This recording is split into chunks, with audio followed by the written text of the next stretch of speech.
From the Journal of Occultism, mid-January 1907. A strange story comes from the Adriatic. It appears that on the night of the 9th, as the Italia Steamship Company's vessel Victorine was passing a little before midnight the point known as the Spear of Ivan on the coast of the Blue Mountains, the attention of the captain, then on the bridge, was called by the lookout man to a tiny floating light close inshore. It is the custom of some south-going ships to run close to the Spear of Ivan in fine weather as the water is deep, and there is no settled current. Also, there are no outlying rocks.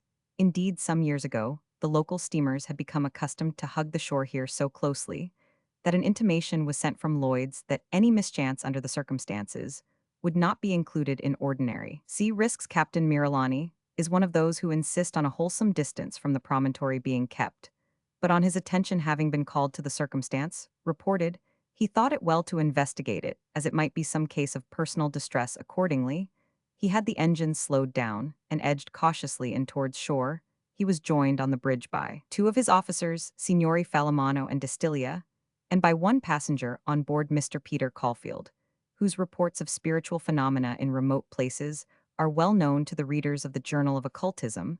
The following account of the strange occurrence, written by him and attested by the signatures of Captain Miralani and the other gentleman named, has been sent to us. It was 11 minutes before 12 midnight on Saturday, the 9th day of January 1907, when I saw the strange sight off the headland known as the Spear of Ivan on the coast of the land of the Blue Mountains.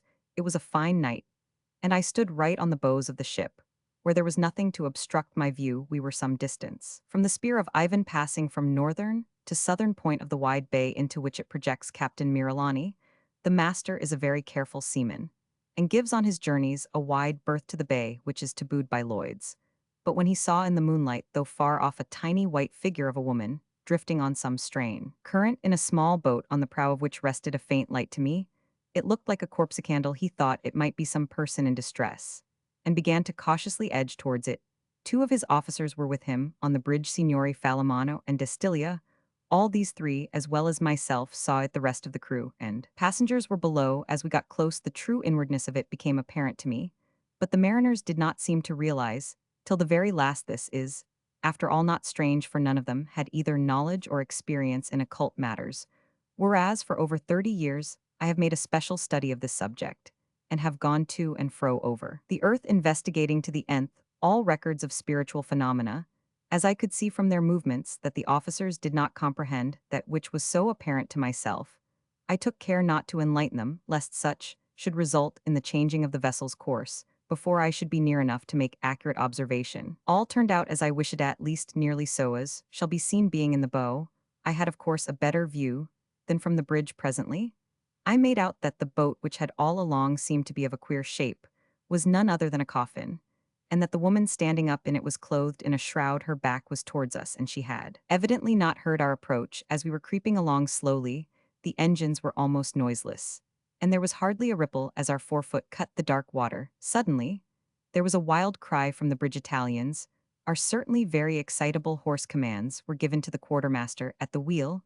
The engineer room bell clanged on. The instant, as it seemed, the ship's head began to swing round to starboard. Full steam ahead was in action, and before one could understand, the apparition was fading.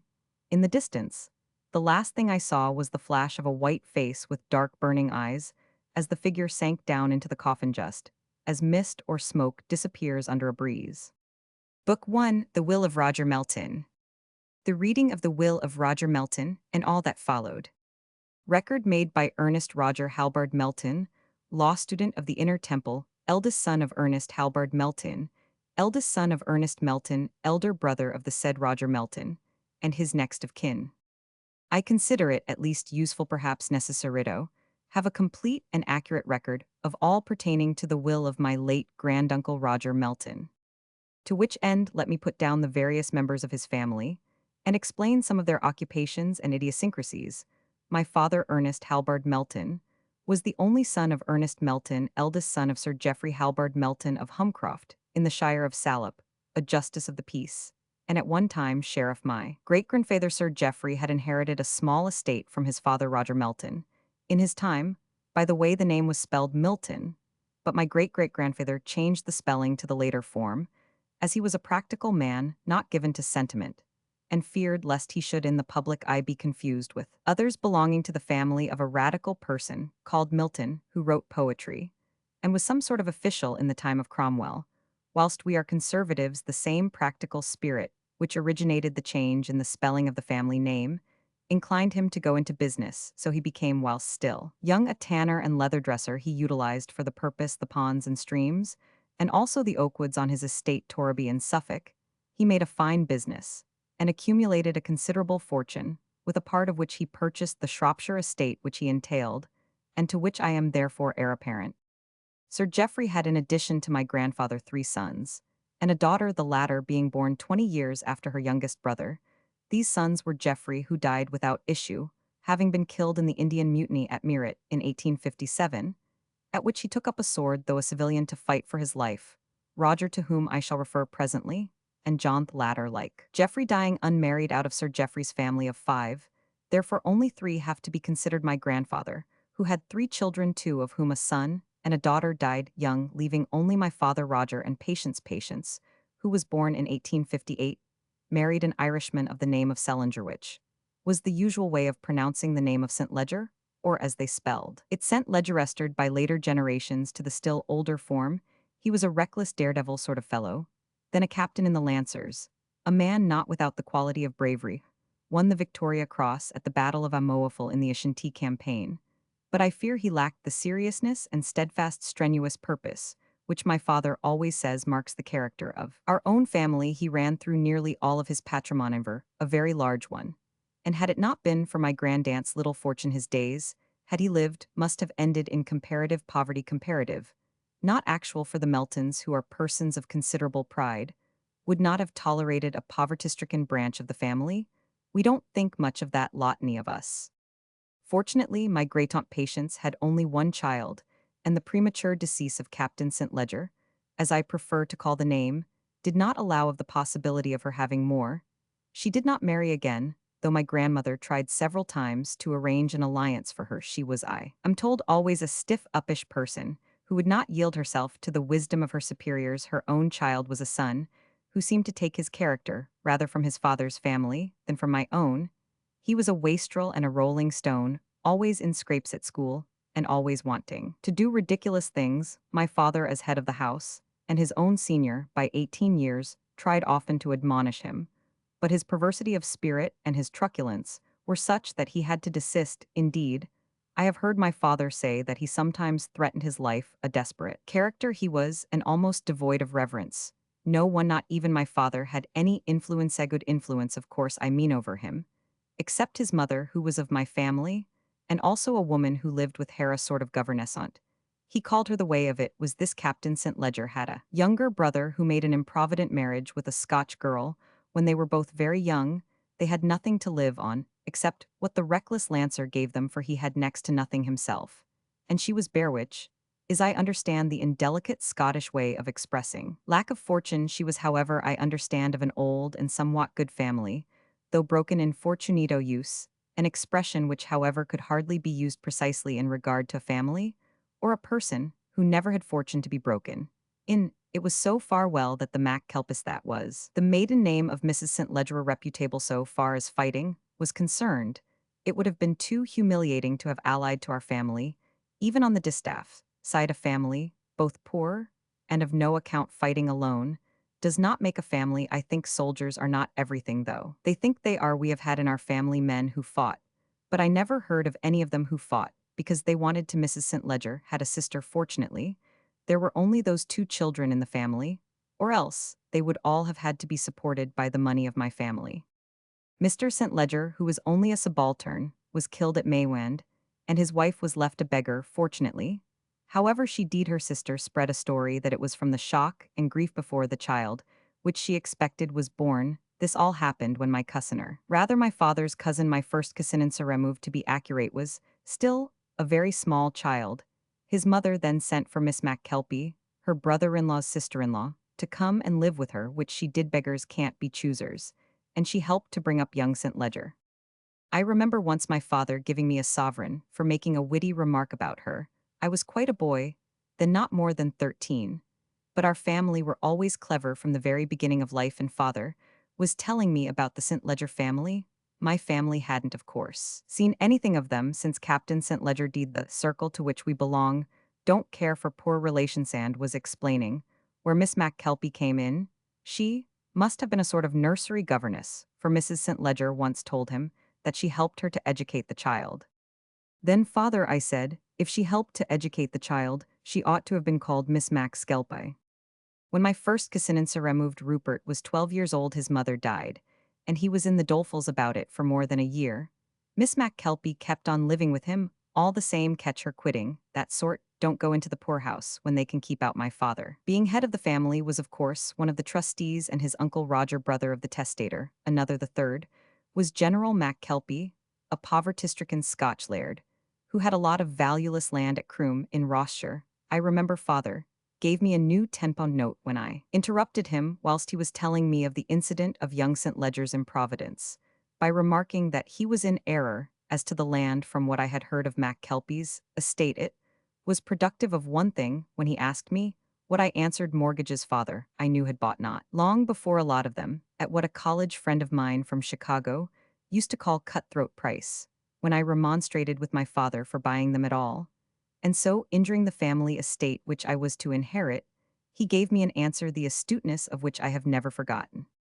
I did it so that I might keep my hand on the bold general, in case he should ever prove troublesome, and if the worst should ever come to the worst, Croom is a good country for grouse and stags.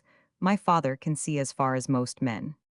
When my cousin, I shall call him cousin henceforth in this record, lest it might seem to any unkind person who might hereafter read it that I wish to taunt Rupert St. Ledger with his somewhat obscure position, in reiterating his real distance in kinship with my family. When my cousin Rupert St. Ledger wished to commit a certain idiotic act of financial folly, he approached my father on the subject, arriving at our estate Humcroft at an inconvenient time, without permission, not having had even the decent courtesy to say he was coming. I was then a little chap of 6 years old, but I could not help noticing his mean appearance. He was all dusty and disheveled. When my father saw him, I came into the study with him, said in a horrified voice. Good God! He was further shocked when the boy brusquely acknowledged in reply to my father's greeting that he had traveled third class. Of course, none of my family ever go anything but first class, even the servants go second. My father was really angry when he said he had walked up from the station. A nice spectacle for my tenants and my tradesmen to see me, a kinsman of my house, howsoever, remote, trudging like a tramp on the road to my estate. Why, my avenue is 2 miles. And a perch. No wonder you are filthy and insolent, Rupert. Really, I cannot call him cousin here, was exceedingly impertinent to my father. I walk, sir, because I had no money, but I assure you I did not mean to be insolent. I simply came here because I wished to ask your advice and assistance, not because you are an important person and have a long avenue as I know to my cost, but simply because you are one of my trustees. Your trustees, Sirrah, said my father, interrupting him. Your trustees. I beg your pardon, sir, he said quite quietly. I meant the trustees of my dear mother's will. And what, may I ask you, said father, do you want in the way of advice from one of the trustees of your dear mother's? Well, Rupert got very red and was going to say something rude. I knew it from his look, but he stopped and said in the same gentle way, I want your advice, sir, as to the best way of doing something which I wish to do, and as I am under age cannot do myself, it must be done through the trustees of my mother's will. And the assistance for which you wish, said father, putting his hand in his pocket, I know what that action means when I am talking to him. The assistance I want, said Rupert, getting redder than ever, is from my trustee, also to carry out what I want to do. And what may that be, asked my father. I would like, sir, to make over to my Aunt Janet. My father interrupted him by asking, had evidently remembered my jest. Miss McSkelpie. Rupert got still redder, and I turned away. I didn't quite wish that he should see me laughing. He went on quietly. McKelpie, sir, Miss Janet McKelpie, my aunt, who has always been so kind to me, and whom my mother loved. I want to have made over to her the money which my dear mother left to me. Father doubtless wished to have the matter take a less serious turn, for Rupert's eyes were all shiny with tears, which had not fallen. So, after a little pause, he said with indignation, which I knew was simulated, have you forgotten your mother so soon, Rupert, that you wish to give away the very last gift which she bestowed on you? Rupert was sitting, but he jumped up and stood opposite my father with his fist clenched. He was quite pale now, and his eyes looked so fierce that I thought he would do my father an injury. He spoke in a voice, which did not seem like his own, it was so strong and deep. Sir, he roared out, I suppose, if I was a writer, which thank God I am not, I have no need to follow a menial occupation, I would call it thundered, is a longer word than roared, and would of course help to gain the penny, which a writer gets for a line. Father got pale too, and stood quite still. Rupert looked at him steadily for quite half a minute, seemed longer at the time, and suddenly smiled, and said as he sat down again, "Sorry, but of course you don't understand such things." Then he went on talking before father had time to say a word. "Let us get back to business, as you do not seem to follow me. Let me explain that it is because I do not forget that I wish to do this. I remember my dear mother's wish to make Aunt Janet happy, and would like to do as she Roman 999. Aunt Janet, said father, very properly sneering at his ignorance. She is not your aunt. Why, even her sister, who was married to your uncle, was only your aunt by courtesy. I could not help feeling that Rupert meant to be rude to my father, though his words were quite polite. If I had been as much bigger than him as he was than me, I should have flown at him. But he was a very big boy for his age. I am myself rather thin. Mother says thinness is an appanage of birth. My Aunt Janet, sir, is an aunt by love. Courtesy is a small word to use in connection with such devotion as she has given to us. But I needn't trouble you with such things, sir. I take it that my relations on the side of my own house do not affect you. I am a St. Ledger. Father looked quite taken aback. He sat quite still before he spoke. Well, Mr. St. Ledger, I shall think over the matter for a while, and shall presently let you know my decision. In the meantime, would you like something to eat? I take it that, as you must have started very early, you have not had any breakfast. Rupert smiled quite genially. That is true, sir. I haven't broken bread since dinner last night, and I am ravenously hungry. Father rang the bell, and told the footman who answered it to send the housekeeper. When she came, father said to her, "Mrs. Martindale, take this boy to your room, and give him some breakfast." Rupert stood very still for some seconds. His face had got red again, after his paleness. Then he bowed to my father, and followed Mrs. Martindale, who had moved to the door. Nearly an hour afterwards, my father sent a servant to tell him to come to the study. My mother was there too, and I had gone back with her. The man came back and said, "Mrs. Martindale, sir, wishes to know, with her respectful service, if she may have a word with you." Before father could reply, mother told him to bring her. The housekeeper could not have been far off. That kind are generally near a keyhole. For she came at once. When she came in, she stood at the door curtsying and looking pale. Father said, "Well, I thought, sir and mom, that I had better come and tell you about Master St. Ledger. I would have come at once, but I feared to disturb you." Well, father had a stern way with servants. When I am head of the family, ill, tread them under my feet. That's the way to get real devotion from servants.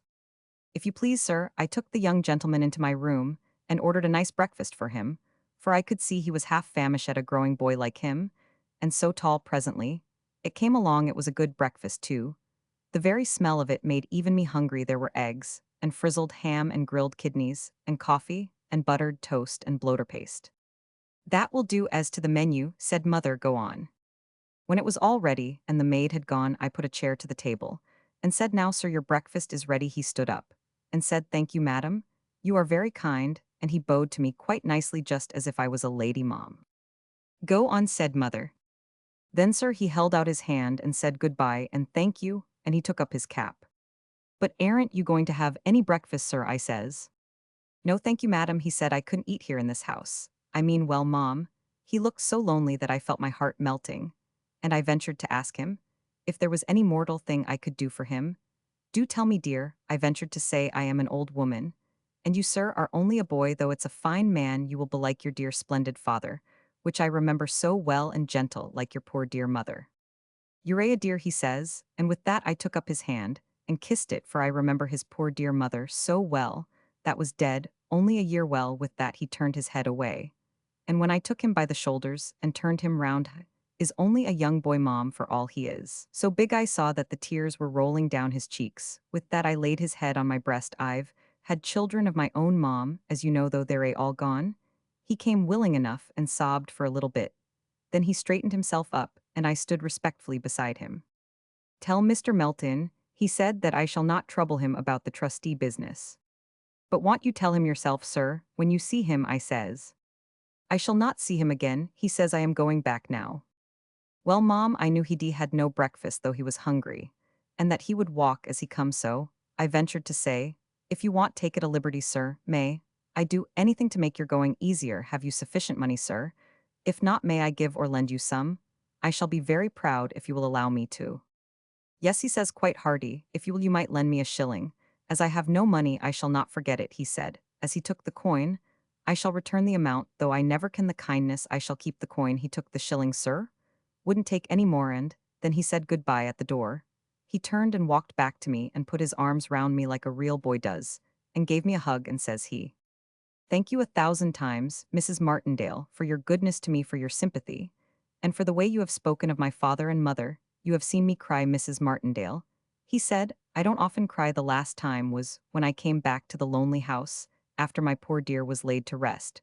But you nor any other shall ever see a tear of mine again, and with that he straightened out his big back, and held up his fine proud head, and walked out. I saw him from the window striding down the avenue. My but he is a proud boy, sir, an honor to your family, sir, say, I respectfully, and there the proud child has gone away hungry, and he won't I know ever use that shilling to buy food.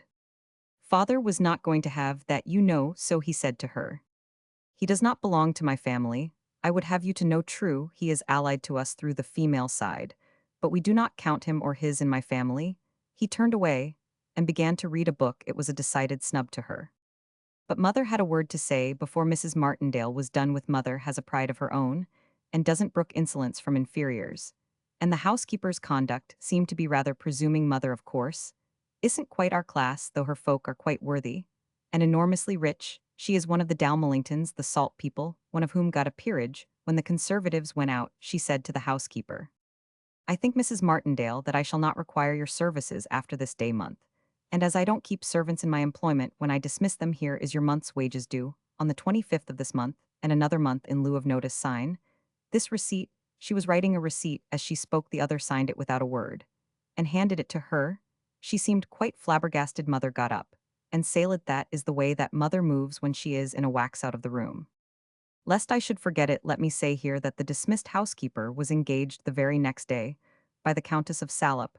I may say in explanation that the Earl of Salop KG, who is Lord Lieutenant of the county, is jealous of Father's position, and his growing influence. Father is going to contest the next election on the Conservative side, and is sure to be made a baronet before long.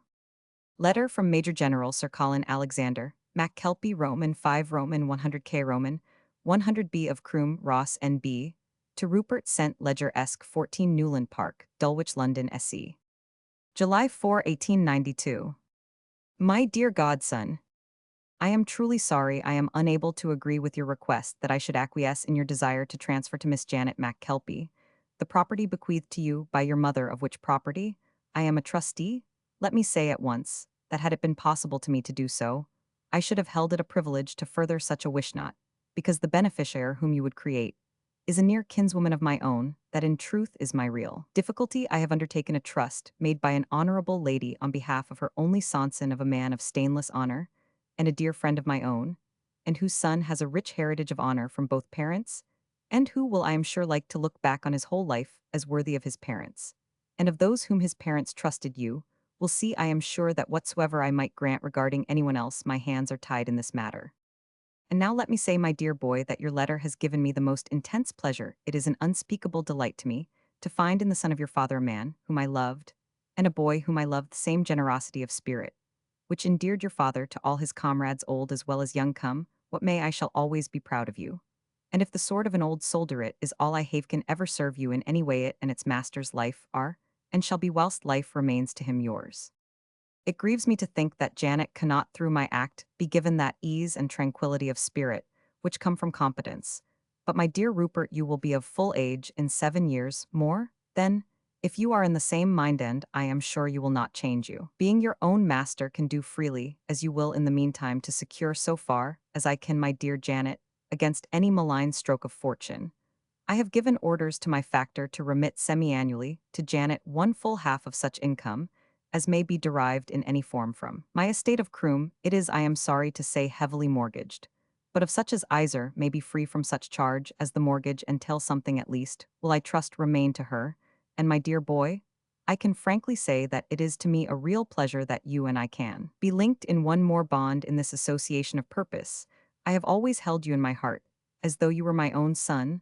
Let me tell you now that you have acted as I should have liked a son of my own, had I been blessed with one to have acted. God bless you, my dear.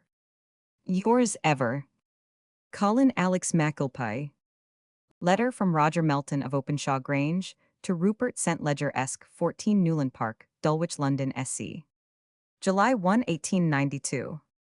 My dear nephew, your letter of the 30th ult. Received have carefully considered matter stated, and have come to the conclusion that my duty as a trustee would not allow me to give full consent, as you wish. Let me explain. The testator in making her will intended that such fortune as she had at disposal should be used to supply to you her son such benefits as its annual product should procure to this end, and to provide against wastefulness or foolishness on your part, or indeed, against any generosity howsoever worthy, which might impoverish you, and so defeat her benevolent intentions regarding your education, comfort, and future good. She did not place the estate directly in your hands, leaving you to do as you might feel inclined about it, but on the contrary, she entrusted the corpus of it in the hands of men whom she believed should be resolute enough and strong enough to carry out her intent, even against any cajolements or pressure which might be employed to the contrary, it being her intention, then that such trustees as she appointed would use for your benefit the interest accruing annually from the capital at command,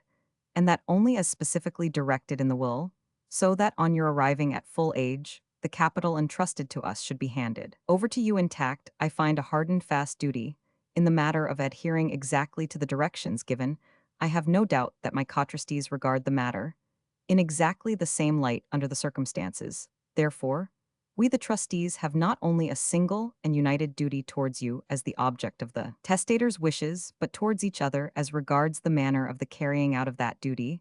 I take it, therefore, that it would not be consonant with the spirit of the trust, or of our own ideas, in accepting it that any of us should take a course pleasant to himself, which would or might involve a stern opposition on the part of other of the co-trustees. We have each of us to do the unpleasant part of this duty, without fear or favor. You understand, of course, that the time which must elapse before you come into absolute possession of your estate is a limited one, as by the terms of the will we are to hand over our trust when you have reached the age of 21. There are only 7 years to expire. But till then, though I should gladly meet your wishes, if I could, I must adhere to the duty which I have undertaken at the expiration of that period. You will be quite free to divest yourself of your estate without protest or comment of any man. Having now expressed as clearly as I can the limitations by which I am bound with regard to the corpus of your estate, let me say that, in any other way which is in my power or discretion, I shall be most happy to see your wishes carried out so far as rests with me. Indeed, I shall undertake to use what influence I may possess with my co-trustees to induce them to take a similar view of your wishes. In my own thinking, you are quite free to use your own property in your own way, but as until you shall have attained your majority, you have only life use in your mother's bequest, you are only at liberty to deal with the annual increment on our part. As trustees, we have a first charge on that increment, to be used for purposes of your maintenance, clothes, and education. As to what may remain over each half year, you will be free to deal with it as you choose on receiving from you a written authorization to your trustees, if you desire the whole sum or any part of it to be paid over to Miss Janet McKelpie. I shall see that it is effected. Believe me, that our duty is to protect the corpus of the estate, and to this end we may not act on any instruction to imperil it, but there are warranty stops we can deal during our trusteeship with the corpus. Only further, lest there should arise any error on your part, we can deal with any general instruction, for only so long as it may remain unrevoked. You are, and must be free to alter your instructions or authorizations at any time. Thus your latest document must be used for our guidance. As to the general principle involved in your wish, I make no comment. You are at liberty to deal with your own.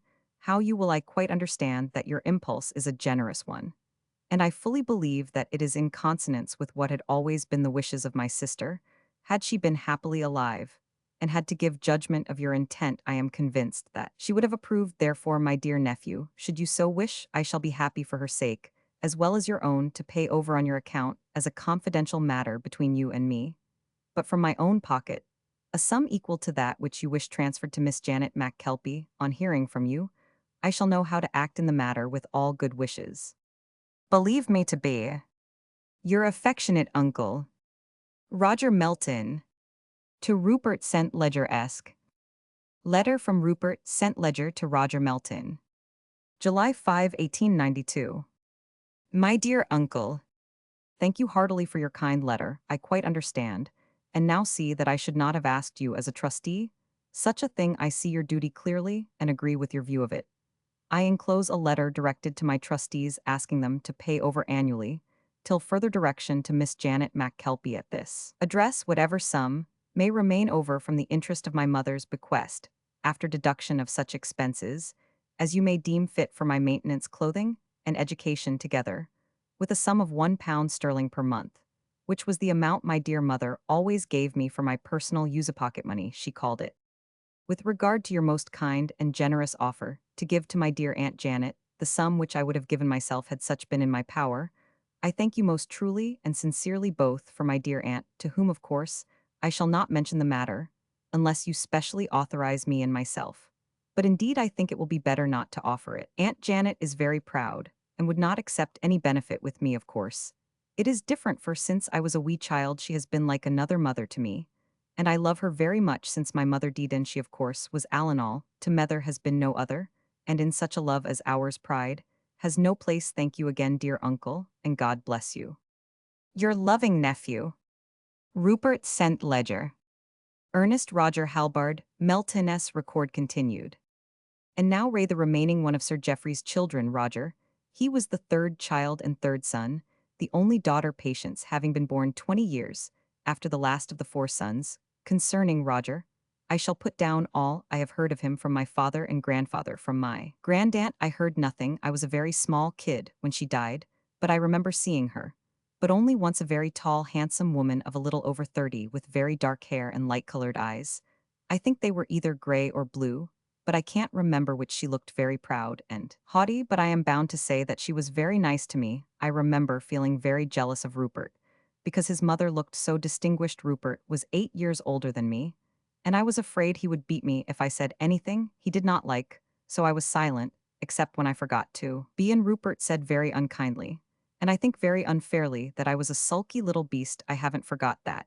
And I don't mean to, however, it doesn't matter much what he said or thought. There he is, if he is at all where no one can find him, with no money or nothing, for what little he had he settled when he came of age on the Mac Skelpie.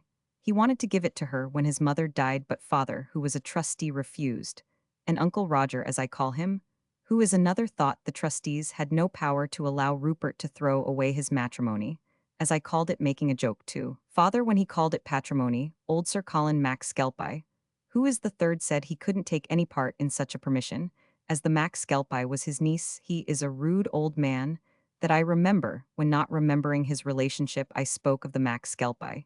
He caught me a clip on the ear that sent me across the room. His Scotch is very broad. I can hear him say, "Hey, some attempt at even Southern manners, and dinna misca your betters, ye young puddock, or ill ring your snoot, father." Was, I could see, very much offended, but he didn't say anything. He remembered, I think, that the general is a Roman 5 Roman 100 man, and was fond of fighting duels. But to show that the fault was not his, he wrung my ear, and the same ear too. I suppose he thought that was justice. But it's only right to say that he made up for it afterwards. When the general had gone, he gave me a £5 note.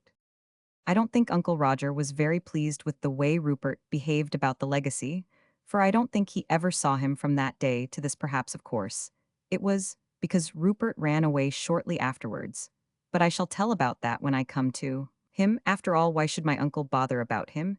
He is not a Melton at all, and I am to be head of the house, of course. When the Lord thinks right to take father to himself, Uncle Roger has tons of money, and he never married, so if he wants to leave it in the right direction, he needn't have any trouble. He made his money in what he calls the Eastern trade. This, so far as I can gather, takes in the Levant, and all east of it.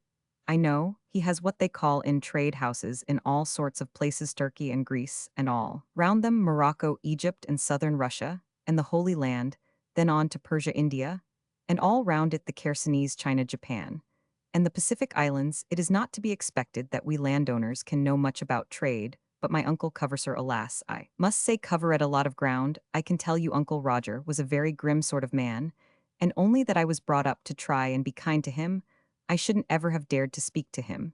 But when was a child, father, and mother especially, mother forced me to go and see him and be affectionate to him. He wasn't ever even civil to me, that I can remember, grumpy old bear.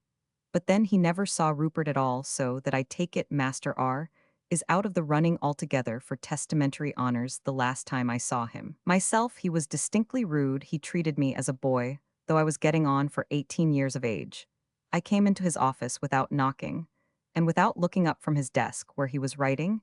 He said, "Get out, why do you venture to disturb me when I am busy? Get out and be damned to you." I waited where I was ready to transfix him with my eye, when he should look up, for I cannot forget that, when my father dies, I shall be head of my house.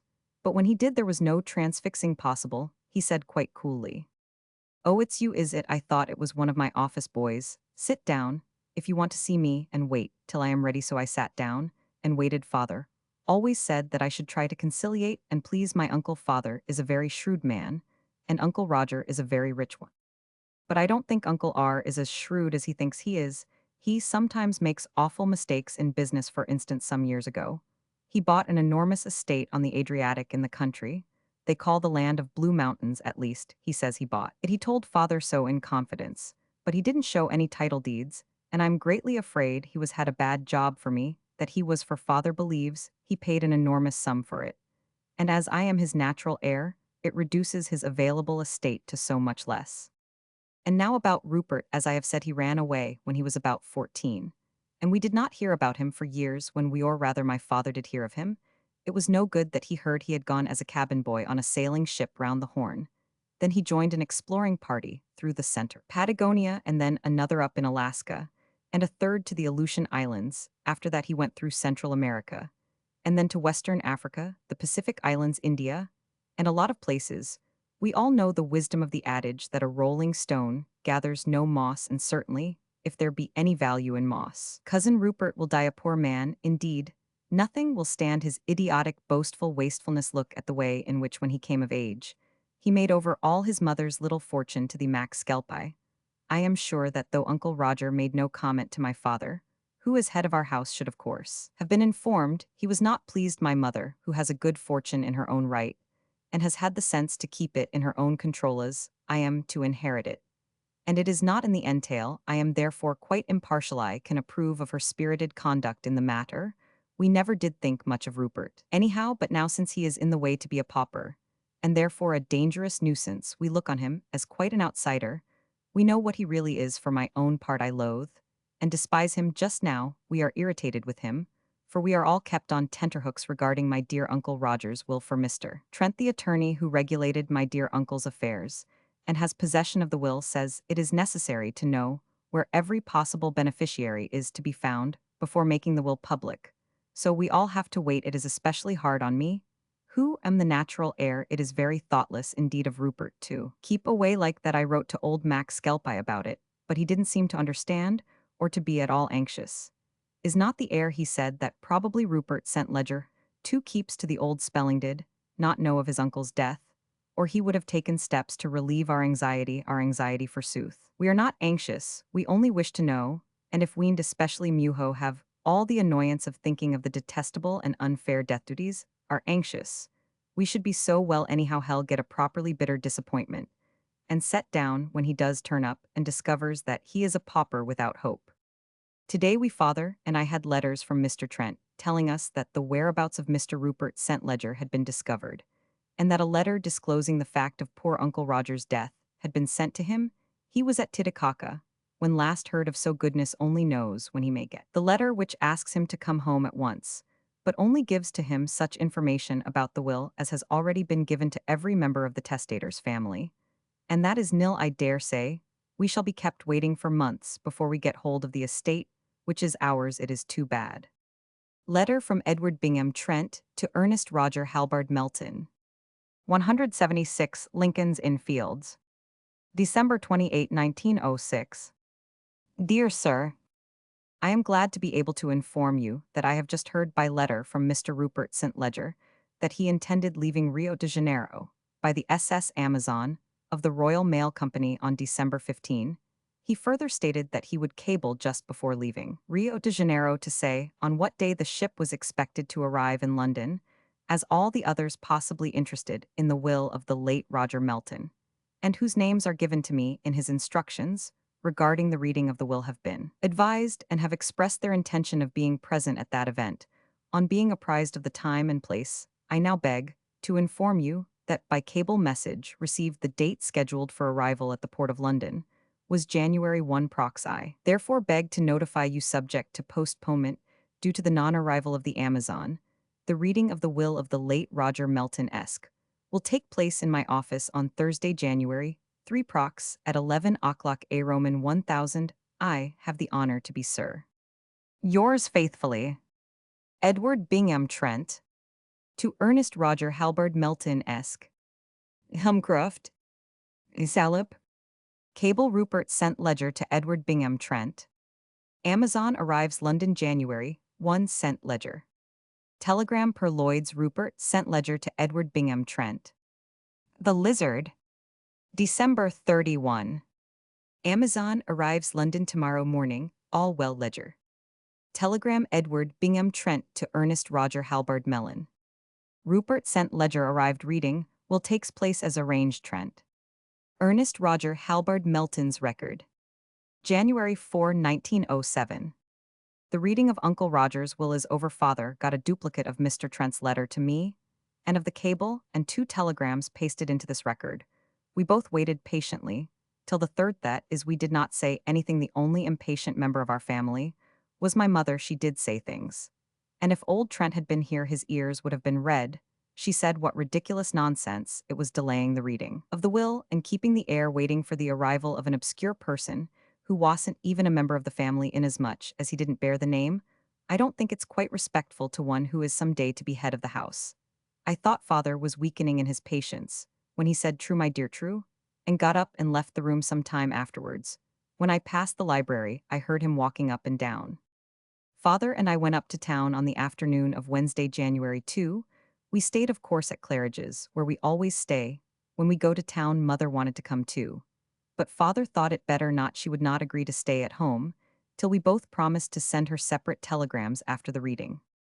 At 5 minutes to 11, we entered Mr. Trent's office. Father would not go a moment earlier, as he said it was bad form to seem eager at any time. But most of all at the reading of a will, it was a rotten grind, for we had to be walking all over the neighborhood for half an hour before it was time not to be too early.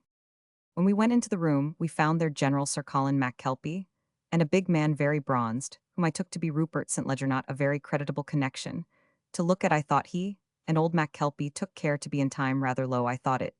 Mr. St. Ledger was reading a letter he had evidently come in, but lately, for though he seemed to be eager about it, he was only at the first page, and I could see that there were many sheets he did not look up when we came in or till he had finished the letter, and you may be sure that neither I nor my father, who is head of the house, should have had more respect from him, took the trouble to go to him. After all, he is a pauper and a wastrel, and he has not the honor of bearing our name. The general, however, came forward and greeted us both cordially. He evidently had forgotten or pretended to have a discourteous way he once treated me, for he spoke to me quite in a friendly way, I thought more warmly than he did to father. I was pleased to be spoken to so nicely, for after all, whatever his manners may be, he is a distinguished man, has won the Roman 5 Roman 100, and a baronetcy. He got the latter not long ago, after the frontier war in India. I was not, however, led away into cordiality myself. I had not forgotten his rudeness, and I thought that he might be sucking up to me. I knew that, when I had my dear Uncle Roger's many millions, I should be a rather important person. And of course he knew it too, so I got even with him for his former impudence. When he held out his hand, I put one finger in it, and said, "How do?" He got very red and turned away, father, and he had ended by glaring at each other, so neither of us was sorry to be done with him. All the time, Mr. St. Ledger did not seem to see or hear anything, but went on reading his letter. I thought the old MacKelpie was going to bring him into the matter between us, for as he turned away, I heard him say something under his breath. It sounded like help, but Mr. S. did not hear. He certainly no notice of it. As the Mac S. and Mr. S. sat quite silent, neither looking at us, and as father was sitting on the other side of the room with his chin in his hand, and as I wanted to show that I was indifferent to the two SS, I took out this notebook and went on with the record, bringing it up to this moment. The record continued. When I had finished writing, I looked over at Rupert. When he saw us, he jumped up and went over to father and shook his hand quite warmly. Father took him very coolly. Rupert, however, did not seem to see it, but came towards me heartily. I happened to be doing something else at the moment, and at first I did not see his hand, but just as I was looking at it, the clock struck 11. Whilst it was striking, Mr. Trent came into the room. Close behind him came his clerk carrying a locked tin box. There were two other men also. He bowed to us all in turn, beginning with me. I was standing opposite the door. The others were scattered about. Father sat still, but Sir Colin and Mr. St. Ledger rose. Mr. Trent not did shake hands with any of us, not even me, nothing, but his respectful bow. That is the etiquette for an attorney, I understand, on such formal occasions. He sat down at the end of the big table in the center of the room, and asked us to sit round. Father, of course, as head of the family, took the seat at his right hand. Sir Colin and St. Ledger went to the other side, the former taking the seat next to the attorney. The general knows, of course, that a baronet takes precedence at a ceremony. I may be a baronet some day myself, and have to know these things. The clerk took the key which his master handed to him, opened the tin box, and took from it a bundle of papers tied with red tape. This he placed before the attorney and put the empty box behind him on the floor. Then he and the other man sat at the far end of the table. The latter took out a big notebook and several pencils, and put them before him. He was evidently a shorthand writer. Mr. Trent removed the tape from the bundle of papers, which he placed a little distance in front of him. He took a sealed envelope from the top, broke the seal, opened the envelope, and from it took a parchment in the folds of which were some sealed envelopes, which he laid in a heap in front of the other paper. Then he unfolded the parchment, and laid it before him with the outside page up. He fixed his glasses and said, "Gentlemen, the sealed envelope which you have seen me open is endorsed my last will and testament, Roger Melton, June 1906. This document holding it uppies as follows. I, Roger Melton of Openshaw Grange, in the county of Dorset, of number 123 Berkeley Square, London, and of the castle of Vissarion, in the land of the Blue Mountains, being of sound mind, do make this my last will and testament on this day, Monday the 11th day of the month of June, in the year of our Lord 1906, at the office of my old friend and attorney Edward Bingham Trent, in number 100, and 76 Lincoln's Inn Fields, London, hereby revoking all other wills that I may have formerly made, and giving this as my sole and last, will, making dispositions of my property as follows. One, to my kinsman and nephew Ernest Halbard Melton, Esquire, Justice of the Peace, Humcroft, the county of Salop, for his sole use, and benefit, the sum of £20,000, sterling, free of all duties, taxes, and charges, whatever to be paid out of my 5 per centum bonds of the city of Montreal, Canada. 2, to my respected friend and colleague as Cotrusty, to the will of my late sister Patience, late widow of the late Captain Rupert St. Ledger, who predeceased her Major General Sir Colin Alexander Mac Kelpie, Baronet, holder of the Victoria Cross, Knight Commander of the Order of the Bath of Croom, in the county of Ross, Scotland, a sum of £20,000, sterling, free of all taxes and charges, whatsoever to be paid out of my 5 per centum bonds of the city of Toronto, Canada. 3, to Miss Janet Mac Kelpie, presently residing at Croom, in the county of Ross, Scotland, the sum of £20,000, sterling, free of all duties, taxes, and charges, whatsoever to be paid out of my 5 per centum bonds of the London County Council. 4, to the various persons, charities, and trustees named in the schedule attached to this will, and marked the various sums mentioned therein, all free of duties and taxes and charges whatsoever. Here Mr. Trent read out the list here following, and announced, for our immediate understanding of the situation, the total amount as £250,000. Many of the beneficiaries were old friends, comrades, dependents, and servants, some of them being left quite large sums of money and specific objects, such as curios and pictures. 5, to my kinsman and nephew Ernest Roger Halbard Melton, presently living in the house of his father at Humcroft, Salop, the sum of £10,000 sterling. 6, to my old and valued friend Edward Bingham Trent of 100, and 76 Lincoln's Inn Fields, sum of £20,000, sterling, free from all duties, taxes, and charges, whatsoever to be paid out of my 5 per centum bonds of the city of Manchester, England. 7, to my dear nephew Rupert St. Ledger, only son of my dear sister Patience Melton by her marriage with Captain Rupert St. Ledger, the sum of £1,000 sterling. I also bequeath to the said Rupert St. Ledger a further sum conditional upon his acceptance of the terms of a letter addressed to him, marked B, and left in the custody of the above Edward Bingham Trent, and which letter is an integral part of this my will, in case of the non-acceptance of the conditions of such letter, I devise and bequeath the whole of the sums and properties reserved therein to the executors. Herein appointed Colin Alexander MacKelpie and Edward Bingham, Trent in trust to distribute the same in accordance with the terms of the letter, in the present custody of Edward Bingham Trent marked C, and now deposited sealed with my seal in the sealed envelope, containing my last will to be kept in the custody of the said Edward Bingham Trent, and which said letter C is also an integral part of my will, and in case any doubt should arise as to my ultimate intention, as to the disposal of my property, the above-mentioned executors are to have full power to arrange and dispose all such matters, as may seem best to them, without further appeal, and if any beneficiary under this will shall challenge the same or any part of it, or dispute the validity, thereof he shall forfeit to the general estate the bequest made herein to him, and any such bequest shall cease and be void to all intents and purposes whatsoever. 8. For proper compliance with laws and duties connected with testamentary proceedings, and to keep my secret trusts secret, I direct my executors to pay all death estate settlement legacy succession, or other duties, charges impositions and assessments, whatever on the residue of my estate beyond the bequests already named at the scale charged, in the case of most distant relatives or strangers in blood.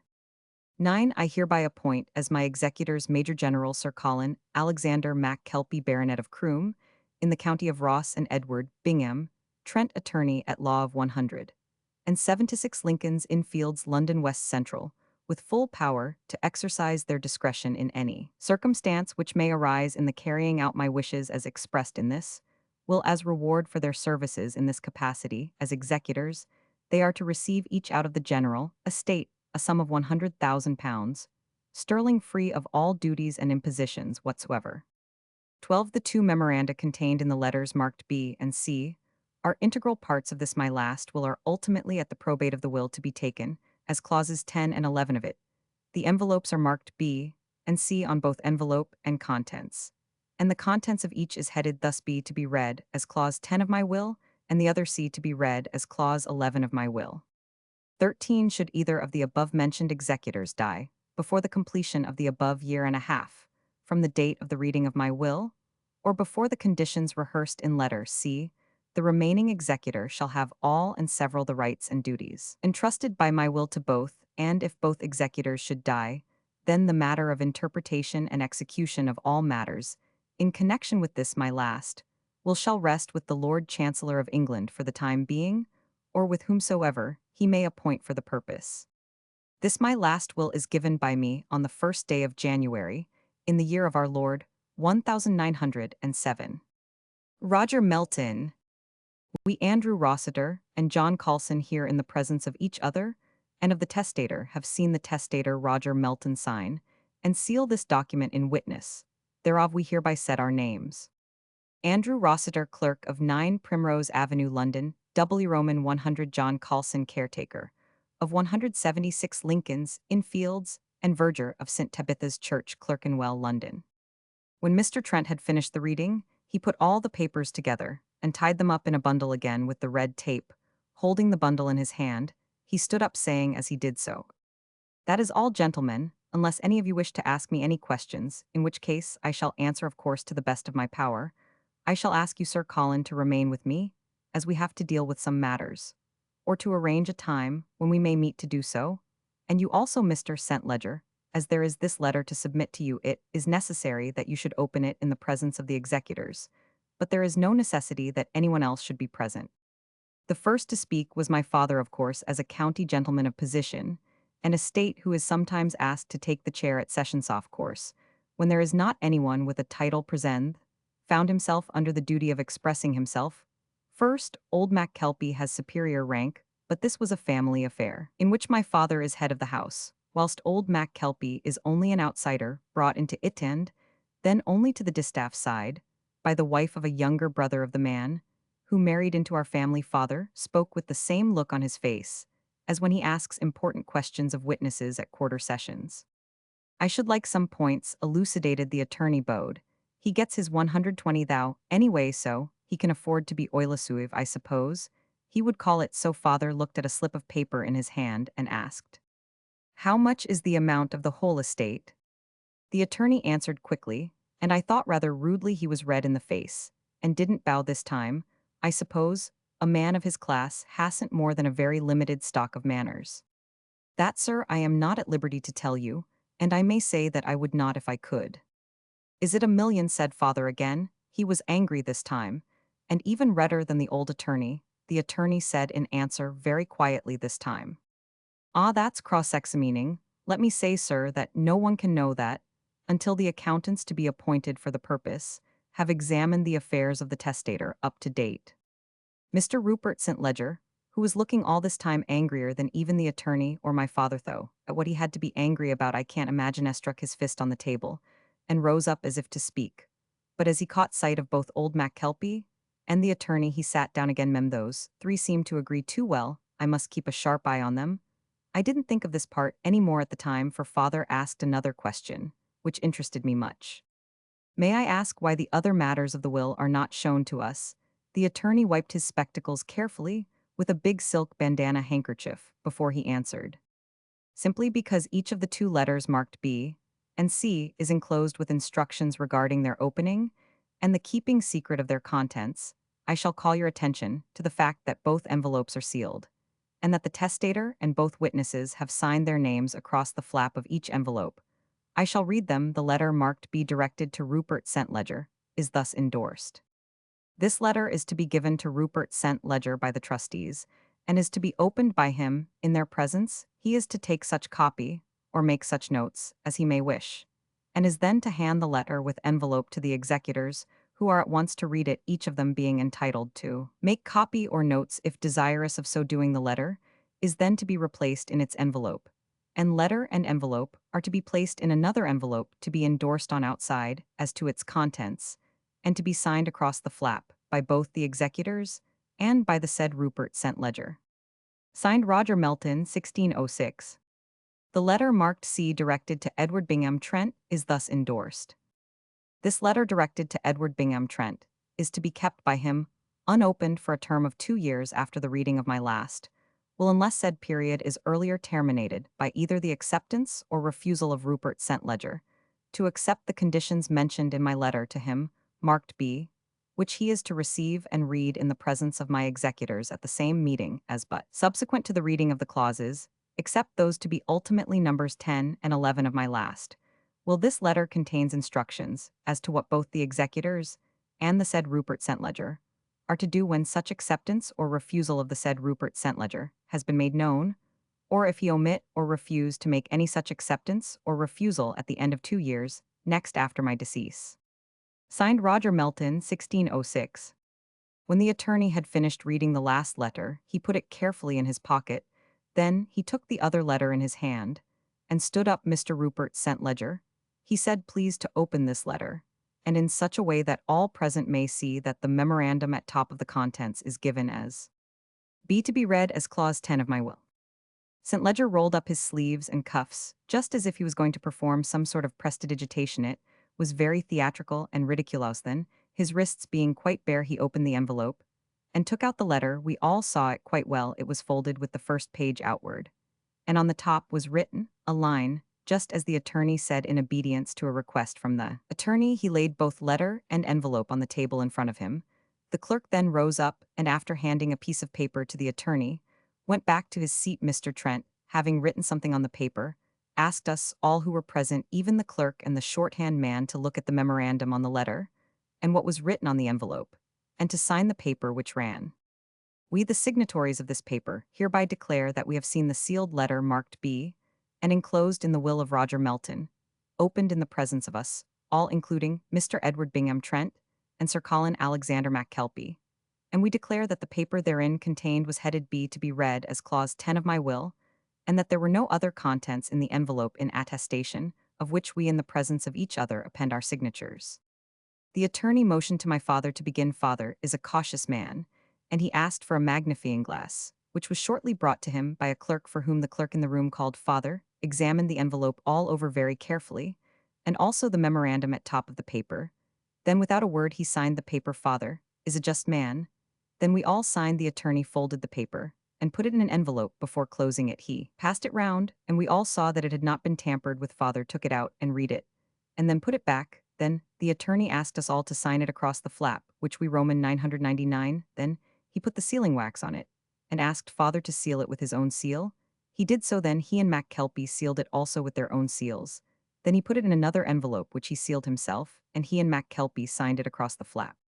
Then father stood up, and so did Roman 1, so did the two men, the clerk, and the shorthand writer. Father did not say a word till we got out into the street. We walked along, and presently we passed an open gate into the fields. He turned back, saying to me, "Come in here, there is no one about, and we can be quiet. I want to speak to you." When we sat down on a seat with none other near it, father said, "You are a student of the law. What does all that mean?" I thought it a good occasion for an epigram, so I said one word. "Bilk." Said father, "That is so far as you and I are concerned, you with a beggarly 10,000, and I with 20, but what is, or will be the effect of those secret trusts?" "Oh, that," I said, "will, I dare say, be all right." Uncle Roger evidently did not intend the older generation to benefit too much by his death, but he only gave Rupert St. Ledger £1,000, whilst he gave me 10. That looks as if he had more regard for the direct line. Of course, father interrupted me. But what was the meaning of a further sum?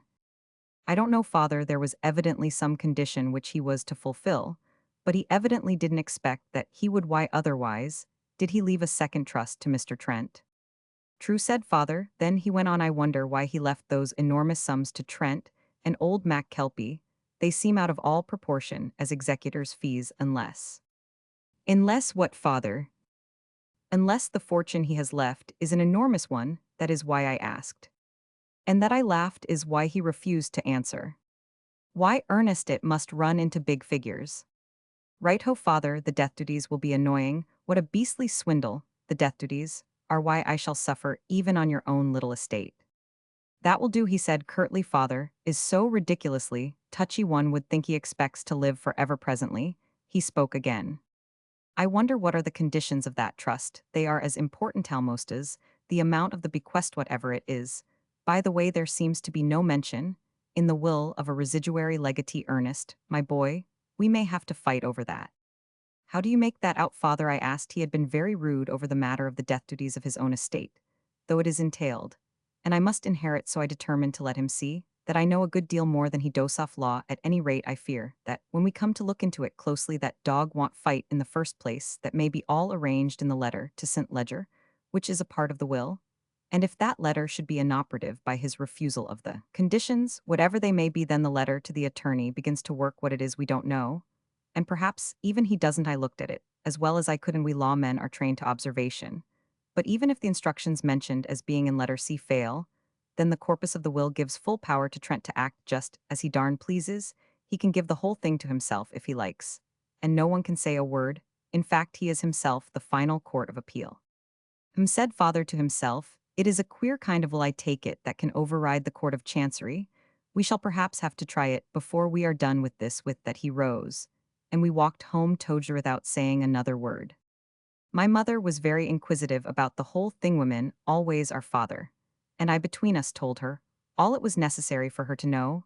I think we were both afraid that, woman-like, she would make trouble for us by saying or doing something injudicious. Indeed, she manifested such hostility towards Rupert St. Ledger that it is quite on the cards that she may try to injure him in some way. So, when father said that he would have to go out shortly again, as he wished to consult his solicitor, I jumped up and said I would go with him, as I too should take advice as to how I stood in the matter.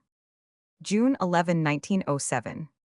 This letter, an integral part of my last, will regards the entire residue of my estate, beyond the specific bequests made in the body of my will. It is to appoint as residuary legatee of such will, in case he may accept in due form the conditions herein laid down, me dear nephew Rupert St. Ledger, only son of my sister Patience Melton, now deceased by her marriage with Captain Rupert St. Ledger, also now deceased, on his acceptance of the conditions and the fulfillment of the first of them, the entire residue of my estate, after payments of all specific legacies and of all my debts and other obligations, is to become his absolute property, to be dealt with or disposed of as he may desire. The following are the conditions.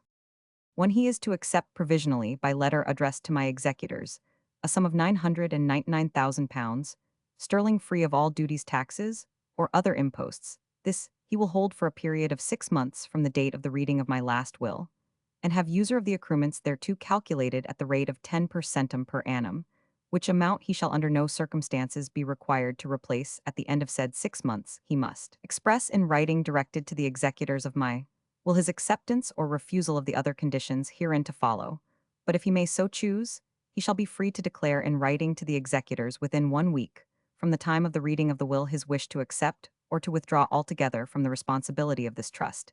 In case of withdrawal, he is to retain absolutely, and for his own use, the above-mentioned sum of £999,000 sterling free of all duties, taxes, and imposts, whatsoever, making with the specific bequest of £1,000, a clear sum of £1,000,000 sterling free of all imposts, and he will from the moment of the delivery of such written withdrawal cease to have any right or interest whatsoever in the further disposition of my estate under this instrument. Should such written withdrawal be received by my executors, they shall have possession of such residue of my estate as shall remain after the payment of the above sum of £999,000 sterling, and the payment of all duties, taxes, assessments, or imposts, as may be entailed by law by its conveyance to the said Rupert Cent Ledger. And these my executors shall hold the same for the further disposal of it, according to the instructions given in the letter marked C, and which is also an integral part of my last will and testament. 2. If at or before the expiration of the 6 months, above mentioned the said Rupert Cent Ledger, shall have accepted the further conditions, herein stated, he is to have user of the entire income produced by such residue of my estate, the said income being paid to him quarterly on the usual quarter days, by the aforesaid executors, to wit, Major General Sir Colin Alexander MacKelpie Bart and Edward Bingham, Trent, to be used by him, in accordance with the terms and conditions hereinafter mentioned. 3. The said Rupert Cent Ledger is to reside for a period of at least 6 months, to begin not later than 3 months from the reading of my will in the castle of Vissarion, in the land of the Blue Mountains, and if he fulfill the conditions imposed on him, and shall thereby become possessed of the residue of my estate, he is to continue to reside there in part for a period of 1 year. He is not to change his British nationality, except by a formal consent of the Privy Council of Great Britain. At the end of a year and a half from the reading of my will, he is to report in person to my executors of the expenditure of amounts paid or due by him in the carrying out of the trust, and if they are satisfied that same are in general accord with the conditions named in above-mentioned letter marked C, and which is an integral part of my will, they are to record their approval on such will, which can then go for final probate and taxation, on the completion of which the said Rupert Cent Ledger shall become possessed absolutely, and without further act or need of the entire residue of my estate, in witness whereof, etc. Signed, Roger Melton. This document is attested by the witnesses to the will on the same date. Personal and confidential. Memoranda made by Edward Bingham Trent in connection with the will of Roger Melton. January 3, 1907. The interests and issues of all concerned in the will and estate of the late Roger Melton of Openshaw Grange are so vast that in case any litigation should take place regarding the same, I, as the solicitor having the carriage of the testators, think it well to make certain memoranda of events, conversations, etc., not covered by documentary evidence. I make the first memorandum immediately after the event, whilst every detail of act and conversation is still fresh in my mind. I shall also try to make such comments thereon as may serve to refresh my memory hereafter, and which in case of my death may perhaps afford as opinions contemporaneously recorded some guiding light to other or others who may later on have to continue and complete the tasks entrusted to me. Roman 1. Concerning the reading of the will of Roger Melton. When beginning at 11 o'clock a Roman 1000 on this, the forenoon of Thursday, the 3rd day of January 1907, I opened the will and read it in full, except the clauses contained in the letters marked B, and see there were present, in addition to myself, the following: Ernest Halbard Melton, J.P. nephew of the testator. Ernest Roger Halbard Melton, son of the above. Rupert Cent Ledger, nephew of the testator. Major General Sir Colin Alexander MacKelpie Bart, co-executor with myself of the will. Andrew Rossiter, my clerk, one of the witnesses of the testator's will. Alfred Nugent, stenographer of Messrs. Castles, Office 21, Bream's Buildings, W. Roman 100. When the will had been read, Mr. E. H. Melton asked the value of the estate left by the testator, which query I did not feel empowered or otherwise able to answer, and a further query as to why those present were not shown the secret clauses of the will, I answered by reading the instructions endorsed on the envelopes of the two letters marked B and C, which were sufficiently explanatory. But lest any question should hereafter arise as to the fact that the memoranda in letters marked B and C, which were to be read as clauses 10 and 11 of the will, I caused Rupert St. Ledger to open the envelope marked B in the presence of all in the room. These all signed a paper which I had already prepared to the effect that they had seen the envelope opened, and that the memorandum marked B to be read as clause 10 of my will was contained in the envelope of which it was to be the sole contents. Mr. Ernest Halbard Melton, J.P., before signing carefully examined with a magnifying glass, for which he had asked both the envelope and the heading of the memorandum. Enclosed in the letter, he was about to turn the folded paper, which was lying on the table over by which he might have been able to read the matter of the memorandum had he so desired. I at once advised him that the memorandum he was to sign dealt only with the heading of the page, and not with the matter. He looked very angry but said nothing, and after a second scrutiny signed, I put the memorandum in an envelope which we all signed across the flap. Before signing, Mr. Ernest Halbard Melton took out the paper and verified it. I then asked him to close it, which he did, and when the sealing wax was on it, he sealed it with his own seal, Sir Colin, a Mac Kelpie, and I also appended our own seals.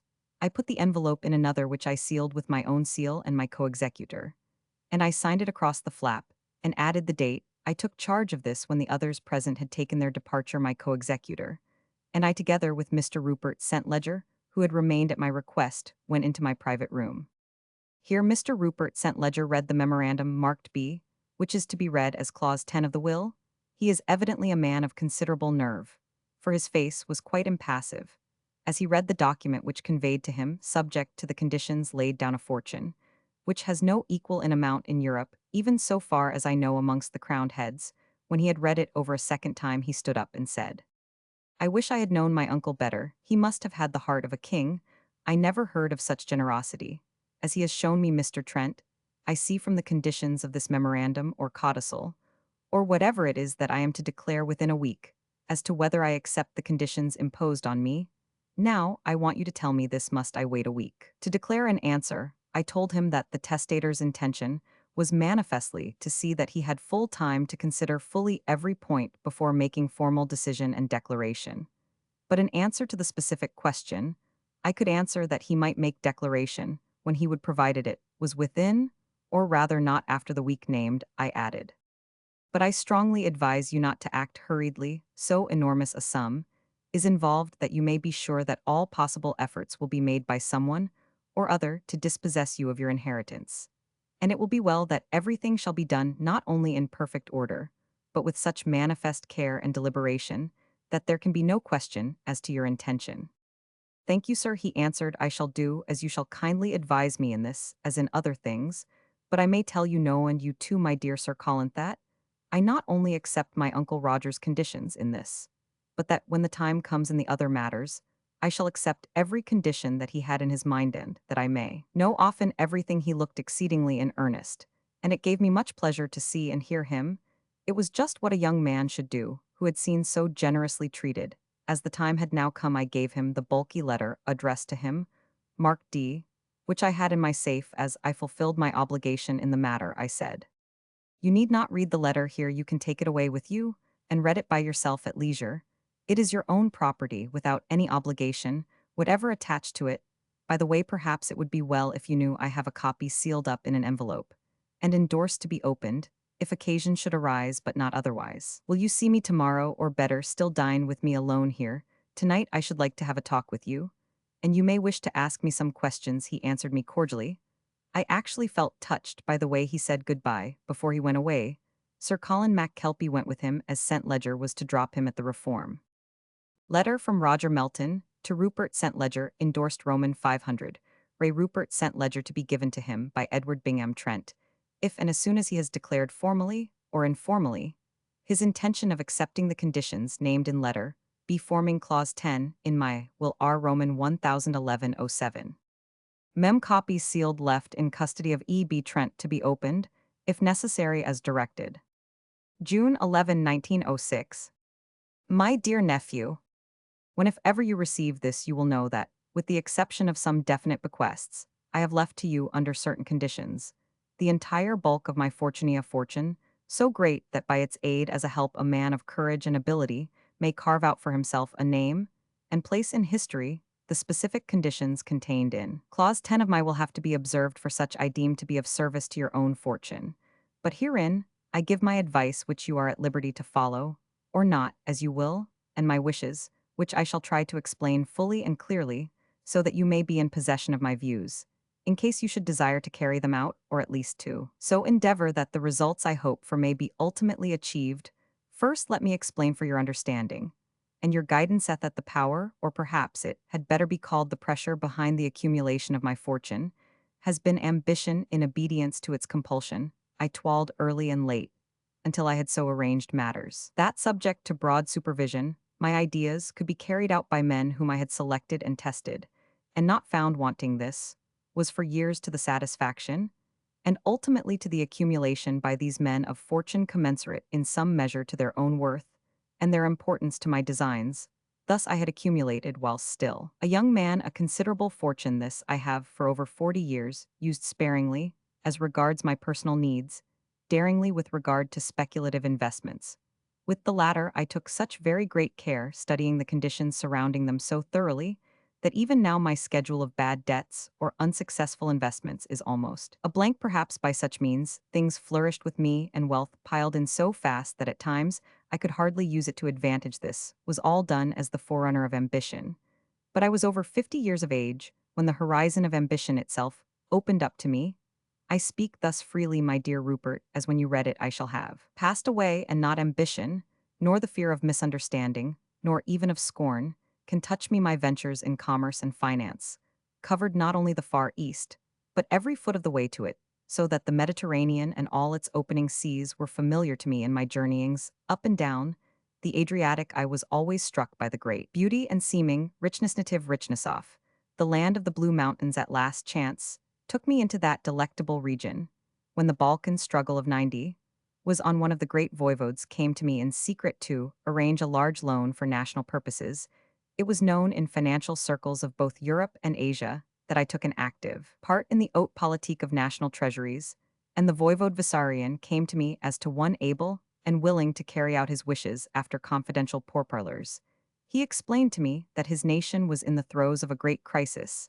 As you perhaps know, the gallant little nation in the land of the Blue Mountains has had a strange history for more than 1,000 years ever, since its settlement after the disaster of Rosseroit, had maintained its national independence under several forms of government.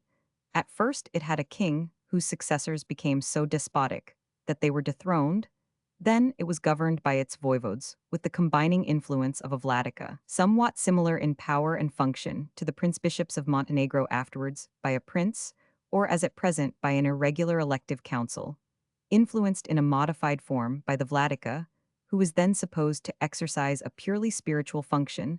Such a council in a small poor nation did not have sufficient funds for armaments, which were not immediately and imperatively necessary, and therefore the voivode Vissarion, who had vast estates in his own possession, and who was the present representative of family which of old had been leaders in the land, found it a duty to do on his own account that which the state could not do for security. As to the loan which he wished to get, and which was indeed a vast one, he offered to sell me his whole estate if I would secure to him a right to repurchase it within a given time, a time which I may say has some time ago expired.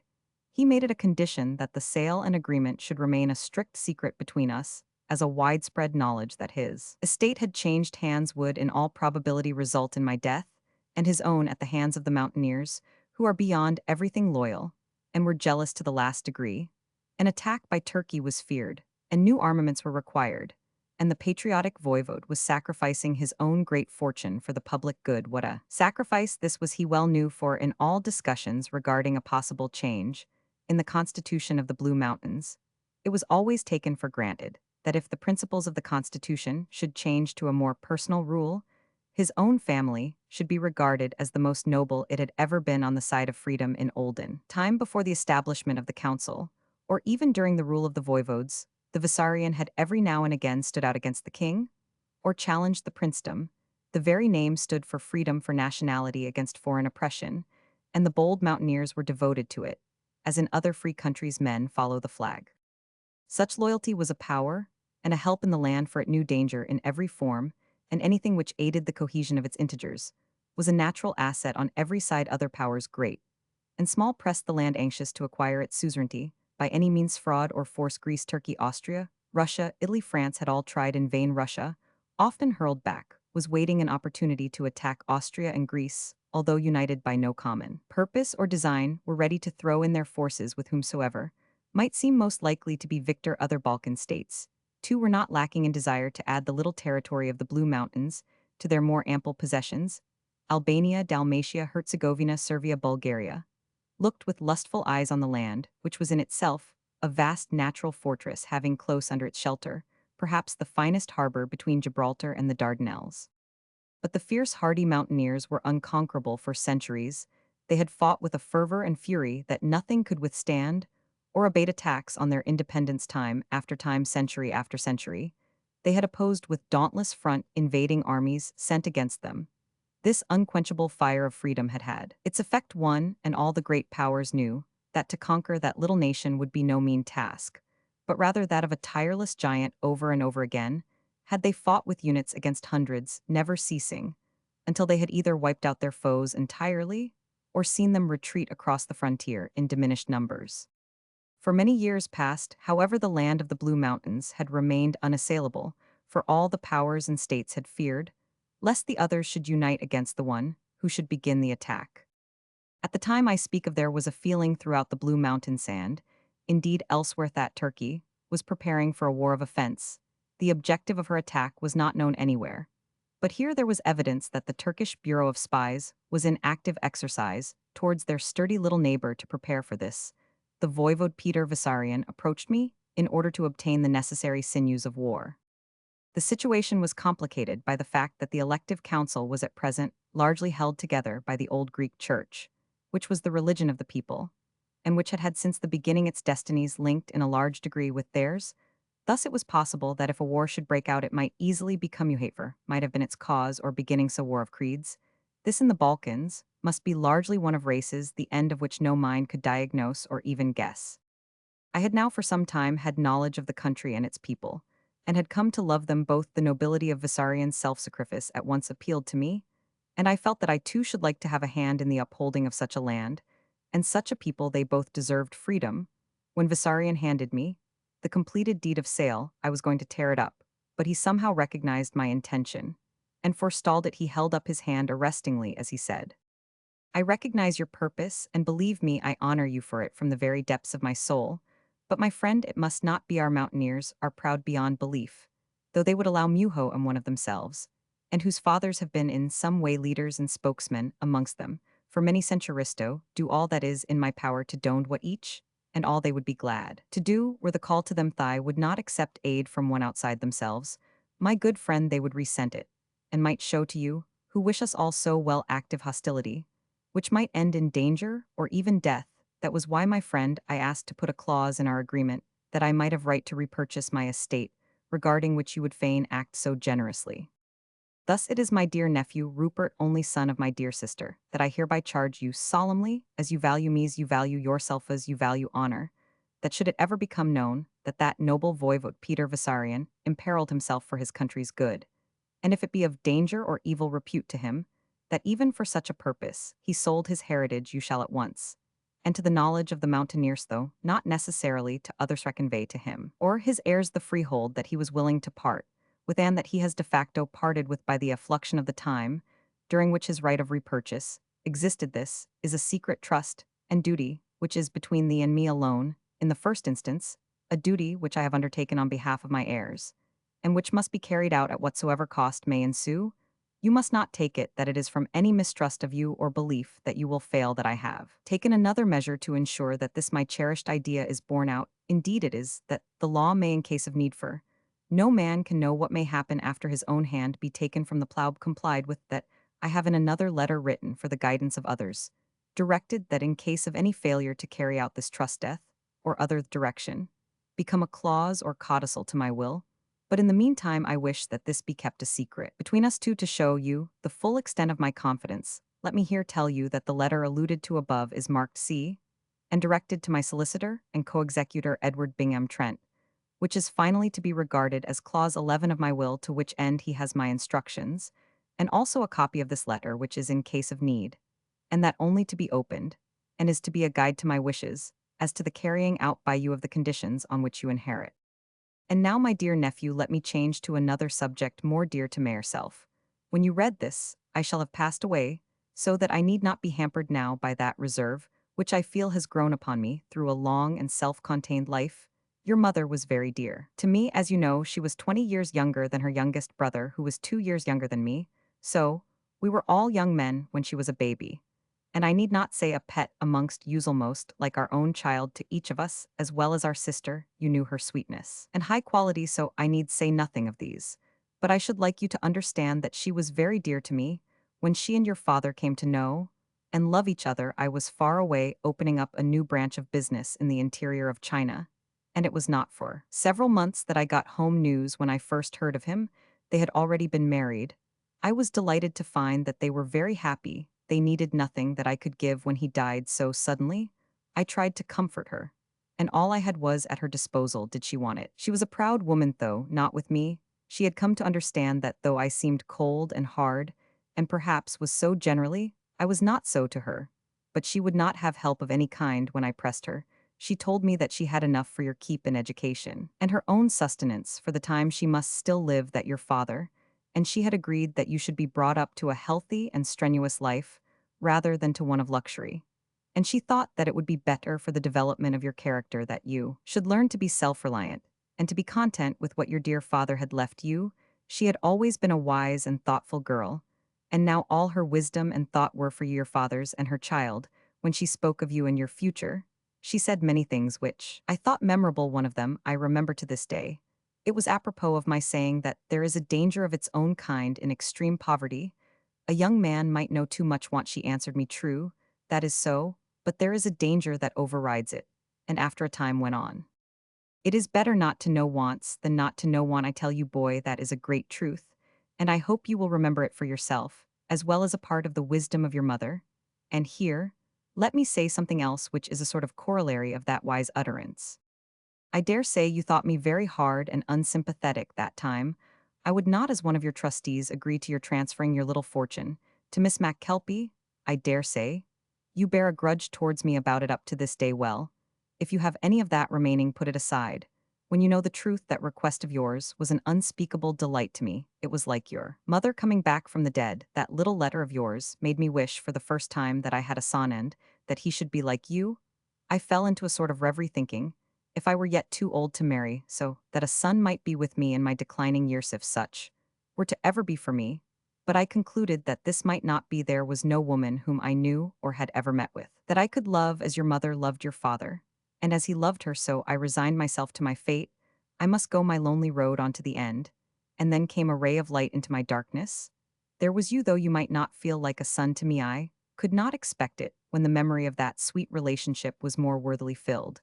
But I could feel like a father to you. Nothing could prevent that or interfere with it, for I would keep it as my secret in the very holy of holies of my heart, where had been for 30 years the image of a sweet little child. Your mother, my boy. When in your future life you shall have happiness and honor and power, I hope you will sometimes give a thought to the lonely old man, whose later years your very existence seemed to brighten. The thought of your mother recalled me to my duty. I had undertaken for her a sacred task, to carry out her wishes regarding her son. I knew how she would have acted. It might would have been to her a struggle of inclination, and duty would have won. And so I carried out my duty, though I tell you it was a harsh and bitter task to me at the time. But I may tell you that I have since been glad, when I think of the result. I tried, as you may perhaps remember, to carry out your wishes in another way. But your letter put the difficulty of doing so clearly before me that I had to give it up. And let me tell you that that letter endeared you to me more than ever. I need not tell you that thenceforth I followed your life very closely. When you ran away to sea, I used in secret every part of the mechanism of commerce to find out what had become of you then. Until you had reached your majority, I had a constant watch kept upon you, not to interfere with you in any way, but so that I might be able to find you should need arise. When in due course I heard of your first act on coming of age, I was satisfied.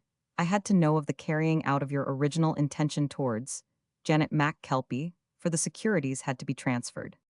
From that time on, I watched off course through other icier chief doings.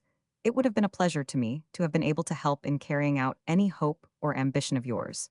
But I realized that, in the years intervening between your coming of age and the present moment, you were fulfilling your ideas and ambitions in your own way, and as I shall try to explain to you presently my ambitions, also you were of so adventurous a nature that even my own widely spread machinery of acquiring information, what I may call my private intelligence department, was inadequate. My machinery was fairly adequate for the Easton great part at all events, but you went north and south and west also. And in addition, you essayed realms where commerce and purely real affairs have no foothold, worlds of thought, of spiritual import, of psychic phenomena, speaking generally of mysteries, as now and again I was baffled in my inquiries. I had to enlarge my mechanism, and to this end started, not in my own name of course, some new magazines devoted to certain branches of inquiry and adventure. Should you ever care to know more of these things, Mr. Trent, in whose name the stock is left, will be delighted to give you all details. Indeed, these stocks, like all else I have, shall be yours when the time comes, if you care to ask for them, by means of the Journal of Adventure, the Magazine of Mystery Occultism, Balloon, an Aeroplane, the Submarine Jungle and Pampas, the Ghost World, the Explorer Forest and Island Ocean, and Creek. I was often kept informed when I should otherwise have been ignorant of your whereabouts and designs. For instance, when you had disappeared into the forest of the Incas, I got the first whisper of your strange adventures and discoveries in the buried cities of Udori, from a correspondent of the Journal of Adventure, long before the details given in the Times, of the rock temple of the primeval savages, where only remained the little dragon serpents, whose giant ancestors were rudely sculptured on the sacrificial altar. I well remember how I thrilled at even that meager account of your going in alone into that veritable hell. It was from occultism that I learned how you had made a stay alone in the haunted catacombs of Ellora, in the far recesses of the Himalayas, and of the fearful experiences which, when you came out shuddering and ghastly, overcame to almost epileptic fear those who had banded themselves together to go as far as the rock-cut approach to the hidden temple. All such things I read with rejoicing. You were shaping yourself for a wider and loftier adventure, which would crown more worthily your matured manhood, when I read of you in a description of Mihask in Madagascar, and the devil worship there rarely held. I felt I had only to wait for your homecoming in order to broach the enterprise I had so long contemplated. This was what I read. He is a man to whom no adventure is too wild or too daring. His reckless bravery is a byword amongst many savage peoples, and amongst many others not savages, whose fears are not of material things, but of the world of mysteries in and beyond the grave. He dares not only wild animals and savage men, but has tackled African magic and Indian mysticism. The Psychical Research Society has long exploited his deeds of valiance, and looked upon him as perhaps their most trusted agent or source of discovery. He is in the very prime of life, of almost giant stature and strength, trained to the use of all arms of all countries, inured to every kind of hardship, subtle-minded and resourceful, understanding human nature from its elemental form. Up to say that he is fearless would be inadequate. In a word, he is a man whose strength and daring fit him for any enterprise of any kind. He would dare and do anything in the world or out of it, on the earth or under it, in the sea or in the air, fearing nothing material or unseen, not man or ghost, nor god nor devil. If you ever care to think of it, I carried that cutting in my pocketbook from that hour. I read it till now. Remember, again, I say that I never interfered in the slightest way in any of your adventures. I wanted you to dree your own weird, as the Scotch say, and I wanted to know of it. That was all. Now, as I hold you fully equipped for greater enterprise, I want to set your feet on the road, and to provide you with the most potent weapon beyond personal qualities for the winning of great honor, gain, my dear nephew, which I am right sure does, and will appeal to you as it has ever done to me. I have worked for it for more than 50 years. But now that the time has come, when the torch is slipping from my old hands, I look to you, my dearest kinsman, to lift it and carry it on. The little nation of the Blue Mountains has from the first appealed to me. It is poor and proud and brave. Its people are well worth winning, and I would advise you to throw in your lot with them. You may find them hard to win, for when peoples like individuals are poor and proud, these qualities are apt to react on each other. To an endless degree, these men are untamable, and no one can ever succeed with them unless he is with them in Alanal and is a leader recognized. But if you can win them, they are loyal to death if you are ambitious and, I know you ere there may be a field for you in such a country, with your qualifications, fortified by the fortune which, I am happy enough to be able to leave you may dare. Much and go far should I be alive when you return from your exploration in northern South America, I may have the happiness of helping you to this or any other ambition, and I shall deem it a privilege to share it with you, but time is going on I am in my 7 year. The years of man are 60, and 10 I suppose, you understand I do let me point out this for ambitious projects, the great nationalities are impossible to a stranger and, in our own, we are limited by loyalty and common sense. It is only in a small nation that great ambitions can be achieved, if you share my own views and wishes the Blue Mountains, is your ground I hoped at one time, that I might yet become a voivodevin a great one, but age has dulled my personal ambitions as it has cramped my powers, I no longer dream of such honor for myself, though I do look on it as a possibility for you if you care for it through my, well you will have a great position and a great estate, and though you may have to yield up the latter, in accordance with my wish as already expressed in this letter, the very doing so will give you an even greater hold than this possession in the hearts of the mountaineers, should they ever come to know it should it be, that, at the time you inherit from me, the voivode Vissarion should not be alive it may serve or aid you to know that, in such case, you would be absolved from any conditions of mine, though I trust you would in that as in all other matters hold obligation, enforced by your own honor, as to my wishes therefore the matter stands thus. If Vissarion lives, you will relinquish the estates, should such not be the case you will act, as you believe that I would wish you to in either case. The mountaineers should not know from you, in any way of the secret contracts between Vissarion and myself enlightenment of the many should if ever come from others than yourself. And unless such take place, you would leave the estates without any quid pro quo. Whatever this you need not mind, for the fortune you will inherit will leave you free, and able to purchase other estates in the Blue Mountains or elsewhere that you may select in the world. If others attack them, and quicker and harder than they can if such be a possibility, should it ever be that you inherit the castle of Vissarion, on the spear of Ivan remember that I had it secretly fortified and armed against attack. There are not only massive grills but doors of chilled bronze, where such be needed my adherent Rook, who has faithfully served me for nearly 40 years, and has gone on my behalf on many perilous expeditions will I trust serve you in the same way, treat him well for my sake, if not for your own, I have left him provision for a life of ease. But he would rather take a part in dangerous enterprises, he is silent as the grave, and as bold as a lion he knows every detail of the fortification, and of the secret means of defense a word in your ear. Was once a pirate he was then in his extreme youth, and long since changed his ways in this respect, but from this fact you can understand his nature, you will find him useful should occasion ever arise, should you accept the conditions of my letter you are to make the Blue Mountains in part, at least your home, living there a part of the year, if only for a week as in England men of many estates, share the time amongst them to this, you are not bound, and no one shall have power to compel you or interfere with you I only express a hope, but one thing I do more than hope I desire if you will honor my wishes that come, what may you are to keep your British nationality, unless by special arrangement with and consent of the Privy Council, such arrangement, to be formally made by my friend Edward Bingham Trent or whomsoever, he may appoint by deed or will to act in the matter, and made in such a way that no act save that alone of Parliament in all its estates, and endorsed by the King may, or can prevail against it.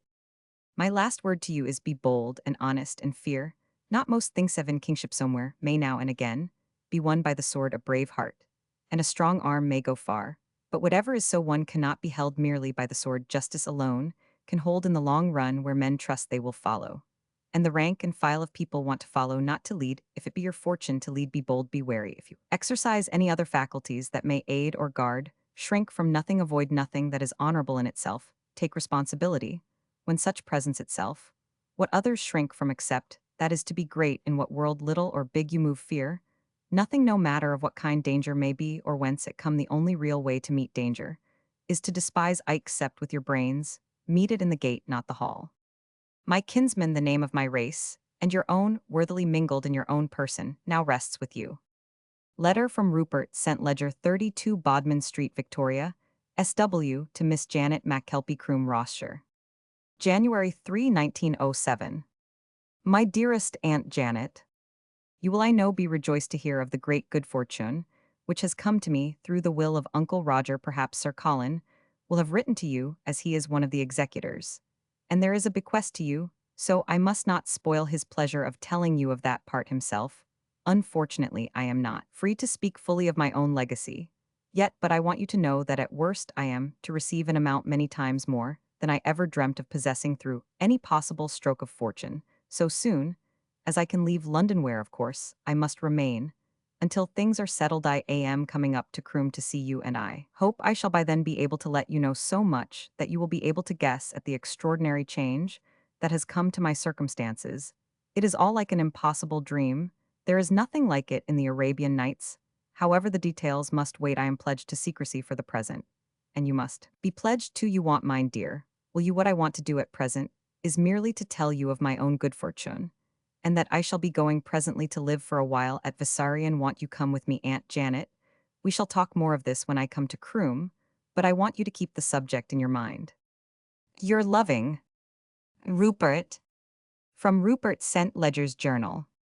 January 4, 1907.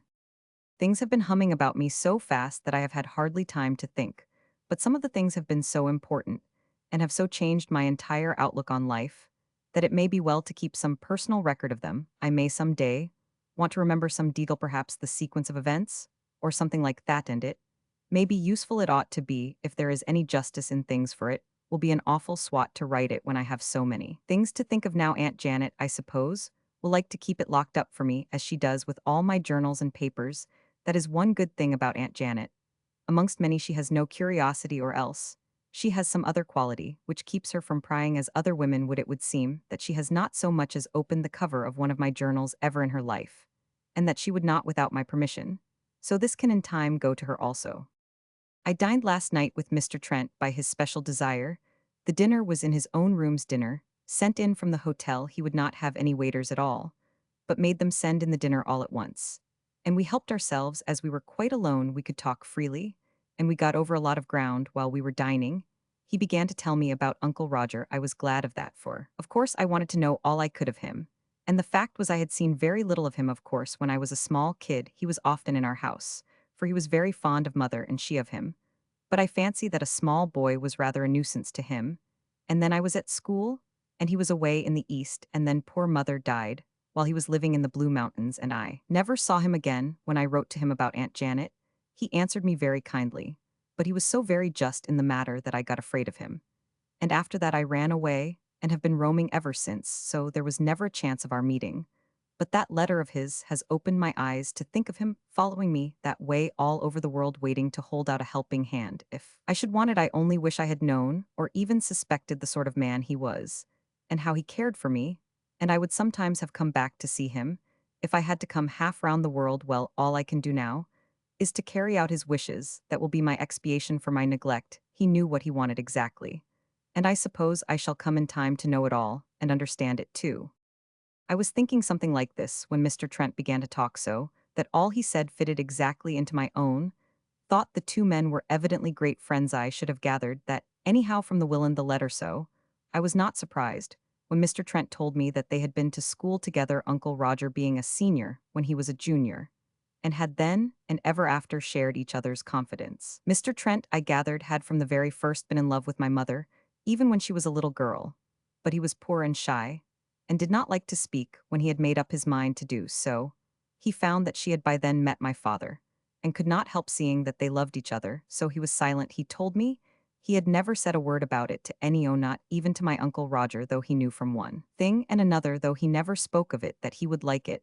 I could not help seeing that the dear old man regarded me in a sort of parental way. I have heard of such romantic attachments being transferred to the later generation. I was not displeased with it, on the contrary. I liked him better for it. I love my mother so much. I always think of her in the present, that I cannot think of her as dead. There is a tie between anyone else who loved her and myself. I tried to let Mr. Trent see that I liked him, and it pleased him so much that I could see his liking for me growing greater. Before we parted, he told me that he was going to give up business. He must have understood how disappointed I was, for how could I ever get along at all without him, for he said, as he laid a hand quite affectionately, I thought, in my shoulder, I shall have one client, though, whose business I always hope to keep, and for whom I shall be always whilst I live glad to act. If he will have me. I did not care to speak. As I took his hand, he squeezed mine too, and said very earnestly, I served your uncle's interests to the very best of my ability for nearly 50 years. He had full confidence in me, and I was proud of his trust. I can honestly say, Rupert, you won't mind me using that familiarity. Will you that, though the interests which I guarded were so vast that, without abusing my trust, I could often have used my knowledge to my personal advantage. I never once in little matters, or big abused that trust no, not even rubbed the bloom off it. And now that he has remembered me and his, will so generously that I need work no more, it will be a very genuine pleasure and pride to me to carry out as well as I can the wishes that I partly knew and now realize more fully towards you, his nephew. In the long chat which we had, and which lasted till midnight, he told me many very interesting things about Uncle Roger. When in the course of conversation he mentioned that the fortune Uncle Roger left must be well over 100 millions, I was so surprised that I said out loud I did not mean to ask a question. How on earth could a man beginning with nothing realize such a gigantic fortune? By all honest ways, he answered, and his clever human insight, he knew one half of the world, and so kept abreast of all public and national movements that he knew the critical moment to advance money required. He was always generous and always on the side of freedom. There are nations at this moment, only now entering on the consolidation of their liberty, who owe all to him, who knew when and how to help. No wonder that in some lands they will drink to his memory on great occasions, as they used to drink his health. As you and I shall do now, sir, I said as I filled my glass and stood up. We drank it in bumpers. We did not say a word, either of us. But the old gentleman held out his hand, and I took it, and so holding hands, we drank in silence. It made me feel quite choky, and I could see that he too was moved. From E. B. Trent's Memoranda. January 4, 1907. I asked Mr. Rupert St. Ledger to dine with me at my office alone, as I wish to have a chat with him tomorrow, Sir Colin, and I will have a formal meeting with him for the settlement of affairs. But I thought it best to have an informal talk with him alone, first, as I wish to tell him certain matters which will make our meeting tomorrow more productive of utility, as he can now have more full understanding of the subjects, which we have to discuss. Sir Colin is all that can be in manhood, and I could wish no better colleague in the executorship of this phenomenal will, but he has not had the privilege of a lifelong friendship with the testator, as I have had, and as Rupert St. Ledger had to learn intimate details regarding his uncle, I could best make my confidences alone tomorrow. We shall have plenty of formality. I was delighted with Rupert. He is just what I could have wished his mother's boy to bear, a son of my own to be, had I had the good fortune to have been a father. But this is not for me. I remember long, long ago, reading a passage in Lamb's Essays, which hangs in my mind. The children of Alice call Bartram father. Some of my old friends would laugh to see me write this, but these memoranda are for my eyes alone, and no one shall see them till after my death, unless by my own permission. The boy takes some qualities after his father. He has a daring that is disturbing to an old dry-as-dust lawyer like me, but somehow I like him more than I ever liked any man in my life, more even than his uncle, my old friend Roger Melton, and Lord knows, I had much cause to like him. I have more than ever now. It was quite delightful to see the way the young adventurer was touched by his uncle's thought of him. He is a truly gallant fellow, but venturesome exploits have not affected the goodness of heart. It is a pleasure to me to think that Roger and Colin came together apropos of the boy's thoughtful generosity towards Miss Mac Kelpie. The old soldier will be a good friend to him, or I am much mistaken, with an old lawyer like me, and an old soldier like him, and a real old gentlewoman like Miss Mac Kelpie, who loves the very ground he walks on to look after him, together with all his own fine qualities, and his marvelous experience of the world, and the gigantic wealth that will surely be his. That young man will go far. Letter from Rupert St. Ledger to Miss Janet MacKelpie Croom. January 5, 1907. My dearest Aunt Janet, it is all over the first stage of it, and that is as far as I can get at present. I shall have to wait for a few days, sir.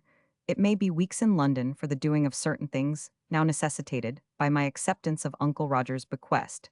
But as soon as I can, dear, I shall come down to Croom, and spend with you as many days as possible. I shall then tell you all I am at liberty to tell, and I shall thank you personally for your consent to come with me to Vissarion. Oh, how I wish my dear mother had lived to be with us. It would have made her happy, I know, to have come. And then we three who shared together the old dear hard days would have shared in the same way the new splendor. I would try to show all my love and gratitude to you. Both you must take the whole burden of it. Now, dear, for you and I are alone. No, not alone. as we used to be, for I have now two old friends, who are already dear to me. One is so to you already, Sir Colin, is simply splendid. And so, in his own way, is Mr. Trent. I am lucky, Aunt Janet, to have two such men to think of affairs for me. Am I not? I shall send you a wire as soon as ever I can see my way to get through my work. And I want you to think over all the things you ever wished for in your life, so that I may, if there is any mortal way of doing, sojat them. For you will not stand in the way of my having this great pleasure, will you, dear? Goodbye. Your loving Rupert. E. B. Trent's Memoranda. January 6, 1907. The formal meeting of Sir Colin and myself with Rupert St. Ledger went off quite satisfactorily, from what he had said yesterday. And again last night, I had almost come to expect an unreserved acceptance of everything stated or implied in Roger Melton's will. But when we had sat round the table, this appeared by the way to be a formality, for which we were all prepared, for we sat down, as if by instinct. The very first words he said were, "As I suppose I must go through this formality, I may as well say at once that I accept every possible condition which was in the mind of Uncle Roger. And to this end, I am prepared to sign seal and deliverer, whatever is the ritual, whatever document you certain to meme think necessary or advisable, and of which you both approve." He stood up and walked about the room for a few moments. Sir Colin and I sitting quite still silent, he came back to his seat. And after a few seconds of nervousness, a rare thing with him, I fancy said, "I hope you both understand. Of course, I know you do. I only speak because this is an occasion for formality that I am willing to accept.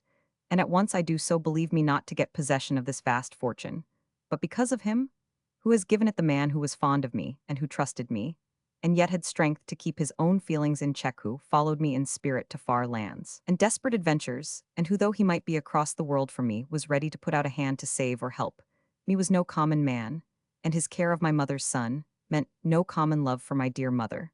And so she and I together accept his trust. Come of it, what may? I have been thinking it over all night, and all the time I could not get out of the idea that mother was somewhere near me. The only thought that could debar me from doing as I wished to, don't intend to doubt be that she would not approve. Now that I am satisfied she would approve, I accept whatever may result or happen. I shall go on following the course that he has set for me. So help me God." Sir Colin stood up, and I must say a more martial figure I never saw. He was in full uniform, for he was going on to the king's levee. After our business, he drew his sword from the scabbard and laid it naked on the table before Rupert and said, "You are going, sir, into a strange and danger country. I have been reading about it since we met, and you will be largely alone amongst fierce mountaineers, who resent the very presence of a stranger, and to whom you are, and must be one, if you should ever be in any trouble, and want a man to stand back to back with you. I hope you will give me the honor." As he said this, pointed to his sword. Rupert and I were all standing. No one cannot sit down in the presence of such an act as that. You are, I am proud to say, allied with my family, and I only wish to God it was closer to myself. Rupert took him by the hand and bent his head before him as answered, "The honor is mine, Sir Colin, and no greater can come to any man than that which you have just done me. The best way I can show how I value it will be to call on you if I am ever in such a tight place. By Jove, sir, this is history repeating itself. Aunt Janet used to tell me when I was a youngster how Mac Kelpie of Croom laid his sword before Prince Charlie. I hope I may tell her of this. It would make her so proud and happy. Don't imagine, sir, that I am thinking myself a Charles Edward. It is only that Aunt Janet is so good to me that I might well think I was." Sir Colin bowed grandly. "Rupert St. Ledger, my dear niece, is a woman of great discretion and discernment, and moreover I am thinking she has in her some of the gift of second sight that has been a heritage of our blood. And I am one with my niecing. Everything, the whole thing, was quite regal in manner. It seemed to take me back to the days of the Pretender. It was not, however, a time for sentiment, but for action. We had met regarding the future, not the past, so I produced the short document I had already prepared on the strength of his steadfast declaration that he would accept the terms of the will, and the secret letters. I had got ready a formal acceptance, when I had once again formally asked Mr. St. Ledger's wishes, and he had declared his wish to accept. I got in a couple of my clerks as witnesses. Then, having again asked him in their presence if it was his wish to declare acceptance of the conditions, the document was signed, and witnessed Sir Colin and I both appending our signatures to the attestation. And so the first stage of Rupert St. Ledger's inheritance is completed. The next step will not have to be undertaken on my part until the expiration of 6 months from his entry on his estate at Vassarion, as he announces his intention of going within a fortnight. This will mean practically a little over 6 months from now. Book 2 Vissarion. Letter from Rupert sent Ledger Castle of Vissarion, the Spear of Ivan Land of the Blue Mountains, to Miss Janet McKelpie Castle, Rossshire, NB. January 23, 1907. My dearest Aunt Janet, as you see, I am here at last, having got my formal duty done as you made me promise me letters, reporting arrival to Sir Colin and Mr. Trent, are lying sealed in front of me ready to post for nothing, shall go before yours. I am free to speak to you. This is a most lovely place, and I hope you will like it. I am quite sure you will. We passed it in the steamer coming from Trieste to Durazzo. I knew the locality from the chart, and it was pointed out to me by one of the officers with whom I had become quite friendly, and who kindly showed me interesting places whenever we got within sight of shore. The Spear of Ivan on which the castle stands is a headland, running well out into the sea. It is quite a peculiar place, a sort of headland on a headland, jutting out into a deep wide bay, so that though it is a promontory, it is as far away from the traffic of coast life as anything you can conceive. The main promontory is the end of a range of mountains and looms up vast, towering over everything, a mass of sapphire blue. I can well understand how the country came to be called the land of the Blue Mountains, for it is all mountains, and they are all blue. The coastline is magnificent, what is called ironbound, being all rocky, sometimes great frowning precipices, sometimes jutting spurs of rock, again little rocky islets now and again, clad with trees and verdure at other places, stark and bare elsewhere, are little rocky bays and indentations, always rock, and often with long interesting caves. Some of the shores of the bays are sandy or else ridges of beautiful pebbles, where the waves make endless murmur. But of all the places I have seen in this land, or any other, the most absolutely beautiful is Vissarion. It stands at the ultimate point of the promontory, I mean, the little or rather lesser promontory that continues on the spur of the mountain range, for the lesser promontory or extension of the mountain is in reality vast. The lowest bit of cliff along the seafront is not less than a couple of 100 feet high. That point of rock is really very peculiar. I think Dame Nature must, in the early days of her housekeeping, rather housebuilding, have intended to give her little child man a rudimentary lesson in self-protection. It is just a natural bastion, such as a titanic Vauban might have designed in primeval times. So far as the castle is concerned, it is alone visible from the sea. Any enemy approaching could see only that frowning wall of black rock of vast height and perpendicular steepness. Even the old fortifications which crown it are not built, but cut in the solid rock. A long narrow creek of very deep water, walled in by high steep cliffs, runs in behind the castle, bending north and west, making safe and secret anchorage into the creek, falls over a precipice, a mountain stream, which never fails in volume of water. On the western shore of that creek is the castle, a huge pile of buildings of every style of architecture from the 12th century to where such things seem to stop in this dear old world land about the time of Queen Elizabeth. So it is pretty picturesque. I can tell you, when we got the first glimpse of the place from the steamer, the officer with whom I was on the bridge pointed towards it and said, "That is where we saw the dead woman floating in a coffin." That was rather interesting, so I asked him all about it. He took from his pocketbook a cutting from an Italian paper, which he handed to me. As I can read and speak Italian fairly well, it was all right, but as you, my dear Aunt Janet, are not skilled in languages, and as I doubt if there is any assistance of the kind to be had at Croom, I do not send it. But as I have heard that the item has been produced in the last number of the Journal of Occultism, you will be easily able to get it. As he handed me the cutting, he said, "I am Distilia." His story was so strange that I asked him a good many questions about it. He answered me quite frankly on every point, but always adhering stoutly to the main point, namely, that it was no phantom or mirage, no dream or imperfect vision in a fog. We were four in all who saw it, he said, three from the bridge, and the Englishman Caulfield from the Bosu's account exactly agreed with what we saw. Captain Miralani and Falamano and I were all awake and in good trim. We looked with our night glasses, which are more than usually powerful. You know, we need good glasses for the east shore of the Adriatic.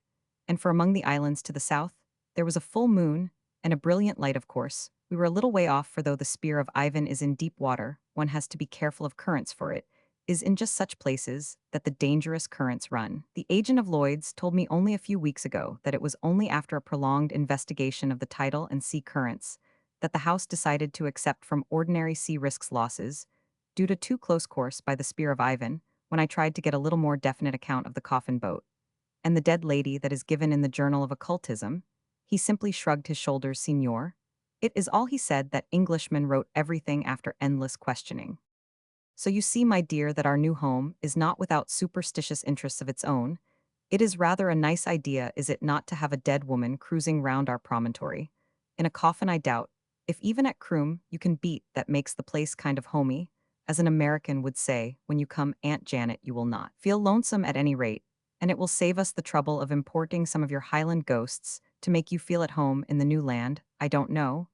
But we might ask the stiff to come to tea with us, of course. It would be a late tea somewhere between midnight and cockcrow. Would be about the etiquette of the thing, I fancy. But I must tell you all the realities of the castle, and around it, so I will write again within a day or two, and try to let you know enough to prepare you for coming here. Till then, adieu, my dear. Your loving Rupert. From Rupert St. Ledger Visarion to Janet McKelpie Croom. January 25, 1907. I hope I did not frighten you, dear Aunt Janet, by the yarn of the lady in the coffin, but I know you are not afraid. You have told me too many weird stories for me to dread that, besides, you have second sight latent at all events, however there won't be any more ghosts or about ghosts in this letter. I want to tell you all about our new home. I am so glad you are coming out so soon. I am beginning to feel so lonesome. I walk about sometimes aimlessly and find my thoughts drifting in such an odd way. If I did know better, I might begin to think I was in love. There is no one here to be in love with, so make your mind easy, Aunt Janet. Not that you would be unhappy, I know, dear. If I did fall in love, I suppose I must marry some day. It is a duty now, I know, when there is such an estate as Uncle Roger has left me. And I know this: I shall never marry any woman unless I love her. And I am right sure that if I do love her, you will love her too, Aunt Janet. Want you, dear? It wouldn't be half a delight if you didn't want, if you don't there now. But before I begin to describe Visarion, I shall throw a sop to you, as a chatelaine that may give you patience to read the rest. The castle needs a lot of things to make it comfortably as you would consider it. In fact, it is absolutely destitute of everything of a domestic nature. Uncle Roger had it vetted on the defense side, and so far it could stand a siege, but it couldn't cook a dinner or go through a sprinkling.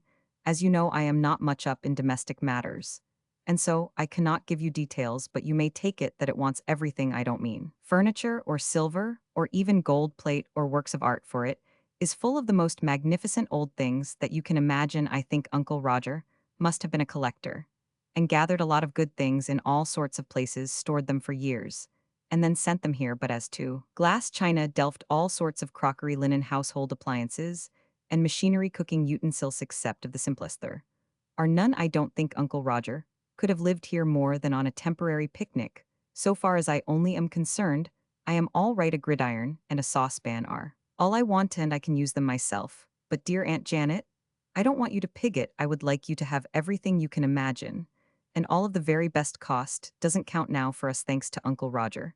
And so, I want you to order all. I know you, dear, being a woman, want object to shopping, but it will have to be wholesale. This is an enormous place, and will swallow up all you can buy like a quicksand. Do as you like about choosing, but get all the help you can. Don't be afraid of getting too much you can't, or of being idle when you are here. I assure you that when you come there will be so much to do, and so many things to think of, that you will want to get away from it all. And besides, Aunt Janet, I hope you won't be too long. Indeed, I don't wish to be selfish, but your boy is lonely and wants you.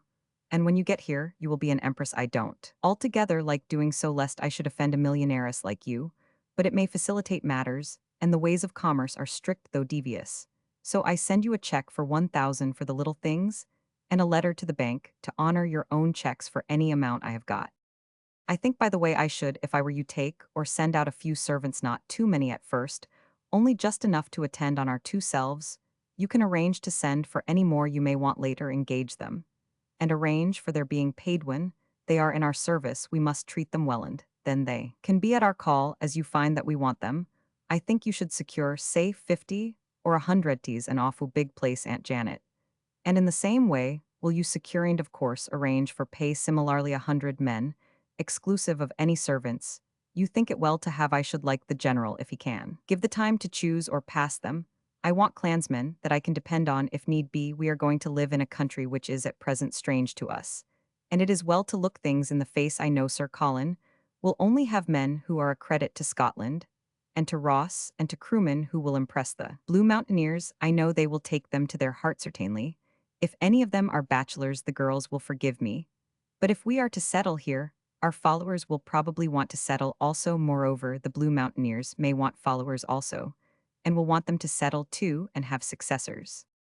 Now for the description of the place. Well, I simply can't just now. It is all so wonderful and so beautiful. The castle, I have written so much already about other things that I really must keep the castle for another letter. Love to Sir Colin, if he is at Croom. And oh dear Aunt Janet, how I wish that my dear mother was coming out. It all seems so dark and empty without her. How she would have enjoyed it, how proud she would have been, and my dear, if she could be with us again, how grateful she would have been to you for all you have done for her boy, as I am, believe me, most truly and sincerely and affectionately grateful. Your loving Rupert. Rupert sent Ledger Visarion to Janet McKelpie Croom. January 26, 1907. My dear Aunt Janet, please read this as if it was a part of the letter I wrote yesterday. The castle itself is so vast that I really can't describe it in detail, so I am waiting till you come, and then you and I will go over it together and learn all that we can about it. We shall take Rook with us. And as he is supposed to know every part of it from the keep to the torture chamber, we can spend a few days over it. Of course, I have been over most of it, since I came at that is I went at various times to see different portions, battlements, the bastions, the old guardroom, the hall, the chapel, the walls, the roof, and I have been through some of the network of rock passages. Uncle Roger must have spent a mint of money on it so far as I can see. And though I am not a soldier, I have been in so many places fortified in different ways that I am not entirely ignorant of the subject. He has restored it in such an up-to-date way that it is practically impregnable to anything under big guns or a siege train. He has gone so far as to have certain outworks, and the keep covered with armored plating of what looks like Harveyized steel. You will wonder when you see it. But as yet I really know only a few rooms, and am familiar with only one me own room, the drawing room, not the great hall, which is a vast place, the library a magnificent one, but in sad disorder. We must get a librarian some day to put it in trim, and the drawing room and boudoir and bedroom, suite which I have selected for you, are all fine, but my own room is what suits me best, though I do not think you would care for it for yourself. If you do, you shall have it. It was Uncle Roger's own room, when he stayed here living in it for a few days, served to give me more insight to his character, rather to his mind than I could have otherwise had. It is just the kind of place I like myself, so naturally. I understand the other chap who liked it too. It is a fine big room, not quite within the castle, but an outlying part of it. It is not detached, or anything of that sort, but is a sort of garden room built onto it. There seems to have been always some sort of place where it is, for the passages and openings inside seem to accept or recognize it.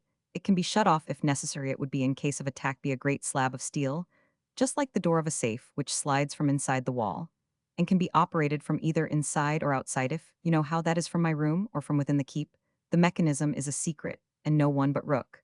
And I know it. The room opens out through a great French window. The French window is modern, I take it, and was arranged by or for Uncle Roger. I think there must have been always a large opening there for centuries at least, which opens on a wide terrace or balcony of white marble.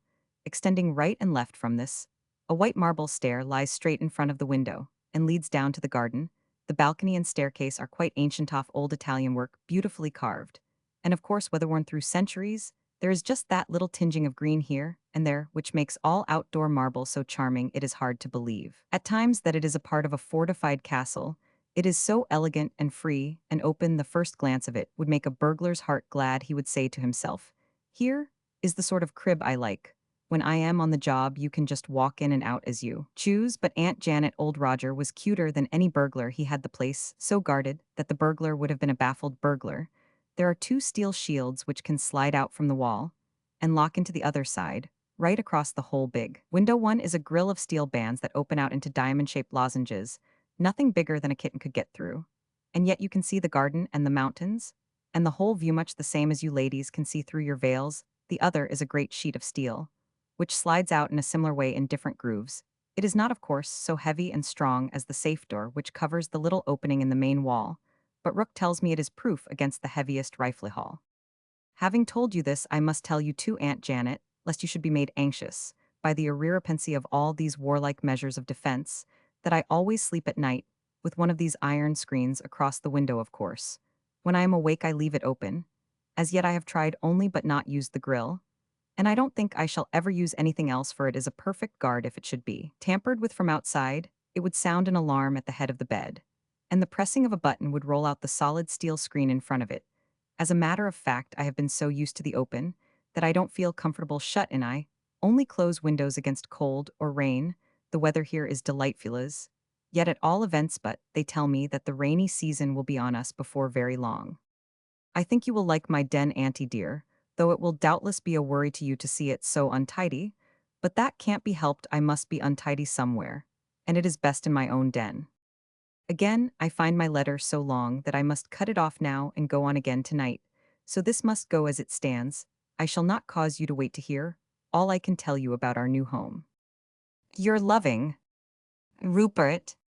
From Rupert St. Ledger Visarion to Janet McKelpie Croom. January 29, 1907. My dear Aunt Janet, my den looks out as I told you in my last letter on the garden, or to speak more accurately on one of the gardens, for there are acres of them. This is the old one, which must be almost as old as the castle itself, for it was within the defenses in the old days of Bose. The wall that surrounds the inner portion of it has long ago been leveled, but sufficient remains at either end, where it joined the outer defenses, to show the long casemates for the bowmen to shoot through, and the raised stone gallery, where they stood it, is just the same kind of building as the stonework of the sentry's walk on the roof, and of the great old guardroom under it. But whatever the garden may have been, and no matter how it was guarded, it is a most lovely place. There are whole sections of garden here of various styles: Greek, Italian, French, German, Dutch, British, Spanish, African, Mauritial, the older nationalities.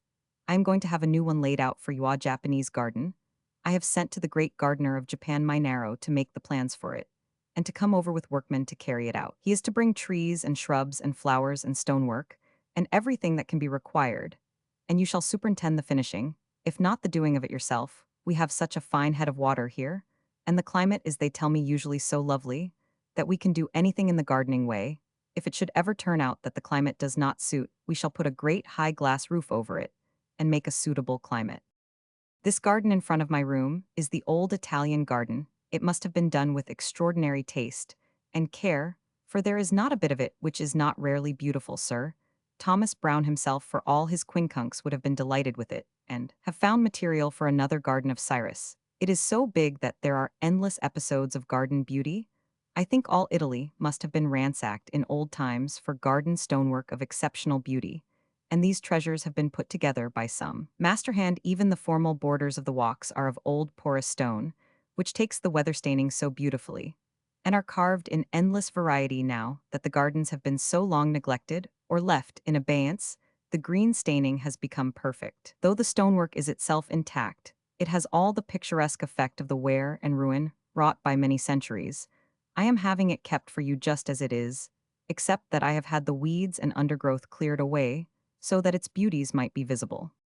But it is not merely the architect work of the garden that is so beautiful, nor is the assembling there of the manifold wealth of floral beauty. There is the beauty that nature creates by the hand of her servant time. You see, Aunt Janet, how the beautiful garden inspires a danger-hardened old tramp like me to high-grade sentiments of poetic fancy. Not only have limestone and sandstone, and even marble grown green in time, but even the shrubs planted and then neglected have developed new kinds of beauty of their own in some far distant time. Some master gardener of the Visarions has tried to realize an ideathet of tiny plants that would grow just a little higher than the flowers, so that the effect of an uneven floral surface would be achieved without any hiding of anything in the garden seen from anywhere. This is only my reading of what has been from the effect of what is. In the long period of neglect, the shrubs have outlived the flowers. Nature has been doing her own work all the time in enforcing the survival of the fittest.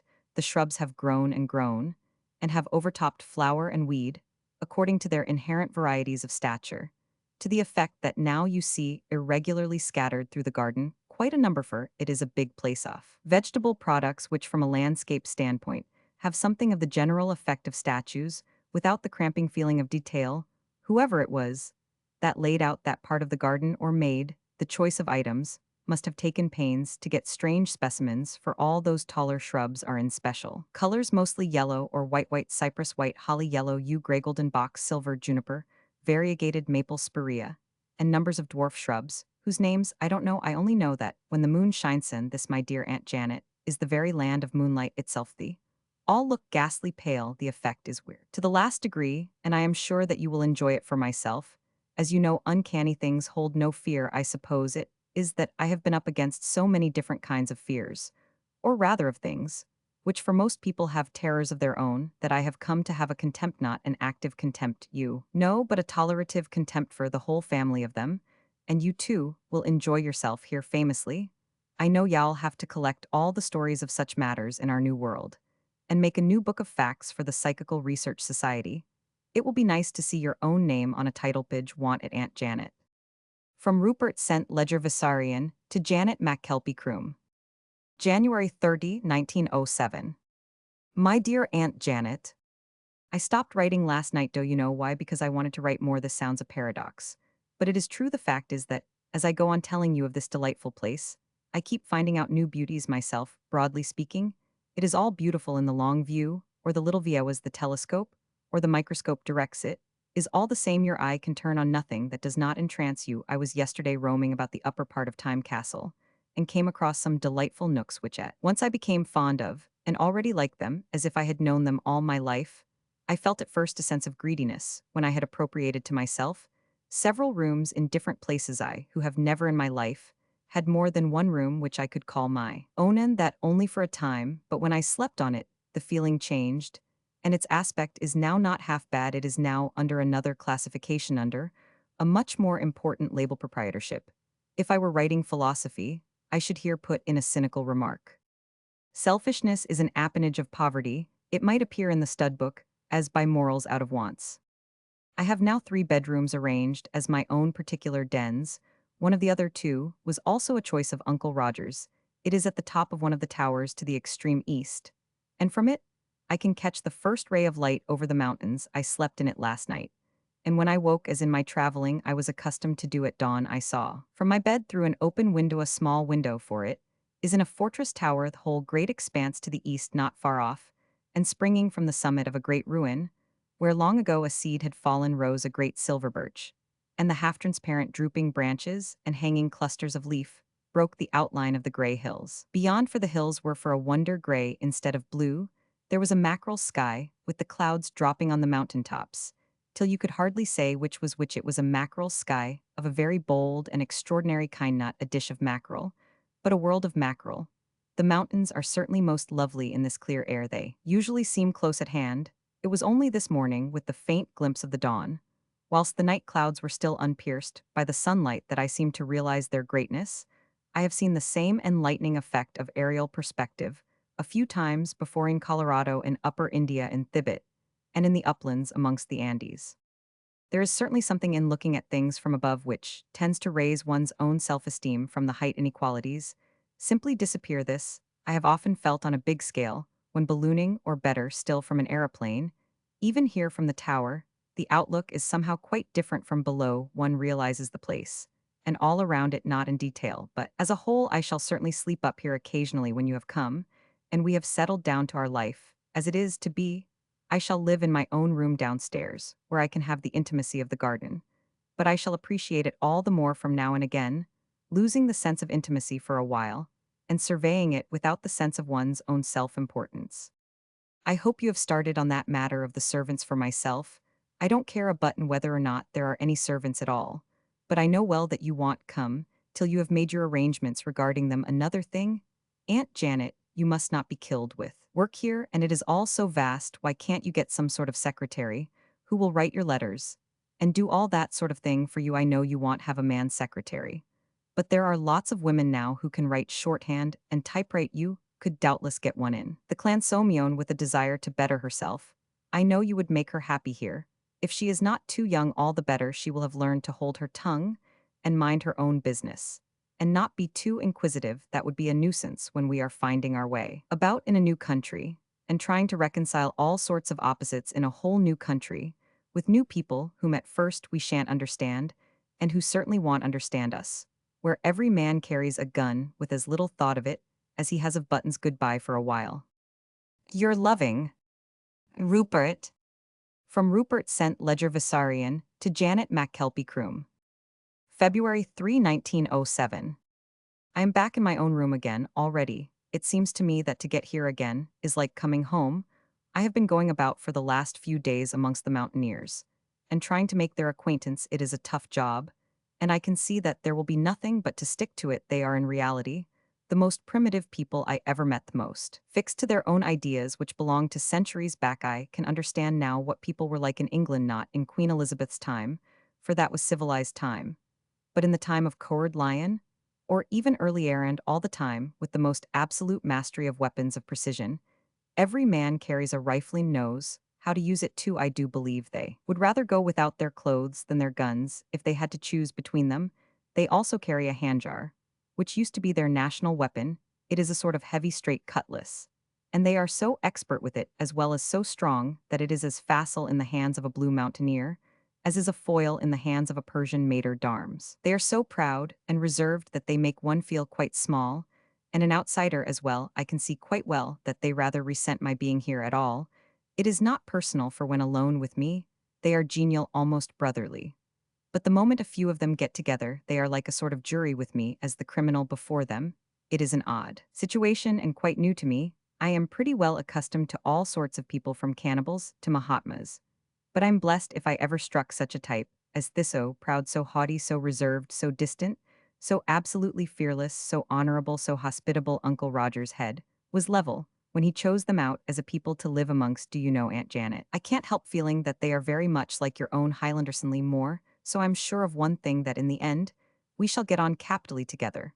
But it will be a slow job, and will need a lot of patience. I have a feeling in my bones that, when they know me better, they will be very loyal and very true, and I am not a hairsbreadth afraid of them or anything they shall or might do. That is, of course, if I live long enough for them to have time to know me. Anything may happen with such an indomitable, proud people to whom pride is more than victuals. After all, it only needs one man out of a crowd to have a wrong idea or to make a mistake as to one's motiving. There you are, but it will be all right that way. I am sure I am come here to stay as Uncle Roger wished, and stay I shall, even if it has to be in a little bed of my own, beyond the garden 7 feet odd long, and not too narrow, or else a stone box of equal proportions in the vaults of St. Sava's Church, across the creek, the old burial place of the Visarians and other noble people for a good many centuries back. I have been reading over this letter, dear Aunt Janet, and I am afraid the record is rather an alarming one, but don't you go building up superstitious horrors or fears on it. Honestly, I am only joking about death, a thing to which I have been rather prone for a good many years back, not in very good taste, I suppose, but certainly very useful when the old man with the black wings goes flying about you day and night in strange places, sometimes visible, and at others invisible, but you can always hear wings, especially in the dark. When you cannot see them, you know that Aunt Janet, who come of a race of warriors and who have special sight behind or through the black curtain. Honestly, I am in no whit afraid of the Blue Mountaineers, nor have I a doubt of them. I love them already for their splendid qualities, and I am prepared to love them for themselves. I feel, too, that they will love me, and incidentally they are sure to love you. I have a sort of undercurrent of thought that there is something in their minds concerning me, something not painful, but disturbing, something that has a base in the past, something that has hope in it and possible pride, and not a little respect. As yet they can have had no opportunity of forming such impression from seeing me or from anything I have done. Of course, it may be that, although they are fine, tall, stalwart men, I am still a head and shoulders over the tallest of them, that I have yet seen. I catch their eyes looking up at me, as though they were measuring me, even when they are keeping away from me, or rather, keeping me from them at arm's length. I suppose I shall understand what it all means some day. In the meantime, there is nothing to do but to go on my own way, which is Uncle Rogersand. Wait and be patient. And just I have learned the value of that anyway in my life amongst strange peoples. Good night. Your loving Rupert. From Rupert St. Ledger Visarion to Janet McKelpie Croom. February 24, 1907. My dear Aunt Janet, I am more than rejoiced to hear that you are coming here so soon. This isolation is, I think, getting on my nerves. I thought for a while last night that I was getting on, but the reaction came all too soon. I was in my room in the east turret, the room on the corbel, and saw here and there men passing silently and swiftly between the trees, as though in secret by-and-by. I located their meeting place, which was in a hollow in the midst of the wood, just outside the natural garden, as the map or plan of the castle calls it. I stalked that place for all I was worth, and suddenly walked straight into the midst of them.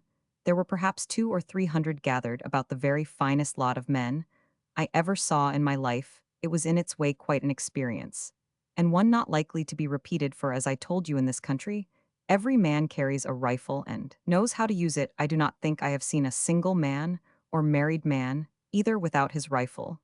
Since I came here, I wonder if they take them with them to bed. Well, the instant after I stood amongst them, every rifle in the place was aimed straight at me. Don't be alarmed, Aunt Janet. They did not fire at me. If they had, I should not be writing to you now.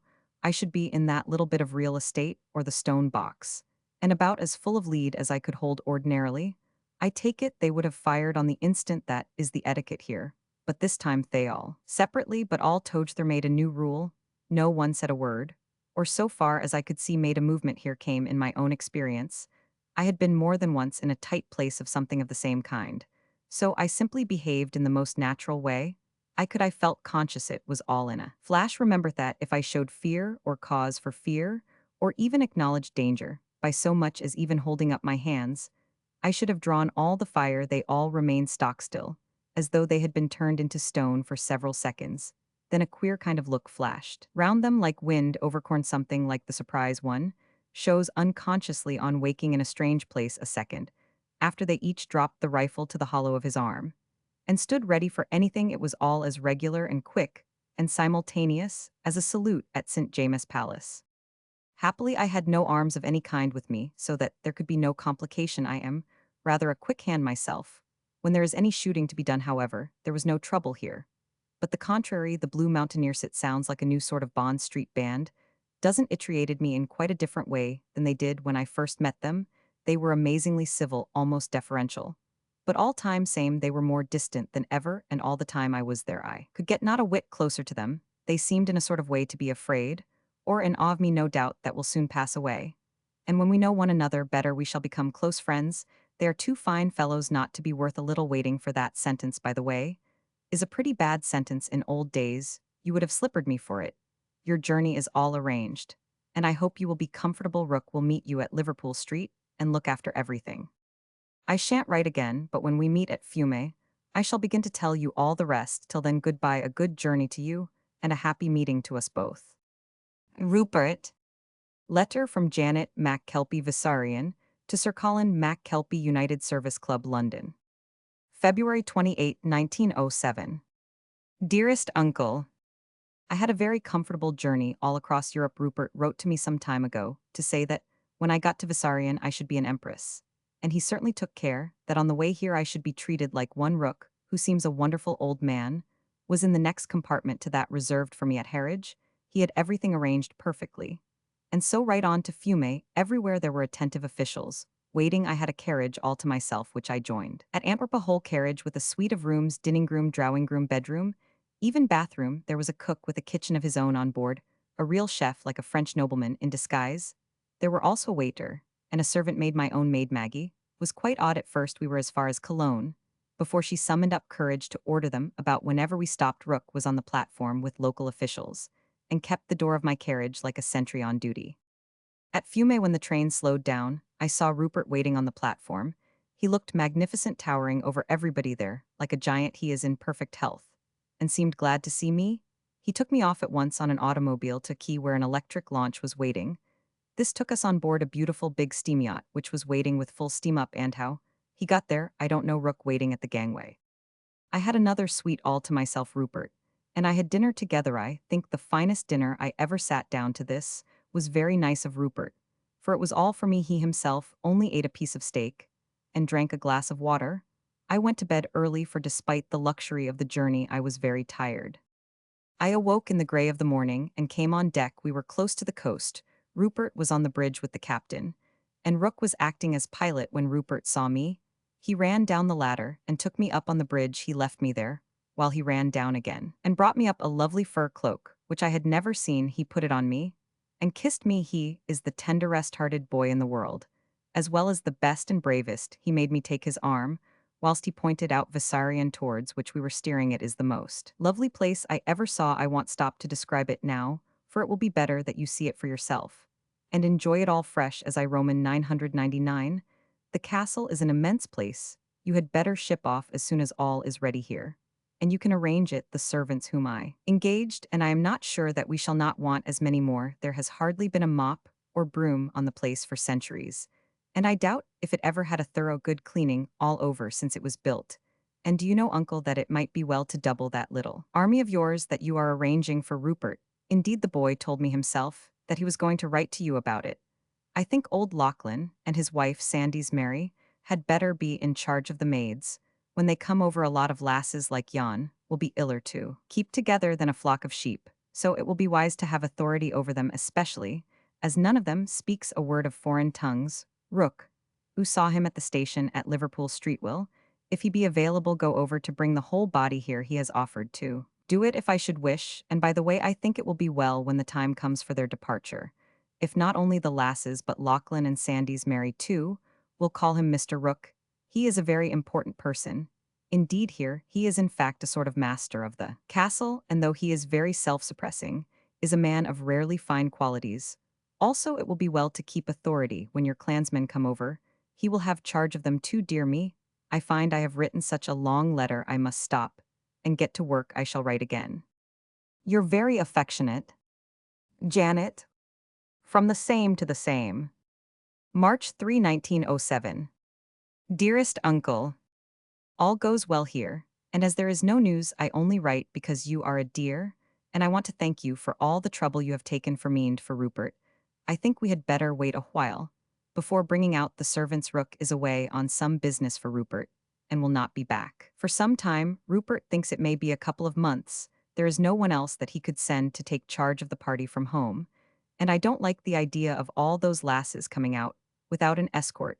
Even Lachlan and Sandy's Mary are ignorant of foreign languages and foreign ways. But as soon as Rook returns, we can have them all out. I dare say you will have some of your clansmen ready by then.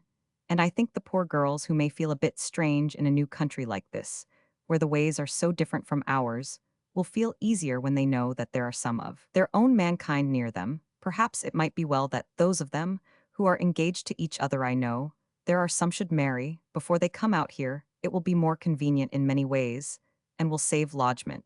And besides, these blue mountaineers are very handsome men. Good night. Janet. Sir Colin Mac Kelpie Croom to Janet Mac Kelpie Visarion.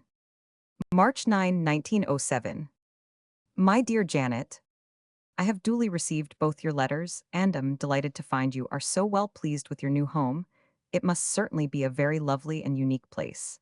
And I am myself longing to see it. I came up here 3 days ago, and am as usual feeling all the better for a breath of my native air. Time goes on, my dear, and I am beginning to feel not so young as I was. Tell Rupert that the men are all fit and longing to get out to him. They are certainly a fine lot of men. I don't think I ever saw a finer. I have had them drilled and trained as soldiers, and in addition have had them taught a lot of trades just as they selected themselves. So he shall have nigh him men who can turn their hands to anything, not of course that they all know every trade, but amongst them there is someone who can do whatever may be required. There are blacksmiths, carpenters, farriers, saddle makers, gardeners, plumbers, cutlers, gunsmiths.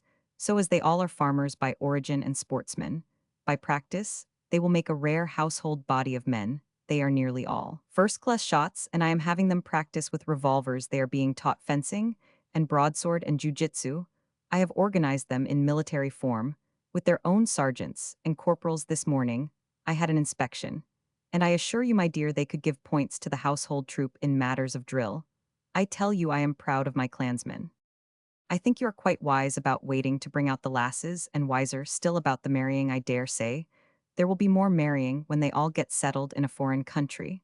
I shall be glad of it, for as Rupert is going to settle there, it will be good for him to have round him a little colony of his own people. And it will be good for them too, for I know he will be good to Themas. You will, my dear, the hills are barren here and life is hard, and each year there is more and more demand for crofts, and sooner or later our people must thin out, and mayhap our little settlement of Mac Kelpie clan away beyond the frontiers of the empire may be some service to the nation and the king. But this is a dream. I see that here I am beginning to realize in myself one part of Isaiah's prophecy. Your young men shall see visions, and your old men shall dream dreams. By the way, my dear, talking about dreams, I am sending you out some boxes of books which were in your rooms. They are nearly all on odd subjects, that we understand. Second sight, ghosts, dreams, that was what brought the matter to my mind.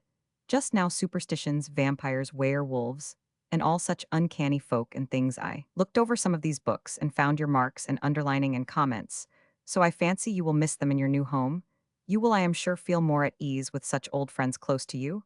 I have taken the names and sent the list to London so that when you pay me a visit again, you will be at home in all ways. If you come to me altogether, you will be more welcome still if possible. But I am sure that Rupert, who I know loves you very much, will try to make you so happy that you will not want to leave him. So I will have to come out often to see you both, even at the cost of leaving Croom for so long. Strange is it not that now, when through Roger Melton's more than kind remembrance of me, I am able to go where I will and do what I will, I want more and more to remain at home by my own ingle. I don't think that anyone but you or Rupert could get me away from it. I am working very hard at my little regiment, as I call it. They are simply fine, and will, I am sure, do us credit. The uniforms are all made, and well made too. There is not a man of them that does not look like an officer. I tell you, Janet, that when we turn out the Visarian Guard, we shall feel proud of them. I dare say that a couple of months will do all that can be done here. I shall come out with them myself. Rupert writes me that he thinks it will be more comfortable to come out direct in a ship of our own, so when I go up to London in a few weeks' time, I shall see about chartering a suitable vessel. It will certainly save a lot of trouble to us and anxiety to our people, would it not be well? When I am getting the ship, if I charter one big enough to take out all your lasses too, it is not as if they were strangers. After all, my dear soldiers are soldiers and lasses are lasses. But these are all kinsfolk as well as clansmen and clanswomen, and either chief shall be there. Let me know your views and wishes in this respect. Mr. Trent, whom I saw before leaving London, asked me to convey to you his most respectful remembrances. These were his very words, and here they are. Trent is a nice fellow, and I like him. He has promised to pay me a visit here before the month is up, and I look forward to our both enjoying ourselves. Goodbye, my dear, and the Lord watch over you and our dear boy. Your affectionate uncle, Colin Alexander MacKelpie. Book 3, The Coming of the Lady. Rupert St. Ledger's Journal. April 3, 1907. I have waited till Noel into midday before beginning to set down the details of the strange episode of last night. I have spoken with persons whom I know to be of normal type. I have breakfasted as usual heartily, and have every reason to consider myself in perfect health and sanity, so that the record following may be regarded as not only true in substance, but exact as to details. I have investigated and reported on too many cases for the Psychical Research Society to be ignorant of the necessity for absolute accuracy in such matters of even the minutest detail. Yesterday was Tuesday, the 2nd day of April 1907. I passed a day of interest with its fair amount of work of varying kinds. Aunt Janet and I lunched together, had a stroll round the gardens, after tea especially examining the site for the new Japanese garden, which we shall call Janet's Garden. We went in mackintoshes, for the rainy season is in its full, the only sign of its not being a repetition of the deluge, being that breaks in the continuance are beginning. They are short at present, but will doubtless enlarge themselves as the season comes towards an end. We dined together at 7. After dinner I had a cigar, and then joined Aunt Janet for an hour in her drawing room. I left her at 10:30, when I went to my own room and wrote some letters. At 10 minutes past 11, I wound my watch so I know the time accurately. Having prepared for bed, I drew back the heavy curtain in front of my window, which opens on the marble steps into the Italian garden. I had put out my light before drawing back the curtain, for I wanted to have a look at the scene before turning in. Aunt Janet has always had an old-fashioned idea of the need or propriety, I hardly know which, of keeping windows closed and curtains drawn. I am gradually getting her to leave my room alone in this respect, but at present the change is in its fitful stage, and of course I must not hurry matters or be too persistent, as it would hurt her feelings. This night was one of those under the old regime. It was a delight to look out, for the scene was perfect of its own kind. The long spell of rain, the ceaseless downpour, which had for the time flooded everywhere, had passed, and water in abnormal places rather trickled than ran. We were now beginning to be the sloppy rather than the deluge stage. There was plenty of light to see by, for the moon had begun to show out fitfully through the masses of flying clouds. The uncertain light made weird shadows with the shrubs and statues in the garden. The long straight walk, which leads from the marble steps, is strewn with fine sand white from the quartz strand. In the nook to the south of the castle, tall shrubs of white holly, yew, juniper, cypress, and variegated maple and spirea, which stood at intervals along the walk, and its branches appeared ghost-like in the fitful moonlight. The many vases and statues and urns, always like phantoms in a half-light, were more than ever weird last night. The moonlight was unusually effective and showed not only the gardens down to the defending wall, but the deep gloom of the great forestries beyond, and beyond that again, to where the mountain chain began, the forest running up their silvered slopes, flame-like in form, deviated here and there by great crags and the outcropping rocky sinews of the vast mountains.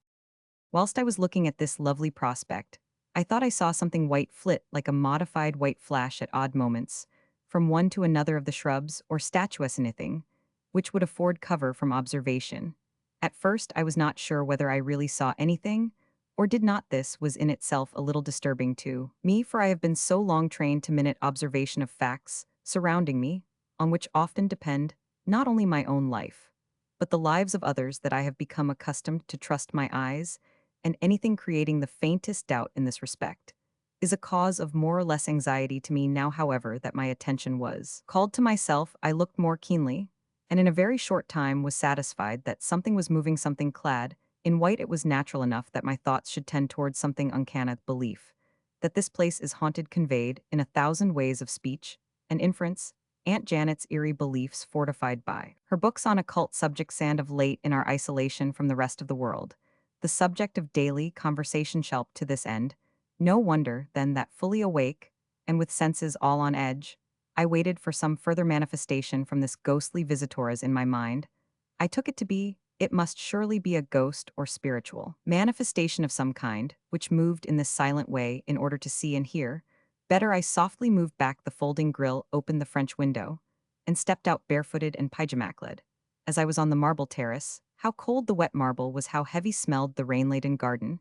It was as though the night and the damp and even the moonlight were drawing the aroma from all the flowers that blossomed the whole night, seemed to exhale heavy, half-intoxicating odors. I stood at the head of the marble steps, and all immediately before me was ghostly in the extremeth white marble terrace, and steps the white walks of quartz sand glistening under the fitful moonlight, the shrubs of white or pale green or yellow, all looking dim and ghostly in the glamorous light, the white statues and vases, and amongst them still flitting noiselessly that mysterious elusive figure, which I could not say was based on fact or imagination. I held my breath, listening intently for every sound, but sound there was none save those of the night, and its denizens. Owls hooted in the forest, bats, taking advantage of the cessation of the rain, flitted about silently like shadows in the air. But there was no more sign of moving ghost or phantom, or whatever I had seen might have been, if indeed there had been anything, except imagination. So after waiting a while, I returned to my room, closed the window, drew the grill across again, and dragged the heavy curtain before the opening. Then, having extinguished my candles, went to bed in the dark. In a few minutes, I must have been asleep. What was that? I almost heard the words of my own thought, as I sat up in bed, wide awake to memory, rather than present hearing. The disturbing sound had seemed like the faint tapping at the window. For some seconds I listened mechanically, but intently, with bated breath, and that quick beating of the heart which in a timorous person speaks for fear and for expectation in another. In the stillness, the sound came, again this time, a very, very faint but unmistakable tapping at the glass door. I jumped up, drew back the curtain, and for a moment stood appalled. There, outside on the balcony in the now brilliant moonlight, stood a woman wrapped in white grave clothes, saturated with water which dripped on the marble floor, making a pool which trickled slowly down the wet steps. Attitude and dress and circumstance all conveyed the idea that, though she moved and spoke, she was not quick, but dead. She was young and very beautiful, but pale, like the gray pallor of death through the still white of her face, which made her look as cold as the wet marble. She stood on, her dark eyes seemed to gleam with a strange but enticing luster, even in the unsearching moonlight, which is, after all, rather deceptive than illuminative. I could not but notice one rare quality of her eyes. Each had some quality of refraction which made it look as though it contained a star. At every movement she made, the stars exhibited new beauties of more rare and radiant force. She looked at me imploringly as the heavy curtain rolled back, and in eloquent gestures implored me to admit her. Instinctively I obeyed. I rolled back the steel grille and threw open the French window. I noticed that she shivered and trembled as the glass door fell open. Indeed, she seemed so overcome with cold as to seem almost unable to move. In the sense of her helplessness, all idea of the strangeness of the situation entirely disappeared. It was not as if my first idea of death taken from her cerements was negatived. It was simply that I did not think of it at all. I was content to accept things as they were. She was a woman, and in some dreadful trouble. That was enough. I am thus particular about my own emotions, as I may have to refer to them again, in matters of comprehension or comparison. The whole thing is so vastly strange and abnormal that the least thing may afterwards give some guiding light or clue to something otherwise not understandable. I have always found that in recondite matters, first impressions are of more real value than later conclusions. We humans place far too little reliance on instinct, as against reason, and yet instinct is the great gift of nature to all animals for their protection and the fulfillment of their functions generally. When I stepped out on the balcony not thinking of my costume, I found that the woman was benumbed and hardly able to move even when I asked her to enter and supplemented my words with gestures in case she should not understand my language. She stood stock-still, only rocking slightly to and fro as though she had just strength enough left to balance herself on her feet. I was afraid from the condition in which she was that she might drop down dead at any moment, so I took her by the hand to lead her in, but she seemed too weak to even make the attempt when I pulled her slightly forward, thinking to help her she tottered, and would have fallen had I not caught her. In my arms, then half lifting her, I moved her forwards. Her feet, relieved of her weight now, seemed able to make the necessary effort. And so I, almost carrying her, we moved into the room. She was at the very end of her strength. I had to lift her over the sill, in obedience to her motion. I closed the French window and bolted it. I supposed the warmth of the room, though cool, it was warmer than the damp air, without affected her quickly, for on the instant, she seemed to begin to recover herself in a few seconds, as though she had reacquired her strength. She herself pulled the heavy curtain across the window. This left us in darkness, through which I heard her say in English, "Light, get a light." I found matches and at once lit a candle. As the wick flared, she moved over to the door of the room and tried if the lock and bolt were fastened. Satisfied as to this, she moved towards me her wet shroud, leaving a trail of moisture on the green carpet. By this time, the wax of the candle had melted sufficiently to let me see her clearly. She was shaking and quivering. As though in an ague, she drew the wet shroud around her piteously. Instinctively, I spoke. "Can I do anything for you?" She answered still in English and in a voice of thrilling, almost piercing sweetness, which seemed somehow to go straight to my heart and affected me strangely, give me warmth. I hurried to the fireplace. It was empty. There was no fire laid. I turned to her and said, "Wait just a few minutes here. I shall call someone and get help and fire." Her voice seemed to ring with intensity as she answered without a pause, "No, no, rather would I be her." She hesitated for an instant, but as she caught sight of her cerements went on hurriedly as, "I am, I trust you not others, and you must not betray my trust." Almost instantly, she fell into a frightful fit of shivering, drawing again her deathclothes close to her so piteously that it wrung my heart. I suppose I am a practical man, at any rate I am accustomed to action. I took from its place beside my bed a thick Jaeger dressing gown of dark brown. It was of course of extra length. Hand held it out to her as I said, "Put that on. It is the only warm thing here which would be suitable. Stay, you must remove that wet wit." I stumbled about for a word that would not be offensive. At that frockters costume you hate for, it is I pointed to where in the corner of the room stood a chintz-covered folding screen, which fences in my cold sponge bath, which is laid ready for me overnight, as I am an early riser.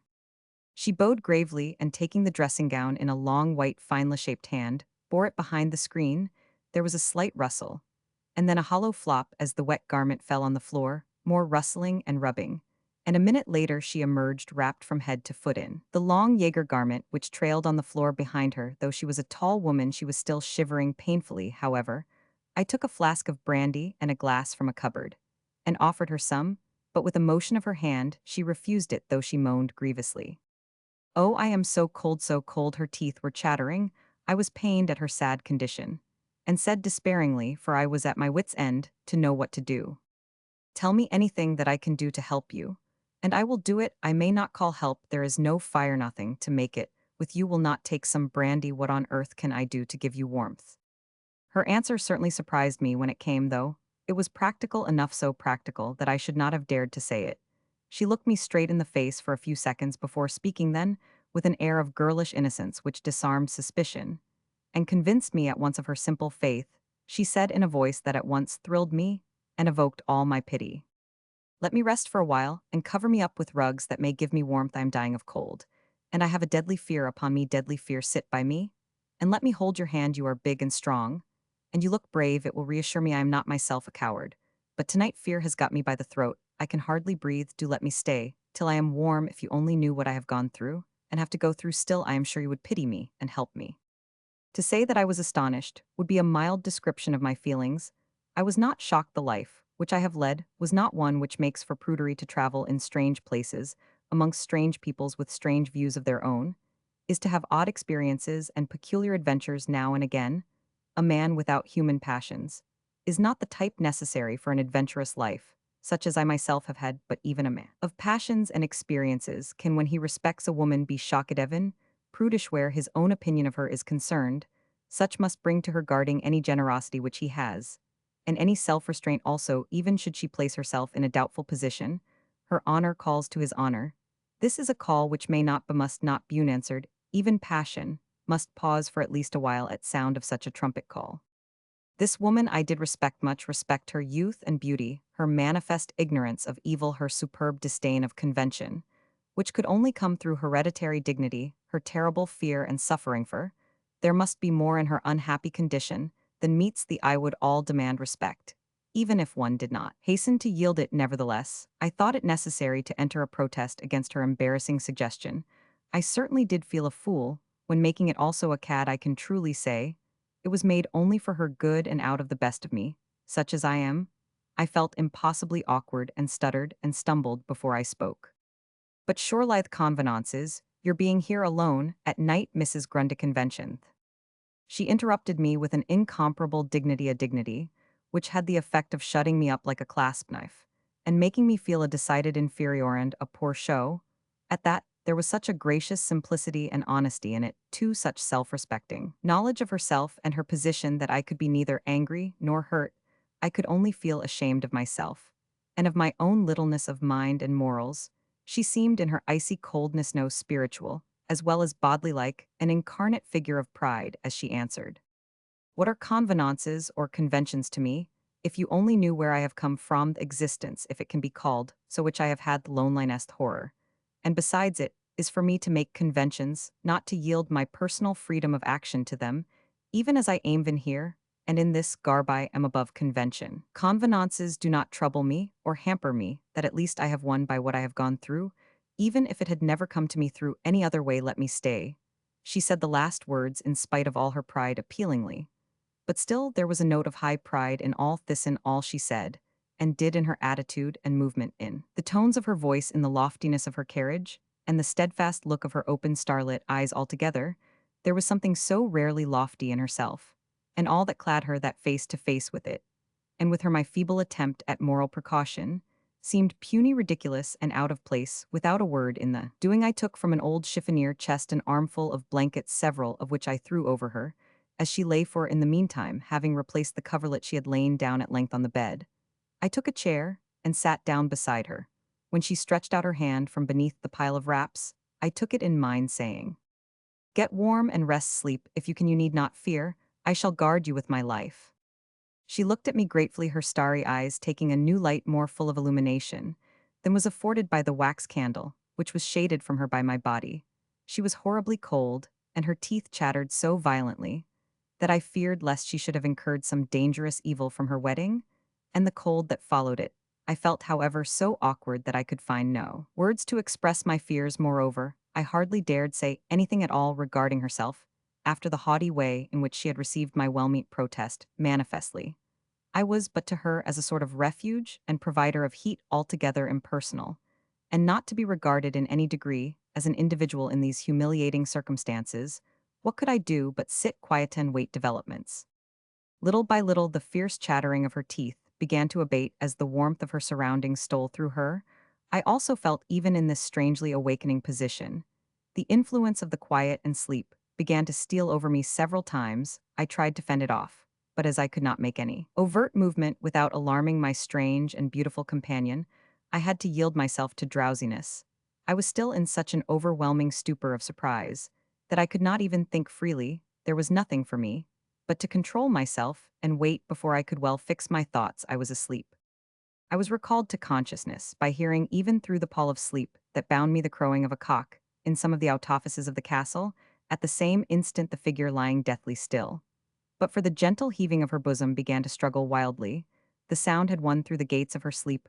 Also with a swift gliding motion, she slipped from the bed to the floor saying in a fierce whisper, as she pulled herself up to her full height, "Let me out, I must go, I must go." By this time I was fully awake, and the whole position of things came to me in an instant which I shall never forget. The dim light of the candle, now nearly burned down to the socket all the dimmer, from the fact that the first gray gleam of morning was stealing in round the edges of the heavy curtain. The tall, slim figure in the brown dressing gown, whose overlength trailed on the floor, the black hair showing glossy in the light, and increasing by contrast the marble whiteness of the face, in which the black eyes sent through their stars fiery gleams. She appeared quite in a frenzy of haste. Her eagerness was simply irresistible. I was so stupefied with amazement, as well as with sleep, that I did not attempt to stop her, but began instinctively to help her by furthering her wishes as she ran behind the screen, and as far as sound could inform me began frantically to disrobe herself of the warm dressing gown, and to don again the ice-cold wet shroud. I pulled back the curtain from the window, and drew the bolt of the glass door. As I did so, she was already behind me, shivering. As I threw open the door, she glided out with a swift, silent movement, but trembling in an agonized way as she passed me. She murmured in a low voice which was almost lost in the chattering of her teeth, "Oh, thank you 1,000 times, but I must go, I shall come again, and try to show my gratitude. Do not condemn me as ungrateful till then." And she was gone. I watched her pass the length of the white path, flitting from shrub to shrub or statue, as she had come in the cold gray light of the undeveloped dawn. She seemed even more ghostly than she had done in the black shadow of the night. When she disappeared from sight in the shadow of the wood, I stood on the terrace for a long time, watching in case I should be afforded another glimpse of her, for there was now no doubt in my mind that she had for me some strange attraction. I felt even then that the look in those glorious starry eyes would be with me always so long as I might live. There was some fascination which went deeper than my eyes or my flesh, or my heart down deep into the very depths of my soul. My mind was all in a whirl so that I could hardly think coherently. It all was like a dream. The reality seemed far away. It was not possible to doubt that the phantom figure which had been so close to me during the dark hours of the night was actual flesh and blood. Yet she was so cold altogether. I could not fix my mind to either proposition, that it was a living woman who had held my hand, or a dead body, reanimated for the time or the occasion in some strange manner. The difficulty was too great for me to make up my mind upon it, even had I wanted to, but in any case, I did not want to. This would no doubt come in time. But till then I wished to dream on, as anyone does in a dream, which can still be blissful, though there be pauses of pain, or ghastliness, or doubt, or terror. So I closed the window, and drew the curtain again, feeling for the first time the cold, in which I had stood on the wet marble floor of the terrace, when my bare feet began to get warm on the soft carpet. To get rid of the chill feeling, I got into the bed on which she had lain, and, as the warmth restored me, tried to think coherently for a short while. I was going over the facts of the nighter, what seemed as facts to my remembrance. But as I continued to think, the possibilities of any result seemed to get less, and I found myself vainly trying to reconcile with the logic of life the grim episode of the night. The effort proved to be too much for such concentration as was left to me. Moreover, interrupted sleep was clamant, and would not be denied. What I dreamt of, if I dreamt at all, I only know that I was ready for waking when the time came. It came with a violent knocking at my door. I sprang from bed fully awake in a second, drew the bolt, and slipped back to bed with a hurried "May I come in?" Aunt Janet entered. She seemed relieved when she saw me, and gave without my asking an explanation of her perturbation. "Oh laddie, I hae been so uneasy aboot ye all the nicht. I hae had dreams and visions, and a sorts o' uncanny fancies. I fear," that she was by now drawing back the curtain, and as her eyes took in the marks of wet all over the floor, the current of her thoughts changed. "Why laddie, whatever hae ye been doin'? Why your baith o' the mess ye hae made 'tis sinful to jie sick trouble and waste." And so she went on. I was glad to hear the tirade, which was only what a good housewife, outraged in her sentiments of order, would have made. I listened in patience with pleasure, when I thought of what she would have thought, and said had she known the real facts I was well pleased to have got off so easily. Rupert S. Journal continued. April 10, 1907. For some days after what I call the episode, I was in a strange condition of mind. I did not take any, not even Aunt Janetinto, confidence. Even she, dear and open-hearted and liberal-minded, as she is, might not have understood well enough to be just and tolerant, and I did not care to hear any adverse comment on my strange visitor. Somehow I could not bear the thought of anyone finding fault with her, or in her, though strangely enough, I was eternally defending her to myself. For despite my wishes, embarrassing thoughts would come again and again and again in all sorts and variants of queries difficult to answer. I found myself defending her sometimes, as a woman hard-pressed by spiritual fear and physical suffering. Sometimes, as not being amenable to laws that govern the living indeed, I could not make up my mind whether I looked on her as a living human being or as one with some strange existence in another world, and having only a chance foothold in our own in such doubt imagination, began to work and thoughts of evil, of danger, of doubt, even of fear, began to crowd on me with such persistence, and in such varied forms that I found my instinct of reticence growing into a settled purpose. The value of this instinctive precaution was promptly shown by Aunt Janet's state of mind, with consequent revelation of it. She became full of gloomy prognostications and what I thought were morbid fears. For the first time in my life, I discovered that Aunt Janet had nerves. I had long had a secret belief that she was gifted to some degree, at any rate, with second sight, which quality or whatever it is skilled in the powers, if not the lore of superstition manages to keep at stretch, not only the mind of its immediate pathic, but of others relevant to it. Perhaps this natural quality had received a fresh impetus from the arrival of some cases of her books sent on by Sir Colin. She appeared to read and reread these works, which were chiefly on occult subjects, day and night, except when she was imparting to me choice excerpts of the most baleful and fearsome kind. Indeed, before a week was over, I found myself to be an expert in the history of the cult, as well as in its manifestations, which latter I had been versed in for a good many years. The result of all this was that it set me brooding, such at least I gathered, was the fact when Aunt Janet took me to task for it. She always speaks out according to her convictions, so that her thinking I brooded was to me a proof that I did, and after a personal examination, I camerelictant litto the conclusion that she was right so far, at any rate, as my outer conduct was concerned. The state of mind I was in, however, kept me from making any acknowledgement of it the real cause of my keeping so much to myself, and of being so distrait, and so I went on torturing myself as before with introspective questioning, and she with her mind set on my actions, and endeavoring to find a cause for them continued, and expounded her beliefs and fears. Her nightly chats with me, when we were alone after dinner, for I had come to avoid her questioning at other times, kept my imagination at high pressure despite myself. I could not but find new cause for concern in the perennial founts of her superstition. I had thought years ago that I had then sounded the depths of this branch of psychicism, but this new phase of thought, founded on the really deep hold which the existence of my beautiful visitor and her sad and dreadful circumstances had taken upon me, brought me a new concern in the matter of self-importance. I came to think that I must reconstruct my self-values and begin a fresh understanding of ethical beliefs. Do what I would, my mind would keep turning on the uncanny subjects brought before it. I began to apply them one by one to my own late experience, and unconsciously to try to fit them in turn to the present case. The effect of this brooding was that I was, despite my own will, struck by the similarity of circumstances bearing on my visitor, and the conditions apportioned by tradition and superstition to such strange survivals from earlier ages as these partial existences, which are rather undead than living, still walking the earth, though claimed by the world of the dead. Amongst them are the vampire or the were-wolf. To this class also might belong in a measure the doppelgangerone, of whose dual existences commonly belongs to the actual world around it. So too the denizens of the world of astralism. In any of these named worlds, there is a material presence which must be created, if only for a single or periodic purpose.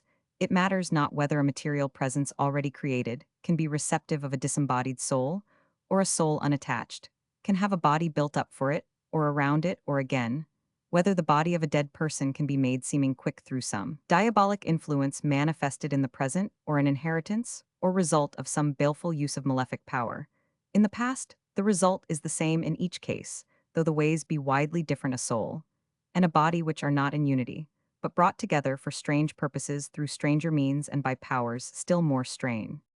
Through much thought and a process of exclusions, the eerie form, which seemed to be most in correspondence with my adventure, and most suitable to my fascinating visitor, appeared to be the vampire doppelganger astral creations, and all such like did not comply with the conditions of my night experience. The were-wolf is but a variant of the vampire, and so needed not to be classed or examined at all. Then it was that thus focused, the lady of the shroud, for so I came to hold her in my mind, began to assume a new force. Aunt Janet's library afforded me clues, which I followed with avidity in my secret heart. I hated the quest, and did not wish to go on with it. But in this, I was not my own master, do what I would brush away doubts. Never so often new doubts and imaginings came in their stead. The circumstance almost repeated the parable of the seven devils who took the place of the exorcised one doubts. I could stand imaginings, I could stand, but doubts and imaginings together made a force so fell that I was driven to accept any reading of the mystery, which might presumably afford a foothold for satisfying thought. And so I came to accept tentatively the vampire theory, accept it, at least so far as to examine it, as judicially as was given me to do, as the days wore on. So the conviction grew the more I read on the subject, the more directly the evidences pointed towards this view. The more I thought, the more obstinate became the conviction. I ransacked Aunt Janet's volumes again and again to find anything to the contrary. But in vain again, no matter how obstinate were my convictions at any given time, unsettlement came with fresh thinking over the argument, so that I was kept in a harassing state of uncertainty. Briefly, the evidence in favor of accord between the facts of the case and the vampire theory were: her coming was at night. That time, the vampire is, according to the theory, free to move at will. She wore her shroud, a necessity of coming fresh from grave or tomb, for there is nothing occult about clothing which is not subject to astral or other influences. She had to be helped into my room in strict accordance with what one skeptical critic of occultism has called the vampire etiquette. She made violent haste in getting away at cockcrow. She seemed preternaturally cold, her sleep was almost abnormal in intensity, and yet the sound of the cock crowing came through it. These things showed her to be subject to some laws, though not in exact accord within those which govern human beings under the stress of such circumstances, as she must have gone through. Her vitality seemed more than human, the quality of vitality, which could outlive ordinary burial. Again, such purpose, as she had shown in donning under stress of some compelling direction her ice-cold wet shroud, and wrapped in it going out again into the night, was hardly normal for a woman. But if so, and if she was indeed a vampire, might not, whatever it may be, that holds such beings in thrall be, by some means or other, exorcised? To find the means must be my next task. I am actually pining to see her again. Never before have I been stirred to my depths by anyone, come it from heaven, or hell, from the earth, or the grave. It does not matter, I shall make it my task to win her back to life and peace. If she be indeed a vampire, the task may be hard and long. If she be not so, and if it be merely that circumstances have so gathered round her as to produce that impression, the task may be simpler, and the result more sweet. No, not more sweet, for what can be more sweet than to restore the lost or seemingly lost soul of the woman you love? There the truth is out. At last I suppose that I have fallen in love with her. If so, it is too late for me to fight against it. I can only wait with what patience I can till I see her again. But to that end, I can do nothing. I know absolutely nothing about her, not even her name, Patience. Rupert S. Journal continued. April 16, 1907. The only relief I have had from the haunting anxiety regarding the Lady of the Shroud has been in the troubled state of my adopted country. There has evidently been something up which I have not been allowed to know. The mountaineers are troubled and restless, are wandering about singly and in parties and holding meetings in strange places. This is what I gather used to be in old days, when intrigues were on foot with Turks, Greeks, Austrians, Italians, Russians. This concerns me vitally, for my mind has long been made up to share the fortunes of the land of the Blue Mountains, for good or ill. I mean to stay here, jai sways, jai resta, I share henceforth the lot of the Blue Mountaineers, and not Turkey, nor Greece, nor Austria, nor Italy, nor Russiano, not France, nor Germany, either not man, nor God, nor devil, shall drive me from my purpose. With these patriots I throw in my lot. My only difficulty seemed at first to be with the men themselves. They are so proud that at the beginning I feared they would not even accord me the honor of being one of them. However, things always move on somehow. No matter what difficulties there be at the beginning, never mind when one looks back at an accomplished fact. The beginning is not to be seen, and if it were, it would not matter. It is not of any account anyhow. I heard that there was going to be a great meeting near here yesterday afternoon, and I attended it. I think it was a success. If such is any proof, I felt elated as well as satisfied. When I came away, Aunt Janet's second sight on the subject was comforting though grim, and in a measure disconcerting. When I was saying good night, she asked me to bend down my head. As I did so, she laid her hands on it and passed them all over it.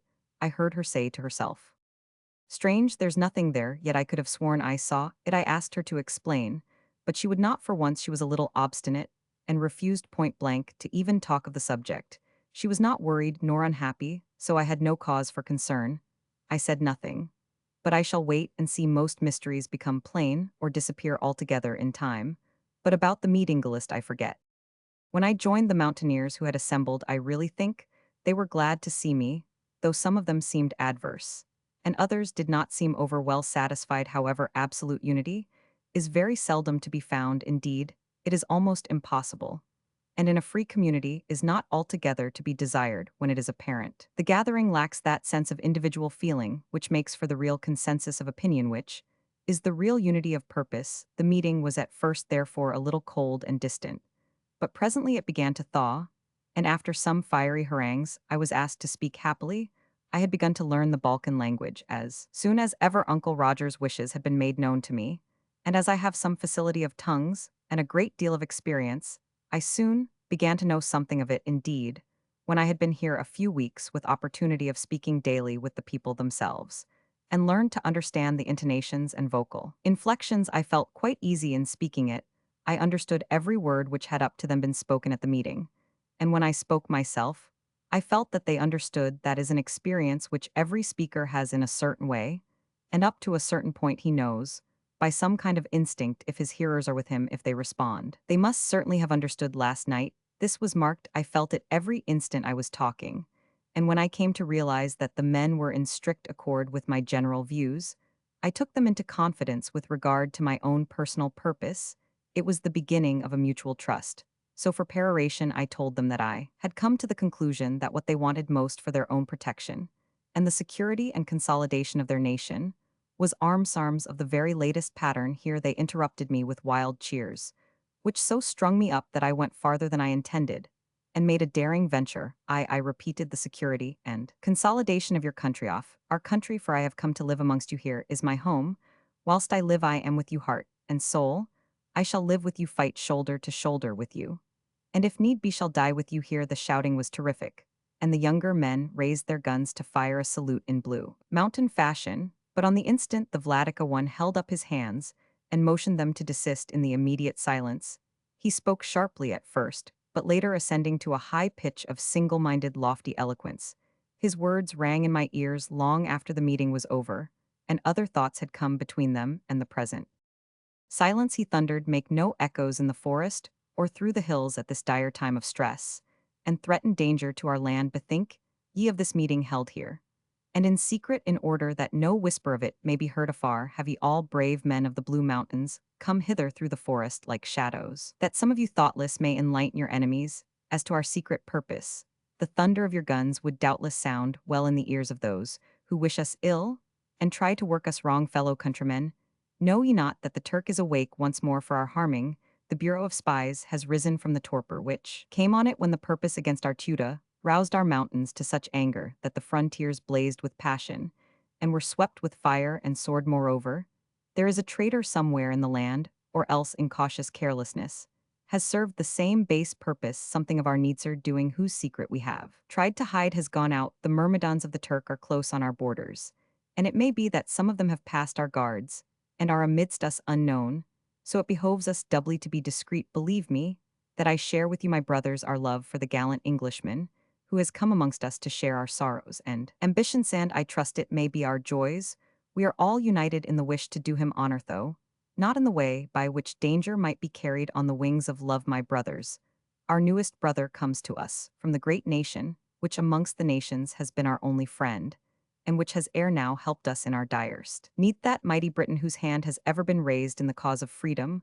We of the Blue Mountains know her best, as she stands with sword in hand face to face with our foes. And this her son? And now our brother brings further to our need the hand of a giant, and the heart of a lion later on, when danger does not ring us round, when silence is no longer our outer guard. We shall bid him welcome in true fashion of our land. But till then he will believe, if he is great-hearted, that our love and thanks and welcome are not to be measured by sound. When the time comes, then shall be sound in his honor, not of rifles alone, but bells and cannon, and the mighty voice of a free people shouting as one. But now we must be wise and silent, for the Turk is once again at our gates. Alas, the cause of his former coming may not be for she whose beauty and nobility and whose place in our nation, and in our hearts tempted him to fraud and violence, is not with us to share even our anxiety. Here his voice broke, and there arose from all a deep wailing sound, which rose and rose, till the woods around us seemed broken by a mighty and long-sustained sob. The orator saw that his purpose was accomplished, and with a short sentence finished his harangue. But the need of our nation still remains then, with an eloquent gesture to me. To proceed he merged in the crowd and disappeared. How could I even attempt to follow such a speaker with any hope of success? I simply told them what I had already done in the way of help, saying, "As you needed arms, I have got them.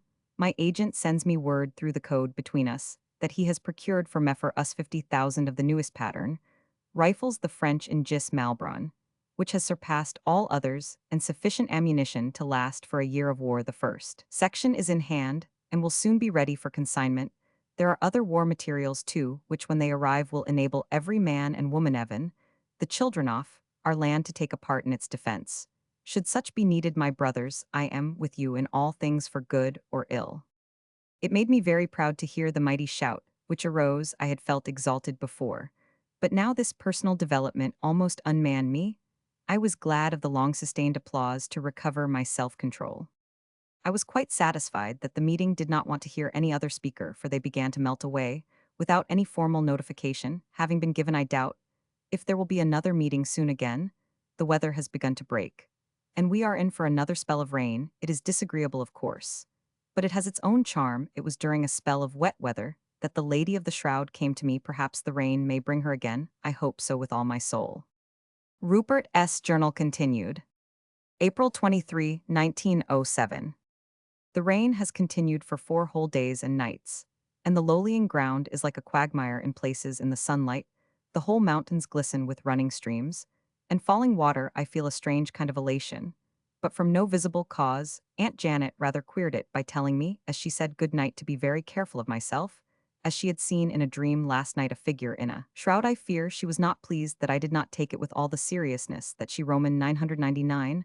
I would not wound her for the world if I could help it, but the idea of a shroud gets too near the bone to be safe, and I had to fend her off at all hazards. So, when I doubted if the fates regarded the visionary shroud as of necessity appurtening to me, she said in a way that was for her almost sharp, "Take care, laddie, 'tis ill jesting, why the powers o' time unknown." Perhaps it was that her talk put the subject in my mind. The woman needed no such aid, she was always there. But when I locked myself into my room that night, I half expected to find her in the room. I was not sleepy, so I took a book of Aunt Janet's and began to read. The title was on the powers and qualities of disembodied spirits. "Your grammar," said I to the author, "is hardly attractive, but I may learn something which might apply to her. I shall read your book before settling down to it." However, I thought I would have a look at the garden. Since the night of the visit, the garden seemed to have a new attractiveness for me. A night seldom passed without my having a last look at it before turning in, so I drew the great curtain and looked out. The scene was beautiful, but almost entirely desolate. All was ghastly in the raw, hard gleams of moonlight, coming fitfully through the masses of flying cloud. The wind was rising, and the air was damp and cold. I looked round the room instinctively and noticed that the fire was laid ready for lighting, and that there were small cut logs of wood piled beside the hearth. Ever since that night, I have had a fire laid ready. I was tempted to light it, but as I never have a fire unless I sleep in the open, I hesitated to begin. I went back to the window, and opening the catch, stepped out on the terrace. As I looked down the white walk and let my eyes range over the expanse of the garden, where everything glistened, as the moonlight caught the wet, I half expected to see some white figure flitting amongst the shrubs and statues. The whole scene of the former visit came back to me so vividly that I could hardly believe that any time had passed since then. It was the same scene, and again late in the evening. Life in Vissarion was primitive, and early hours prevailed, though not so late as on that night. As I looked, I thought I caught a glimpse of something white far away. It was only a ray of moonlight coming through the rugged edge of a cloud, but all the same it set me in a strange state of perturbation. Somehow I seemed to lose sight of my own identity. It was as though I was hypnotized by the situation, or by memory, or perhaps by some occult force. Without thinking of what I was doing, or being conscious of any reason for it, I crossed the room and set light to the fire. Then I blew out the candle and came to the window again. I never thought it might be a foolish thing to stand at a window with a light behind me in this country, where every man carries a gun with him. Always I was in my evening clothes too, with my breast, well marked by a white shirt. I opened the window and stepped out on the terrace there. I stood for many minutes thinking all the time my eyes kept ranging. Over the garden once I thought I saw a white figure moving, but it was not followed up, so becoming conscious that it was again beginning to rain, I stepped back into the room, shut the window, and drew the curtain. Then I realized the comforting appearance of the fire, and went over and stood before it. Hark, once more there was a gentle tapping at the window. I rushed over to it and drew the curtain. There, out on the rain-beaten terrace, stood the white shrouded figure, more desolate appearing than ever, ghastly pale. She looked as before, but her eyes had an eager look which was new. I took it that she was attracted by the fire, which was by now well ablaze, and was throwing up jets of flame. As the dry logs crackled, the leaping flames threw fitful light across the room, and every gleam threw the white-clad figure into prominence, showing the gleam of the black eyes, and fixing the stars that lay in them. Without a word, I threw open the window, and taking the white hand extended to me, drew into the room the lady of the shroud. As she entered and felt the warmth of the blazing fire, a glad look spread over her face. She made a movement as if to run to it, but she drew back an instant after looking round with instinctive caution. She closed the window and bolted it, touched the lever which spread the grill across the opening, and pulled close the curtain behind it. Then she went swiftly to the door and tried if it was locked. Satisfied as to this, she came quickly over to the fire and, kneeling before it, stretched out her numbed hands to the blaze. Almost on the instant her wet shroud began to steam. I stood wondering the precautions of secrecy in the midst of her suffering, for that she did suffer was only too painfully manifest, must have presupposed some danger then, and there my mind was made up that there should no harm assail her, that I by any means could fend off. Still, the present must be attended to pneumonia, and other ills stalked behind such a chill as must infallibly come on her unless precautions were taken. I took again the dressing gown which she had worn before, and handed it to her, motioning, as I did so, towards the screen which had made a dressing room for her on the former occasion. To my surprise, she hesitated. I waited, she waited too, and then laid down the dressing gown on the edge of the stone fender. So I spoke. "Want you chain, as you did before? Your frock can then be dried, do? It will be so much safer for you to be dry clad when you resume your own dress. How can I whilst you are here?" Her words made me stare, so different were they from her acts of the other visit. I simply bowed. Speech on such a subject would be at least inadequate, walked over to the window, passing behind the curtain. I opened the window before stepping out onto the terrace. I looked into the room and said, "Take your own time, there is no hurry. I dare say you will find there all you may want. I shall remain on the terrace until you summon me." With that I went out on the terrace, drawing close the glass door behind me. I stood looking out on the dreary scene for what seemed a very short time, my mind in a whirl. There came a rustle from within, and I saw a dark brown figure steal round the edge of the curtain. A white hand was raised, and beckoned me to come in. I entered, bolting the window behind me. She had passed across the room, and was again kneeling before the fire with her hands outstretched. The shroud was laid in partially opened folds on one side of the hearth, and was steaming heavily. I brought over some cushions and pillows, and made a little pile of them beside her. "Sit there," I said, "and rest quietly in the heat." It may have been the effect of the glowing heat, but there was a rich color in her face as she looked at me with shining eyes. Without a word, but with a courteous little bow, she sat down at once. I put a thick rug across her shoulders, and sat down myself on a stool a couple of feet away.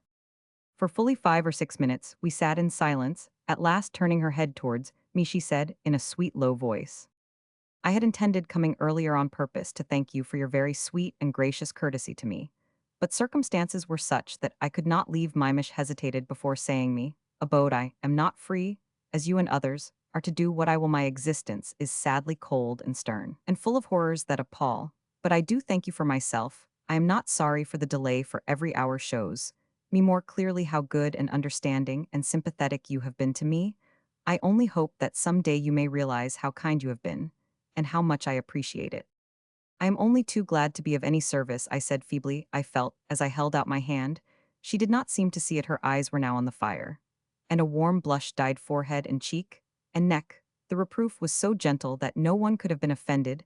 It was evident that she was something coy and reticent, and would not allow me to come at present more close to her, even to the touching of her hand, but that her heart was not in. The denial was also evident in the glance from her glorious dark starry eyes. These glances, veritable lightning flashes coming through her pronounced reserve finished entirely any wavering there might be in my own purpose. I was aware now to the full that my heart was quite subjugated. I knew that I was in love, veritably so much in love as to feel that without this woman, be she what she might by my side, my future must be absolutely barren. It was presently apparent that she did not mean to stay as long on this occasion, as on the last when the castle clock struck midnight, she suddenly sprang to her feet with a bound, saying, "I must go, there is midnight." I rose at once, the intensity of her speech having instantly obliterated the sleep, which under the influence of rest and warmth was creeping upon me. Once more, she was in a frenzy of haste, so I hurried towards the window, but as I looked back, saw her despite her haste still standing. I motioned towards the screen, and slipping behind the curtain opened the window, and went out on the terrace. As I was disappearing behind the curtain, I saw her, with the tail of my eye lifting the shroud, now dry from the hearth. She was out through the window in an incredibly short time now, clothed once more in that dreadful wrapping. As she sped past me barefooted on the wet chilly marble, which made her shudder, she whispered, "Thank you again, you are good to me, you can understand." Once again I stood on the terrace, saw her melt like a shadow down the steps, and disappear behind the nearest shrub. Thence, she flitted away from point to point with exceeding haste. The moonlight had now disappeared behind heavy banks of cloud, so there was little light to see by. I could just distinguish a pale gleam here and there as she wended her secret way. For a long time, I stood there alone thinking, as I watched the course she had taken and wondering where might be her ultimate destination. As she had spoken of her abode, I knew there was some definitive objective of her flight. It was no use wondering. I was so entirely ignorant of her surroundings that I had not even a starting place for speculation. So I went in, leaving the window open. It seemed that this being so made one barrier the less between us. I gathered the cushions and rugs from before the fire, which was no longer leaping, but burning with a steady glow, and put them back in their places. Aunt Janet might come in the morning as she had done before, and I did not wish to set her thinking. She is much too clever a person to have treading on the heels of a mystery, especially one in which my own affections are engaged. I wonder what she would have said had she seen me kiss the cushion on which my beautiful guest's head had rested. When I was in bed and in the dark, save for the fading glow of the fire, my thoughts became fixed that, whether she came from earth or heaven or hell, my lovely visitor was already more to me than aught else in the world. This time she had ongoing said no word of returning. I had been so much taken up with her presence, and so upset by her abrupt departure, that I had omitted to ask her. And so I am driven as before to accept the chance of her returning, a chance which I fear I am, or may be, unable to control. Surely enough, Aunt Janet did come in the morning. Early. I was still asleep when she knocked at my door with that purely physical subconsciousness which comes with habit. I must have realized the cause of the sound, for I woke fully conscious of the fact that Aunt Janet had knocked, and was waiting to come in. I jumped from bed and back again. When I had unlocked the door, when Aunt Janet came in, she noticed the cold of the room. "Save us, laddie, but ye'll get your death o' cold in this room." Then, as she looked round, and noticed the ashes of the extinct fire in the grate.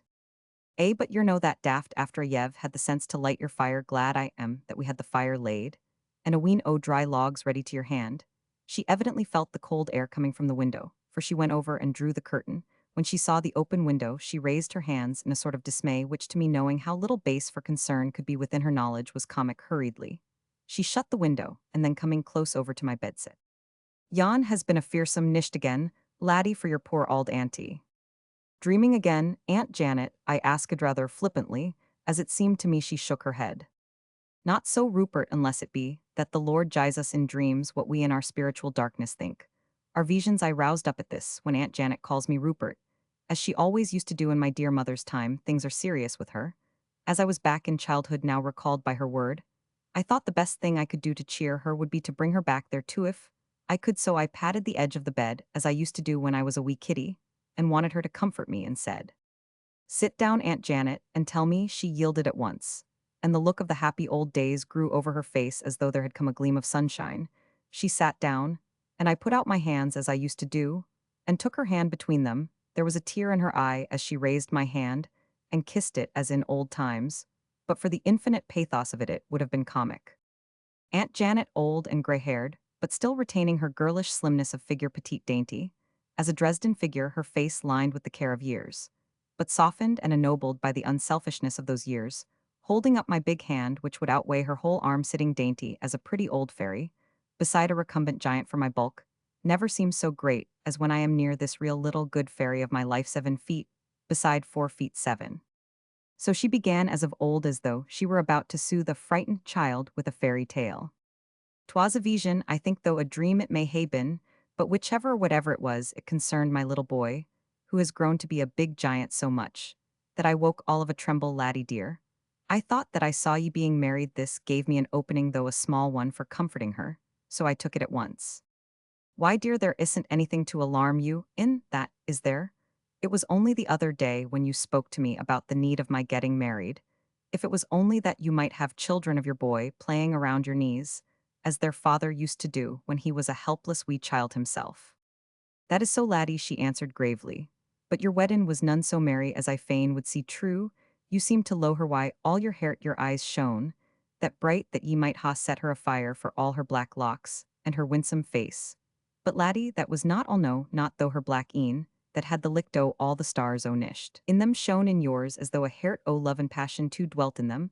I saw ye join hands and heard a strange voice that talked stranger still. But I saw none other your eyes and her eyes and your hand in hers, were all I saw, for all else was dim, and the darkness was close around ye twa. And when the benison was spoken, I knew that by the voices that sang, and by the gladness of her een, as well as by the pride and glory of yours licht, began to glow a wee more, and I could see your bride. She was in a veil o' wondrous fine lace. And there were orange flowers in her hair, though there were twigs too, and there was a crown o' flowers on head, why a golden band round it, and the heathen candles that stood on the table, why the book had some strange effect, for the reflex o' it hung in the air o'er her head like the shadow of a crown. There was a gold ring on her finger, and a silver one on yours here. She paused and trembled, so that, hoping to dispel her fears, I said as like as I could to the way I used to when I was a child. Go on, Aunt Janet. She did not seem to recognize consciously the likeness between past and present, but the effect was there, for she went on more like her old self, though there was a prophetic gravity in her voice, more marked than I had ever heard from her. All this I've told you as well, but oh laddie, there was a dreadful lack o' livin' joy such as I should expect from the woman whom my boy had chosen for his wife, and at the marriage coupling too, and no wonder. When all is said, for though the marriage veil o' love was fine, and the garland o' flowers was fresh gathered underneath them, o was nane ither than a ghastly shroud. As I looked in my visioner, maybe dream I expected to see the worms crawl round the flagstane at her feet. If 'twas not death, laddie dear, that stood by ye, it was the shadow o' death that made the darkness round ye, that neither the light o' candles, nor the smoke o' heathen incense could pierce. O laddie, laddie, we is me, that I hae seen sick a vision waking or sleeping it, matters not. I was sair distressed, so sair that I woke why a shriek on my lips, and bathed in cold sweat I would hae come doon to ye to see if you were hearty or nor, even to listen at your door for any sound o' your being quick, but that I feared to alarm ye, till morn should come. I've counted the hours, and the minutes since midnight when I saw the vision, till I came hither just the now. Quite right, Aunt Janet, I said, and I thank you for your kind thought for me in the matter now. And always then, I went on, for I wanted to take precautions against the possibility of her discovery of my secret. I could not bear to think that she might run my precious secret to earth in any well-meant piece of bungling. That would be to me disaster unbearable. She might frighten away altogether my beautiful visitor, even whose name or origin I did not know, and I might never see her again. You must never do that, Aunt Janet. You and I are too good friends to have sense of distrust or annoyance come between us, which would surely happen if I had to keep thinking that you or anyone else might be watching me. Rupert S. Journal continued. April 27, 1907.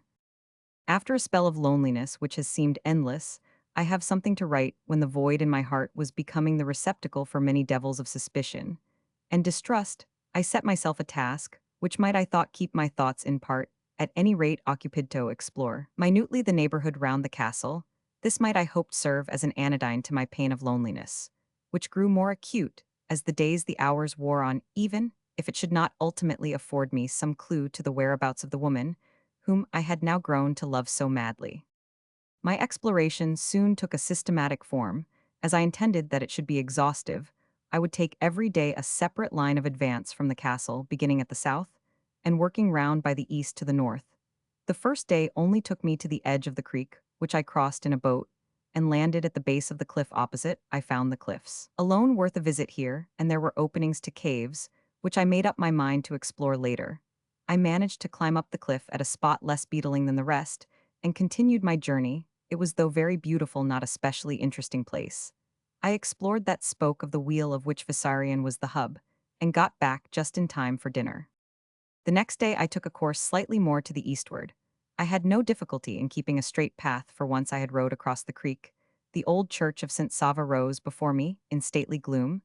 This was the spot where many generations of the noblest of the land of the Blue Mountains had from time immemorial been laid to rest. Amongst them the Visarians again, I found the opposite cliffs pierced here, and there with caves some with wide openings others, the openings of which were partly above and partly below water. I could however find no means of climbing the cliff at this part, and had to make a long detour following up the line of the creek, till further on I found a piece of beach from which ascent was possible. Here I ascended, and found that I was on a line between the castle and the southern side of the mountains.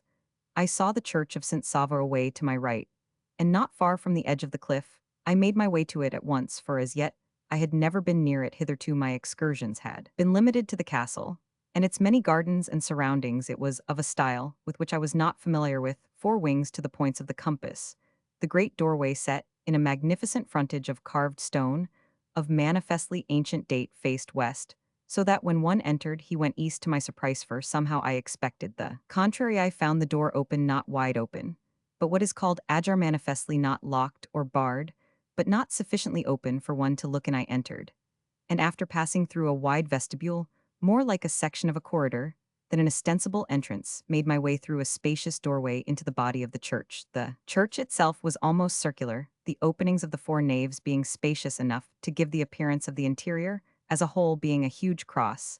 It was strangely dim, for the window openings were small and high-set, and were moreover filled with green or blue glass, each window having a color to itself. The glass was very old, being of the 13th or 14th century. Such appointments, as there wherefore it had a general air of desolation, were of great beauty and richness, especially so to be in a place, even a church, where the door lay open, and no one was to be seen. It was strangely silent, even for an old church on a lonesome headland.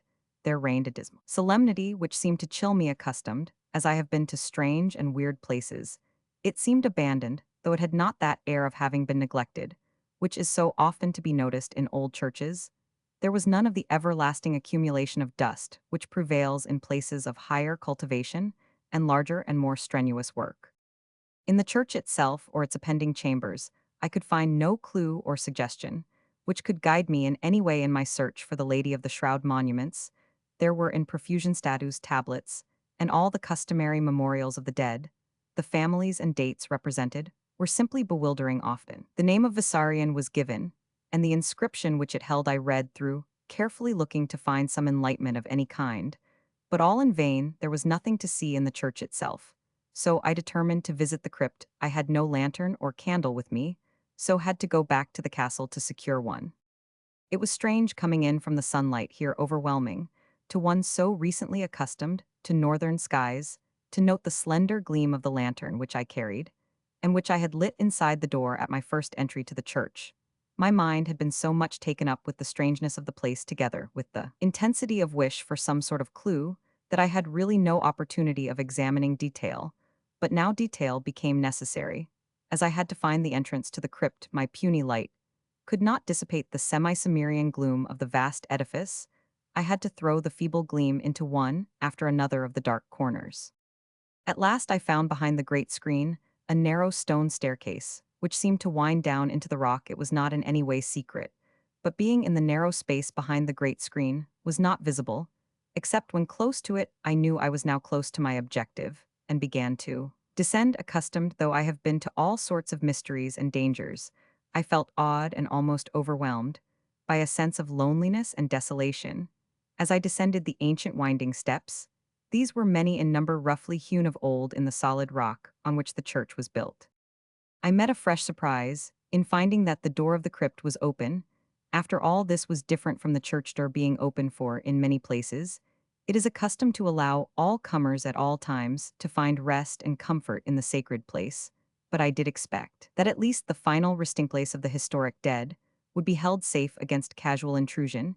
Even I, on a quest which was very near my heart, paused with an almost overwhelming sense of decorum, Before passing through that open door, the crypt was a huge place, strangely lofty for a vault from its formation.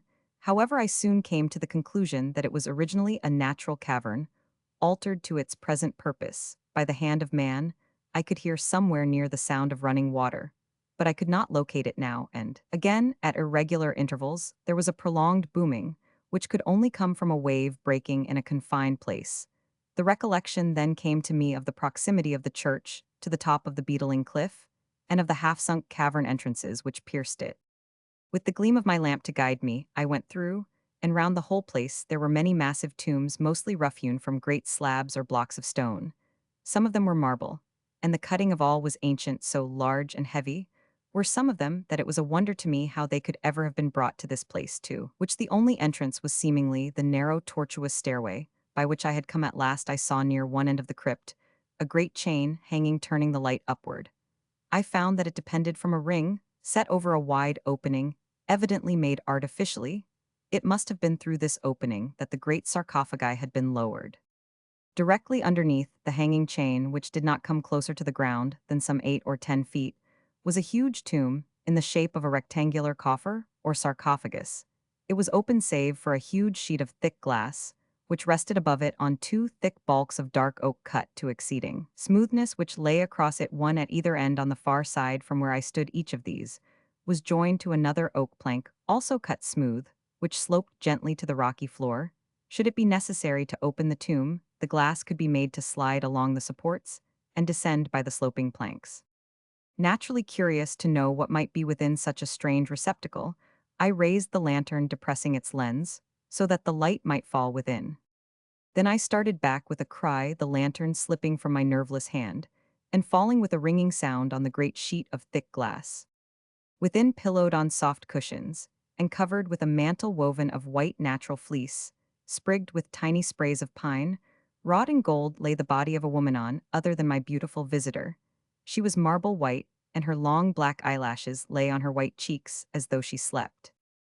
Without a word or a sound save the sounds made by my hurrying feet on the stone flooring, I fled up the steep steps, and through the dim expanse of the church, out into the bright sunlight.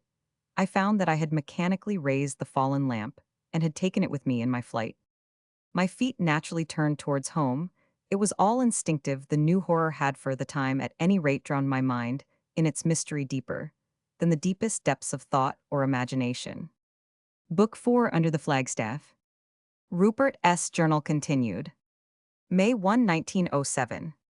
For some days after the last adventure I was in truth in a half-dazed condition, unable to think sensibly, hardly coherently. Indeed, it was as much as I could do to preserve something of my habitual appearance and manner. However, my first test happily came soon, and when I was once through it, I reacquired sufficient self-confidence to go through with my purpose gradually. The original phase of stupefaction passed, and I was able to look the situation in the face. I knew the worst now at any rate, and when the lowest point has been reached, things must begin to mend. Still, I was woefully sensitive regarding anything which might affect my lady of the Shroud, or even my opinion of her. I even began to dread Aunt Janet's second sight visions, or dreams. These had a fatal habit of coming so near to fact that they always made for a danger of discovery.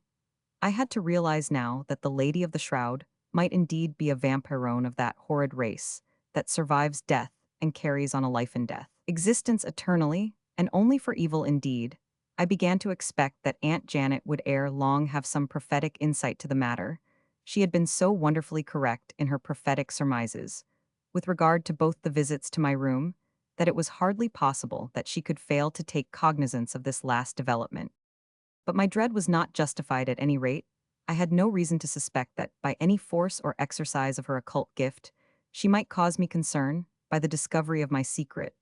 Only once did I feel that actual danger in that respect was close to me. That was when she came early one morning and rapped at my door. When I called out, "Who is that? What is it?" she said in an agitated way.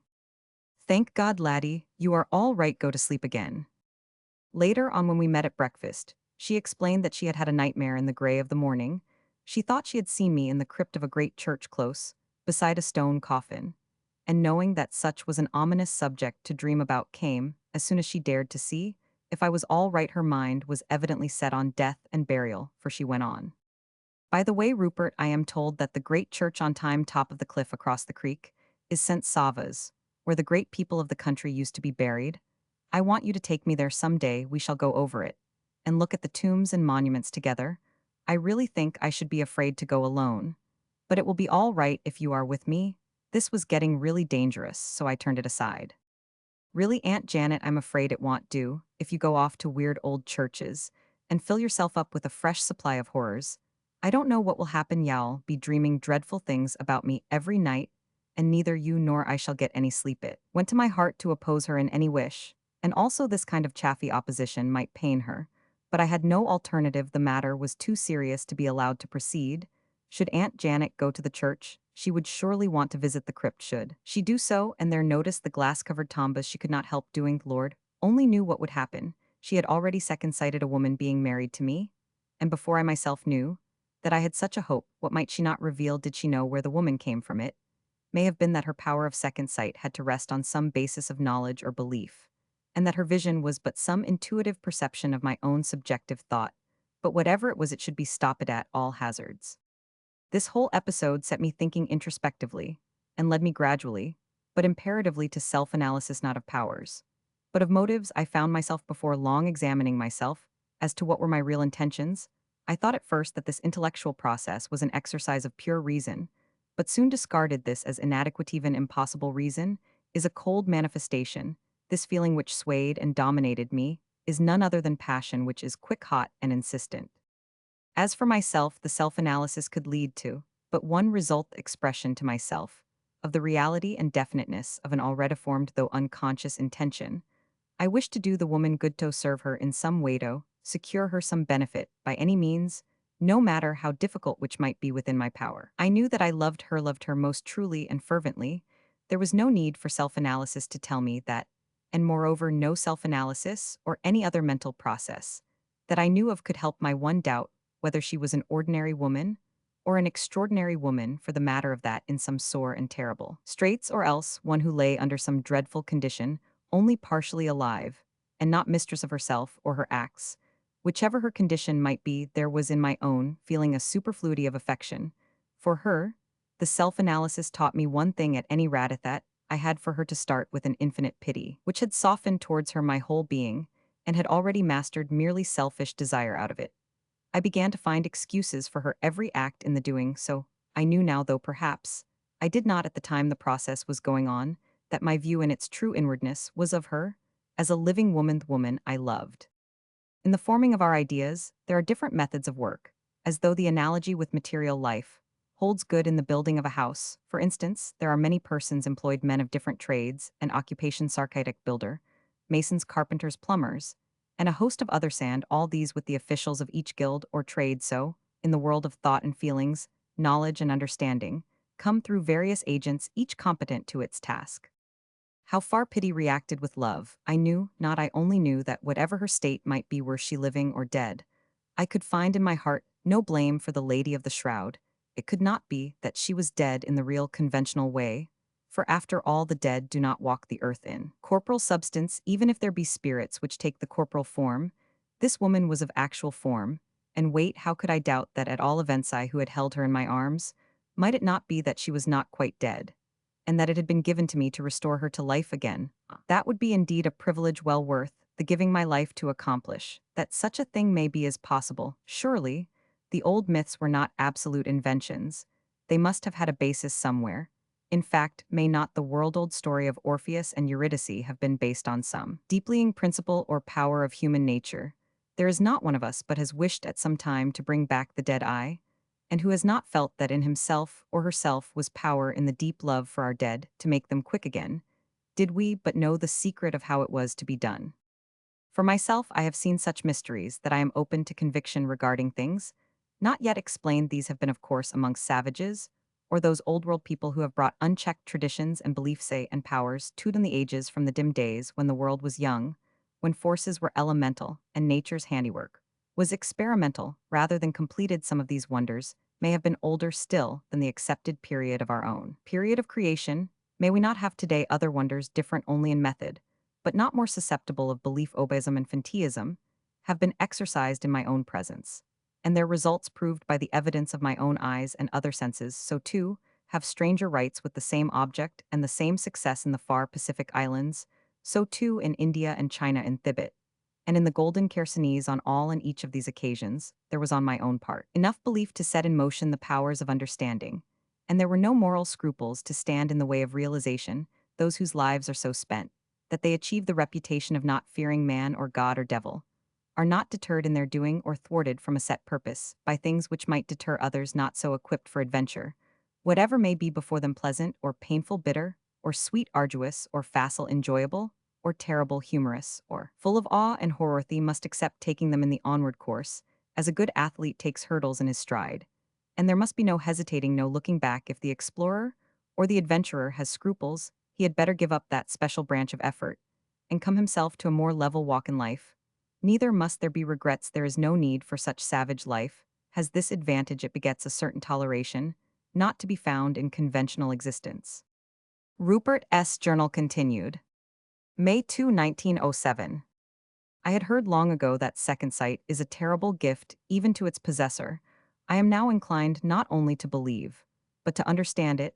Aunt Janet has made such a practice of it of late that I go in constant dread of discovery of my secret. She seems to parallel me all the time, whatever I may do. It is like a sort of dual existence to her, for she is her dear old self all the time, and yet some other person with a sort of intellectual kit of telescope and notebook, which are eternally used on me. I know they are for me too, for what she considers my good, but all the same it makes an embarrassment. Happily second sight cannot speak as clearly as it sees, or rather, as it understands, for the translation of the vague beliefs which it inculcates is both nebulous and uncertain, a sort of Delphic oracle, which always says things which no one can make out at the time, but which can be afterwards read in any one of several ways.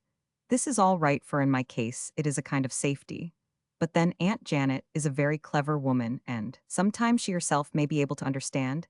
Then she may begin to put two and two together. When she does that, it will not be long before she knows more than I do of the facts of the whole affair, and her reading of them, and of the lady of the shroud round whom they circle, may not be the same as mine. Well, that will be all right too. Aunt Janet loves me, God knows. I have good reason to know that all through these years, and whatever view she may take, her acts will be all I could wish, but I shall come in for a good lot of scolding. I am sure, by the way, I ought to think of that. If Aunt Janet scolds me, it is a pretty good proof that I ought to be scolded. I wonder if I dare tell her all. No, it is too strange. She is only a woman after all, and if she knew I loved, I wish I knew her name and thought as I might myself, do only that I resist it. That she is not alive at all. Well, what she would either think or do beats me. I suppose she would want to slipper me, as she used to do when I was a wee kiddie, in a different way, of course. May 3, 1907. I really could not go on seriously last night. The idea of Aunt Janet giving me a licking, as in the dear old days, made me laugh so much that nothing in the world seemed serious. Then, oh, Aunt Janet is all right whatever comes, that I am sure of. So I needn't worry over it. A good thing too. There will be plenty to worry about without that. I shall not check her telling me of her visions, however I may learn something from them. For the last 24 hours, I have whilst awake been looking over Aunt Janet's books, of which I brought a ween down here. Gee whiz, no wonder the old dear is superstitious, when she is filled up to the back teeth with that sort of stuff. There may be some truth in some of those yarns. Those who wrote them may believe in them, or some of them at all events. But as to coherence or logic, or any sort of reasonable or instructive deduction, they might as well have been written by so many hens. These occult bookmakers seem to gather only a lot of bare bald facts, which they put down in the most uninteresting way possible. They go by quantity.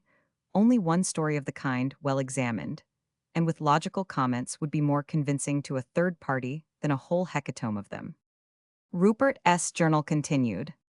May 4, 1907.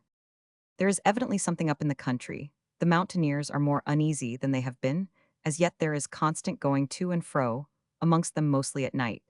And in the grey of the morning, I spend many hours in my room in the eastern tower, from which I can watch the woods and gather from signs the passing to and fro. But with all this activity, no one has said to me a word on the subject. It is undoubtedly a disappointment to me. I had hoped that the mountaineers had come to trust me. That gathering at which they wanted to fire their guns for me gave me strong hopes. But now it is apparent that they do not trust me in full. Yet at all events, well, I must not complain. It is all only right. and just as yet I have done nothing to prove to them the love and devotion that I feel to the country. I know that such individuals as I have met trust me, and I believe like me, but the trust of a nation is different. That has to be won and tested. He who would win it must justify, and in a way that only troublous times can allow. No nation will can give full meed of honor to a stranger in times of peace. Why should it? I must not forget that I am here a stranger in the land, and that to the great mass of people even my name is unknown. Perhaps they will know me better when Rook comes back with that store of arms and ammunition that he has bought, and the little warship he has got from South America.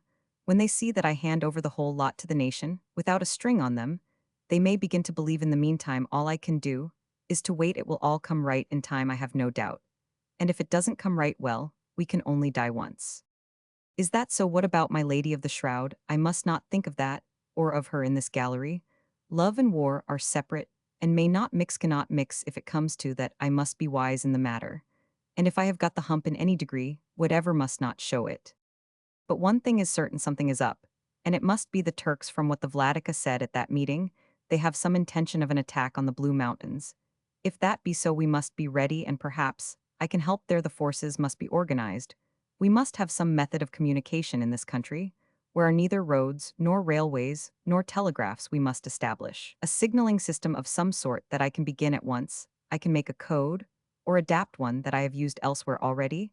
I shall rig up a semaphore on the top of the castle, which can be seen for an enormous distance around. I shall train a number of men to be facile in signaling, and then should need come I may be able to show the mountaineers that I am fit to live in their hearts.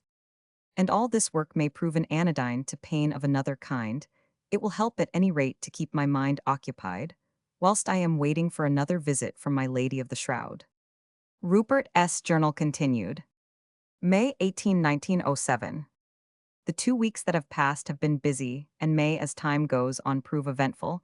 I really think they have placed me in a different position with the Blue Mountaineer. Certainly, so far as those in this part of the country are concerned, they are no longer suspicious of Muhich, as much though they have not yet received me into their confidence. I suppose this will come in time, but I must not try to hustle them already. They are willing, so far as I can see, to use me to their own ends. They accepted the signaling idea very readily, and are quite willing to drill as much as I like. This can be, and I think is in its way, a pleasure to them. They are born soldiers, every man of them, and practice together is only a realization of their own wishes and a further development of their powers. I think I can understand the trend of their thoughts and what ideas of public policy lie behind them in all that we have attempted together. As yet they are themselves in absolute power. It rests with them to carry out any ideas I may suggest, so they do not fear any assumption of power or governance on my part. Thus, so long as they keep secret from me both their ideas of high policy and their immediate intentions, I am powerless to do them ill, and I may be of service should occasion arise. Well, all told, this is much already. They accept me as an individual, not merely one of the mass. I am pretty sure that they are satisfied of my personal bona fides. It is policy, and not mistrust, that hedges me in. Well, policy is a matter of time. They are a splendid people, but if they knew a little more than they do, they would understand that the wisest of all policies is trust when it can be given. I must hold myself in check, and never be betrayed into a harsh thought towards them, poor souls with 1,000 years behind them of Turkish aggression, strenuously attempted by both force and fraud. No wonder they are suspicious. Likewise, every other nation with whom they have ever come in contact, except one my own, has deceived or betrayed them. Anyhow, they are fine soldiers, and before long we shall have an army that cannot be ignored. If I can get so that they trust me, I shall ask Sir Colin to come out here. He would be a splendid head for their army. His great military knowledge and tactical skill would come in well. It makes me glow to think of what an army he would turn out of this splendid material, and one especially adapted for the style of fighting which would be necessary in this country. If a mere amateur like myself, who has only had experience of organizing the wildest kind of savages, has been able to advance or compact their individual style of fighting into systematic effort, a great soldier like MacKelpie will bring them to perfection. As a fighting machine, our Highlanders, when they come out, will foregather with them as mountaineers always do with each other. Then we shall have a force which can hold its own against any odds. I only hope that Rook will be returning soon. I want to see those Ingis Malbron rifles either safely stored in the castle, or what is better, divided up amongst the mountaineers, a thing which will be done at the very earliest moment that I can accomplish it. I have a conviction that when these men have received their arms and ammunition from me, they will understand me better and not keep any secrets from me. All this fortnight, when I was not drilling or going about amongst the mountaineers, and teaching them the code which I have now got perfected, I was exploring the side of the mountain nearest to here. I could not bear to be still. It is torture to me to be idle in my present condition of mind regarding my lady of the shroud strange. I do not mind mentioning the word to myself, now. I used to at first, but that bitterness has all gone away. Rupert S. Journal continued. May 19, 1907. I was so restless early this morning that before daylight I was out exploring on the mountainside by chance. I came across a secret place. Just as the day was breaking, indeed it was by the change of light, as the first sun rays seemed to fall down the mountainside, that my attention was called to an opening shown by a light behind it. It was indeed a secret place so secret that I thought at first I should keep it to myself, in such a place as this either to hide in, or to be able to prevent anyone else hiding in might on occasion be an asset of safety. When, however, I saw indications, rather than traces, that someone had already used it to camp in, I changed my mind, and thought that, whenever I should get an opportunity, I would tell the Vladika of it, as he is a man on whose discretion I can rely. If we ever have a war here or any sort of invasion, it is just such places that may be dangerous, even in my own case. It is much too near the castle to be neglected.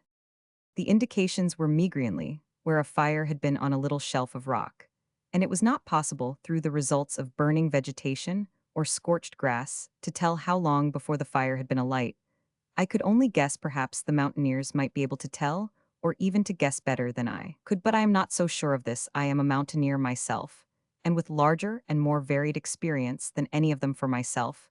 Though I could not be certain, I came to the conclusion that whoever had used the place had done so not many days before. It could not have been quite recently, but it may not have been very long ago. Whoever had used it had covered up his tracks. Well, even the ashes had been carefully removed, and the place where they had lain was cleaned or swept in some way, so that there was no trace on the spot. I applied some of my West African experience and looked on the rough bark of the trees to leeward too, where the agitated air, however directed, must have come, unless it was wanted to call attention to the place. By the scattered wood ashes, however fine, I found traces of it, but they were faint. There had not been rain for several days, so the dust must have been blown there, since the rain had fallen, for it was still dry. The place was a tiny gorge with but one entrance, which was hidden behind a barren spur of rock, just a sort of long fissure, jagged and curving in the rock like a fault in the stratification. I could just struggle through it, with considerable effort, holding my breath here and there, so as to reduce my depth of chest. Within it was tree-clad and full of possibilities of concealment. As I came away, I marked well its direction and approaches, noting any guiding mark which might aid in finding it by day or night. I explored every foot of ground around it, in front, on each side, and above, but from nowhere could I see an indication of its existence. It was a veritable secret chamber wrought by the hand of nature itself. I did not return home till I was familiar with every detail near and around it. This new knowledge added distinctly to my sense of security. Later in the day, I tried to find the Vladika, or any mountaineer of importance, for I thought that such a hiding place which had been used so recently might be dangerous, and especially at a time when, as I had learned at the meeting, where they did not fire their guns, that there may have been spies about, or a traitor in the land. Even before I came to my own room tonight, I had fully made up my mind to go out early in the morning and find some proper person to whom to impart the information, so that a watch might be kept on the place. It is now getting on for midnight, and when I have had my usual last look at the garden, I shall turn in. Aunt Janet was uneasy all day, and especially so this evening. I think it must have been my absence at the usual breakfast there, which got on her nerves, and that unsatisfied mental or psychical irritation increased as the day wore on. Rupert S. Journal continued. May 20, 1907. The clock on the mantelpiece in my room, which chimes on the notes of the clock at St. James's Palace, was striking midnight. When I opened the glass door on the terrace, I had put out my lights before I drew the curtain, as I wished to see the full effect of the moonlight. Now that the rainy season is over, the moon is quite as beautiful as it was in the wet, and a great deal more comfortable. I was in evening dress with a smoking jacket in lieu of a coat, and I felt the air mild and mellow on the warm side as I stood on the terrace. But even in that bright moonlight, the further corners of the great garden were full of mysterious shadows. I peered into them, as well as I could in my eyes are pretty good naturally, and are well trained. There was not the least movement, the air was as still as death, the foliage as still as though wrought in stone. I looked for quite a long time in the hope of seeing something of my lady. The quarters chimed several times, but I stood on unheeding at last. I thought I saw far off in the very corner of the old defending wall a flicker of white. It was but momentary, and could hardly have accounted in itself for the way my heart beat. I controlled myself, and stood as though I too were a graven image. I was rewarded by seeing presently another gleam of white, and then an unspeakable rapture stole over me as I realized that my lady was coming as she had come before I would have hurried out to meet her, but that I knew well that this would not be in accord with her wishes. So thinking to please her, I drew back into the room. I was glad I had done so when from the dark corner, where I stood, I saw her steal up the marble steps and stand timidly looking in at the door. Then after a long pause came a whisper as faint and sweet as the music of a distant Aeolian harp. Are you there? May I come and answer me? I am lonely. And in fear for answer, I emerged from my dim corner so swiftly that she was startled. I could hear from the quivering intake of her breath that she was striving happily with success to suppress a shriek. Come in, I said quietly. I was waiting for you, for I felt that you would come. I only came in from the terrace when I saw you coming, lest you might fear that anyone might see us. That is not possible. But I thought you wished that I should be careful. I do, she answered in a low, sweet voice, but very firmly. But never avoid precaution. There is nothing that may not happen here. There may be eyes, where we least expect or suspect them, as she spoke the last words solemnly. And in a low whisper she was entering the room. I closed the glass door, and bolted it, rolled back the steel grille, and pulled the heavy curtain. Then, when I had lit a candle, I went over and put a light to the fire. In a few seconds the dry wood had caught, and the flames were beginning to rise and crackle. She had not objected to my closing the window and drawing the curtain, neither did she make any comment on my lighting the fire. She simply acquiesced in it, as though it was now a matter of course. When I made the pile of cushions before it, as on the occasion of her last visit, she sank down on them and held out her white, trembling hands to the warmth. She was different tonight from what she had been on either of the two former visits. From her present bearing, I arrived at some gauge of her self-concern, her self-respect, now that she was dry and not overmastered by wet and cold. A sweet and gracious dignity seemed to shine from her, enwrapping her as it were with a luminous veil. It was not that she was by this made or shown as cold or distant, or in any way harsh or forbidding. On the contrary, protected by this dignity, she seemed much more sweet and genial than before. It was as though she felt that she could afford to stoop now that her loftiness was realized, that her position was recognized, and secure. If her inherent dignity made an impenetrable nimbus round her, this was against others. She herself was not bound by it, or to be bound so marked. Was this so entirely and sweetly womanly? Did she appear that I caught myself wondering in flashes of thought which came as sharp periods of doubting judgment between spells of unconscious fascination, how I had ever come to think she was aught but perfect woman, as she rested half sitting and half lying on the pile of cushions. She was all grace and beauty and charm and sweetness, the veritable perfect woman of the dreams of a man, be he young or old. To have such a woman sit by his hearth and hold her holy of holies in his heart might well be a rapture to any man. Even an hour of such entrancing joy might be well won by a lifetime of pain, by the balance of a long life sacrificed by the extinction of life itself. Quick behind the record of such thoughts came the answer to the doubt they challenged. If it should turn out that she was not living at all, but one of the doomed and pitiful undead, then so much more on account of her very sweetness and beauty would be the winning of her back to life, and heaven were it that she might find happiness in the heart and in the arms of another man. Once when I leaned over the hearth to put fresh logs on the fire, my face was so close to hers that I felt her breath on my cheek. It thrilled me to feel even the suggestion of that ineffable contact. Her breath was sweet as the breath of a calf, sweet as the whiff of a summer breeze across beds of mignonette.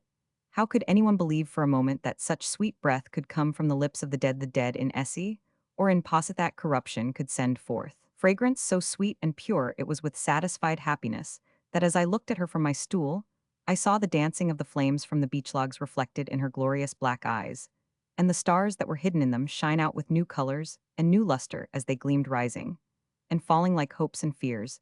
As the light leaped, so did smiles of quiet happiness flit over her beautiful face, the merriment of the joyous flames being reflected in ever-changing dimples.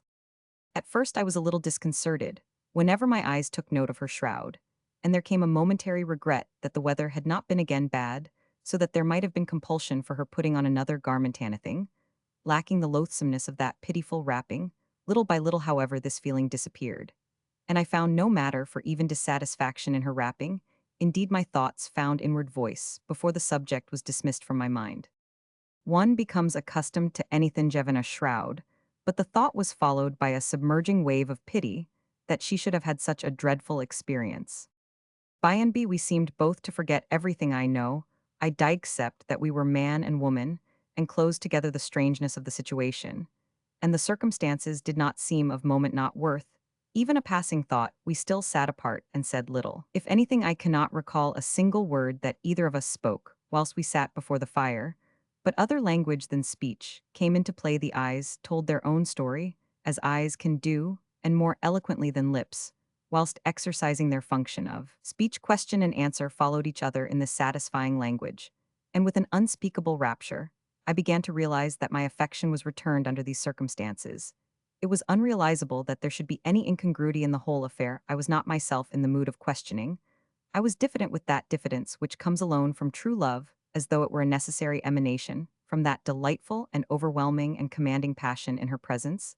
There seemed to surge up within me that which forbade speech under present conditions would have seemed to me unnecessary and perfect, and even vulgarly overt. She too was silent. But now that I am alone and memory is alone with me, I am convinced that she also had been happy. No, not that exactly. Happiness is not the word to describe either her feeling or my own happiness, is more active, a more conscious enjoyment. We had been content that expresses our condition perfectly, and now that I can analyze my own feeling and understand what the word implies, I am satisfied of its accuracy. Content has both a positive and negative meaning or antecedent condition. It implies an absence of disturbing conditions, as well as of wants also. It implies something positive which has been won or achieved or which has accrued in our state of mind for, though it may be presumption on my part. I am satisfied that our ideas were mutual. It meant that we had reached an understanding, whence all that might come must be for good. God grant that it may be so. As we sat silent looking into each other's eyes, and whilst the stars in hers were now full of latent fire, perhaps from the reflection of the flames, she suddenly sprang to her feet, instinctively drawing the horrible shroud round her, as she rose to her full height in a voice full of lingering emotion, as of one who is acting under spiritual compulsion, rather than personal. Will, she said in a whisper, I must go at once. I feel the morning drawing nigh. I must be in my place when the light of day comes. She was so earnest that I felt I must not oppose her wish, so I too sprang to my feet and ran towards the window. I pulled the curtain aside sufficiently far for me to press back the grill and reach the glass door, the latch of which I opened. I passed behind the curtain again and held the edge of it back so that she could go through. For an instant she stopped, as she broke the long silence.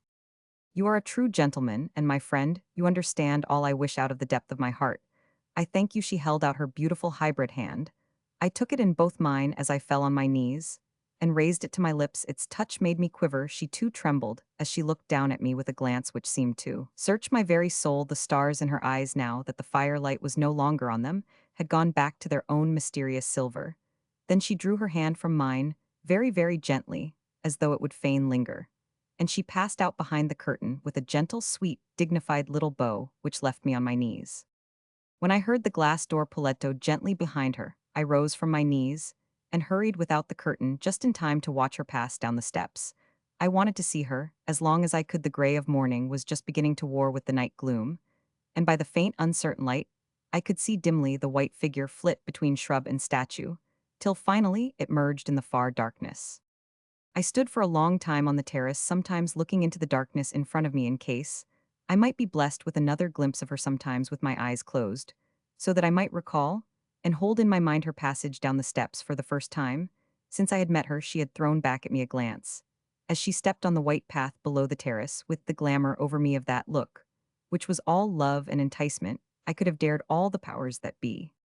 When the gray dawn was becoming apparent through the lightening of the sky, I returned to my room in a dazed condition. Half hypnotized by love, I went to bed, and in dreams continued to think all happily of my Lady of the Shroud. Rupert S. Journal continued. May 27, 1907. A whole week has gone since I saw my love there. It is no doubt whatever is left in my mind about it now. Since I saw her, my passion has grown and grown by leaps and bounds. As novelists put it, it has now become so vast as to overwhelm me, to wipe out all thought of doubt or difficulty, I suppose. It must be what men suffering need not mean. Pain under enchantments in old times I am, but as a straw whirled in the resistless eddies of a whirlpool, I feel that I must see her again, even if it be. But in her tomb in the crypt, I must, I suppose, prepare myself for the venture, for many things have to be thought of the visit. Must not be at night, for in such case, I might miss her did she come to me again here. The morning came and went, but my wish and intention still remained, and so, in the full tide of noon with the sun in all its fiery force, I set out for the old church of St. Sava. I carried with me a lantern with powerful lens. I had wrapped it up secretly, for I had a feeling that I should not like anyone to know that I had such a thing with me. On this occasion, I had no misgivings on the former visit. I had for a moment been overwhelmed at the unexpected sight of the body of the woman. I thought I knew it nollying in her tomb. But now I knew all, and it was to see this woman though in her tomb that I came. When I had lit my lantern, which I did as soon as I had pushed open the great door, which was once again unlocked, I turned my steps to the steps of the crypt, which lay behind the richly carven wood screen. This I could see with the better light, was a noble piece of work. Of priceless beauty and worth, I tried to keep my heart in full courage with thoughts of my lady, and of the sweetness and dignity of our last meeting. But despite all it sank down, and turned to water as I passed with uncertain feet down the narrow, tortuous steps. My concern, I am now convinced, was not for myself, but that she whom I adored should have to endure such a fearful place as anodyne to my own pain. I thought what it would be, and how I should feel when I should have won for her a way out of that horror. At any rate, this thought reassured me somewhat, and restored my courage. It was in something of the same fashion which has hitherto carried me out of tight places as well as into them, that at last I pushed open the low narrow door at the foot of the rock-hewn staircase, and entered the crypt. Without delay, I made my way to the glass-covered tomb, set beneath the hanging chain. I could see by the flashing of the light around me that my hand which held the lantern trembled. With a great effort I steadied myself, and raising the lantern turned its light down into the sarcophagus. Once again the fallen lantern rang on the tingling glass, and I stood alone in the darkness, for an instant almost paralyzed with surprised disappointment. The tomb was empty, even the trappings of the dead had been removed. I knew not what happened till I found myself groping my way up the winding stair here, in comparison with the solid darkness of the crypt.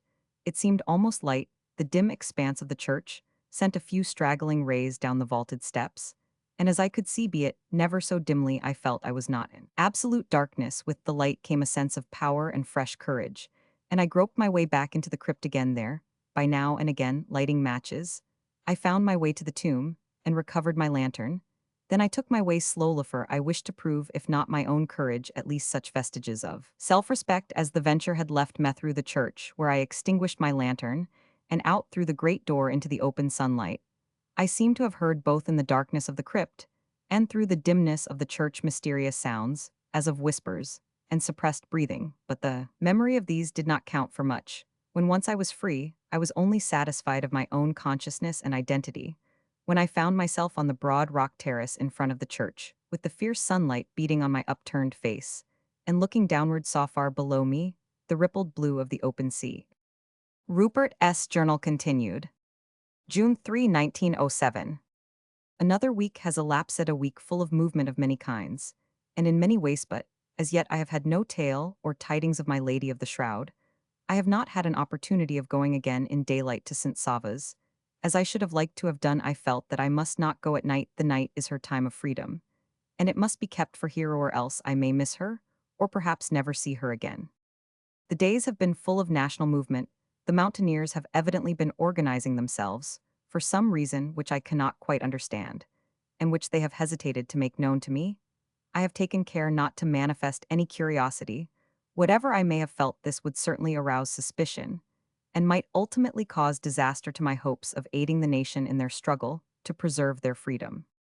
These fierce mountaineers are strangely almost unduly suspicious, and the only way to win their confidence is to begin the trusting a young American attaché of the embassy at Vienna, who had made a journey through the land of the Blue Mountains, once put it to me in this form: "Keep your head shut and they'll open theirs. If you don't, they'll open it for you down to the chine." It was quite apparent to me that they were completing some fresh arrangements for signaling with a code of their own. This was natural enough, and in no way inconsistent with the measure of friendliness already shown to me where there are neither telegraphs, railways, nor roads any effective form of communication, must can only be purely personal, and so if they wish to keep any secret amongst themselves, they must preserve the secret of their code. I should have dearly liked to learn their new code, and their manner of using it. But as I want to be a helpful friend to Themend, as this implies not only trust, but the appearance of a tie, had to school myself to patience. This attitude so far won their confidence that before we parted at our last meeting, after most solemn vows of faith and secrecy, they took me into the secret. This was, however, only to the extent of teaching me the code and method. They still withheld from me rigidly the fact or political secret, or whatever it was, that was the mainspring of their united action. When I got home, I wrote down, whilst it was fresh in my memory, all they told me. This script I studied, until I had it so thoroughly by heart that I could not forget it. Then I burned the paper. However, there is now one gain at least with my semaphore. I can send through the Blue Mountains from side to side, with expedition secrecy and exactness, a message comprehensible to all. Rupert S. Journal continued. June 6, 1907. Last night I had a new experience of my Lady of the Shroud. So far as form was concerned, at any rate, I was in bed, and just falling asleep, when I heard a queer kind of scratching at the glass door of the terrace. I listened acutely, my heart beating hard. The sound seemed to come from low down close to the floor. I jumped out of bed, ran to the window, and pulling aside the heavy curtains, looked out. The garden looked as usual ghostly in the moonlight, but there was not the faintest sign of movement anywhere, and no one was on or near the terrace. I looked eagerly down to where the sound had seemed to come from. There, just inside the glass door, as though it had been pushed under the door, lay a paper closely folded in several laps. I picked it up and opened it. I was all in a tumult, for my heart told me. Whence it came, inside was written in English in a large sprawling hand, such as might be from an English child of 7 or 8. Meet me at the flagstaff on the rock. I knew the place, of course. On the farthermost point of the rock, on which the castle stands, is set a high flagstaff, whereon in old time the banner of the Visarian family flew at some far-off time, when the castle had been liable to attack. This point had been strongly fortified. Indeed, in the days when the bow was a martial weapon, it must have been quite impregnable. A covered gallery with loopholes for arrows had been cut in the solid rock, running right round the point, quite surrounding the flagstaff. And the great boss of rock, on whose center it was reared, a narrow drawbridge of immense strength, had connected in peaceful times, and still remained. Outer point of rock, with an entrance formed in the outer wall, and guarded with flanking towers, and a portcullis. Its use was manifestly to guard against surprise. From this point only could be seen the line of the rocks all round the point, thus any secret attack by boats could be made impossible. Having hurriedly dressed myself, and taking with me both hunting knife and revolver, I went out on the terrace, taking the precaution unusual to me of drawing the grille behind me, and locking it. Matters around the castle are in far too disturbed a condition to allow the taking of any foolish chances, either in the way of being unarmed, or of leaving the private entrance to the castle open. I found my way through the rocky passage, and climbed by the Jacob's ladder, fixed on the rock, a device of convenience, in time of pesto, the foot of the flagstaff. I was all on fire with expectation, and the time of going seemed exceeding long, so I was additionally disappointed by the contrast, when I did not see my lady there. When I arrived, however, my heart beat freely, again perhaps, more freely than everyone. I saw her crouching in the shadow of the castle wall. From where she was, she could not be seen from any point save that alone, which I occupied. Even from there, it was only her white shroud that was conspicuous through the deep gloom of the shadow. The moonlight was so bright that the shadows were almost unnaturally black.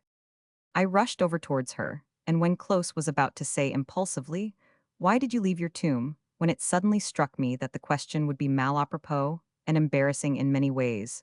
So better judgment prevailing, I said instead, "It has been so long since I saw you, it has seemed an eternity to me." Her answer came as quickly as even I could have wished. She spoke impulsively, and without thought.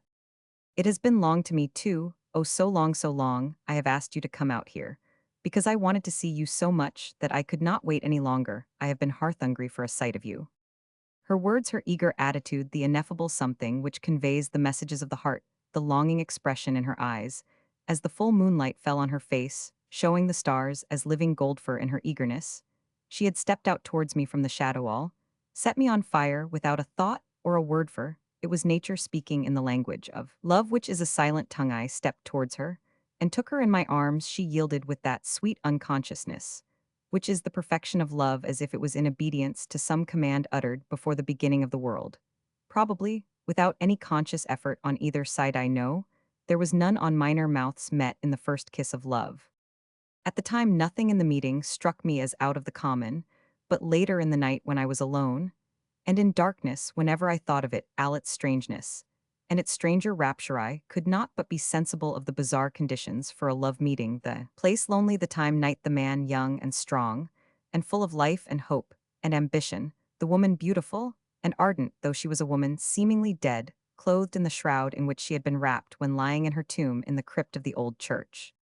Whilst we were together, anyhow, there was little thought of the kind, no reasoning of any kind on my part. Love has its own laws, and its own logic under the flagstaff, where the Visarian banner was wont to flap in the breeze. She was in my arms, her sweet breath was on my face, her heart was beating against my own. What need was there for reason at all? Inter arma silent. Legis, the voice of reason, is silent in the stress of passion, dead. She may be, or undead, a vampire with one foot in hell and one on earth.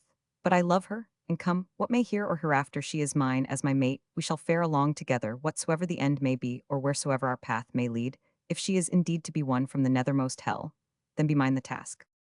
But to go back to the record, when I had once started speaking to her, in words of passion, I could not stop. I did not want to if I could. And she did not appear to wish it either. Can there be a woman alive or dead who would not want to hear the rapture of her lover expressed to her, whilst she is enclosed in his arms? There was no attempt at reticence on my part. Now, I took it for granted that she knew all that I surmised, and as she made neither protest nor comment that she accepted my belief as to her indeterminate existence, sometimes her eyes would be closed, but even then the rapture of her face was almost beyond belief. Then, when the beautiful eyes would open and gaze on me, the stars that were in them would shine and scintillate as though they were formed of living fire. She said little, very little, but though the words were few, every syllable was fraught with love, and went straight to the very core of my heart. By and by, when our transport had come to joy, I asked when I might next see her and how, and where I might find her when I should want to. She did not reply directly, but holding me close in her arms, whispered in my ear with that breathless softness which is a lover's rapture of speech. I have come here under terrible difficulties, not only because I love you, and that would be enough, but because, as well as the joy of seeing you, I wanted to warn you. To warn me why? I queried. Her reply came with a bashful hesitation, with something of a struggle in it, as of one who, for some ulterior reason, had to pick her words. There are difficulties and dangers ahead of you. You are beset with them, and they are all the greater because they are of grim necessity hidden from you. You cannot go anywhere, look in any direction, do anything, say anything. But it may be a signal for danger. Might it lurks everywhere, in the light as well as in the darkness, in the open as well as in the secret places, from friends as well as foes, when you are least prepared, when you may least expect it. Oh, I know it, and what it is to endure, for I share it for you, for your dear sake. My darling, was all I could say as I drew her again closer to me and kissed her. After a bit she was calmer. Seeing this, I came back to the subject that she had in part at all events come to me to speak about.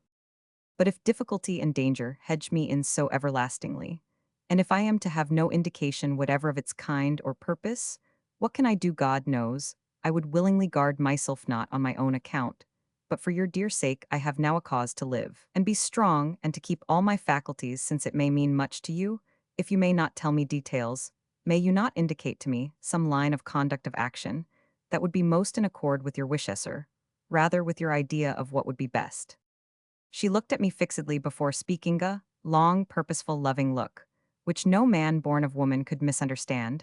Then she spoke slowly, deliberately, emphatically. Be bold and fear not. Be true to yourself. To mate is the same thing. These are the best guards you can use. Your safety does not rest with me. Ah, I wish it did. I wish to God it did. In my inner heart, it thrilled me not merely to hear the expression of her wish, but to hear her use the name of God, as she Roman 999. I understand now, in the calm of this place, and with the sunlight before me, that my belief as to her being all woman, living woman, was not quite dead. But though at the moment my heart did not recognize the doubt, my brain Roman 999, and I made up my mind that we should not part this time, until she knew that I had seen her, and where. But despite my own thoughts, my outer ears listened greedily as she went on. As for me, you may not find me, but I shall find you, be sure. And now we must say good night, my dear, tell me once again that you love me, for it is a sweetness that one does not wish to forego, even one who wears such a garment as this and rests, where I must rest. As she spoke, she held up part of her cerements for me to see what could I do, but take her once again in my arms, and hold her close, close. God knows, it was all in love, but it was passionate love which surged through my every vein as I strained her dear body to mine. But yet this embrace was not selfish. It was not all an expression of my own passion. It was based on pity, which is twin-born with true love breathless from our kisses. When presently we released each other, she stood in a glorious rapture like a white spirit in the moonlight, and as her lovely starlit eyes seemed to devour me, she spoke in a languorous ecstasy. Oh, how you love me, it is worth all I have gone through for this, even to wearing this terrible drapery. And again, she pointed to her shroud. Here was my chance to speak of what I knew, and I took it. I know moreover, I know that awful resting place. I was interrupted, cut short in the midst of my sentence, not by any word, but by the frightened look in her eyes, and the fear-mastered way in which she shrank away from me. I suppose, in reality, she could not be paler than she looked when the color-absorbing moonlight fell on her, but on the instant all semblance of living seemed to shrink and fall away, and she looked with eyes of dread, as if, in some awful way held in thrall. But for the movement of the pitiful glance, she would have seemed of soulless marble, so deadly cold did she look. The moments that dragged themselves out, whilst I waited for her to speak, seemed endless. At length, her words came in an odd whisper, so faint that even in that stilly night I could hardly hear it. You know, my resting place how when was that there was nothing to do now but to speak out the truth. I was in the crypt of St. Sava, it was all by accident. I was exploring all around the castle. And I went there in my course, I found the winding stair in the rock behind the screen, and went down, dear. I loved you well before that awful moment. But then, even as the lantern fell tingling on the glass, my love multiplied itself with pity as a factor. She was silent for a few seconds. When she spoke, there was a new tone in her voice. But were you not shocked? Of course I answered on the spur of the moment, and I now think wisely shocked is hardly the word. I was horrified beyond anything that words can convey that Yaoyu should have to so endure. I did not like to return, for I feared lest my doing so might set some barrier between us. But in due time, I did return on another day. Well, her voice was like sweet music. I had another shock that time, worse than before, for you were not there then. Indeed it was that I knew to myself, how dear you were, how dear you are to me. Whilst I live, you living or dead shall always be in my heart. She breathed hard, the elation in her eyes made them outshine the moonlight, but she said no word. I went on. My dear, I had come into the crypt full of courage and hope, though I knew what dreadful sight should sear my eyes once again. But we little know what may be in store for us.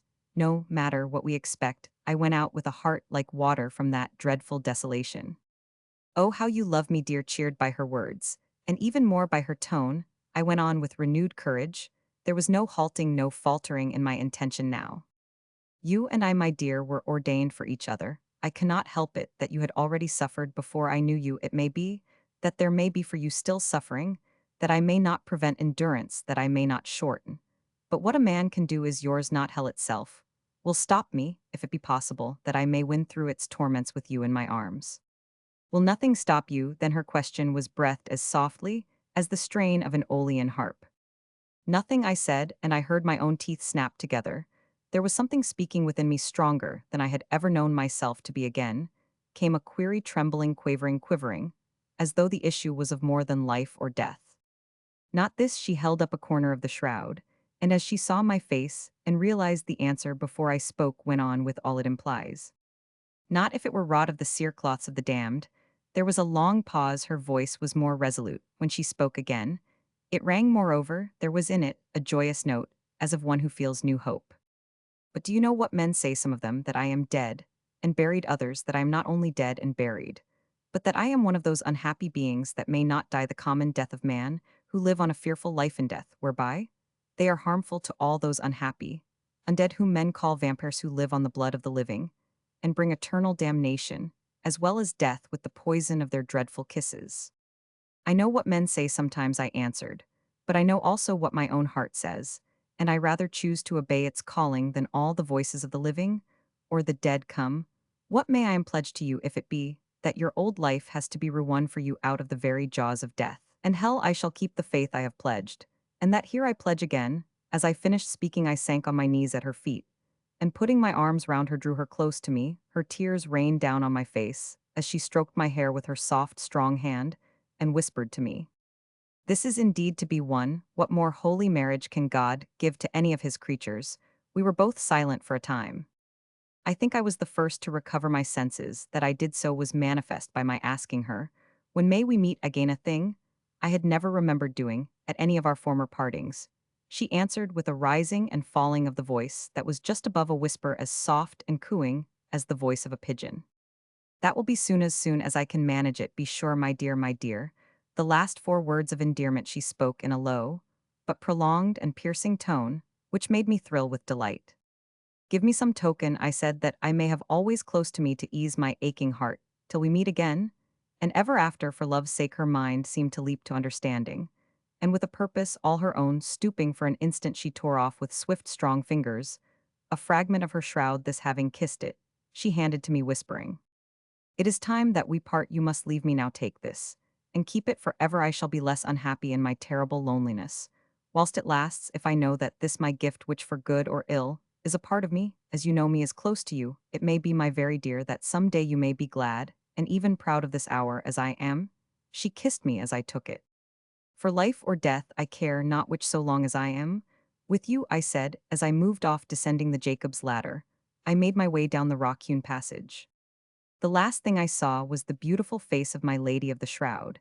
As she leaned over the edge of the opening, her eyes were like glowing stars. As her looks followed me, that look shall never fade from my memory. After a few agitating moments of thought, I half mechanically took my way down to the garden. Opening the grill, I entered my lonely room, which looked all the more lonely for the memory of the rapturous moments under the flagstaff. I went to bed as one in a dream. There I lay till sunrise, awake and thinking. Book 5, A Ritual at Midnight. Rupert S. Journal continued. June 2019, 07. Time has gone as quickly as work can effect since I saw my lady. As I told the mountaineers, Rook, whom I had sent on the service, had made a contract for 50,000 Ingis Malbron rifles, and as many tons of ammunition as the French experts calculated to be a full supply for a year of warfare. I heard from him, by our secret telegraph code, that the order had been completed, and that the goods were already on the way. The morning after the meeting at the Flagstaff, I had word that at night the vessel owned chartered by Rook for the purpose would arrive at Vissarion. During the night we were all expectation. I had always now in the castle a signaling party, the signals being renewed as fast as the men were sufficiently expert to proceed with their practice alone, or in groups. We hoped that every fighting man in the country would in time become an expert signaler.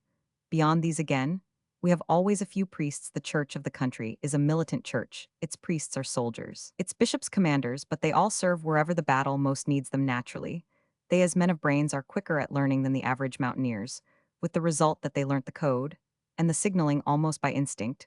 We have now at least one such expert in each community of them, and shortly the priests alone will be able to signal, if need be, for the nation, thus releasing for active service the merely fighting men. The men at present with me I took into confidence. As to the vessel's arrival, and we were all ready for work, when the man on the lookout at the Flagstaff sent word that a vessel without lights was creeping in towards shore. We all assembled on the rocky edge of the creek, and saw her steal up the creek and gain the shelter of the harbor. When this had been effected, we ran out the boom which protects the opening, and after that the great armored sliding gates which Uncle Roger had himself had made so as to protect the harbor in case of need. We then came within and assisted in warping the steamer to the side of the dock. Rook looked fit and was full of fire and vigor. His responsibility, and the mere thought of warlike action, seemed to have renewed his youth. When we had arranged for the unloading of the cases of arms and ammunition, I took Rook into the room which we call my office, where he gave me an account of his doings. He had not only secured the rifles and the ammunition for them, but he had purchased from one of the small American republics an armored yacht, which had been especially built for war service. He grew quite enthusiastic, even excited, as he told me of her. She is the last word in naval construction, a torpedo yacht, a small cruiser with turbines up to date, oil-fueled, and fully armed with the latest and most perfect weapons and explosives of all kinds, the fastest boat afloat today, built by Thornycroft, engined by Parsons, armored by Armstrong, armed by Krupp. If she ever comes into action, it will be bad for her opponent, for she need not fear to tackle anything less than a dreadnought. He also told me that from the same government whose nation had just established an unlooked-for peace, He had also purchased a whole park of artillery of the very latest patterns, and that for range and accuracy, the guns were held to be supreme. These would follow before long, and with them, their proper ammunition, with a shipload of the same to follow shortly after. When he had told me all the rest of his news, and handed me the accounts, we went out to the dock to see the debarkation of the war material, knowing that it was arriving. I had sent word in the afternoon to the mountaineers to tell them to come and remove it. They had answered the call, and it really seemed to me that the whole of the land must that night have been in motion. They came as individuals, grouping themselves as they came within the defenses of the castle. Some had gathered at fixed points on the way. They went secretly, and in silence, stealing through the forest like ghosts, each party, when it grouped, taking the place of that which had gone on one of the routes radiating round Vissarion. Their coming and going was more than ghostly. It was indeed the outward manifestation of an inward spirit, a whole nation, dominated by one common purpose. The men in the steamer were nearly all engineers, mostly British, well conducted, and to be depended upon. Rook had picked them separately, and in the doing had used well his great experience of both men and adventurous life. These men were to form part of the armored yacht's crew when she should come into the Mediterranean waters. They and the priests and fighting men in the castle worked well together, and with a zeal that was beyond praise. The heavy cases seemed almost of their own accord to leave the hold. So fast came the procession of them along the gangways from deck to dock wall. It was a part of my design that the arms should be placed in centers ready for local distribution in such a country as this, without railways or even roads. The distribution of war material in any quantity is a great labor, for it has to be done individually, or at least from centers. But of this work, the great number of mountaineers who were arriving made little account. As fast as the ship's company, with the assistance of the priests and fighting men, placed the cases on the quay, the engineers opened them and laid the contents ready for portage. The mountaineers seemed to come in a continuous stream, each in turn shouldered his burden and passed out, the captain of his section giving him as he passed his instruction where to go, and in what route. The method had been already prepared in my office, ready for such a distribution when the arms should arrive, and descriptions and quantities had been noted by the captains. The whole affair was treated by all as a matter of the utmost secrecy. Hardly a word was spoken beyond the necessary directions, and these were given in whispers. All night long the stream of men went and came, and towards dawn the bulk of the imported material was lessened by half on the following night. The remainder was removed after my own men had stored in the castle the rifles and ammunition reserved for its defense. If necessary, it was advisable to keep a reserve supply in case it should ever be required. The following night Rook went away secretly in the chartered vessel. He had to bring back with him the purchased cannon and heavy ammunition, which had been in the meantime stored on one of the Greek islands. The second morning, having had secret word that the steamer was on the way, I had given the signal for the assembling of the mountaineers. A little after dark, the vessel showing no light stole into the creek. The barrier gates were once again closed, and when a sufficient number of men had arrived to handle the guns, we began to unload. The actual deportation was easy enough, for the dock had all necessary appliances quite up to date, including a pair of shears for gun lifting, which could be raised into position in a very short time. The guns were well furnished with tackle of all sorts, and before many hours had passed, a little procession of them disappeared into the woods in ghostly silence. A number of men surrounded each, and they moved as well as if properly supplied with horses. In the meantime, and for a week after the arrival of the guns, the drilling went on without pause. The gun drill was wonderful in the arduous work necessary for it. The great strength and stamina of the mountaineers showed out wonderfully. They did not seem to know fatigue any more than they knew fear. For a week this went on, till a perfect discipline and management was obtained. They did not practice the shooting, for this would have made secrecy impossible. It was reported all along the Turkish frontier that the Sultan's troops were being massed, and though this was not on a war footing, the movement was more or less dangerous. The reports of our own spies, although vague as to the purpose and extent of the movement, were definite as to something being on foot, and Turkey does not do something without a purpose that bodes ill to someone. Certainly, the sound of cannon, which is a far-reaching sound, would have given them warning of our preparations, and would so have sadly minimized their effectiveness. When the cannon had all been disposed of, except, of course, those destined for defense of the castle, or to be stored there, Rook went away with the ship, and crew the ship he was to return to the owners. The men would be shipped on the wariot, of whose crew they would form a part. The rest of them had been carefully selected by Rook himself, and were kept in secrecy at Catero ready for service. The moment required they were all good men, and quite capable of whatever work they might be set to, so Rook told me, and he ought to know the experience of his young days as a private made him an expert in such a job. Rupert's journal continued. June 24, 1907. Last night I got from my lady a similar message to the last, and delivered in a similar way this time. However, our meeting was to be on the leads of the keep. I dressed myself very carefully before going on this adventure, lest by any chance of household concern any of the servants should see me, for if this should happen Aunt Janet would be sure to hear of it, which would give rise to endless surmises and questionings, a thing I was far from desiring. I confess that in thinking the matter over during the time I was making my hurried preparations, I was at a loss to understand how any human body, even though it be of the dead, could go or be conveyed to such a place without some sort of assistance, or at least collusion, on the part of some of the inmates. At the visit to the Flagstaff, circumstances were different. This spot was actually outside the castle, and in order to reach it, I myself had to leave the castle privately, and from the garden ascend to the ramparts. But here was no such possibility. The keep was an imperium in imperio. It stood within the castle, though separated from it, and it had its own defenses against intrusion. The roof of it was, so far as I knew, as little approachable as the magazine. The difficulty did not, however, trouble me beyond a mere passing thought in the joy of the coming meeting, and the longing rapture at the mere thought of it. All difficulties disappeared. Love makes its own faith, and I never doubted that my lady would be waiting for me at the place designated. When I had passed through the little arched passages and up the double-grated stairways contrived in the massiveness of the walls, I let myself out on the leads. It was well that as yet the times were sufficiently peaceful not to necessitate guards or sentries at all such points. There, in a dim corner, where the moonlight and the passing clouds threw deep shadows, I saw her clothed as ever in her shroud.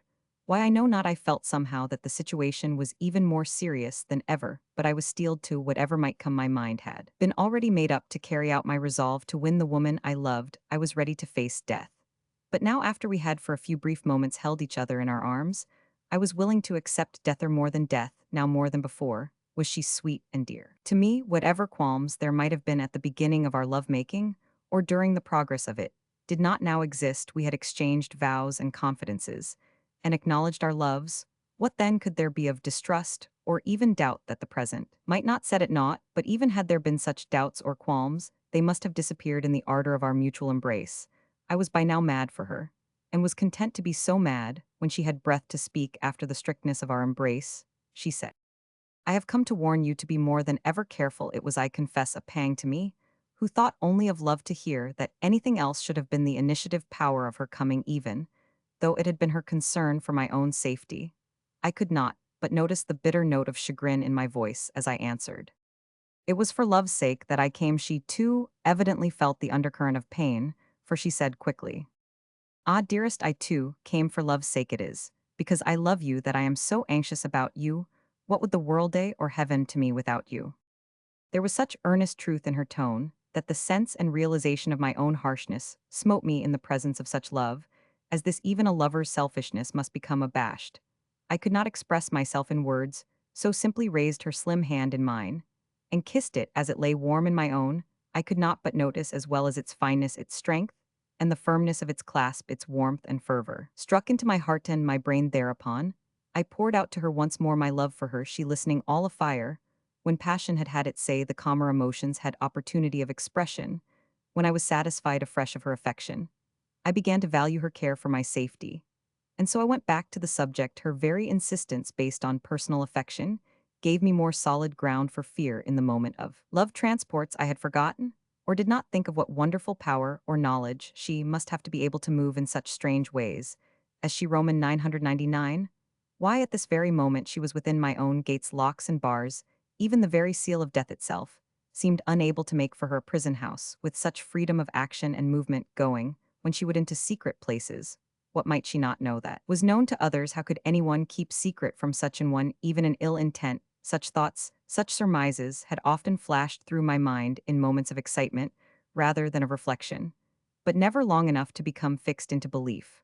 But yet the consequences, the convictions of them were with me, though unconsciously, though the thoughts themselves were perhaps forgotten or withered before development. And you, I asked her earnestly, what about danger to you? She smiled, her little pearl-white teeth gleaming in the moonlight as she spoke. There is no danger for me. I am safe. I am the safest person, perhaps the only safe person in all this land. The full significance of her words did not seem to come to me all at once. Some base for understanding such an assertion seemed to be wanting. It was not that I did not trust or believe her, but that I thought she might be mistaken. I wanted to reassure myself. So in my distress, I asked unthinkingly, how the safest, what is your protection? For several moments that spun themselves out endlessly, she looked me straight in the face, the stars in her eyes seeming to glow like fire. Then, lowering her head, she took a fold of her shroud and held it up to me. This. The meaning was complete and understandable now. I could not speak at once for the wave of emotion which choked me. I dropped on my knees, and taking her in my arms, held her close to me.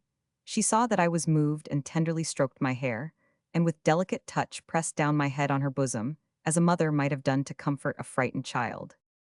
Presently, we got back to the realities of life again. I murmured. Your safety, your life, your happiness are all in all to me. When will you let them be my care? She trembled in my arms, nestling even closer to me. Her own arms seemed to quiver with delight as she said, would you indeed like me to be always with you? To me, it would be a happiness unspeakable, and to you what would it be? I thought that she wished to hear me speak my love to her, and that woman-like she had led me to the utterance. And so I spoke again of the passion that now raged in me, she listening eagerly, as we strained each other tight in our arms. At last there came a pause, a long, long pause, and our hearts beat consciously in unison. As we stood together presently, she said in a sweet, low, intense whisper as soft as the sighing of summer wind, it shall be as you wish, but oh my dear, you will have to first go through an ordeal, which may try you terribly. Do not ask me anything you must not ask, because I may not answer. And it would be pain to me to deny you anything. Marriage, with such an one as I am, has its own ritual which may not be foregone. It may, I broke passionately into her speaking. There is no ritual that I fear so long as it be, that it is for your good and your lasting happiness. And if the end of it be that I may call you mine, there is no horror in life or death that I shall not gladly face, dear. I ask you nothing. I am content to leave myself in your hands. You shall advise me when the time comes, and I shall be satisfied, content to obey. Content, it is but a poor word to express what I long for. I shall shirk nothing which may come to me from this or any other world, so long as it is to make you mine once again. Her murmured happiness was music to my ears.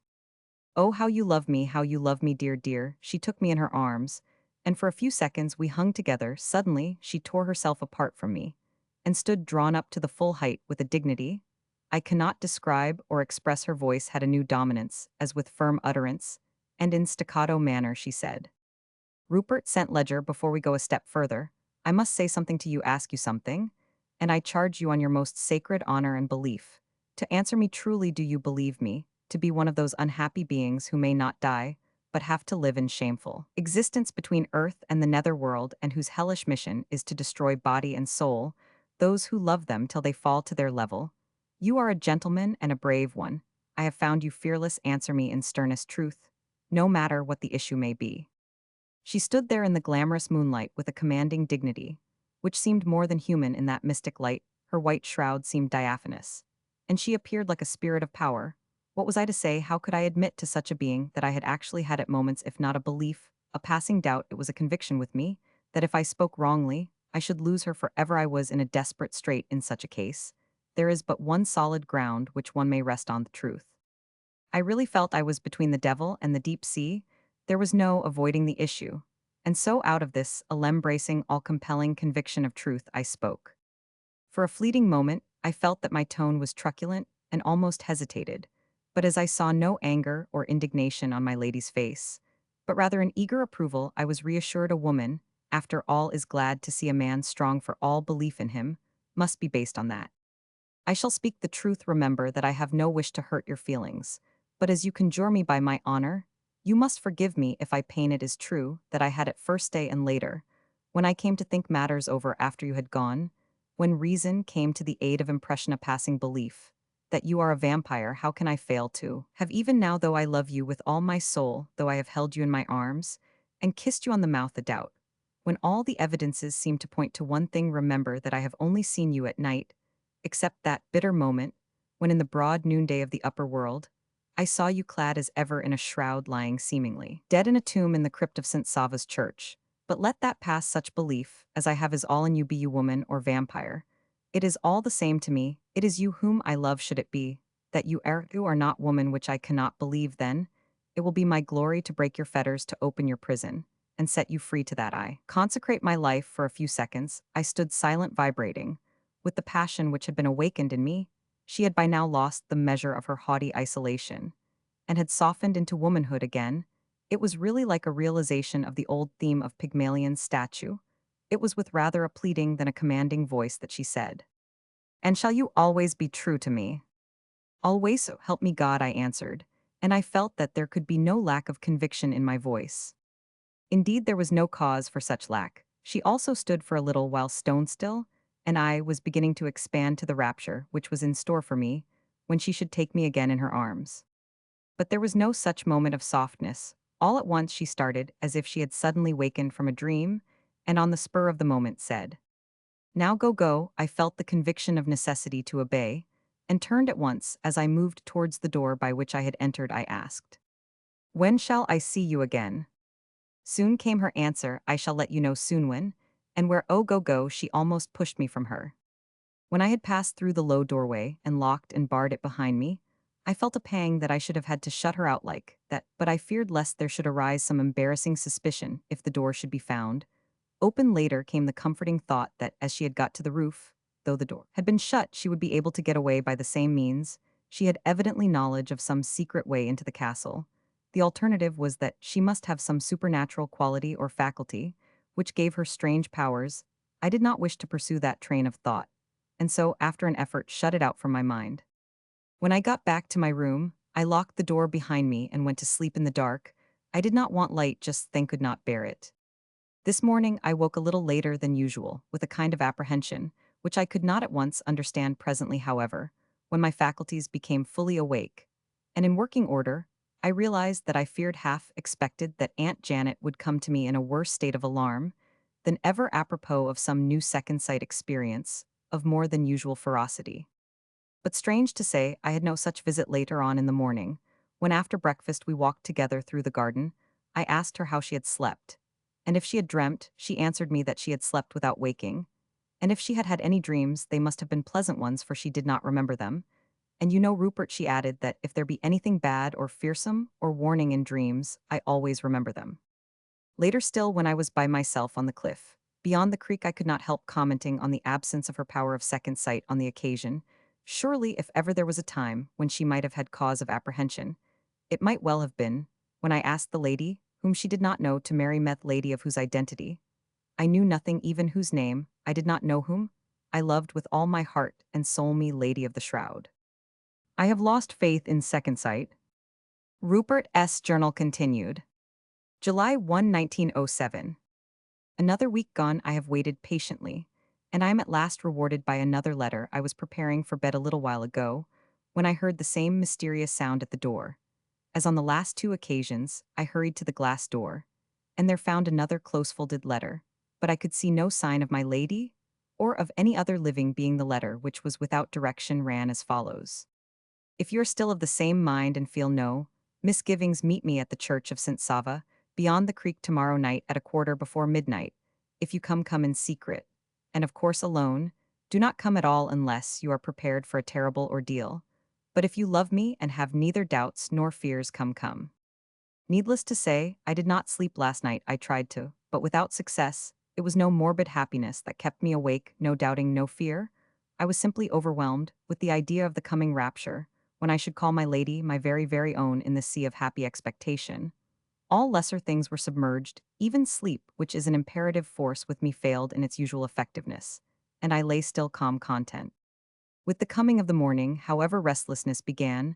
I did not know what to do, how to restrain myself, where to look for an anodyne. Happily, the latter came in the shape of Rook, who turned up shortly after breakfast. He had a satisfactory tale to tell me of the armored yacht which had lain off Cataro on the previous night, and to which he had brought his contingent of crew, which had waited for her coming. He did not like to take the risk of going into any port with such a vessel, lest he might be detained or otherwise hampered by forms, and had gone out upon the open sea before daylight. There was on board the yacht a tiny torpedo boat, for which provision was made both for hoisting on deck and housing there. This last would run into the creek at 10 o'clock that evening, at which time it would be dark. The yacht would then run to near Otranto, to which she would send a boat to get any message I might send. This was to be in a code, which we arranged, and would convey instructions as to what night and approximate hour the yacht would come to the creek. The day was well on before we had made certain arrangements for the future, and not till then did I feel again the pressure of my personal restlessness. Rook, like a wise commander, took rest, whilst he could well he knew that for a couple of days and nights, at least, there would be little if any sleep for him. For myself, the habit of self-control stood to me, and I managed to get through the day somehow, without exciting the attention of anyone else. The arrival of the torpedo boat and the departure of Rook made for me a welcome break in my uneasiness. An hour ago, I said good night to Aunt Janet and shut myself up alone here. My watch is on the table before me so that I may make sure of starting to the moment. I have allowed myself half an hour to reach St. Sava. My skiff is waiting moored at the foot of the cliff on the hither side, where the zigzag comes close to the water. It is now 10 minutes past 11. I shall add the odd 5 minutes to the time for my journey, so as to make safe I go unarmed and without a light. I shall show no distrust of anyone or anything this night. Rupert's journal continued. July 2, 1907. When I was outside the church, I looked at my watch in the bright moonlight and found I had 1 minute to wait, so I stood in the shadow of the doorway and looked out at the scene before me. Not a sign of life was visible around me, either on land or sea. On the broad plateau on which the church stands, there was no movement of any kind. The wind, which had been pleasant in the noontide, had fallen completely, and not a leaf was stirring. I could see across the creek and note the hard line where the battlements of the castle cut the sky, and where the keep towered above the line of black rock, which in the shadow of the land made an ebon frame for the picture. When I had seen the same view on former occasions, the line where the rock rose from the sea was a fringe of white foam. But then in the daylight the sea was sapphire blue. Now it was an expanse of dark blue, so dark as to seem almost black. It had not even the relief of waves or ripple, simply a dark, cold, lifeless expanse with no gleam of light anywhere, of lighthouse or ship. Neither was there any special sound to be heard that one could distinguish. Nothing but the distant hum of the myriad voices of the dark mingling in one ceaseless inarticulate sound. It was well I had not time to dwell on it, or I might have reached some spiritually disturbing melancholy. Let me say here that ever since I had received my lady's message concerning this visit to St. Sava's, I had been all on fire, not perhaps at every moment consciously or actually so, but always as it were prepared to break out into flame. Did I want a simile, I might compare myself to a well-banked furnace whose present function it is to contain heat rather than to create it, whose crust can at any moment be broken by a force external to itself, and burst into raging all-compelling heat. No thought of fear really entered my mind. Every other emotion there was coming and going, as occasion excited or lulled, but not fear. Well I knew in the depths of my heart the purpose which that secret quest was to serve. I knew not only from my lady's words but from the teachings of my own senses and experiences that some dreadful ordeal must take place before happiness of any kind could be won, and that ordeal, though method or detail was unknown to me, I was prepared to undertake. This was one of those occasions when a man must undertake blindfold ways that may lead to torture or death or unknown terrors beyond. But then, a man, if indeed he have the heart of a man, can always undertake. He can at least make the first step, though it may turn out that, through the weakness of mortality, he may be unable to fulfill his own intent or justify his belief in his own powers. Such, I take it, was the intellectual attitude of the brave souls who of old faced the tortures of the Inquisition. But though there was no immediate fear, there was a certain doubt. For doubt is one of those mental conditions whose calling we cannot control. The end of the doubting may not be a reality to us, or be accepted as a possibility. These things cannot forego the existence of the doubt. For even if a man says, Victor, cousin, doubt everything else, at least he cannot doubt that he doubts. The doubt had at times been on me that my lady of the Shroud was a vampire. Much that had happened seemed to point that way, and here on the very threshold of the unknown, when through the door which I was pushing open my eyes met only an expanse of absolute blackness, all doubts which had ever been seemed to surround me in a legion. I have heard that when a man is drowning, there comes a time when his whole life passes in review during the space of time which cannot be computed as even a part of a second. So it was to me in the moment of my body passing into the church. In that moment came to my mind all that had been which bore on the knowledge of my lady, and the general tendency was to prove or convince that she was indeed a vampire. Much that had happened or become known to me seemed to justify the resolving of doubt into belief. Even my own reading of the books in Aunt Janet's little library, and the dear lady's comments on them mingled with her own uncanny beliefs left little opening for doubt.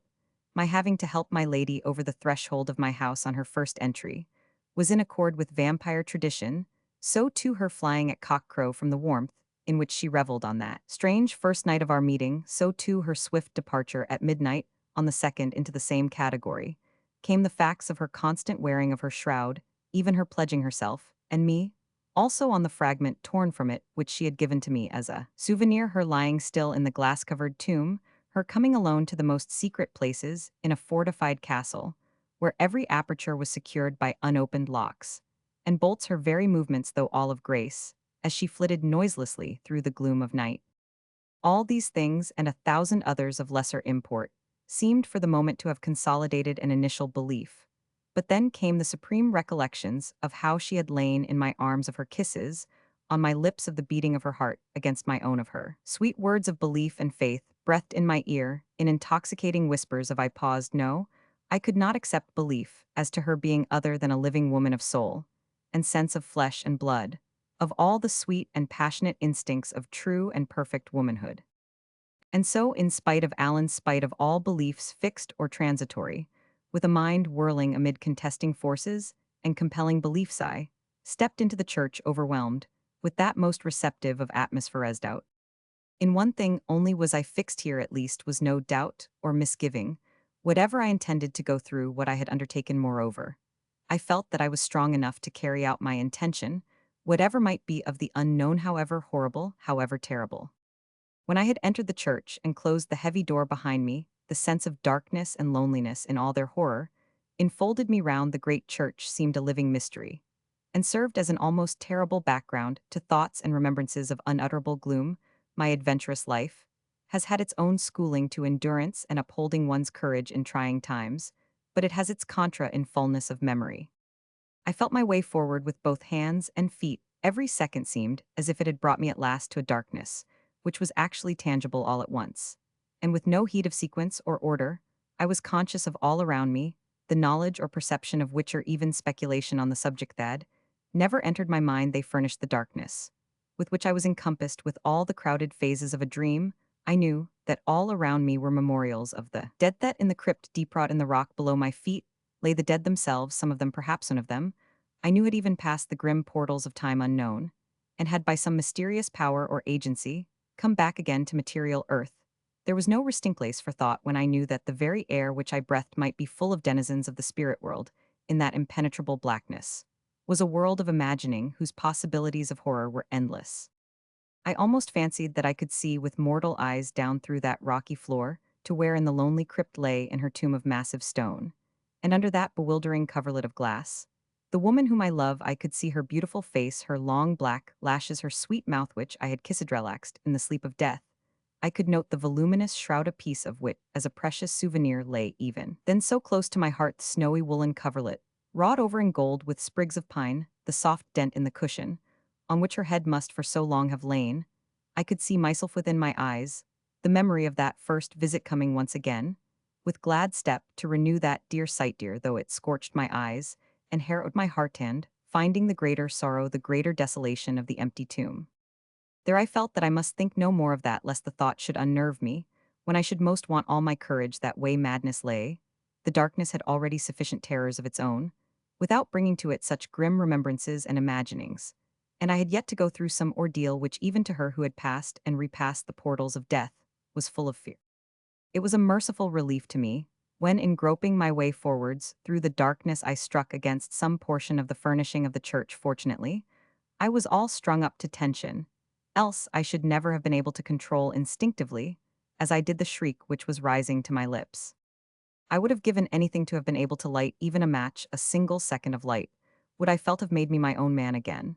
But I knew that this would be against the implied condition of my being there at all, and might have had disastrous consequences to her, whom I had come to save. It might even frustrate my scheme and altogether destroy my opportunity. At that moment, it was borne upon me more strongly than ever that this was not a mere fight for myself, or my own selfish purpose, not merely an adventure, or a struggle for only life and death against unknown difficulties and dangers. It was a fight on behalf of her. I loved not merely for her life, but perhaps even for her soul. And yet this very thinking understanding created a new form of terror, for, in that grim shrouding darkness, came memories of other moments of terrible stress.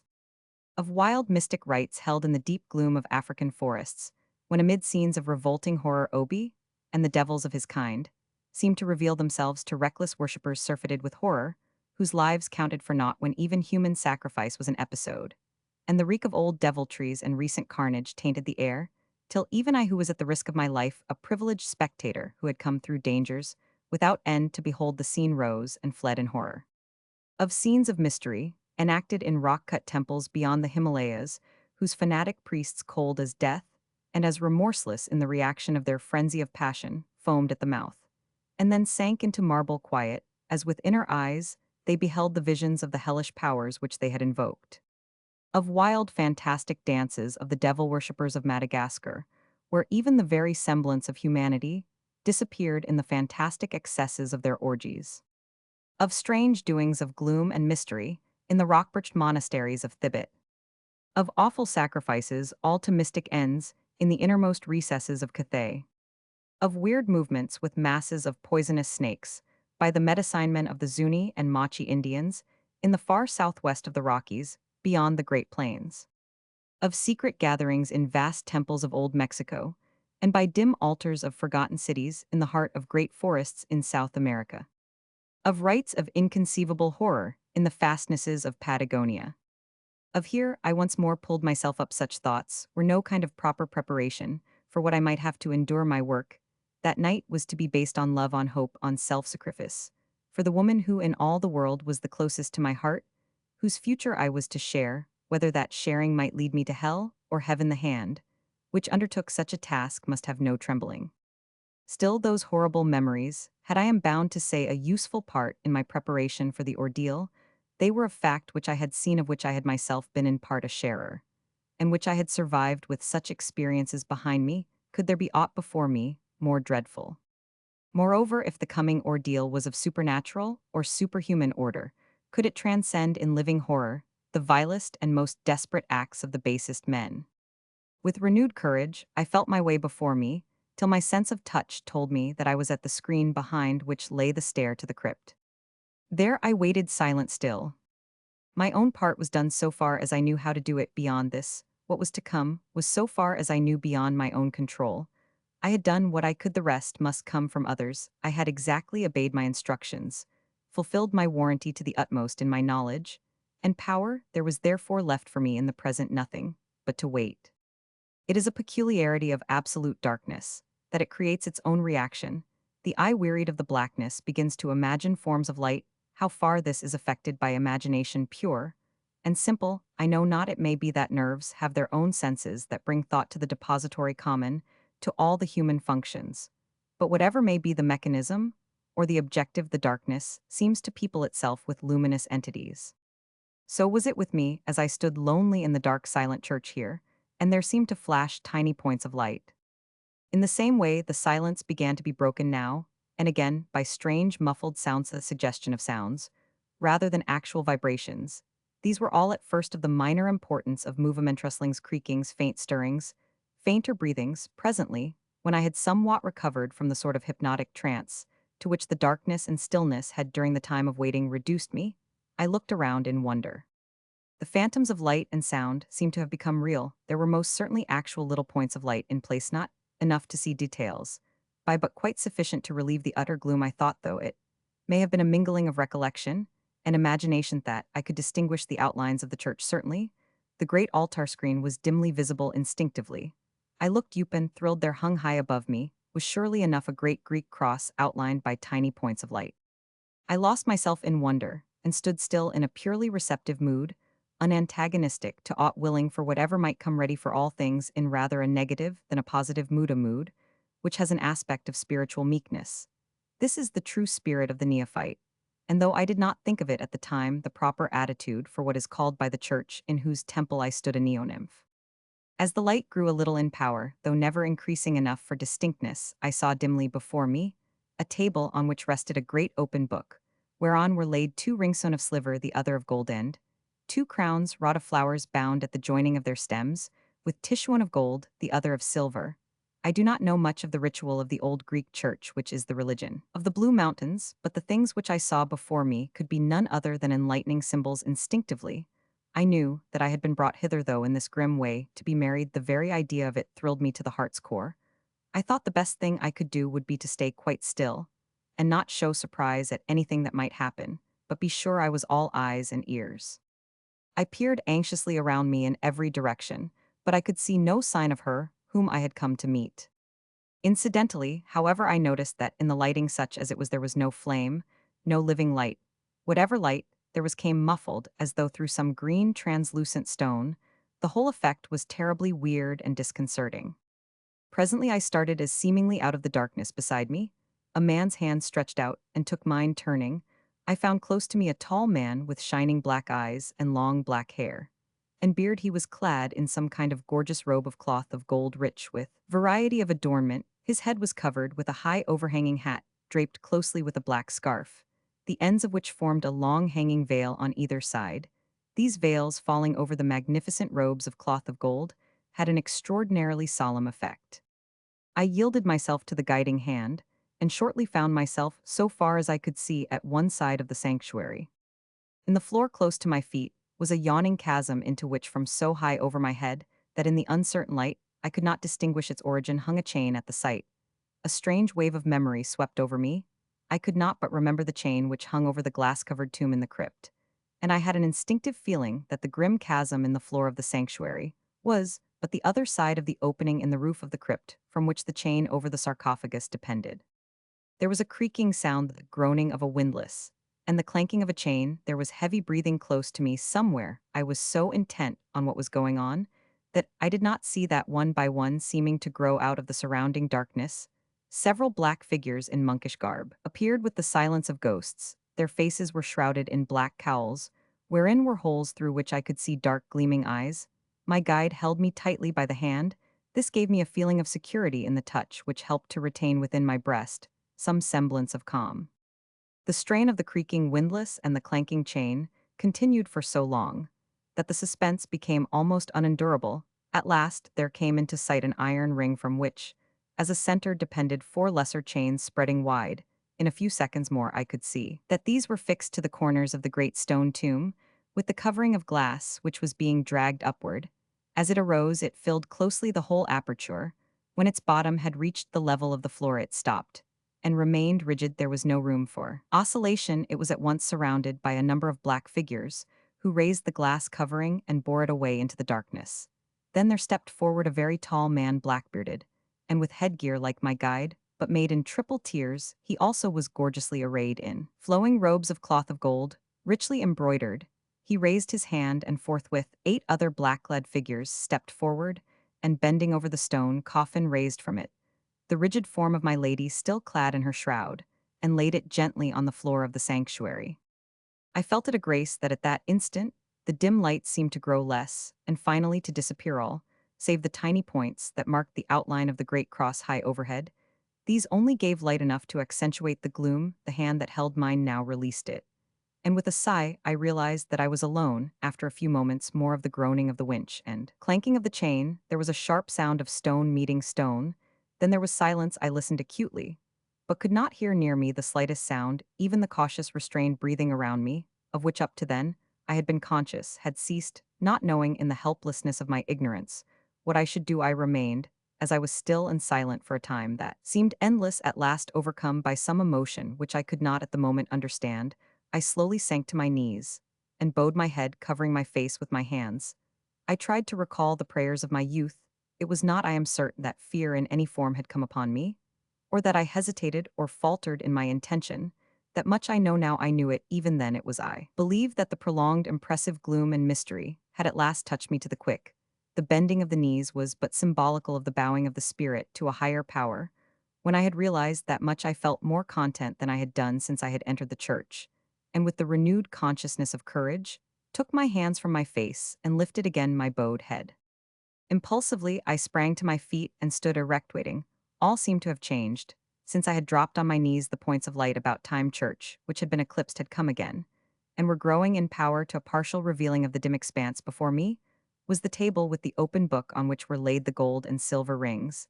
And the two crowns of flowers. There were also two tall candles, with tiniest flames of blue, only living light to be seen.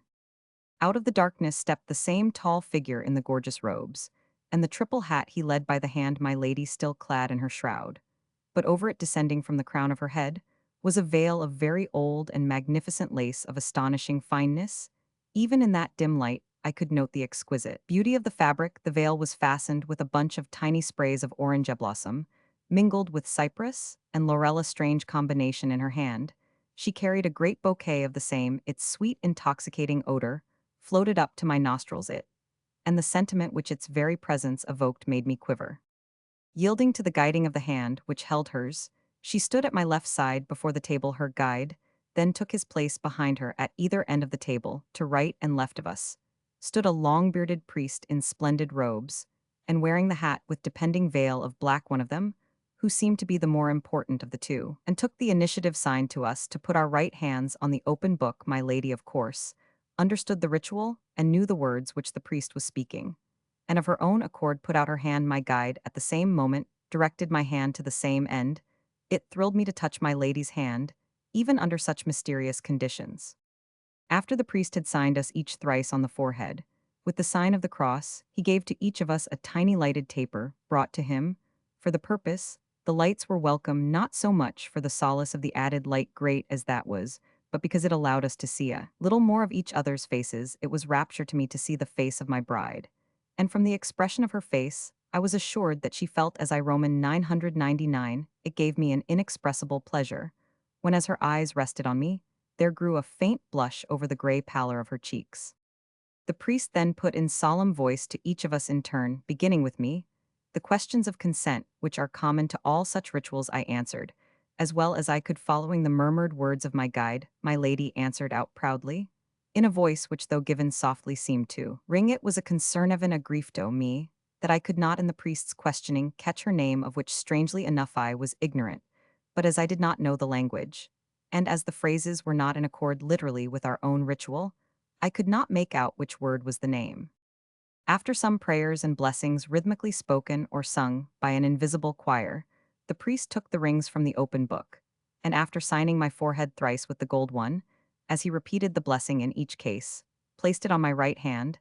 Then he gave my lady the silver one with the same ritual thrice, repeated. I suppose it was the blessing which is the effective point in making two into one. After this, those who stood behind us exchanged our rings thrice, taking them from one finger and placing them on the other, so that at the end my wife wore the gold ring and I the silver one. Then came a chant, during which the priest swung the censer himself and my wife, and I held our tapers. After that he blessed us, the responses coming from the voices of the unseen singers in the darkness. After a long ritual of prayer and blessing, sung in triplicate, the priest took the crowns of flowers and put one on the head of each, crowning me first, and with the crown tied with gold. Then he signed and blessed us each thrice. The guides who stood behind us exchanged our crowns thrice, as they had exchanged the rings, so that at the last, as I was glad to see, my wife wore the crown of gold, and I that of silver. Then there came, if it is possible to describe such a thing, a hush over even that stillness, as though some form of added solemnity were to be gone through. I was not surprised, therefore, when the priest took in his hands the great golden chalice. Kneeling, my wife and I partook together thrice. When we had risen from our knees and stood for a little while, the priest took my left hand in his right, and I, by direction of my guide, gave my right hand to my wife. And so, in a line, the priest leading, we circled round the table in rhythmic measure. Those who supported us moved behind us, holding the crowns over our heads and replacing them when we stopped. After a hymn sung through the darkness, the priest took off our crowns. This was evidently the conclusion of the ritual, for the priest placed us in each other's arms to embrace each other. Then he blessed us, who were now man and wife. The lights went out at once, some as if extinguished, others slowly fading down to blackness. Left in the dark, my wife and I sought each other's arms again, and stood together for a few moments, heart to heart, tightly clasping each other, and kissed each other fervently. Instinctively, we turned to the door of the church, which was slightly open, so that we could see the moonlight stealing in through the aperture. With even steps, she holding me tightly by the left arm, which is the wife's arm. We passed through the old church and out into the free air. Despite all that the gloom had brought me, it was sweet to be in the open air, and Toadsworth is quite apart from our new relations to each other. The moon rode high, and the full light coming after the dimness or darkness in the church seemed as bright as day. I could now for the first time see my wife's face properly. The glamour of the moonlight may have served to enhance its ethereal beauty, but neither moonlight nor sunlight could do justice to that beauty in its living human splendor. As I gloried in her starry eyes, I could think of nothing else. But when for a moment my eyes, roving round for the purpose of protection, caught sight of her whole figure, there was a pang to my heart. The brilliant moonlight showed every detail in terrible effect, and I could see that she wore only her shroud in the moment of darkness.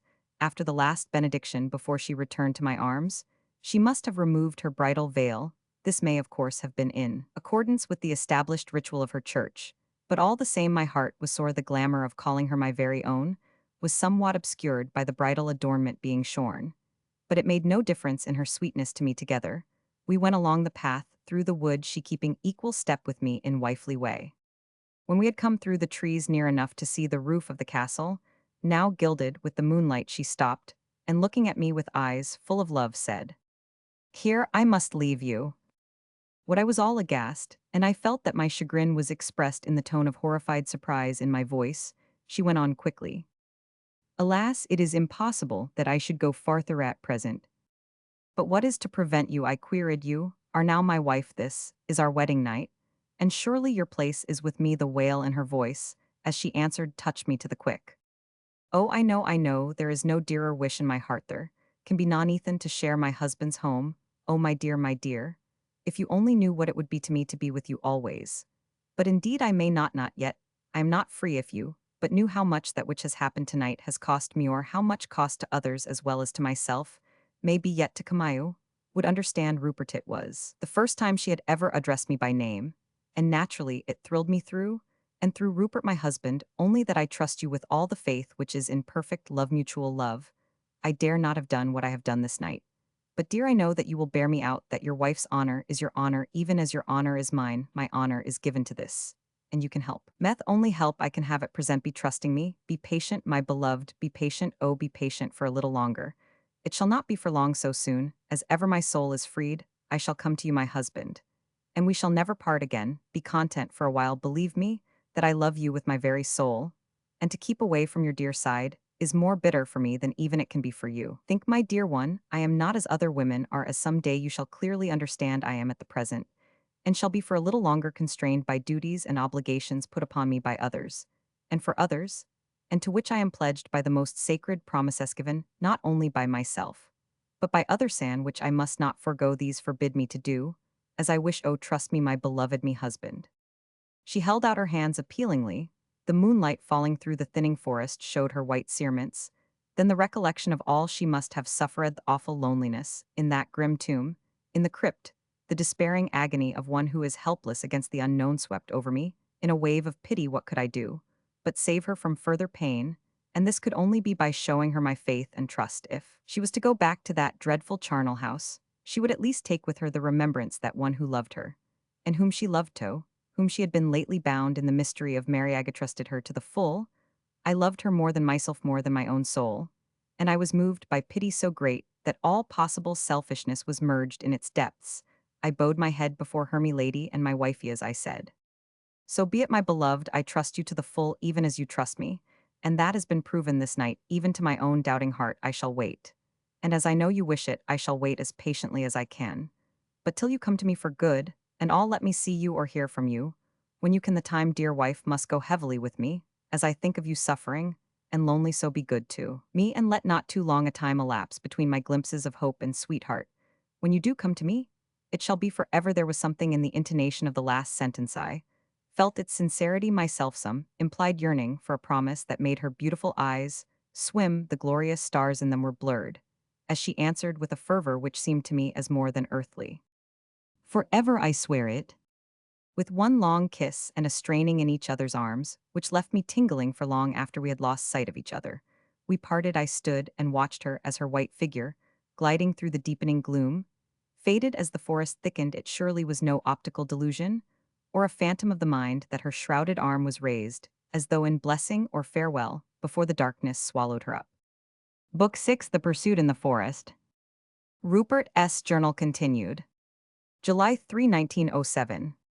There is no anodyne but work to pain of the heart, and my pain is all of the heart. I sometimes feel that it is rather hard that, with so much to make me happy, I cannot know happiness. How can I be happy when my wife, whom I fondly love, and who I know loves me, is suffering in horror and loneliness of a kind which is almost beyond human belief? However, what is my loss is my country's gain, for the land of the Blue Mountains is my country now, despite the fact that I am still a loyal subject of good King Edward. Uncle Roger took care of that when he said I should have the consent of the Privy Council before I might be naturalized anywhere else.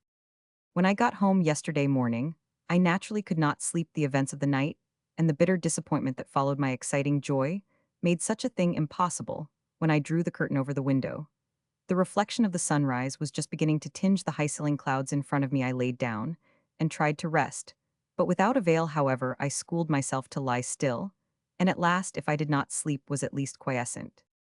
Disturbed by a gentle tap at the door, I sprang up at once and threw on a dressing gown outside. When I opened the door was Aunt Janet.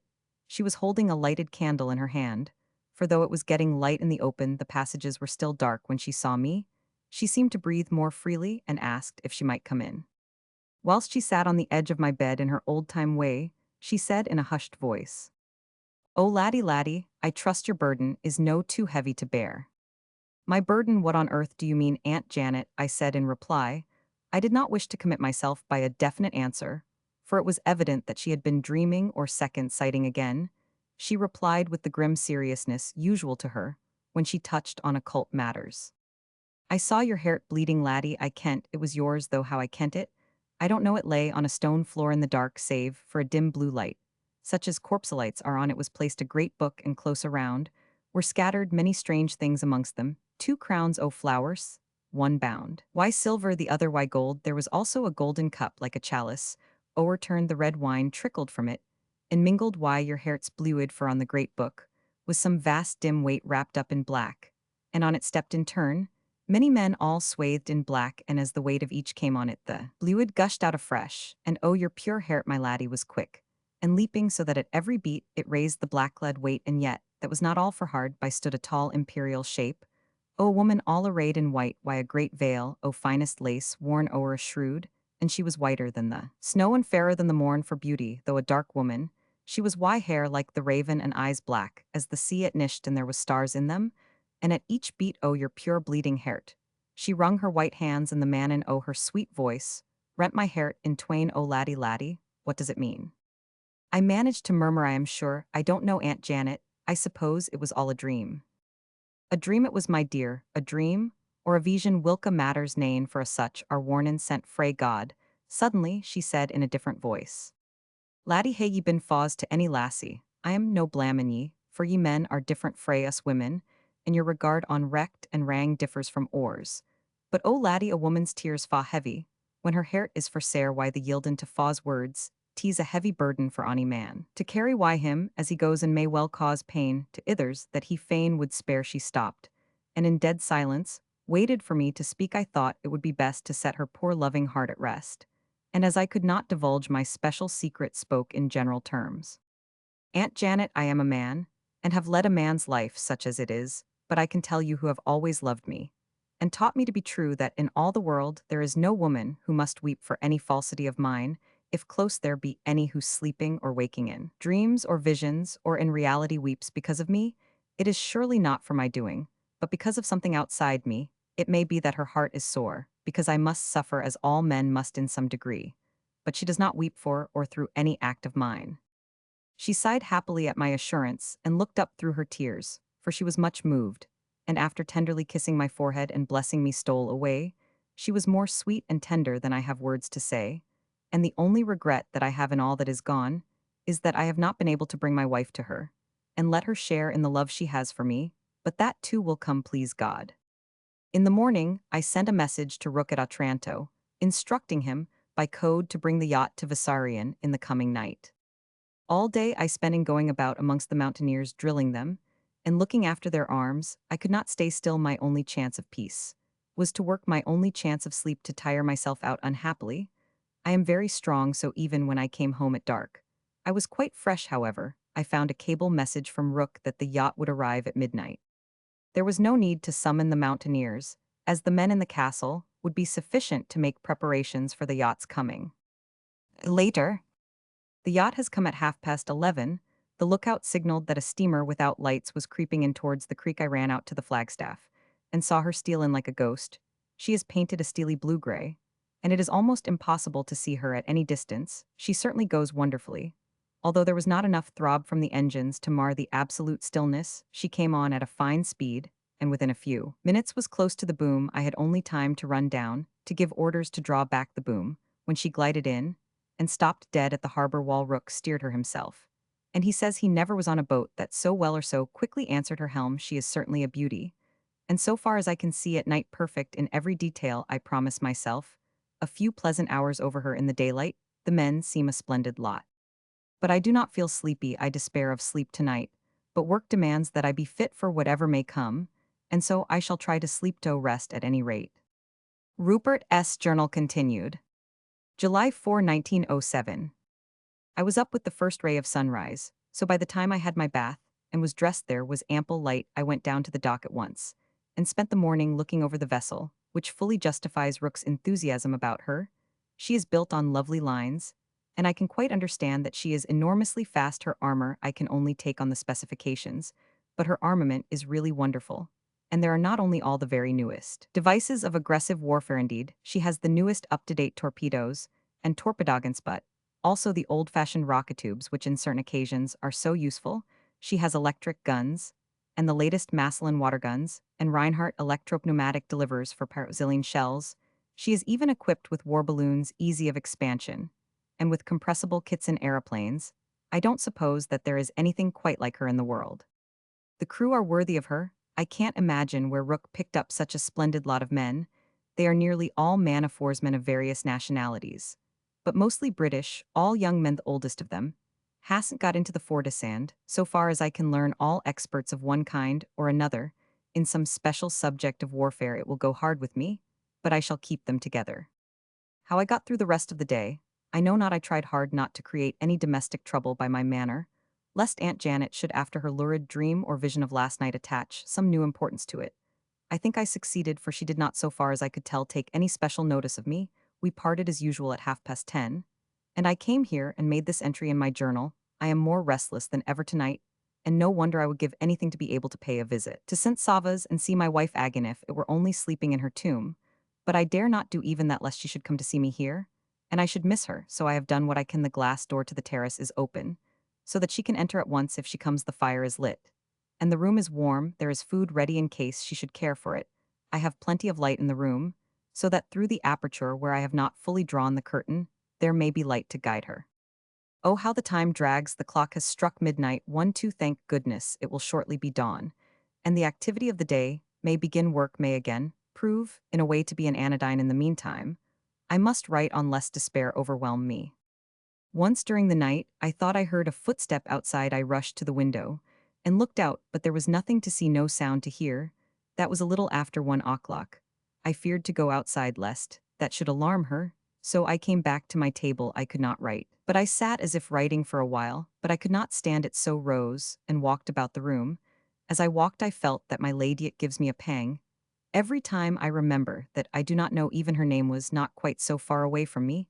It made my heart beat to think that it might mean that she was coming to me. Could not I, as well as Aunt Janet, have a little second sight? I went towards the window, and standing behind the curtain listened. Far away, I thought I heard a cry, and ran out on the terrace, but there was no sound to be heard and no sign of any living thing anywhere, so I took it for granted that it was the cry of some night bird, and came back to my room and wrote at my journal till I was calm. I think my nerves must be getting out of order when every sound of the night seems to have a special meaning for me. Rupert's journal continued. July 7, 1907. When the gray of the morning came, I gave up hope of my wife appearing, and made up my mind that so soon as I could get away without exciting Aunt Janet's attention, I would go to St. Sava's. I always eat a good breakfast, and did I forego it altogether, it would be sure to excite her curiosity a thing I do not wish at present, as there was still time to wait. I lay down on my bed, as I was and such is the way of fate shortly fell asleep.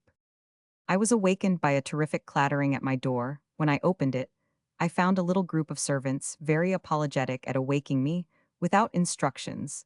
The chief of them explained that a young priest had come from the Vladika, with a message so urgent that he insisted on seeing me immediately at all hazards.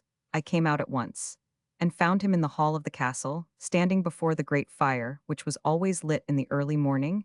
He had a letter in his hand, but before giving it to me he said, I am sent by the Vladika, who pressed on me that I was not to lose a single instant in seeing you that time is of golden price beyond price this letter, amongst other things, vouches for me. A terrible misfortune has occurred. The daughter of our leader has disappeared during last night. The same, he commanded me to remind you that he spoke of at the meeting when he would not let the mountaineers fire their guns. No sign of her can be found, and it is believed that she has been carried off by the emissaries of the Sultan of Turkey, who once before brought our nations to the verge of war, by demanding her as a wife. I was also to say that the Vladika Plamnak would have come himself, but that it was necessary that he should at once consult with the Archbishop Stefan Palilog as to what step is best to take in this dire calamity. He has sent out a search party, under the archimandrite of Spazak Petrov Vlastimir, who is to come on here with any news he can get, as you have command of the signaling, and can best spread the news. He knows that you, Gospodar, are in your great heart one of our compatriots, and that you have already proved your friendship by many efforts to strengthen our hands for war. And as a great compatriot, he calls on you to aid us in our need. He then handed me the letter and stood by respectfully, whilst I broke the seal and read it. It was written in great haste and signed by the Vladika. Come with us now in our nation's peril. Help us to rescue what we most adore, and henceforth we shall hold you in our hearts. You shall learn how the men of the Blue Mountains can love, faith, and valor. Come. This was a task indeed, a duty worthy of any man. It thrilled me to the core to know that the men of the Blue Mountains had called on me in their dire need. It woke all the fighting instinct of my Viking forebears, and I vowed in my heart that they should be satisfied with my work.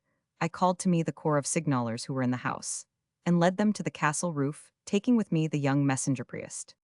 Come with me, I said to him, and see how I answer the Vladika's command. The national flag was run up, the established signal that the nation was in need. Instantly on every summit near and far was seen the flutter of an answering flag. Quickly followed the signal that commanded the call to arms.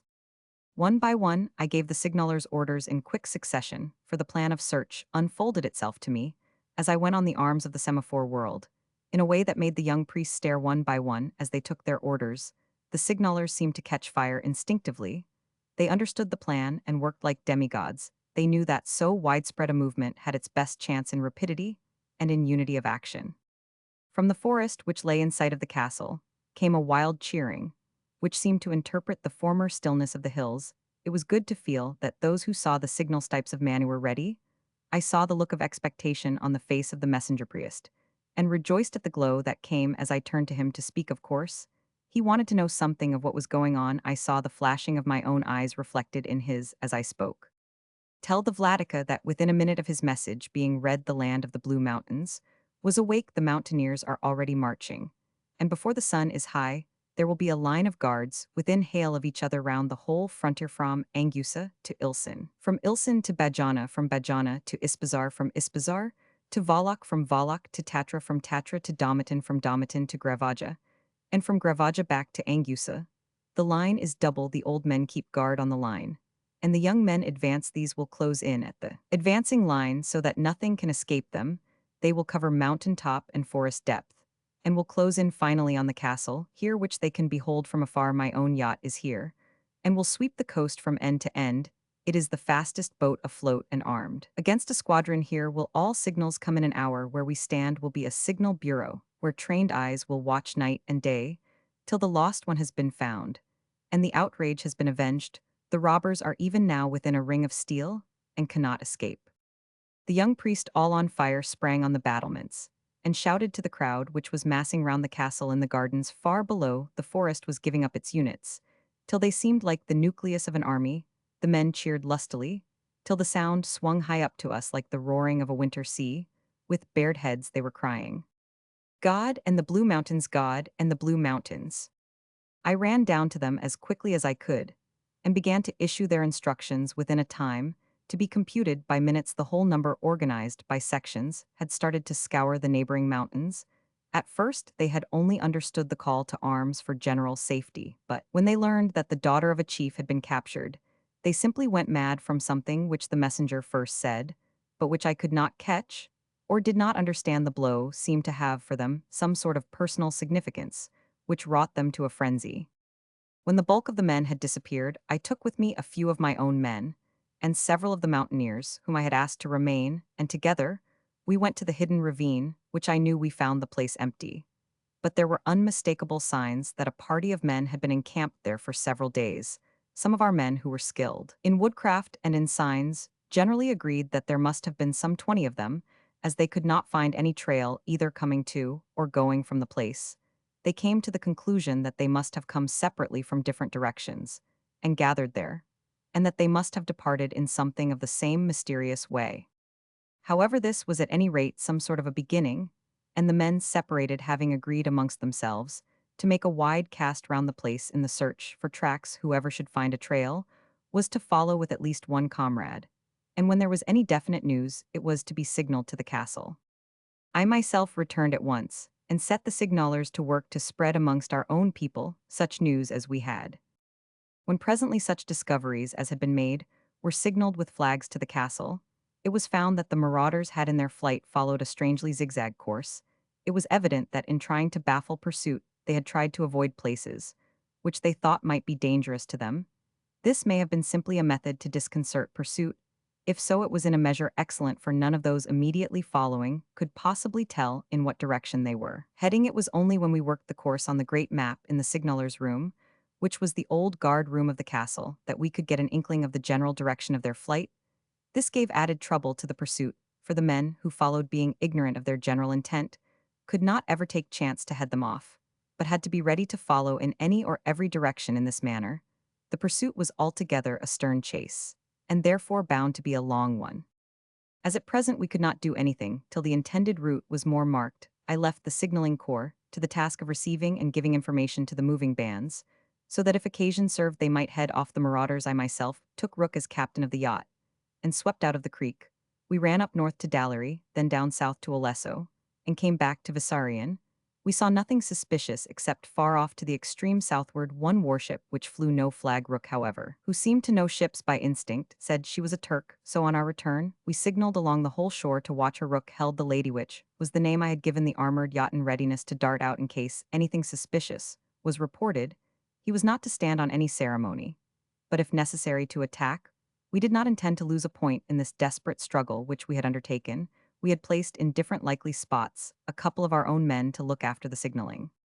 When I got back, I found that the route of the fugitives, who had now joined into one party, had been definitely ascertained.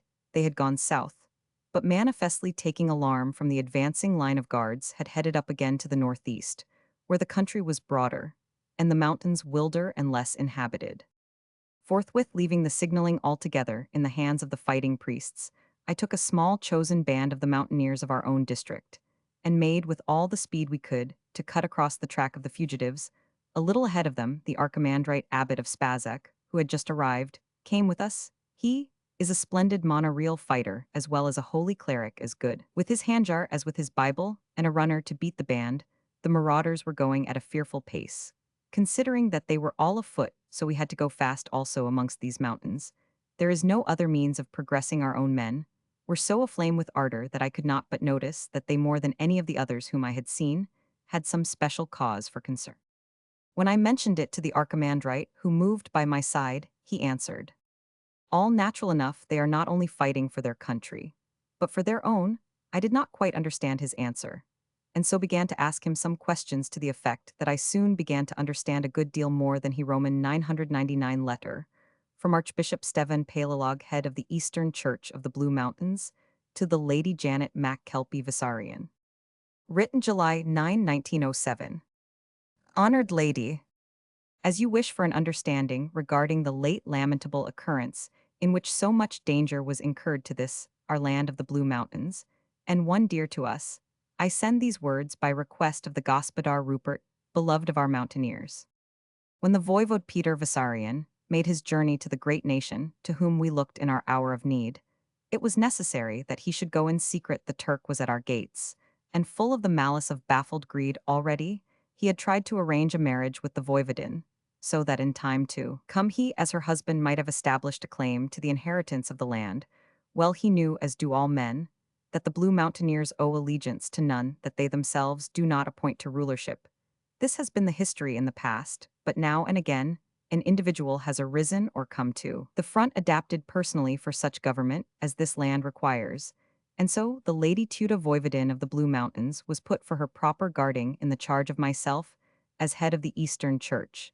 In the land of the Blue Mountains, steps being taken in such wise that no capture of her could be effected by unscrupulous enemies of this our land.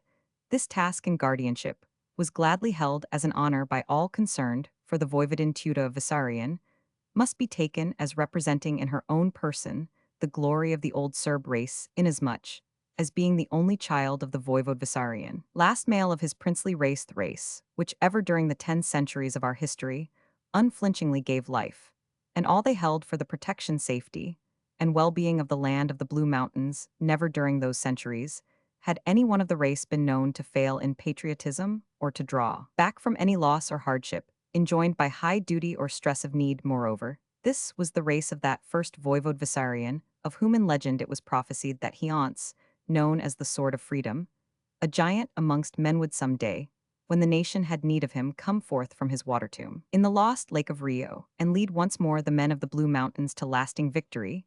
This noble race, then, had come to be known as the last hope of the land, so that, when the voivode was away on his country's service, his daughter should be closely guarded. Soon after the voivode had gone, it was reported that he might be long delayed in his diplomacies, and also in studying the system of constitutional monarchy, for which it had been hoped to exchange our imperfect political system. I may say inter alia that he was mentioned as to be the first king when the new constitution should have been arranged. Then a great misfortune came on us, a terrible grief overshadowed the land.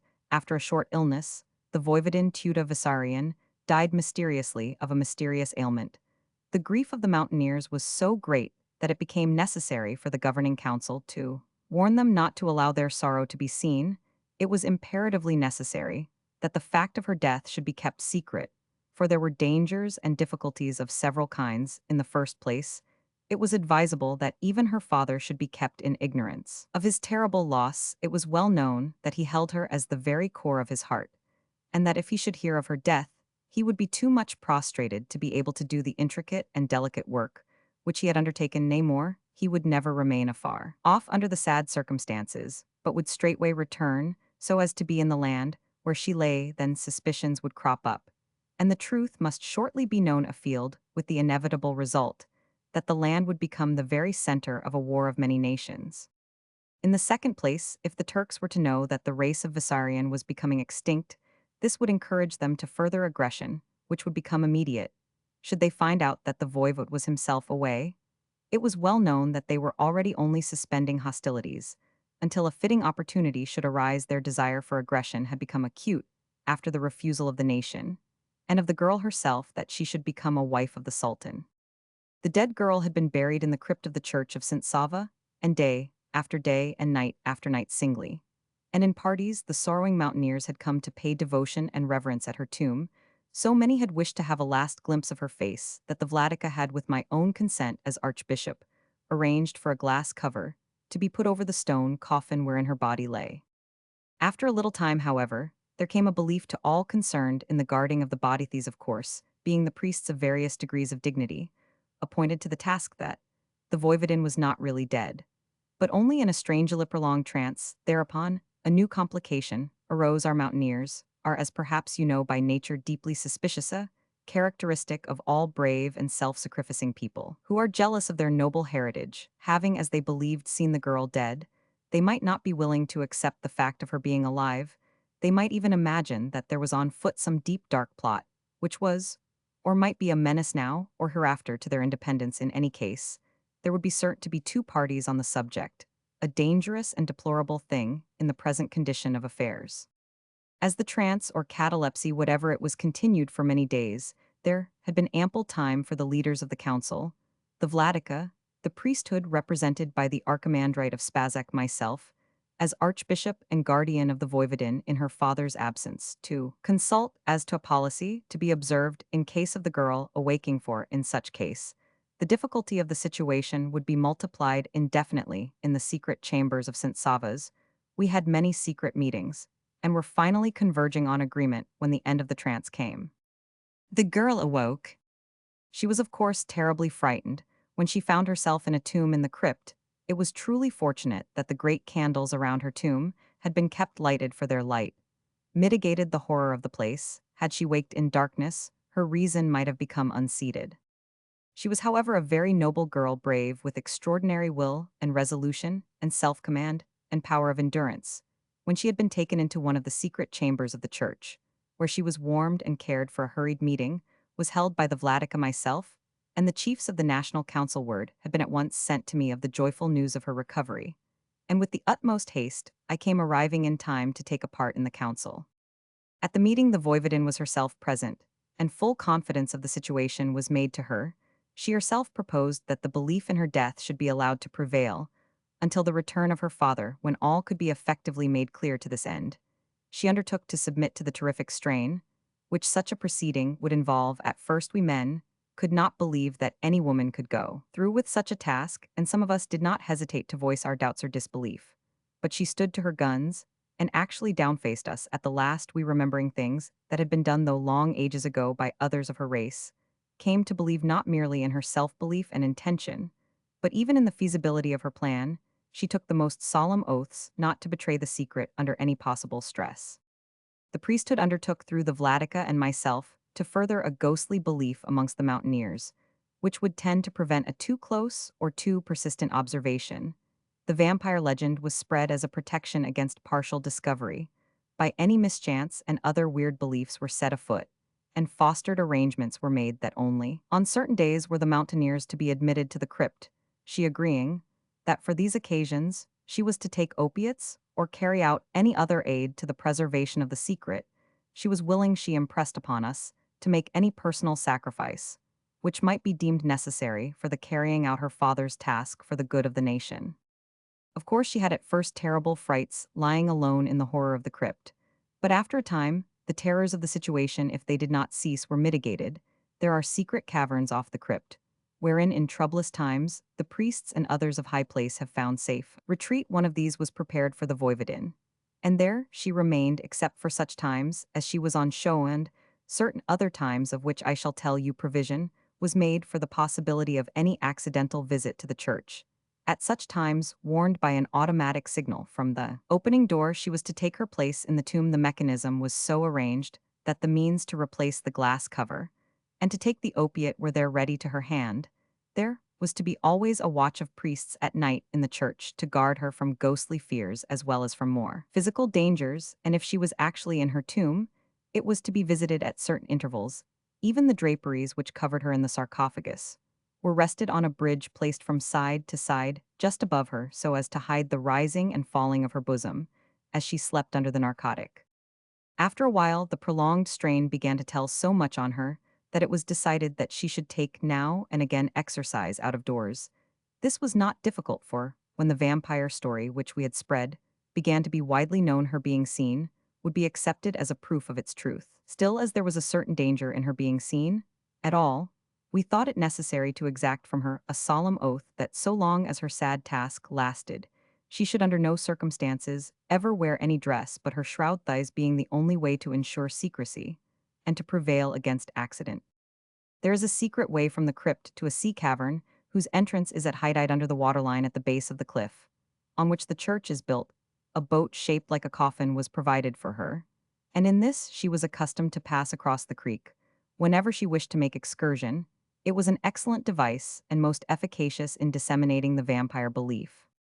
This state of things had now lasted from before the time when the Gospodar Rupert came to Vissarion, up to the day of the arrival of the armored yacht. That night the priest on duty, on going his round of the crypt, just before dawn, found the tomb empty. He called the others, and they made full search. The boat was gone from the cavern, but on making search, they found it on the farther side of the creek close to the garden stairs. Beyond this, they could discover nothing. she seemed to have disappeared without leaving a trace. Straightway they went to the Vladica, and signaled to me by the fire signal at the monastery at Astrag, where I took a band of mountaineers with me, and set out to scour the country. But before going I sent an urgent message to the Gospodar Rupert asking him, who showed so much interest and love to our land, to help us in our trouble. He, of course, knew nothing then of all have now told you nevertheless. He devoted himself wholeheartedly to our needs, as doubtless you know. But the time had now come close when the Voivode Vissarion was about to return from his mission, and we of the council of his daughter's guardianship were beginning to arrange matters, so that at his return, the good news of her being still alive could be made public, with her father present to vouch for her. No question as to truth could arise. But by some means, the Turkish Bureau of Spies must have got knowledge of the fact already. To steal a dead body for the purpose of later establishing a fictitious claim would have been an enterprise even more desperate than that already undertaken, we inferred from many signs made known to us, in an investigation, that a daring party of the Sultan's emissaries had made a secret incursion with the object of kidnapping the Voivodin. They must have been bold of heart and strong of resource to enter the land of the Blue Mountains on any errand, let alone such a desperate one as this. For centuries, we have been teaching the Turk through bitter lessons that it is neither a safe task nor an easy one to make incursion here. How they did it we know not at present, but enter they did, and after waiting in some secret hiding place for a favorable opportunity, secured their prey. We know not even now whether they had found entrance to the crypt, and stole as they thought the dead body, or whether, by some dire mischance, they found her abroad under her disguise as a ghost. At any rate they had captured her, and through devious ways amongst the mountains were bearing her back to Turkey. It was manifest that, when she was on Turkish soil, the Sultan would force a marriage on her, so as eventually to secure for himself or his successors, as against all other nations, a claim for the suzerainty or guardianship of the Blue Mountains. Such was the state of affairs when the Gospodar Rupert threw himself into the pursuit with fiery zeal, and the berserk passion which he inherited from Viking ancestors, whence of old came the sword of freedom himself. But at that very time was another possibility, which the Gospodar was himself the first to realize. Failing the getting the Voivodin safe to Turkish soil, the ravishers might kill her. This would be entirely in accord with the base traditions and history of the Moslems, so too it would accord with Turkish customs and the Sultan's present desires. It would in its way benefit the ultimate strategic ends of Turkey, for were once the Vissarion race at an end, the subjection of the land of the Blue Mountains might in their view be an easier task than it had yet been found to be. Such illustrious lady were the conditions of affairs when the Gospodar Rupert first drew his handjar for the Blue Mountains and what it held most dear. Palalag, Archbishop of the Eastern Church in the land of the Blue Mountains. Rupert's journal continued. July 8, 1907. I wonder if ever in the long strange history of the world had there come to any other such glad tidings as came to me, even then rather inferentially than directly from the Archimandrite's answers to my questioning. Happily, I was able to restrain myself, or I should have created some strange confusion which might have evoked distrust, and would certainly have hampered us in our pursuit. For a little I could hardly accept the truth, which wove itself through my brain as the true inwardness of each fact came home to me, and took its place in the whole fabric. But even the most welcome truth has to be accepted some time, by even a doubting heart. My heart, whatever it may have been, was not then a doubting heart, but a very, very grateful one. It was only the splendid magnitude of the truth, which forbade its immediate acceptance. I could have shouted for joy and only stilled myself by keeping my thoughts fixed on the danger which my wife was in. My wife, not a vampire, not a poor harassed creature doomed to terrible woe, but a splendid woman, brave beyond belief, patriotic in a way which has but few peers even in the wide history of bravery. I began to understand the true meaning of the strange occurrences that have come into my life. Even the origin and purpose of that first strange visit to my room became clear. No wonder that the girl could move about the castle in so mysterious a manner. She had lived there all her life, and was familiar with the secret ways of entrance and exit. I had always believed that the place must have been honeycombed with secret passages. No wonder that she could find a way to the battlements mysterious to everybody else. No wonder that she could meet me at the flagstaff when she so desired.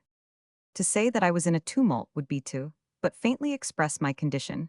I was wrapped into a heaven of delight, which had no measure in all my adventurous life. Lifting of the veil, which showed that my wife Mynwyn in all sincerity in the very teeth of appalling difficulties and dangers was no vampire, no corpse, no ghost or phantom, but real woman of flesh and blood, of affection and love and passion.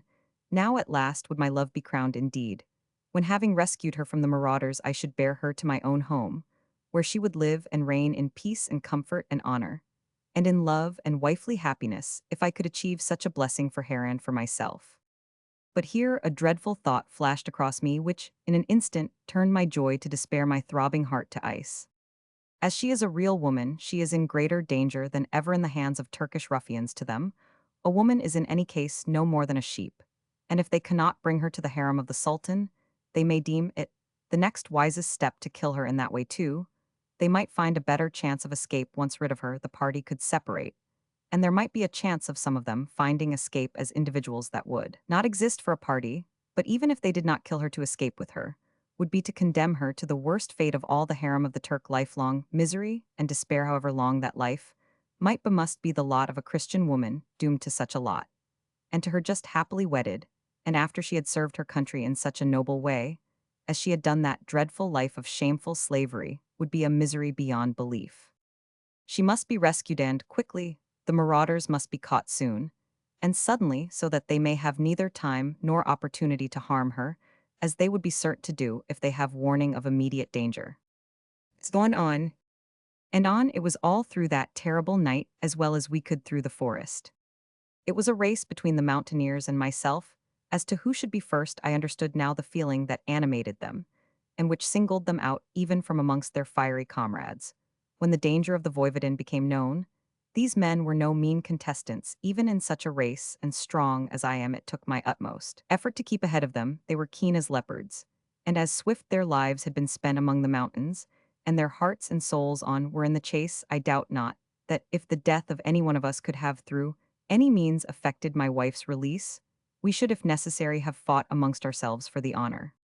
From the nature of the work before us, our party had to keep to the top of the hills. We had not only to keep observation on the flying party whom we followed, and to prevent them making discovery of us, but we had to be always in a position to receive and answer signals made to us from the castle, or sent to us from other eminences. Letter from Petrov Vlastimir Archimandrite of Spazek to the Lady Janet MacKelpie of Vissarion. Written July 8, 1907. Great Lady, I am asked to write by the Vladika, and have permission of the Archbishop.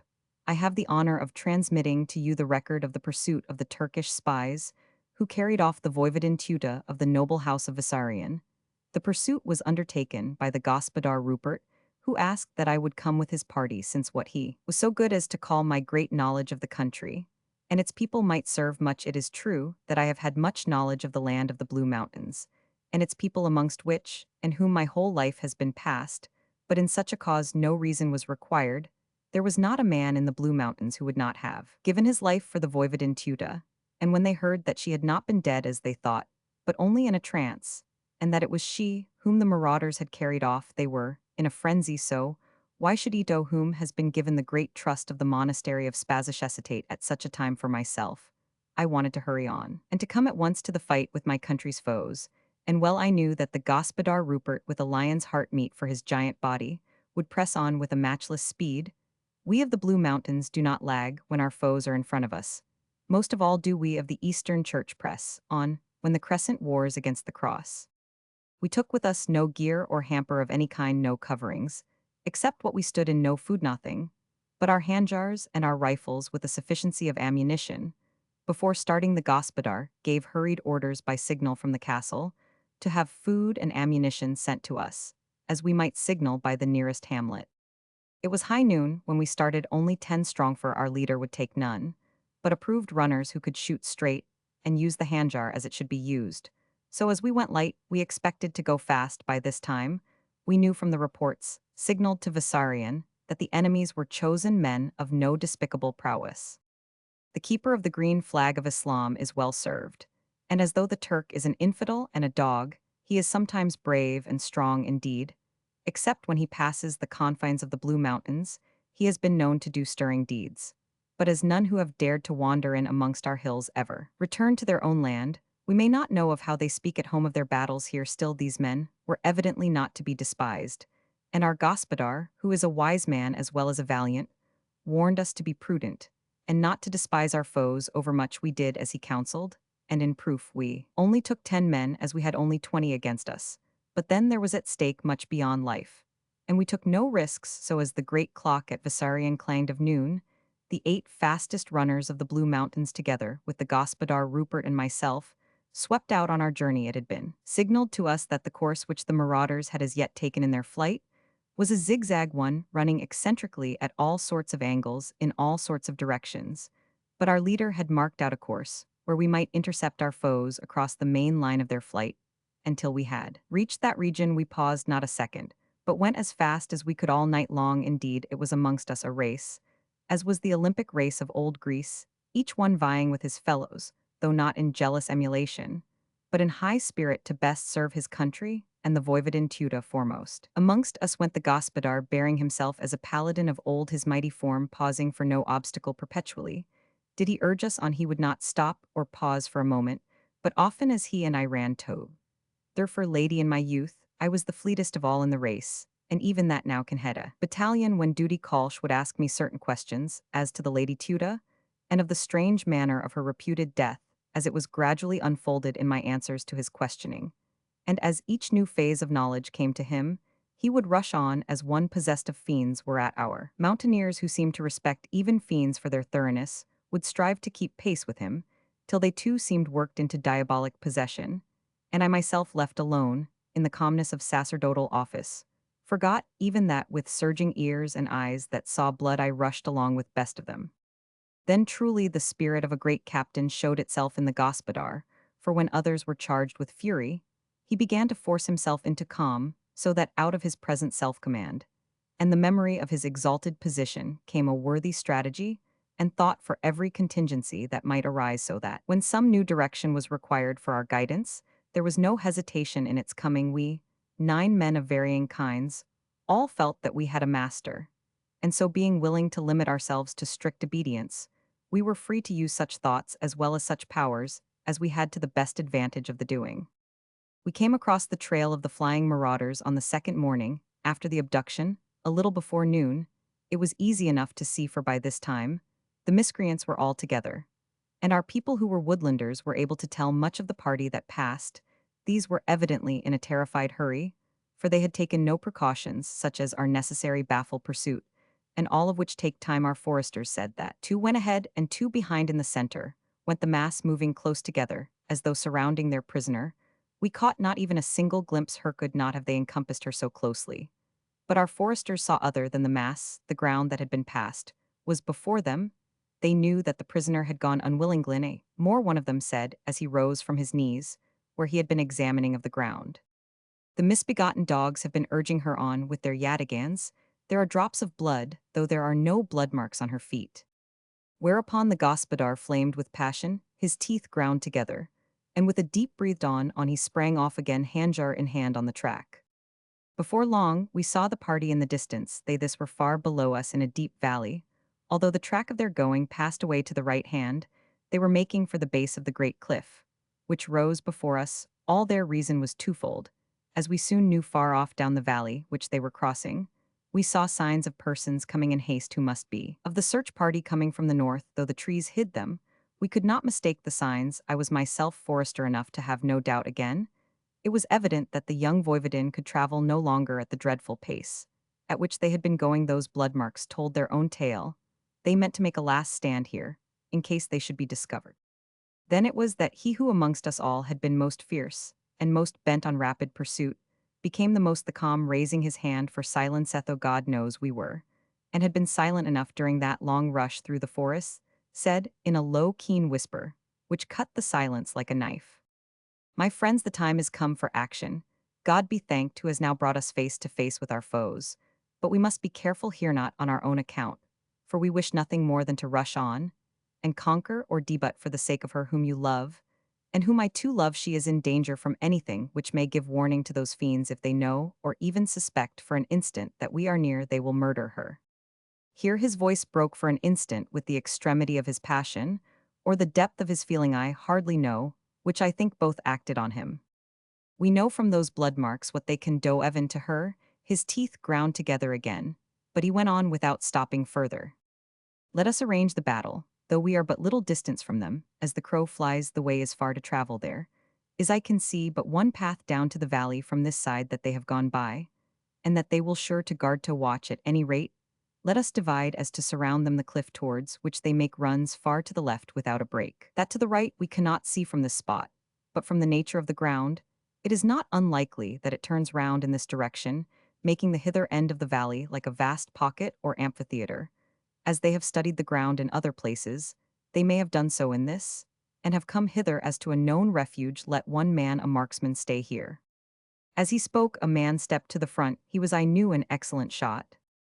Let two others go to the left, and try to find a way down the cliff before us when they have descended to the level of the valley path, or no path. Let them advance cautiously, and secretly keeping their guns in readiness.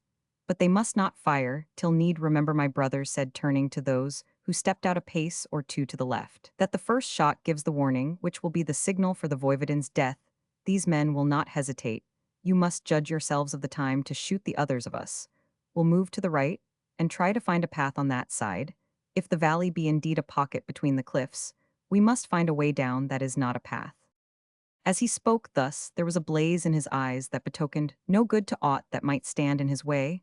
I ran by his side, as we moved to the right. It was as he surmised about the cliff. When we got a little on our way, we saw how the rocky formation trended to our right, till finally, with a wide curve, it came round to the other side. It was a fearful valley, that with its narrow girth and its towering walls that seemed to topple over on the farther side from us, the great trees that clothed the slope of the mountain over, it grew down to the very edge of the rock, so that their spreading branches hung far over the chasm, and so far as we could understand, the same condition existed on our own side below us. The valley was dark even in the daylight. We could best tell the movement of the flying marauders by the flashes of the white shroud of their captive in the midst of them. From where we were grouped amid the great tree trunks on the very brow of the cliff, we could, when our eyes were accustomed to the shadow, see them quite well. In great haste, and half dragging, half carrying the voivodin, they crossed the open space, and took refuge in a little grassy alcove surrounded, save for its tortuous entrance by undergrowth from the valley level. It was manifestly impossible to see them, though we from our altitude could see over the stunted undergrowth. When within the glade, they took their hands from her. She, shuddering, instinctively withdrew to a remote corner of the dell. And then, oh shame on their manhood, Turks and heathens, though they were, we could see that they had submitted her to the indignity of gagging her and binding her hands. Our voivodin Tuda bound to one and all of us. It was like lashing us across the face. I heard the gospodar's teeth grind again, but once more he schooled himself to calmness ere he said, "It is perhaps as well, great though the indignity be, they are seeking their own doom, which is coming quickly. Moreover, they are thwarting their own base plans. Now that she is bound, they will trust to their binding, so that they will delay their murderous alternative to the very last moment. Such is our chance of rescuing her alive." For a few moments he stood as still as a stone, as though revolving something in his mind. Whilst he watched, I could see that some grim resolution was forming in his mind, for his eyes ranged to the top of the trees above cliff and down again, very slowly this time, as though measuring and studying the detail of what was in front of him. Then he spoke. "They are in hopes that the other pursuing party may not come across them, to know that they are waiting. If those others do not come up the valley, they will proceed on their way. They will return up the path the way they came there. We can wait them charge into the middle of them, when she is opposite, and cut down those around her. Then the others will open fire, and we shall be rid of them." Whilst he was speaking, two of the men of our party, who I knew to be good sharpshooters, and who had just before lain on their faces, and had steadied their rifles to shoot, rose to their feet. "Command us, gospodar," they said simply as they stood to attention. "Shall we go to the head of the ravine road, and there take hiding?" He thought for perhaps a minute, whilst we all stood as silent as images. I could hear our hearts beating. Then he said, "No, not yet. There is time for that. Yet they will not, cannot stir, or make plans in any way, till they know whether the other party is coming towards them, or not. From our height here we can see what course the others are taking long before those villains do. Then we can make our plans and be ready in time." We waited many minutes, but could see no further signs the other pursuing party. These had evidently adopted greater caution in their movements. As they came closer to where they expected to find the enemy, the marauders began to grow anxious even at our distance. We could gather as much from their attitude and movements.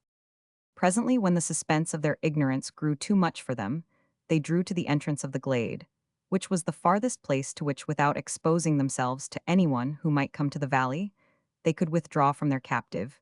Here they consulted together. We could follow from their gestures what they were saying, for as they did not wish their prisoner to hear their gesticulation was enlightening to us.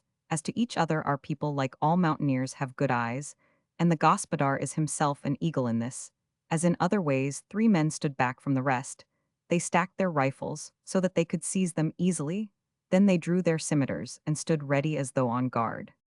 These were evidently the appointed murderers. Well, they knew their work, for though they stood in a desert place, with none within long distance, except the pursuing party of whose approach they would have good notice, they stood so close to their prisoner that no marksman in the world, no, or that ever had been not William Tell himself, could have harmed any of them without at least endangering her. Two of them turned the voivodin round so that her face was towards the precipicine, which position she could not see what was going on, whilst he, who was evidently leader of the gang, explained in gesture that the others were going to spy upon the pursuing party. When they had located them, he or one of his men would come out of the opening of the wood, wherein they had had evidence of them, and hold up his hand.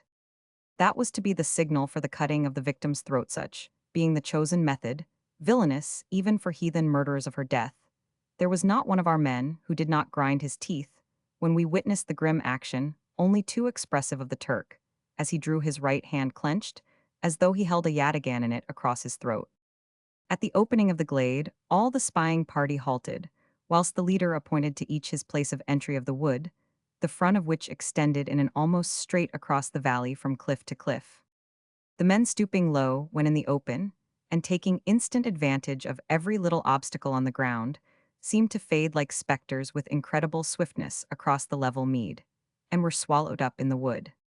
When they had disappeared, the Gospodar Rupert revealed to us the details of the plan of action which he had revolving in his mind. He motioned us to follow him. We threaded a way between the tree trunks, keeping all the while on the very edge of the cliff, so that the space below was all visible to us. When we had got round the curve sufficiently to see the whole of the wood on the valley level, without losing sight of the voivodin and her appointed assassins, we halted under his direction. There was an added advantage of this point over the other, for we could see directly the rising of the hill road up, which farther side ran the continuation of the mountain path, which the marauders had followed. It was somewhere on that path that the other pursuing party had hoped to intercept the fugitives. The Gospodar spoke quickly, though, in a voice of command, which true soldiers love to hear. Brothers, the time has come when we can strike a blow for Tuta and the land. Do you two marksmen take position here facing the wood? The 2 men here lay down and got their rifles ready. Divide the frontage of the wood between you. Arrange between yourselves the limits of your positions. The very instant one of the marauders appears, cover him, drop him before he emerges from the wood. Even then still watch and treat similarly. Whoever else may take his place, do this if they come singly, till not a man is left. Remember, brothers, that brave hearts alone will not suffice at this grim crisis in this hour. The best safety of the voivodin is in the calm spirit and the steady eye. Then he turned to the rest of us and spoke to me. Archimandrite of Plazek, you who are interpreter to God of the prayers of so many souls, my own hour has come. If I do not return, convey my love to my Aunt Janet, Miss MacKelpie, at Vissarion. There is but one thing left to us if we wish to save the voivodin. Do you, when the time comes, take these men and join the watcher at the top of the ravine road. When the shots are fired, do you out Hanjar and rush the ravine and across the valley. Brothers, you may be in time to avenge the voivodin. If you cannot save her for me, there must be a quicker way, and to it I go, as there is not and will not be time to traverse the path I must take. A quicker way. Nature finds me a path that man has made it necessary for me to travel. See that giant beech tree that towers above the glade, where the voivodin is held? There is my path. When you from here have marked the return of the spies, give me a signal with your hat, do not use a handkerchief, as others might see it's white, and take warning. Then rush that ravine. I shall take that as the signal for my descent by the leafy road. If I can do naught else, I can crush the murderers with my falling weight. Even if I have to kill her too, at least we shall die Togthrand. Free lay us together in the tomb at St. Sava's. Farewell, if it be the last. He threw down the scabbard in which he carried his Hanjar, adjusted the naked weapon in his belt behind his back, and was gone. We who were not watching the wood kept our eyes fixed on the great beech tree, and with new interest noticed the long trailing branches, which hung low and swayed even in the gentle breeze, for a few minutes, which seemed amazingly long. We saw no sign of him. Then high up on one of the great branches which stood clear of obscuring leaves, we saw something crawling flat against the bark. He was well out on the branch hanging far over the precipice. He was looking over at us, and I waved my hand so that he should know we saw him. He was clad in Greenhigh's usual forest dresso, that there was not any likelihood of any other eyes noticing him. I took off my hat and held it ready to signal with when the time should come. I glanced down at the glade and saw the voivodin standing still safe with her guards so close to her as to touch. Then I too fixed my eyes on the wood. Suddenly the man standing beside me seized my arm and pointed. I could just see through the trees, which were lower than elsewhere in the front of the wood. A Turk moving stealthily, so I waved my hat at the same time, a rifle underneath me cracked. A second or two later the spy pitched forward on his face and lay still. At the same instant my eyes sought the beech tree, and I saw the closelying figure raise itself and slide forward to a joint of the branch. Then the gospodar, as he rose, hurled himself forward amid the mass of the trailing branches. He dropped like a stone, and my heart sank. But an instant later, he seemed in poise. He had clutched the thin trailing branches as he fell, and as he sank, a number of leaves which his motion had torn off floated out round him. Again the rifle below me cracked, and then again and again and again. The marauders had taken warning and were coming out in mass. But my own eyes were fixed on the tree. Almost as a thunderbolt falls fell the giant body of the gospodar, his size lost in the immensity of his surroundings. He fell in a series of jerks, as he kept clutching the trailing beech branches, whilst they lasted, and then other lesser verdure growing out from the fissures in the rock, after the lengthening branches had, with all their elasticity, reached their last point. At length, for though this all took place in a very few seconds, the gravity of the crisis prolonged them. Immeasurably came a large space of rock, some 3 times his own length. He did not pause, but swung himself to one side so that he should fall close to the voivodin and her guards. These men did not seem to notice, for their attention was fixed on the wood, whence they expected their messenger to signal, but they raised their yataghans in readiness. The shots had alarmed them, and they meant to do the murder, no messenger or no messenger. But though the men did not see the danger from above, the voivodin Roman 999, she raised her eyes quickly at the first sound, and even from where we were before we began to run towards the ravine path, I could see the triumphant look in her glorious eyes, when she recognized the identity of the man, who was seemingly coming straight down from heaven itself to help Hera's. Indeed she, and we too, can very well imagine that he did, for if ever heaven had a hand in a rescue on earth, it was now. Even during the last drop from the rocky foliage, the gospodar kept his head. As he fell, he pulled his handjar free, and almost as he was falling, its sweep took off the head of one of the assassins. As he touched ground, he stumbled for an instant, but it was towards his enemies. Twice, with lightning rapidity, the handjar swept the air, and at each sweep a head rolled on the sward. The voivodin held up her tied hands. Again the handjar flashed, this time downwards, and the lady was free. Without an instant's pause, the gospodar tore off the gag, and with his left arm round her, and handjar in right hand, stood face toward his living foes. The voivodin stooped suddenly, and then raising the yataghan, which had fallen from the hand of one of the dead marauders, stood armed beside him. The rifles were now cracking fast as the marauders, those that were left of them, came rushing out into the open. But well the marksmen knew their work well. They bore in mind the gospodar's command regarding calmness. They kept picking off the foremost men, only so that the onward rush never seemed to get more forward. As we rushed down the ravine, we could see clearly all before us, but now, just as we were beginning to fear lest some mischance might allow some of them to reach the glade, there was another cause of surprise of rejoicing. From the face of the wood seemed to burst all at once a body of men, all wearing the national cap. So we knew them as our own. They were all armed with the handjar only, and they came like tigers. They swept on the rushing Turks, as though for all their swiftness they were standing still, literally wiping them out as a child wipes a lesson from its slate. A few seconds later, these were followed by a tall figure with long hair and beard of black mingled with gray. Instinctively, we all, as did those in the valley, shouted with joy, for this was the Vladika Milosh Plamnak himself. I confess that, knowing what I knew, I was for a short space of time anxious, lest in the terrific excitement in which we were all lapped, someone might say or do something which might make for trouble later on the gospodar's splendid achievement, which was worthy of any hero of old romance, had set us all on fire, he himself must have been wrought to a high pitch of excitement to dare such an act, and it is not at such a time that discretion must be expected from any man. Most of all did I fear danger from the womanhood of the voivodin.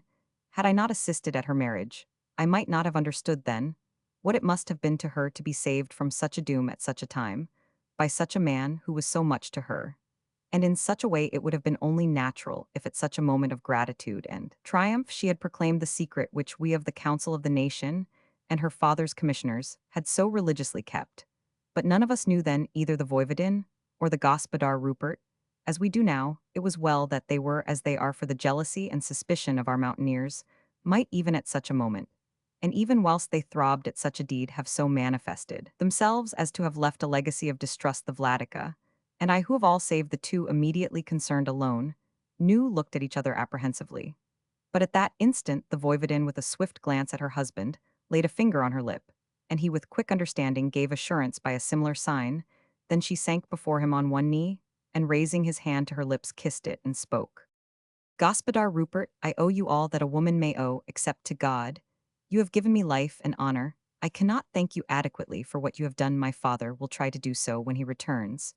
But I am right sure that the men of the Blue Mountains, who so value honor and freedom and liberty and bravery, will hold you in their hearts forever.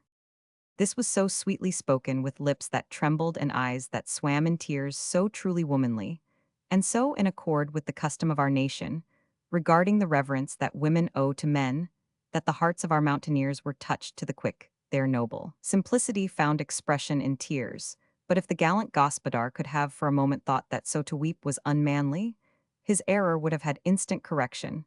When the Voivodin had risen to her feet, which she did with queenly dignity, the men around closed in on the Gospodar like a wave of the sea, and in a second held him above their heads, tossing on their lifted hands, as if on stormy breakers. It was as though the old Vikings of whom we have heard, and whose blood flows in Rupert's veins, were choosing a chief in old fashion. I was myself glad that the men were so taken up with the Gospodar, that they did not see the glory of the moment in the Voivodin's starry eyes, for else they might have guessed the secret. I knew, from the Vladika's look, that he shared my own satisfaction, even as he had shared my anxiety. As the Gospodar Rupert was tossed high on the lifted hands of the mountaineers, their shouts rose to such a sudden volume that around us, as far as I could see, the frightened birds rose from the forest, and their noisy alarm swelled the tumult. The Gospodar, ever thoughtful for others, was the first to calm himself. Come, brothers, he said, let us gain the hilltop, where we can signal to the castle. It is right that the whole nation should share in the glad tidings that the Voivodin Tuda of Vissarion is free. But before we go, let us remove the arms and clothing of these carrion marauders. We may have use for them later on. The mountaineers set him down gently enough, and he, taking the Voivodin by the hand, and calling the Vladica and myself close to them, led the way up the ravine path which the marauders had descended, and thence through the forest to the top of the hill that dominated the valley. Here, we could, from an opening amongst the trees, catch a glimpse far off of the battlements of Vissarion. Forthwith, the Gospodar signaled, and on the moment a reply of their awaiting was given. Then the Gospodar signaled the glad news. It was received with manifest rejoicing. We could not hear any sound so far away, but we could see the movement of lifted faces and waving hands, and knew that it was well. But an instant after came a calm so dread that we knew before the semaphore had begun to work that there was bad news in store for us. When the news did come, a bitter wailing arose amongst us, for the news that was signaled ran: the voivode has been captured by the Turks on his return, and is held by them at Ilsen. In an instant the temper of the mountaineers changed. It was as though by a flash summer had changed to winter, as though the yellow glory of the standing corn had been obliterated by the dreary waste of snow. Nay, more, it was as when one beholds the track of the whirlwind, when the giants of the forest are leveled with the sword. For a few seconds there was silence, and then with an angry roar, as when God speaks in the thunder, came the fierce determination of the men of the Blue Mountains.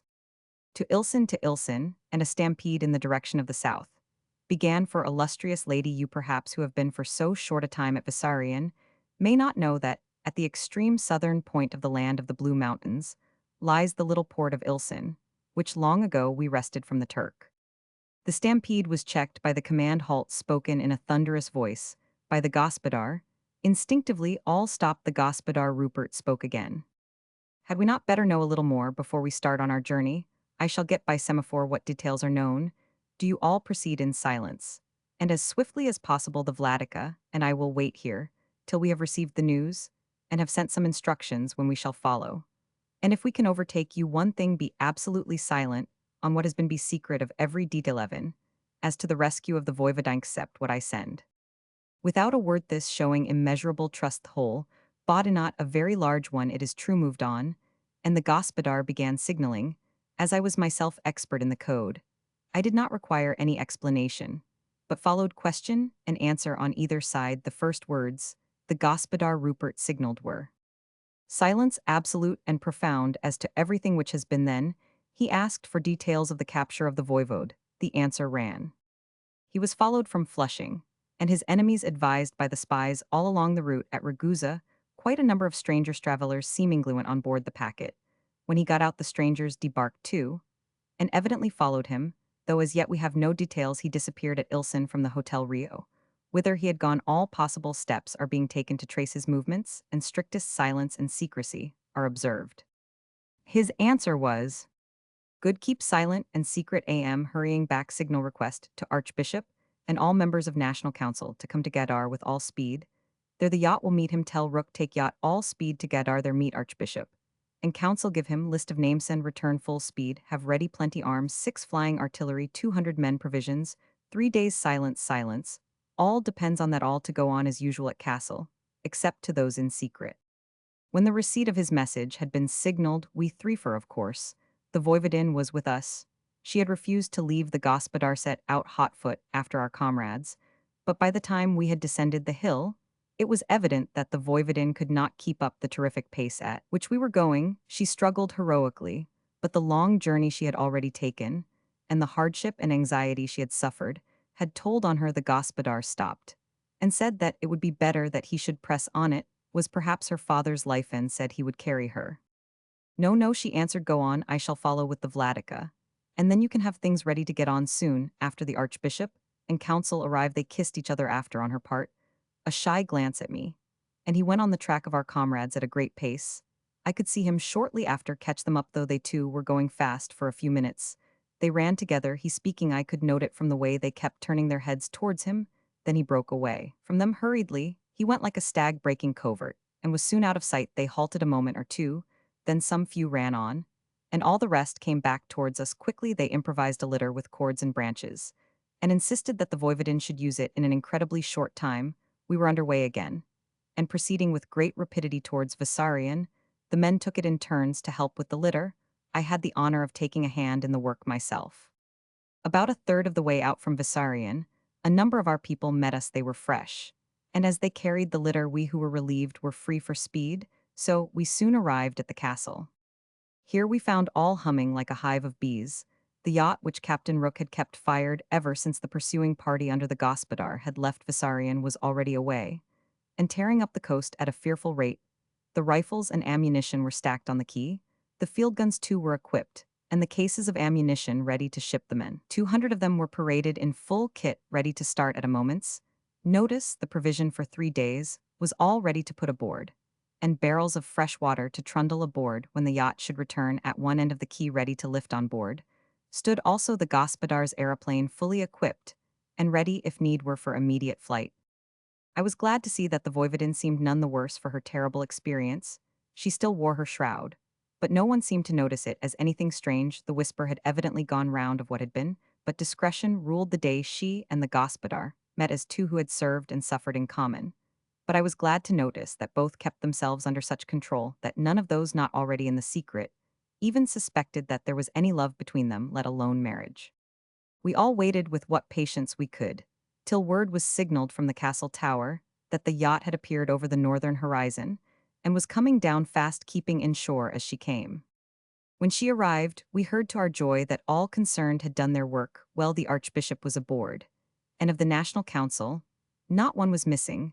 The gospodar hurried them all into the great hall of the castle, which had in the meantime been got ready. I too went with him, but the voivodin remained without. When all were seated, he rose and said, my Lord Archbishop Vladica and Lords of the Council, all I have dared to summon you in this way because time presses, and the life of one you all love, the Voivode Vissarianus, at stake.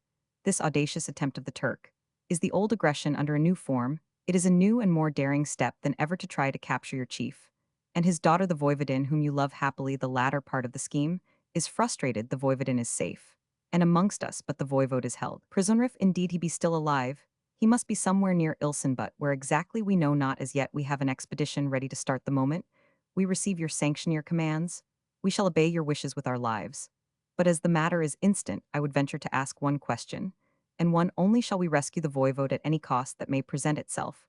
I ask this, for the matter has now become an international one, and if our enemies are as earnest as we are, the issue is war. Having so spoken, and with a dignity and force which is inexpressible, he withdrew, and the council, having appointed a scribeth monk, Christopheros, whom I had suggested, began its work. The archbishop spoke. Lords of the Council of the Blue Mountains, I venture to ask you that the answer to the Gospodar Rupert be an instant yes together, with thanks and honor, to that gallant Englisher, who has made our cause his own, and who has so valiantly rescued our beloved Voivodin from the ruthless hands of our enemies. Forthwith the oldest member of the council, Nicholas of Valacros, and after throwing a searching look round the faces of all, and seeing grave nods of assent, for not a word was spoken, said to him, who held the door, summoned the Gospodar Rupert forthwith. When Rupert entered, he spoke to him. Gospodar Rupert, the Council of the Blue Mountains has only one answer to give: proceed, rescue the Voivode Vissarion. Whatever the cost may be, you hold henceforth in your hand the handjar of our nation, as already for what you have done in your valiant rescue of our beloved Voivodin, your breast holds the heart of our people. Proceed at once, we give you, I fear, little time, but we know that such is your own wish. Later we shall issue formal authorization, so that if war may ensue, our allies may understand that you have acted for the nation, and also such letters credential as may be required by you in this exceptional service. These shall follow you within an hour. For our enemies we take no account. See, we draw the handjar that we offer you as one man. All in the hall drew their handjars, which flashed as a blaze of lightning. There did not seem to be an instant's delay. The council broke up, and its members, mingling with the people, without took active part in the preparations. Not many minutes had elapsed, when the yacht, manned and armed and stored as arranged, was rushing out of the creek. On the bridge, beside Captain Rook, stood the Gospodar Rupert, and the still-shrouded form of the Voivodin Tuda. I myself was on the lower deck, with the soldiers, explaining to certain of them the special duties which they might be called on to fulfill. I held the list which the Gospodar Rupert had prepared, whilst we were waiting for the yacht to arrive from Gedar. Petrov Vlastimir. From Rupert's journal continued. July 9, 1907. We went at a terrific pace down the coast, keeping well inshore so as to avoid, if possible, being seen from the south.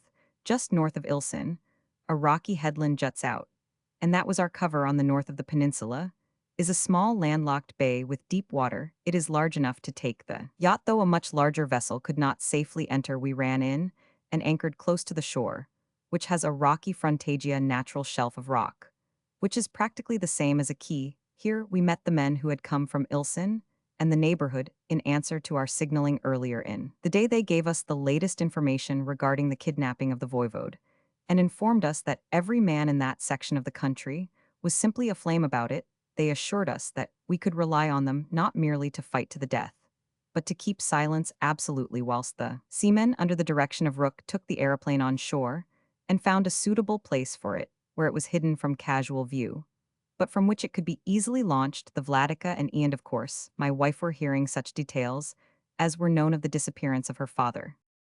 It seems that he traveled secretly in order to avoid just such a possibility. As has happened, no one knew of his coming till he came to Fiume, whence he sent a guarded message to the archbishop, which the latter alone would understand.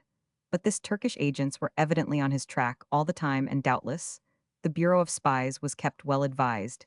He landed at Ilsen from a coasting steamer from Ragusa to the Levant. For 2 days before his coming there had been quite an unusual number of arrivals at the little port, at which arrivals are rare, and it turned out that the little hotel, only fairly good one in Ilsen, was almost filled up. Indeed, only one room was left, which the Voivode took for the night. The innkeeper did not know the Voivode in his disguise, but suspected who it was from the description. He dined quietly, and went to bed. His room was at the back on the ground floor, looking out on the bank of the little river Silva, which here runs into the harbor. No disturbance was heard in the night. Late in the morning, when the elderly stranger had not made his appearance, inquiry was made at his door. He did not answer, so presently the landlord forced the door, and found the room empty. His luggage was seemingly intact, only the clothes which he had worn were gone. A strange thing was that, though the bed had been slept in, and his clothes were gone, his nightclothes were not to be found, from which it was argued by the local authorities, when they came to make inquiry, that he had gone or been taken from the room in his nightgear, and that his clothes had been taken with him. There was evidently some grim suspicion on the part of the authorities, for they had commanded absolute silence on all in the house. When they came to make inquiry, as to the other guests, it was found that one and all had gone in the course of the morning after paying their bills. None of them had any heavy luggage, and there was nothing remaining by which they might be traced, or which would afford any clue to their identity. The authorities, having sent a confidential report to the seat of government, continued their inquiries. And even now, all available hands were at work on the investigation. When I had signaled to Vissarion, before my arrival, their word had been sent through the priesthood to enlist in the investigation the services of all good men, so that every foot of ground in that section of the Blue Mountains was being investigated. The portmaster was assured by his watchman that no vessel, large or small, had left the harbor during the night. The inference, therefore, was that the voivode's captors had made inland with him if, indeed, they were not already secreted in or near the town. Whilst we were receiving the various reports, a hurried message came that it was now believed that the whole party were in the Silent Tower. This was a well-chosen place for such an enterprise. It was a massive tower of immense strength, built as a memorial and also as a keep after one of the massacres of the invading Turks. It stood on the summit of a rocky knoll some 10 miles inland from the port of Ilsen. It was a place shunned as a rule, and the country all around it was so arid and desolate that there were no residents near it, as it was kept for state use, and might be serviceable in time of war. It was closed with massive iron doors, which were kept locked except upon certain occasions. The keys were at the seat of government at Plazek. If therefore it had been possible to the Turkish marauders to gain entrance and exit it, might be a difficult as well as a dangerous task. To try to cut the voivode out, his presence with them was a dangerous menace to any force attacking them, for they would hold his life as a threat. I consulted with the Vladika at once as to what was best to be done, and we decided that, though we should put a cordon of guards around it at a safe distance to prevent them receiving warning, we should at present make no attack. We made further inquiry as to whether there had been any vessels seen in the neighborhood during the past few days, and were informed that once or twice a warship had been seen on the near side of the southern horizon. This was evidently the ship which Rook had seen on his rush down the coast after the abduction of the Voivodin, and which he had identified as a Turkish vessel. The glimpses of her which had were all in full daylight. There was no proof that she had not stolen up during the nighttime without lights, but the Vladika and I were satisfied that the Turkish vessel was in league with both parties of Sand, was intended to take off any of the strangers or their prey who might reach Ilsen undetected. It was evidently with this view that the kidnappers of Tuda had in the first instance made with all speed for the south. It was only when disappointed there that they headed up north, seeking in desperation for some chance of crossing the border. That ring of steel had so far well served its purpose. I sent for Rook and put the matter before him. He had thought it out for himself to the same end, as we had. His deduction was, let us keep the cordon and watch for any signal from the Silent Tower. The Turks will tire before we shall. I undertake to watch the Turkish warship during the night. I shall run down south without lights and have a look at her. Even if I have to wait till the gray of the dawn to do so, she may see us. But if she does, I shall crawl away at such pace that she shall not get any idea of our speed. She will certainly come nearer before a day is over, for be sure the Bureau of Spies is kept advised, and they know that when the country is awake each day increases the hazard of them, and their plans being discovered from their caution.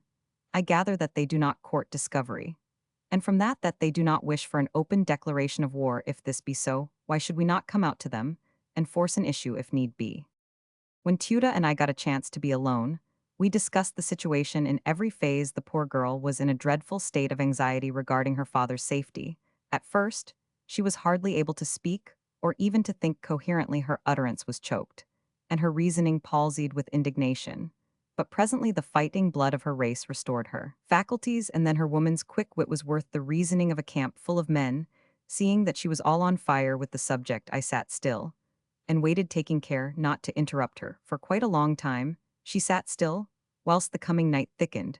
When she spoke, the whole plan of action, based on subtle thinking, had mapped itself out in her mind. We must act quickly every hour, increases the risk to my father. Here her voice broke for an instant, but she recovered herself and went on. If you go to the ship, I must not go with you. It would not do for me to be seen. The captain doubtless knows of both attempts, that to carry me off as well as that against my father. As yet he is in ignorance of what has happened. You and your party of brave, loyal men did their work so well that no news could go forth so long. Therefore, as the naval captain is ignorant, he must delay till the last. But if he saw me, he would know that that branch of the venture had miscarried. He would gather from our being here that we had news of my father's capture. And as he would know that the marauders would fail unless they were relieved by force, he would order the captive to be slain. Yes, dear, tomorrow you had perhaps better see the captain. But tonight we must try to rescue my father here. I think I see a way. You have your aeroplane. Please take me with you into the silent tower. Not for a world of chrysolite, said I, horrified. She took my hand and held it tight while she went on. Dear, I know, be satisfied, but it is the only way you can, I know, get there. And in the dark. But if you were to go in it, it would give warning to the enemies. And besides, my father would not understand. Remember, he does not know you, he has never seen you, and does not, I suppose, even know as yet of your existence. But he would know me at once. And in any dress you can manage to lower me into the tower by a rope. From the aeroplane, the Turks as yet do not know of our pursuit and doubtless rely, at all events, in part on the strength and security of the tower. Therefore their guard will be less active than it would at first or later on. I shall post father in all details. And we shall be ready quickly now, dear. Let us think out the scheme together. Let your man's wit and experience help my ignorance, and we shall save my father. How could I have resisted such plead in Jevon had it not seemed wise? But wise it was, and I, who knew what the aeroplane could do under my own guidance, saw at once the practicalities of the scheme. Of course, there was a dreadful risk in case anything should go wrong, but we are at present living in a world of risks, and her father's life was at stake. So I took my dear wife in my arms, and told her that my mind was hers for this as my soul and body already were, and I cheered her by saying that I thought it might be done. I sent for Rook and told him of the new adventure, and he quite agreed with me in the wisdom of it. I then told him that he would have to go and interview the captain of the Turkish warship in the morning.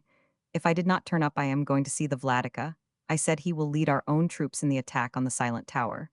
But it will rest with you to deal with the warship. Ask the captain to whom or what nation the ship belongs. He is sure to refuse to tell in such case. Mention to him that if he flies no nation's flag, his vessel is a pirate ship, and that you who are in command of the navy of the Blue Mountains will deal with him.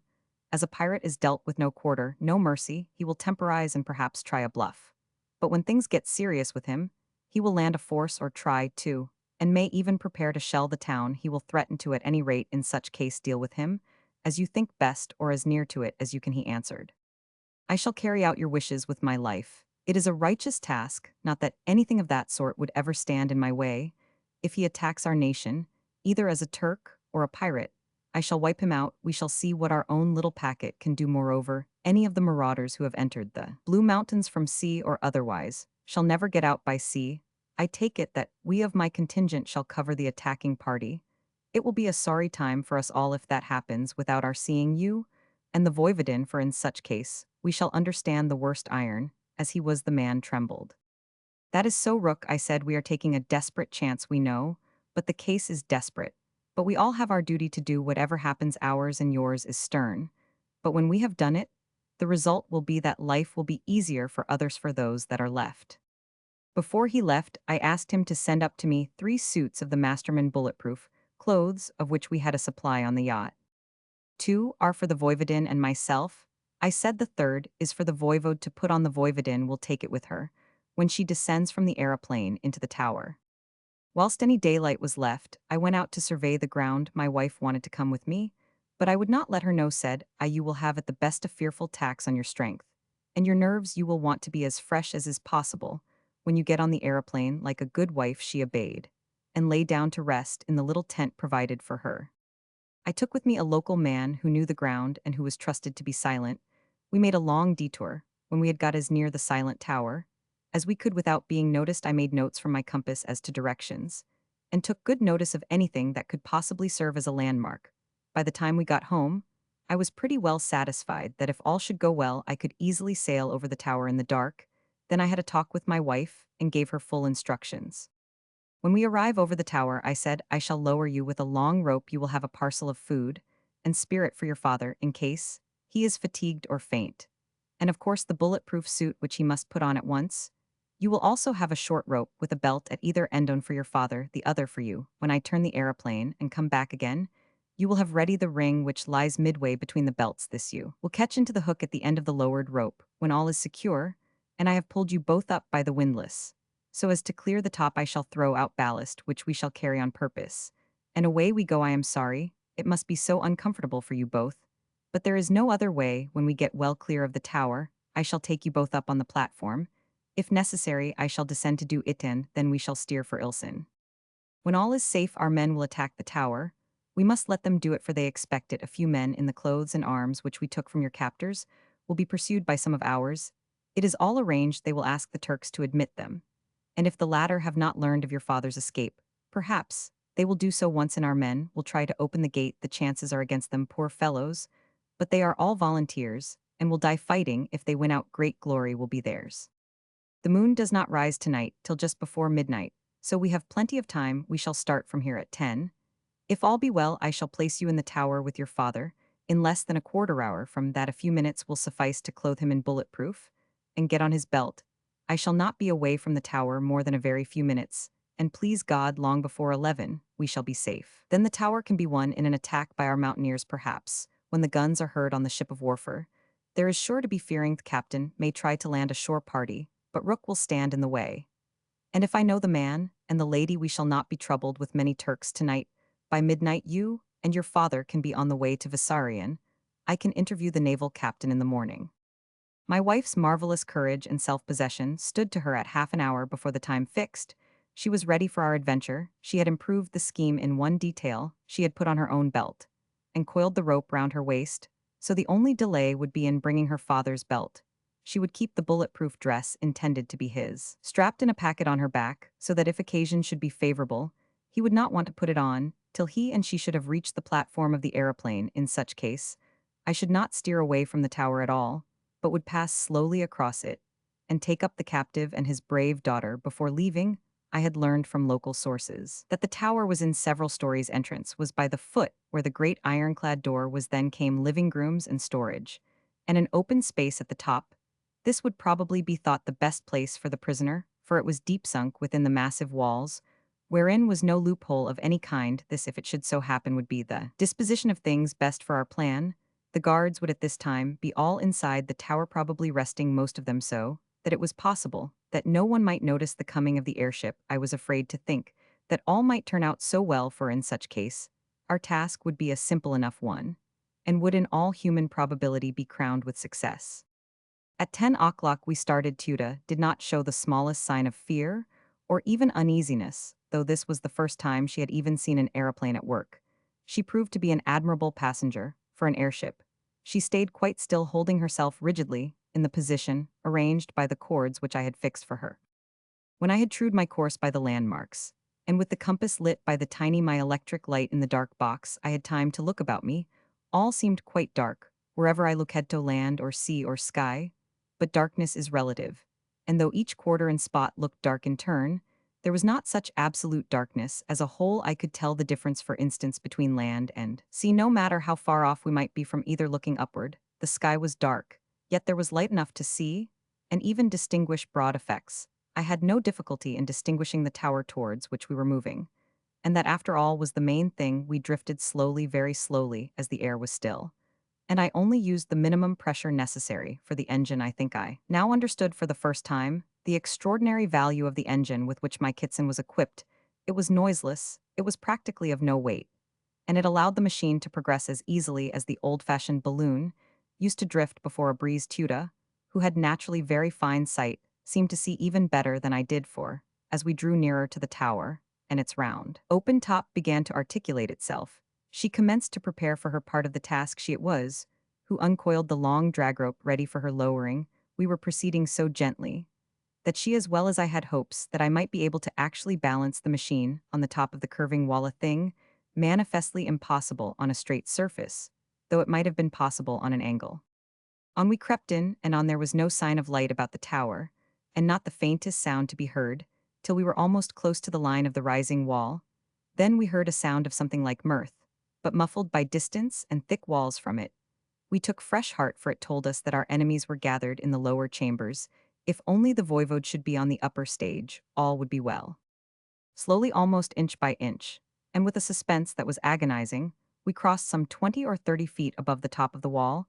I could see, as we came near the jagged line of white patches, where the heads of the massacred Turks placed there on spikes in old days, seemed to give still their grim warning, seeing that they made in themselves a difficulty of landing on the wall. I deflected the plane, so that, as we crept over the wall, we might, if they became displaced, brush them to the outside of the wall a few seconds more. And I was able to bring the machine to rest with the front of the platform, jutting out beyond the tower wall here. I anchored her fore and aft with clamps which had been already prepared. Whilst I was doing so, Tuda had leaned over the inner edge of the platform and whispered as softly as the sigh of a gentle breeze. Hist, hist, the answer came in a similar sound from some 20 feet below us, and we knew that the prisoner was alone forthwith, having fixed the hook of the rope in the ring to which was attached her belt. I lowered my wife. Her father evidently knew her whisper, and was ready. The hollow tower, a smooth cylinder within, sent up the voices from it, faint as were the whispers. Father, it is I, Tuda. My child, my brave daughter. Quick, father, strap the belt round you, see that it is secure. We have to be lifted into the air. If necessary, hold together. It will be easier for Rupert to lift us to the airship. Rupert? Yes, I shall explain later. Quick, quick. There is not a moment to lose. He is enormously strong and can lift us together. But we must help him by being still, so he won't have to use the windlass, which might creak. As she spoke, she jerked slightly at the rope, which was our preconcerted signal that I was to lift. I was afraid the windlass might creak, and her thoughtful hint decided me. I bent my back to the task, and in a few seconds they were on the platform, on which they, at Tuda's suggestion, lay flat, one at each side of my seat, so as to keep the best balance possible. I took off the clamps, lifted the bags of ballast to the top of the wall, so that there should be no sound of falling, and started the engine. The machine moved forward a few inches, so that it tilted towards the outside of the wall. I threw my weight on the front part of the platform, and we commenced our downward fall at a sharp angle. A second enlarged the angle, and without further ado, we slid away into the darkness, then ascending, as we went. When the engine began to work at its strength, we turned and presently made straight for Ilsen. The journey was short, not many minutes. It almost seemed as if no time would ever had elapsed, till we saw below us the gleam of lights, and by them saw a great body of men gathered in military array. We slackened and descended. The crowd kept deathly silence, but when we were amongst them, we needed no telling that it was not due to lack of heart or absence of joy. The pressure of their hands as they surrounded us, and the devotion with which they kissed the hands and feet of both the voivode and his daughter, were evidence enough for me, even had I not had my own share of their grateful rejoicing.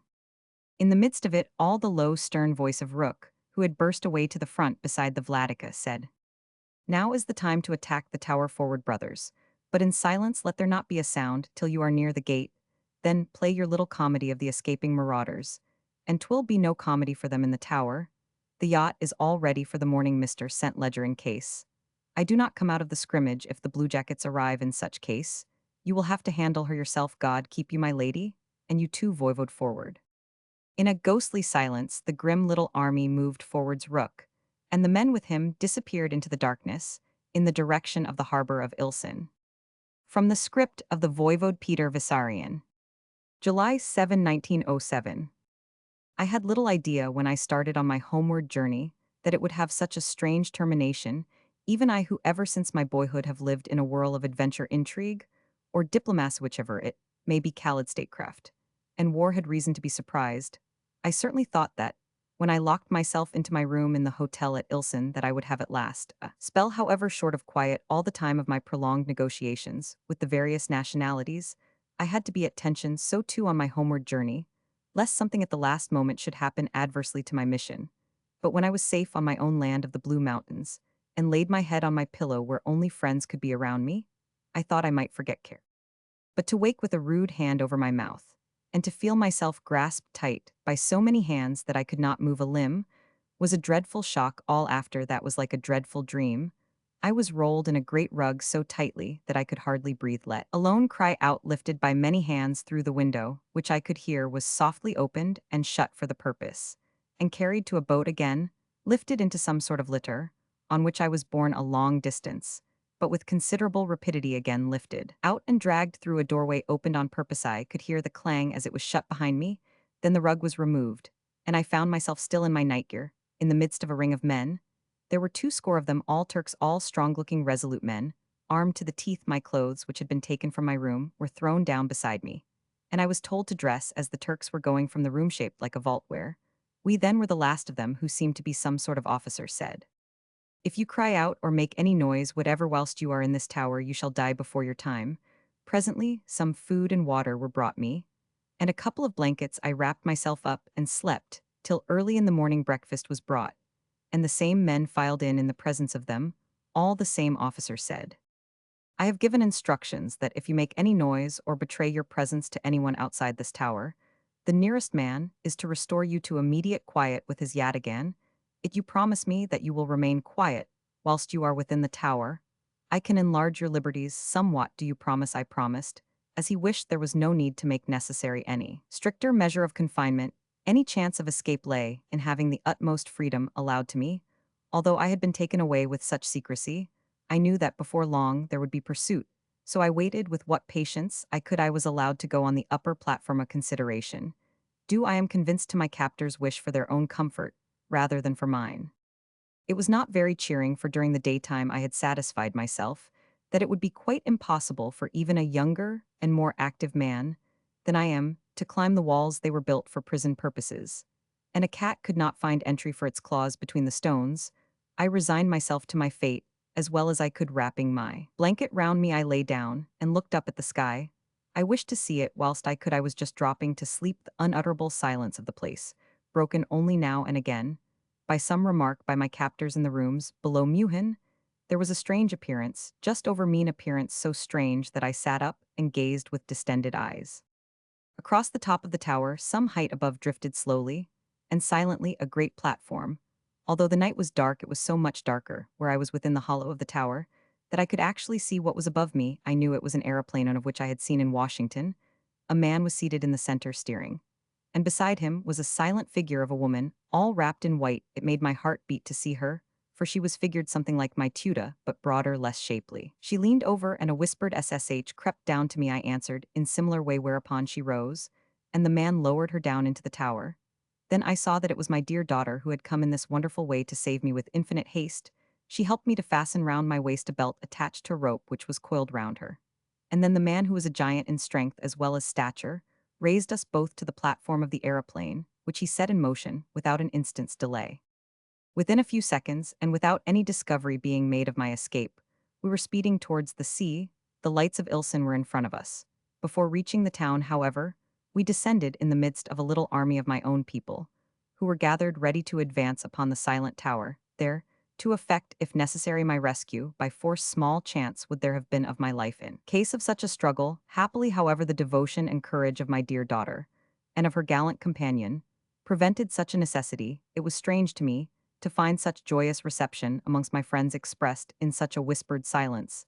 There was no time for comment or understanding, or the asking of questions. I was fain to take things as they stood and wait for fuller explanation.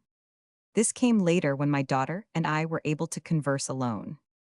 When the expedition went out against the silent tower, Tuta and I went to her tent, and with us came her gigantic companion, who seemed not wearied, but almost overcome with sleep. When we came into the tent, over which, at a little distance, a cordon of our mountaineers stood on guard, he said to me, "May I ask you, sir, to pardon me for a time, and allow the voivodin to explain matters to you? She will, I know, so far assist me, for there is so much work still to be done before we are free of the present peril. For myself, I am almost overcome with sleep. For 3 nights I have had no sleep, but all during that time much labor and more anxiety. I could hold on longer. But at daybreak I must go out to the Turkish warship that lies in the offing. She is a Turk, though she does not confess to it, and she it is who has brought hither the marauders who captured both your daughter and yourself. It is needful that I go, for I hold a personal authority from the National Council to take whatever step may be necessary for our protection. And when I go, I should be clear-headed, for war may rest on that meeting. I shall be in the adjoining tent, and shall come at once if I am summoned. In case you wish for me before dawn here," my daughter struck in. "Father, ask him to remain here. We shall not disturb him, I am sure, in our talking, and moreover, if you knew how much I owe to him, to his own bravery, and his strength you would understand how much safer I feel when he is close to me, though we are surrounded by an army of our brave mountaineers. But my daughter, I said, for I was as yet all in ignorance, there are confidences between father and daughter, which none other may share. Some of what has been I know, but I want to know all, and it might be better that no stranger, however valiant he may be, or no matter, in what measure we are bound to him, should be present. To my astonishment, she who had always been amenable to my lightest wish actually argued with me. Father, there are other confidences which have to be respected in like wise. Bear with me, dear, till I have told you all, and I am right sure that you will agree with me. I ask it, father. That settled the matter, and as I could see that the gallant gentleman who had rescued me was swaying on his feet, as he waited respectfully, I said to him, "Rest with us, sir, we shall watch over your sleep." Then I had to help him, for almost on the instant he sank down, and I had to guide him to the rug spread on the ground. In a few seconds he was in a deep sleep as I stood looking at him, till I had realized that he was really asleep. I could not help marveling at the bounty of nature that could uphold even such a man as this to the last moment of work to be done, and then allow so swift a collapse when all was over, and he could rest peacefully. He was certainly a splendid fellow. I think I never saw so fine a man physically in my life. And if the lesson of his physiognomy be true, he is as sterling inwardly as his external is fair. Now, said I to Tuda, we are to all intents quite alone.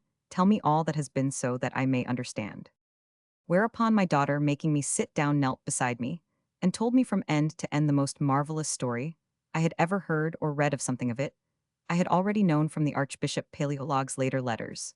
But of all else I was ignorant. Far away in the great West, beyond the Atlantic, and again, on the fringe of the eastern seas, I had been thrilled to my heart's core by the heroic devotion and fortitude of my daughter in yielding herself for her country's sake to that fearful ordeal of the crypt of the grief of the nation, at her reported death, news of which was so mercifully and wisely withheld from me, as long as possible, of the supernatural rumors that took root so deep, but no word or hint had come to me of a man who had come across the orbit of her life. Much less of all that has resulted from it. Neither had I known of her being carried off, or of the thrice gallant rescue of her by Rupert. Little wonder that I thought so highly of him, even at the first moment I had a clear view of him, when he sank down to sleep before me. Why, the man must be a marvel. Even our mountaineers could not match such endurance as his. In the course of her narrative, my daughter told me of how, being wearied with her long waiting in the tomb, and waking to find herself alone when the floods were out, and even the crypt submerged, she sought safety and warmth elsewhere, and how she came to the castle in the night, and found the strange man alone. I said that was dangerous, daughter, if not wrong. The man brave and devoted, as he is, must answer mayor. Father, at that she was greatly upset, and before going on with her narrative drew me close in her arms, and whispered to me, "Be gentle to me, father, for I have had much to bear, and be good to him, for he holds my heart in his breast." I reassured her with a gentle pressure. Rather was no need to speak. She then went on to tell me about her marriage, and how her husband, who had fallen into the belief that she was a vampire, had determined to give even his soul for her, and how she had on the night of the marriage left him, and gone back to the tomb to play to the end the grim comedy which she had undertaken to perform, till my return, and how on the second night after her marriage, as she was in the garden of the castle going, as she shyly told me to see if all was well with her husband, was seized, secretly muffled up, bound, and carried off. Here she made a pause, and a digression, evidently some fear lest her husband and myself should quarrel assailed her, for she said, "Do understand, father, that Rupert's marriage to me was in all ways regular and quite in accord with our customs. Before we were married I told the Archbishop of my wish. He, as your representative during your absence, consented himself, and brought the matter to the notice of the Vladika, and the Archimandrites. All these concurred, having exacted from every properly, I think, a sacred promise to adhere to my self-appointed task. The marriage itself was orthodox in all ways, though so far unusual that it was held at night, and in darkness, save for the lights appointed by the ritual. As to that, the Archbishop himself, or the Archimandrite of Spazak who assisted him, or the Vladika who acted as paranymph, will all or any of them give you full details. Your representative made all inquiries as to Rupert St. Ledger, who lived in Vissarion, though he did not know who I was, or from his point of view who I had been. But I must tell you of my rescue. And so she went on to tell me of that unavailing journey south, by her captors, of their bafflement, by the cordon which Rupert had established at the first word of danger to the daughter of our leader, though he little knew who the leader was, or who was his daughter, of how the brutal marauders tortured her to speed with their daggers, and how her wounds left blood marks on the ground as she passed. Along then of the halt in the valley, when the marauders came to know that their road north was menaced, if not already blocked of the choosing of the murderers, and their keeping ward over her, whilst their companions went to survey the situation and of her gallant rescue, by that noble fellow her husband me son, I shall call him henceforth, and thank God that I may have that happiness and that honor. Then my daughter went on to tell me of the race back to Vissarion, when Rupert went ahead of Allah's, a leader should do of the summoning of the Archbishop and the National Council, and of their placing the nation's handjar in Rupert's hand of the journey to Ilsen and the flight of my daughter Rand, my son on the aeroplane. The rest I knew. As she finished, the sleeping man stirred and woke broad awake in a secondsure sign of a man, accustomed to campaign and adventure at a glance. He recalled everything that had been and sprang to his feet. He stood respectfully before me for a few seconds before speaking, then he said with an open, engaging smile, I see, sir, you know all am I forgiven for Tuta's sake as well as my own by this time. I was also on my feet, a man like that walks straight into my heart. My daughter, too, had risen and stood by my side. I put out my hand and grasped his, which seemed to leap to meet me's, only the hand of a swordsman can do. I am glad you are my son, I said. It was all I could say, and I meant it. And all it implied. We shook hands warmly. Tuta was pleased. She kissed me, and then stood holding my arm with one hand, whilst she linked her other hand in the arm of her husband. He summoned one of the sentries without and told him to ask Captain Rook to come to him. The latter had been ready for a call, and came at once when through the open flap of the tent we saw him coming. Rupertas, I must call him now because Tuta wishes it, and I like to do it, myself said. I must be off to board the Turkish vessel before it comes in shore. Goodbye, sir, in case we do not meet again. He said the last few words in so low a voice that I only could hear them. Then he kissed his wife and told her he expected to be back in time for breakfast, and was gone. He met Rook. I am hardly accustomed to call him captain, as yet, though indeed he well deserves it, at the edge of the cordon of sentries, and they went quickly together towards the port where the yacht was lying with steam up. Book 7, The Empire of the Air. From the report of Cristofero's war scribe to the National Council. July 7, 1907. When the Gospodar Rupert and Captain Rook came within hailing distance of the strange ship, the former hailed her, using one after another the languages of England, Germany, France, Russia, Turkey, Greece, Spain, Portugal, and another which I did not know. I think it must have been American by this time. The whole line of the bulwark was covered by a row of Turkish faces, when in Turkish the Gospodar asked for the captain. The latter came to the gangway which had been opened, and stood there. His uniform was that of the Turkish Navioff, that I am prepared to swear, but he made signs of not understanding what had been said, whereupon the Gospodar spoke again. But in French, this time, I append the exact conversation, which took place, none other joining in it.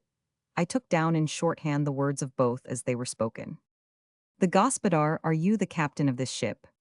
The captain I am. Gospodar, to what nationality do you belong? Captain, it matters not, I am captain of this ship. Gospodar, I alluded to your ship, what national flag is she under? Captain, throwing his eye over the Topemper, I do not see that any flag is flying. Gospodar, I take it that, as commander, you can allow me on board with my two companions. Captain, I can upon proper request being made. Gospodar, taking off his cap, I ask your courtesy, Captain. I am the representative and accredited officer of the National Council of the land of the Blue Mountains, in whose waters you now are, and on their account, I ask for a formal interview on urgent matters. The Turk, who was, I am bound to say in manner most courteous, as yet gave some command to his officers, whereupon the companion ladders and stage were lowered, and the gangway manned as is usual for the reception on a ship of war of an honored guest. Captain, you are welcome, sir, you, and your two companions as you request.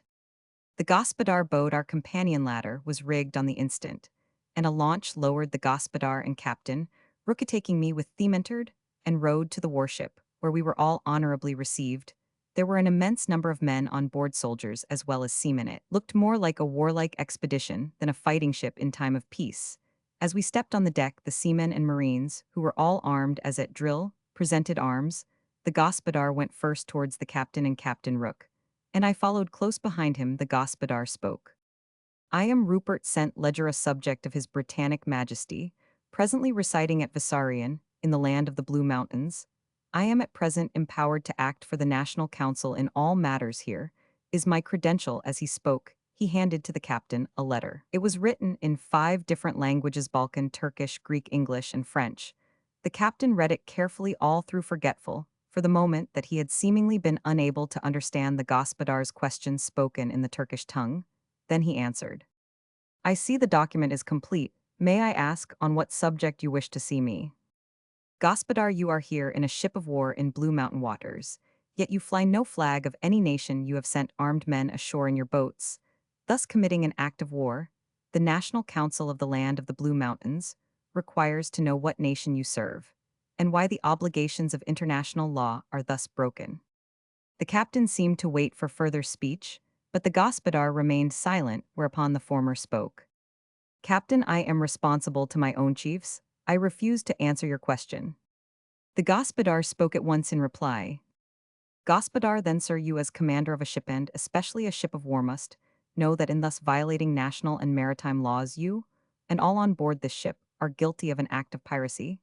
This is not even piracy on the high seas. You are not merely within territorial waters, but you have invaded a national port.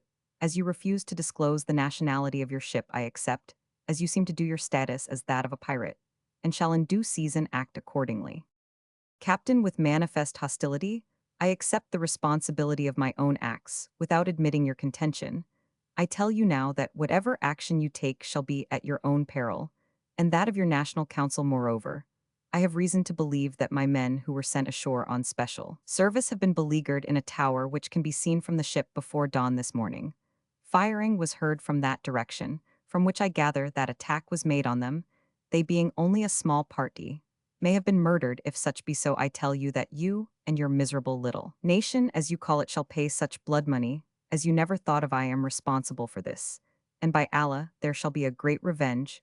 You have not in all your navy, you have at all power to cope with even one ship like this, which is but one of many. My guns shall be trained on Ilsen, to which end I have come inshore. You and your companions have free conduct back to port. Such is due to the white flag, which you fly. 15 minutes will bring you back. Whence you came, go, and remember that whatever you may do amongst your mountain defiles, at sea, you cannot even defend yourselves. Gospodar, slowly, and in a ringing voice, the land of the Blue Mountains has its own defenses on sea and land. Its people know how to defend themselves.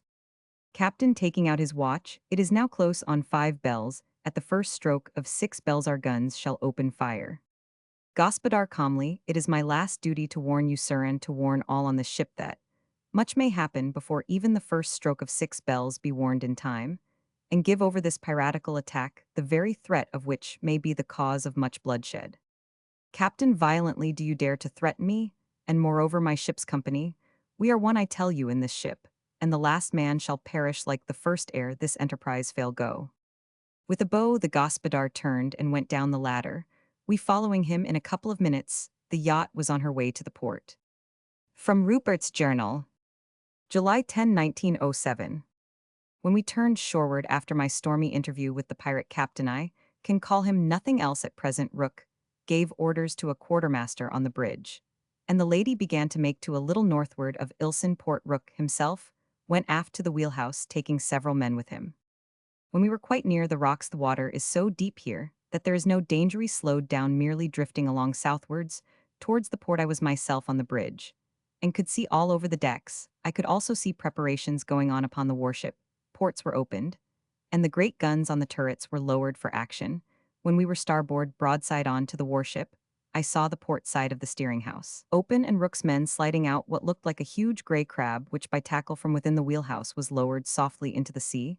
The position of the yacht hid the operation from sight of the warship. The doors were shut again, and the yacht's pace began to quicken. We ran into the port. I had a vague idea that Rook had some desperate project on hand. Not for nothing had he kept the wheelhouse locked on that mysterious crab. All along the frontage was a great crowd of eager men, but they had considerately left the little mole at the southern entrance, whereon was a little tower on whose round top a signal gun was placed free for my own use. When I was landed on this pier, I went along to the end, and climbing the narrow stair within went out on the sloping roof. I stood up, for I was determined to show the Turks that I was not afraid for myself, as they would understand when the bombardment should begin. It was now but a very few minutes before the fatal hour. 6 bells. But all the same, I was almost in a state of despair. It was terrible to think of all those poor souls in the town, who had done nothing wrong, and who were to be wiped out in the coming bloodthirsty wanton attack. I raised my glasses to see how preparations were going on upon the warship. As I looked, I had a momentary fear that my eyesight was giving way at one moment. I had the deck of the warship focused with my glasses, and could see every detail as the gunners waited for the word to begin the bombardment with the great guns of the barbettes.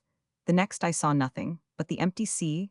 Then in another instant, there was the ship as before, but the details were blurred. I steadied myself against the signal gun and looked again. Not more than 2, or at the most 3 seconds had elapsed. The ship was for the moment full in view. As I looked, she gave a queer kind of quick shiver, prow and stern. And then sideways, it was for all the world like a rat shaken in the mouth of a skilled terrier. Then she remained still, the one placid thing to be seen, for all around her the sea seemed to shiver in little independent eddies, as when water is broken, without a current to guide it.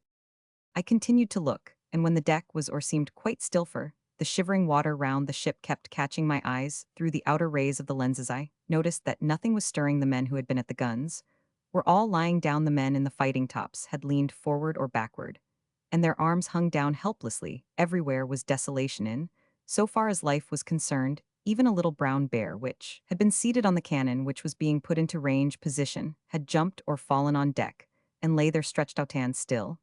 It was evident that some terrible shock had been given to the mighty war vessel. Without a doubt, or a thought why I did so, I turned my eyes towards where the lady lay, port broadside now to the inside in the harbor mouth. I had the key now to the mystery of Rook's proceedings with the great gray crab. As I looked, I saw just outside the harbor a thin line of cleaving water. This became more marked each instant, till a steel disk with glass eyes that shone in the light of the sun rose above the water. It was about the size of a beehive, and was shaped like one. It made a straight line for the aft of the yacht. At the same moment, in obedience to some command given so quietly that I did not hear it, the men went below, all save some few who began to open outdoors in the port side of the wheelhouse. The tackle was run out through an opened gangway on that side, and a man stood on the great hook at the lower end, balancing himself by hanging on the chain. In a few seconds, he came up again, the chain tightened, and the great gray crab rose over the edge of the deck and was drawn into the wheelhouse, the doors of which were closed, shutting in a few only of the men. I waited quite quiet. After a space of a few minutes, Captain Rook, in his uniform, walked out of the wheelhouse. He entered a small boat which had been in the meantime lowered for the purpose, and was rowed to the steps on the mole. Ascending these, he came directly towards the signal tower. When he had ascended and stood beside me, he saluted. "Well?" I asked. "All well, sir," he answered. "We shan't have any more trouble with that lot. I think you warned that pirate." I wished he had been in truth a clean, honest, straightforward pirate, instead of the measly Turkish swab. He wasked that something might occur before the first stroke of 6 bells. Well, something has occurred, and for him and all his crew that 6 bells will never sound. So the Lord fights for the cross against the crescent. Bismillah.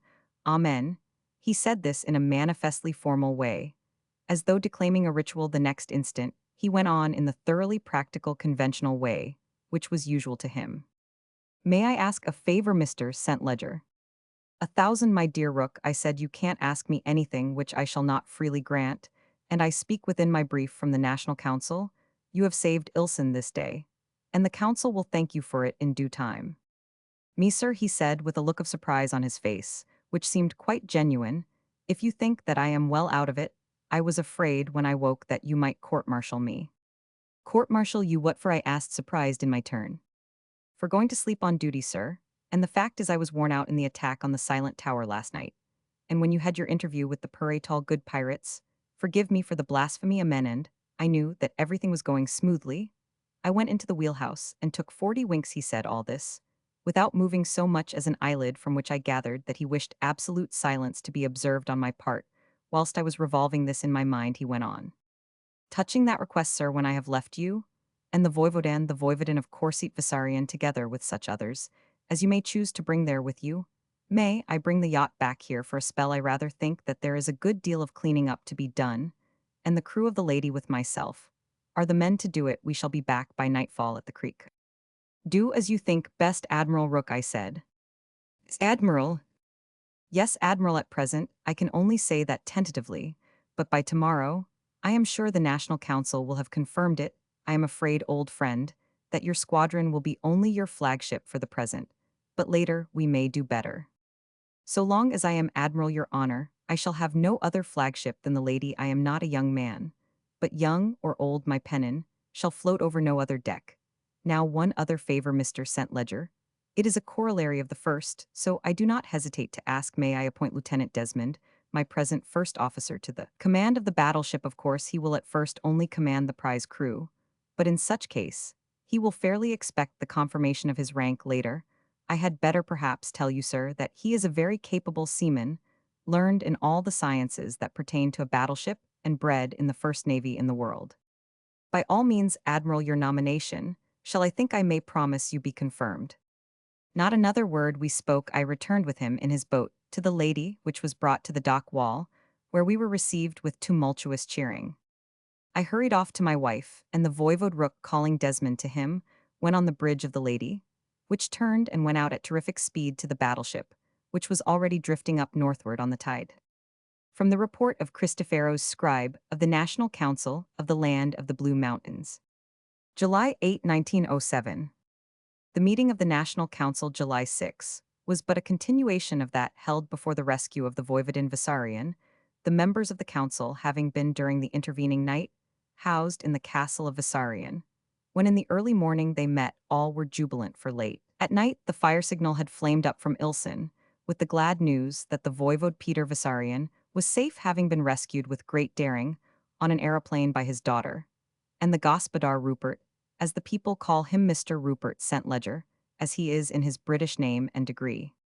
Whilst the council was sitting, word came that a great peril to the town of Ilsen had been averted, a war vessel acknowledging to no nationality, and therefore to be deemed a pirate, had threatened to bombard the town. But just before the time fixed for the fulfillment of her threat, she was shaken to such an extent by some subaqueous means that, though she herself was seemingly uninjured, nothing was left alive on board. Thus the Lord preserves his own. The consideration of this, as well as the other incident, was postponed until the coming voivode and the Gospodar Rupert, together with who were already on their way hither. The same later in the same day. The council resumed its sitting at 4 o'clock. The voivode Peter Vissarion and the voivodin Tuda had arrived with the Gospodar Rupert, as the mountaineers call him, Mr. Rupert St. Ledger, on the armored yacht. He calls the lady. The National Council showed great pleasure when the voivode entered the hall in which the council met. He seemed much gratified by the reception given to him. Mr. Rupert St. Ledger, by the express desire of the council, was asked to be present at the meeting. He took a seat at the bottom of the hall, and seemed to prefer to remain there, though asked by the president of the council to sit at the top of the table with himself and the voivode. When the formalities of such councils had been completed, the voivode handed to the president a memorandum of his report on his secret mission to foreign courts on behalf of the National Council. He then explained at length, for the benefit of the various members of the council, the broad results of his mission. The result was, he said, absolutely satisfactory. Everywhere he had been received with distinguished courtesy and given a sympathetic hearing. Several of the powers consulted had made delay in giving final answers, but this, he explained, was necessarily due to new considerations arising from the international complications, which were universally dealt with throughout the world as the Balkan crisis. In time, however, the voivode went on these matters became so far declared as to allow the waiting powers to form definite judgment, which, of course, they did not declare to Hemas to their own ultimate action. The final result, if at this initial stage, such tentative setting forth of their own attitude in each case, can be so named, was that he returned full of hope, founded, he might say, upon a justifiable personal belief that the great powers throughout the world, north, south, east, and west, were in thorough sympathy with the land of the Blue Mountains, in its aspirations for the continuance of its freedom. I also am honored, he continued, to bring to you the great council of the nation, the assurance of protection against unworthy aggression on the part of neighboring nations of present greater strength. Whilst he was speaking, the Gospodar Rupert was writing a few words on a strip of paper, which he sent up to the president. When the voivode had finished speaking, there was a prolonged silence. The president rose, and in a hush said that the council would like to hear Mr. Rupert St. Ledger, who had a communication to make regarding certain recent events. Mr. Rupert St. Ledger rose and reported how, since he had been entrusted by the council with the rescue of the voivode Peter of Vissarion, he had, by aid of the voivodin, effected the escape of the voivode from the silent tower. Also that following this happy event the mountaineers, who had made a great cordon round the tower so soon as it was known that the voivode had been imprisoned within it, had stormed it in the night as a determined resistance, was offered by the marauders who had used it as a place of refuge. None of these escaped. He then went on to tell how he sought interview with the captain of the strange warship, which without flying any flag invaded our waters. He asked the president to call on me, to read the report of that meeting. This, in obedience to his direction, I Roman 999, the acquiescent murmuring of the council, showed how thoroughly they endorsed Mr. St. Ledger's words and acts. When I resumed my seat, Mr. St. Ledger described how just before the time fixed by the pirate Captinso, he designated him, as did every speaker thereafter. The warship met with some undersea accident, which had a destructive effect on all on board her. Then he added certain words which I give verbatim, as I am sure that others will sometime wish to remember them in their exactness. By the way, President and Lords of the Council, I trust I may ask you to confirm Captain Rook of the armored yacht the Lady to be Admiral of the Squadron of the Land of the Blue Mountains, and also Captain tentatively Desmond, late First Lieutenant of the Lady, to the command of the second warship of our fleet, as yet unnamed vessel, whose former captain threatened to bombard Ilson, my lord's Admiral Rook, has done great service to the land of the Blue Mountains, and deserves well at your hands. You will have in him, I am sure, a great official one, who will till his last breath give you good and loyal service. He had sat down. The president put to the council resolutions, which were passed by acclamation. Admiral Rook was given command of the navy, and Captain Desmond confirmed in his appointment to the captaincy of the new ship, which was by a further resolution named the Gospodar Rupert. In thanking the council for acceding to his request, and for the great honor done him in the naming of the ship, Mr. St. Ledger said, "May I ask that the armored yacht the Lady be accepted by you, the National Council, on behalf of the nation, as a gift on behalf of the cause of freedom from the Voivodin Tuda?" In response to the mighty cheer of the council, with which the splendid gift was accepted, the Gospodar Rupert Mr. St. Ledger bowed and went quietly out of the room. As no agenda of the meeting had been prepared, there was for a time not silence but much individual conversation in the midst of it. The voivode rose up, whereupon there was a strict silence. All listened with an intensity of eagerness whilst he spoke. President and lords of the council, Archbishop and Vladica, I should but ill show my respect did I hesitate to tell you at this, the first opportunity I have had of certain matters personal primarily to myself, but which in the progress of recent events have come to impinge on the affairs of the nation. Until I have done so, I shall not feel that I have done a duty long due to you or your predecessors in office, and which I hope you will allow me to say that I have only kept back for purposes of statecraft. May I ask that you will come back with me in memory to the year 1890, when our struggle against Ottoman aggression, later on so successfully brought to a close, was begun. We were then in a desperate condition. Our finances had run so low that we could not purchase even the bread which we required, nay more, we could not procure through the national exchequer what we wanted more than bread. Arms of modern effectiveness for men may endure hunger, and yet fight well, as the glorious past of our country has proved again and again and again. But when our foes are better armed than we are, the penalty is dreadful to a nation small as our own is in number. No matter how brave their hearts in this strait, I myself had to secretly raise a sufficient sum of money to procure the weapons we needed. To this end, I sought the assistance of a great merchant prince, to whom our nation as well as myself was known. He met me in the same generous spirit which he had shown to other struggling nationalities throughout a long and honorable career, when I pledged to him, as security, my own estates. He wished to tear up the bond, and only under pressure would he meet my wishes in this respect. Lords of the council, it was his money thus generously advanced which procured for us the arms with which we hewed out our freedom. Not long ago that noble merchantand here, I trust you will pardon me, that I am so moved as to perhaps appear to suffer in want of respect to this great council. This noble merchant passed to his account, leaving, to a near kinsman of his own, the royal fortune, which he had amassed only a few hours ago. That worthy kinsman of the benefactor of our nation made it known to me that in his last will he had bequeathed to me, by secret trust, the whole of those estates, which long ago I had forfeited by a fluxion of time, inasmuch as I had been unable to fulfill the terms of my voluntary bond. It grieves me to think that I have had to keep you so long in ignorance of the good thought and wishes and acts of this great man.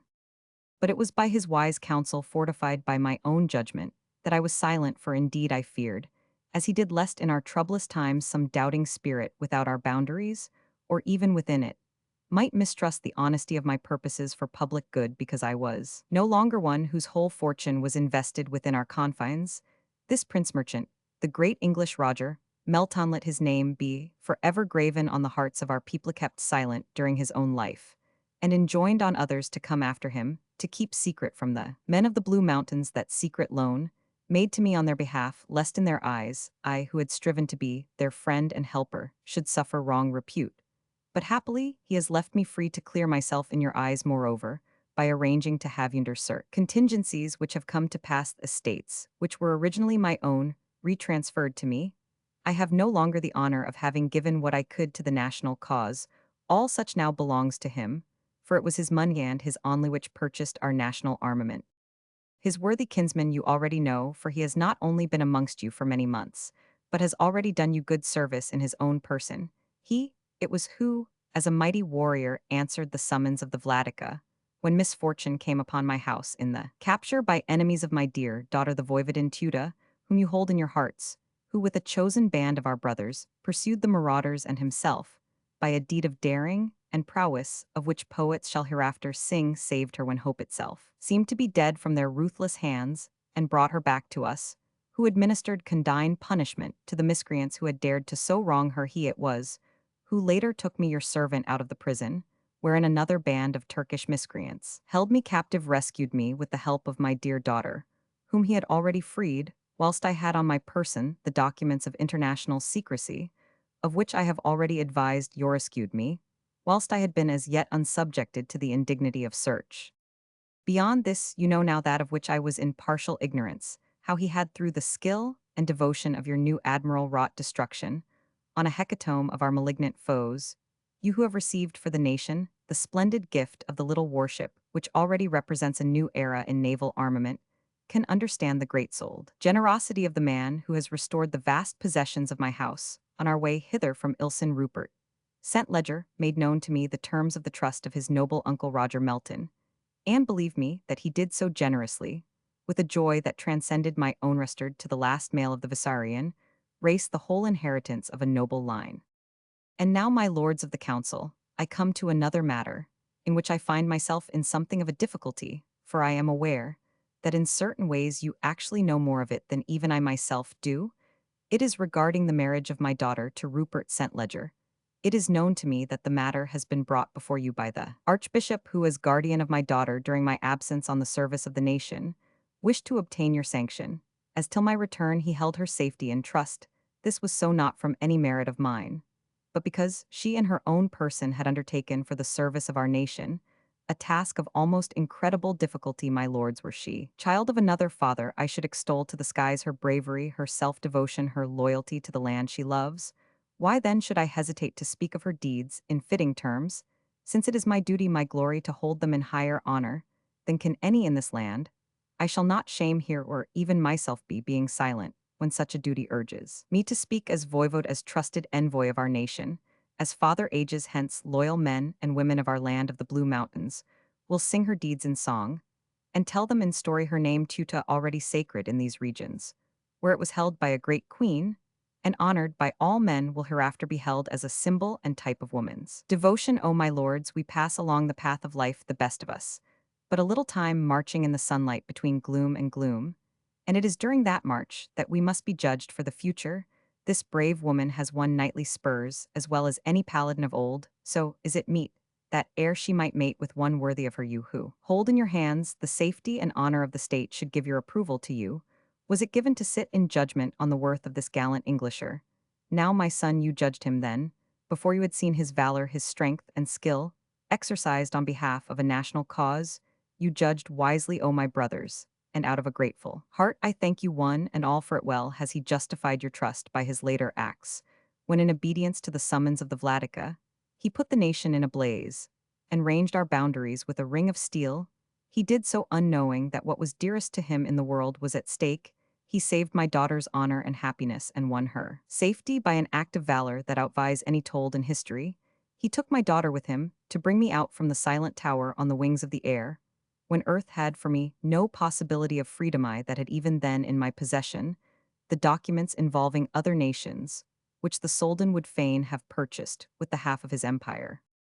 Henceforth to me lords of the council, this brave man must ever be as a son of my heart, and I trust that in his name, grandsons of my own may keep in bright honor the name, which in glorious days of old my fathers made illustrious.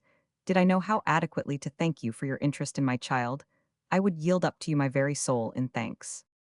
The speech of the voivode was received with the honor of the Blue Mountains, drawing and raising of handjars. From Rupert's Journal, July 14, 1907. For nearly a week we waited for some message from Constantinople, fully expecting either a declaration of war or else some inquiry so couched as to make war an inevitable result.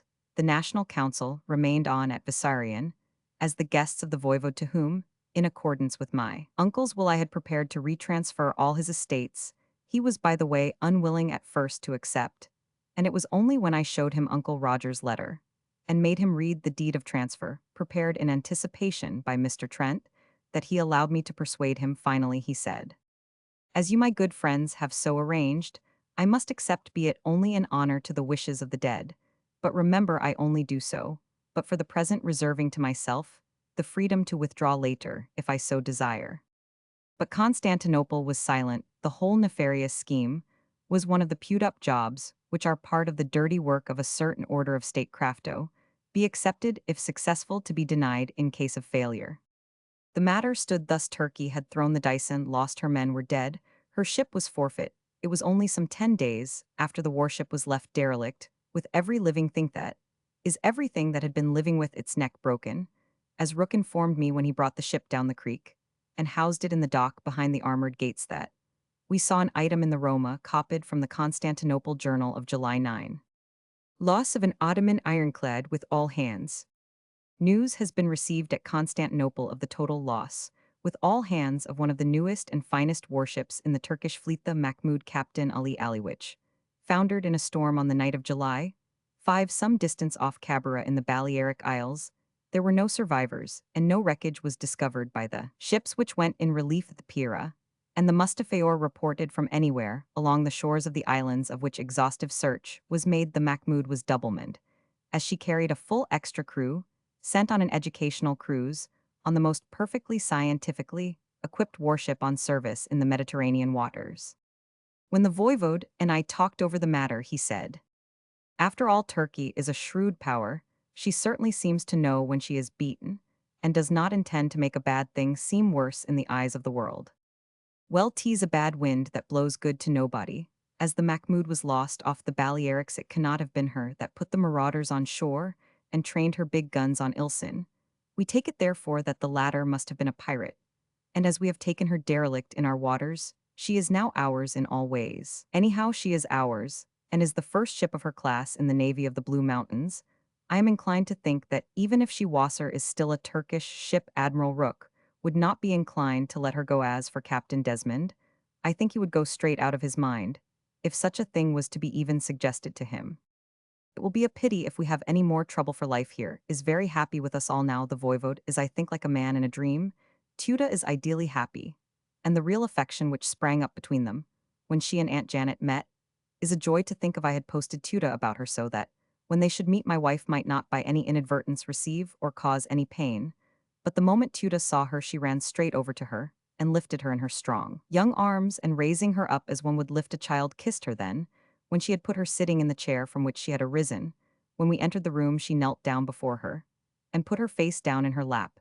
Aunt Janet's face was a study. I myself could hardly say whether at the first moment surprise or joy predominated, but there could be no doubt about it. The instant after she seemed to beam with happiness. When Tuda knelt to her, she could only say, my dear, I am glad Rupert's wife you and I must love each other very much." Seeing that they were laughing and crying in each other's arms, I thought it best to come away and leave them alone, and I didn't feel a bit lonely either when I was out of sight of them. I knew that where those two dear women were there was a place for my own heart. When I came back, Tuda was sitting on Aunt Janet's knee. It seemed rather stupendous for the old lady, for Tuda is such a splendid creature that even when she sits on my own knee, and I catch a glimpse of us in some mirror, I cannot but notice what a nobly built girl she is. My wife was jumping up as soon as I was seen, but Aunt Janet held her tight to her and said, Don't stir, dear, it is such happiness to me to have you there. Rupert has always been my little boy. And in spite of all his being such a giant, he is so still. And so you that he loves must be my little girl in spite of all your beauty and your strength. Hand, sit on my knee till you can. Place there a little one that shall be dear to us all, and that shall let me feel my youth again. When first I saw you I was surprised, for somehow, though I had never seen you nor even heard of you, I seemed to know your face. Sit where you are, dear, it is only Rupert, and we both love him. Tuda looked at me, flushing rosily, but she sat quiet and drew the old lady's white head on her young breast. Janet McElpie's notes. July 8, 1907. I used to think that whenever Rupert should get married or start on the way to it, by getting engaged I would meet his future wife with something of the same affection that I have always had for himself. But I know now that what was really in my mind was jealousy, and that I was really fighting against my own instincts, and pretending to myself that I was not jealous had I ever had the faintest idea that she would be anything the least like Tuda. That sort of feeling should never have had even a foothold. No wonder my dear boy is in love with her. For truth to tell, I am in love with her myself. I don't think I ever met a creature, a woman creature, of course I mean, with so many splendid qualities. I almost fear to say it lest it should seem to myself wrong. But I think she is as good as a woman as Rupert is as a man, and what more than that can I say? I thought I loved her and trusted her, and knew her all I could until this morning. I was in my own room, as it is still called, for though Rupert tells me in confidence that under his uncles will the whole estate of Vissarion Castle, and all really belongs to the voivode. And though the voivode has been persuaded to accept the position, he, the voivode, will not allow anything to be changed. He will not even hear a word of my going or changing my room or anything, and Rupert backs him up in it, and Tuda too. So what am I to do? But let the dears have their way. Well, this morning, when Rupert was with the voivode at a meeting of the National Council in the great hall, Tuda came to me, and after closing the door and bolting it, which surprised me a little, came and knelt down beside me and put her face in my lap. I stroked her beautiful black hair and said, "What is it, Tuda, darling? Is there any trouble? And why did you bolt the door? Has anything happened to Rupert?" When she looked up, I saw that her beautiful black eyes with the stars in them were overflowing with tears not yet shed. But she smiled through them, and the tears did not fall. When I saw her smile, my heart was eased, and I said without thinking, "Thank God, darling, Rupert is all right." "I thank God too, dear Aunt Janet," she said softly, and I took her in my arms and laid her head on my breast. "Go on, dear," I said, "tell me what it is that troubles you this time." I saw the tears drop as she lowered her head and hid her face from me. "I am afraid I have deceived you, Aunt Janet, and that you will not cannot forgive me." "Lord save you, child," I said, "there's nothing that you could do that I could not, and would not forgive. Not that you would ever do anything base, for that is the only thing that is hard to forgive. Tell me now what troubles you." She looked up in my eyes fearlessly, this time, with only the signs of tears that had been, and said proudly, "Nothing base, Aunt Janet, my father's daughter, would not willingly be base. I do not think she could. Moreover, had I ever done anything base, I should not be here for her. I should never have been Rupert's wife." "Then what is it? Tell your old Aunt Janet, dearie." She answered me with another question. "Aunt Janet, do you know who I am, and how I first met Rupert?" "You are the Voivodin Tuda Vissarionth, daughter of the voivode, or rather you are now Mrs. Rupert St. Ledger, for he is still an Englishman, and a good subject of our noble king." "Yes, Aunt Janet," she said, "I am that, and proud to be it, prouder than I would be were I my namesake, who was queen in the old days. But how and where did I see Rupert first? I did not know, and frankly told her so. So she answered her question herself. "I saw him first in his own room at night. I knew in my heart that in whatever she did had been nothing wrong, so I sat silent, waiting for her to go on. I was in danger, and in deadly fear. I was afraid I might not, that I fear debt hand. I wanted help and warmth. I was not dressed as I am now." On the instant it came to me how I knew her face, even the first time I had seen it. I wished to help her out of the embarrassing part of her confidence, so I said, "Dearie, I think I know. Tell me, child, will you put on the frock, the dress costume you wore that night, and let me see you in it? It is not mere idle curiosity, my child, but something far, far above such idle folly." "Wait for me a minute, Aunt Janet," she said, as she rose up. "I shall not be long." Then she left the room. In a very few minutes she was back. Her appearance might have frightened some people, for she was clad only in a shroud, her feet were bare, and she walked across the room with the gait of an empress, and stood before me with her eyes modestly cast down. But when presently she looked up and caught my eyes, a smile rippled over her face. She threw herself once more before me on her knees and embraced me as she said, "I was afraid I might frighten you, dear." I knew I could truthfully reassure her as to that, so I proceeded to do so. "Do not worry yourself, my dear. I am not by nature timid. I come of a fighting stock which has sent out heroes, and I belong to a family wherein is the gift of second sight. Why should we fear? We know, moreover, I saw you in that dress before Tuda. I saw you and Rupert married this time." She herself it was that seemed disconcerted. "Saw us married? How on earth did you manage to be there?" "I was not there. My seeing was long before. Tell me, dear, what day, or rather what night was it, that you first saw Rupert?" She answered sadly. "I do not know, alas. I lost count of the days, as I lay in the tomb, in that dreary crypt." "Was your clothing wet that night?" I asked. "Yes, I had to leave the crypt, for a great flood was out, and the church was flooded. I had to seek help, warmth, for I feared I might die. Oh, I was not, as I have told you, afraid of death. But I had undertaken a terrible task to which I had pledged myself. It was for my father's sake, and the sake of the land, and I felt that it was a part of my duty to live. And so I lived on when death would have been relief. It was to tell you all about this that I came to your room today. But how did you see Muse married?" "Ah, my child," I answered, "that was before the marriage took place, the morn, after the night that you came in the wet, when having been troubled in uncanny dreaming, I came to see if Rupert was erect. I lost remembrance, oh my dreaming, for the floor was all wet, and that took off my attention. But later, the morn after Rupert used his fire in his room, for the first time I told him what I had dreamt, for lassie, my dear, I saw ye as bride at that weddin' in fine lace o'er your shrewd and orange flowers, and ithers in your black hair, and I saw the stars in your bonny, een I love. But oh my dear, when I saw the shrewd, and kent what it might mean, I expect it to see the worms crawl round your feet. But do ye ask your man to tell ye what I telt him that morn? 'Twill interest ye to know how the hairt o' men can learn by dreams. Has he ever telt ye aught o' this?" "No, dear," she said simply. "I think that perhaps he was afraid that one or other of us, if not both, might be upset by it.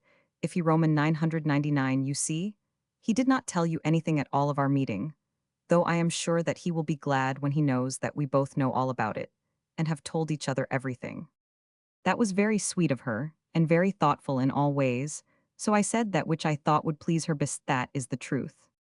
Ah, lassie, that is what a wife should be, what a wife should do. Rupert is blessed, and happy to have his heart in your keeping."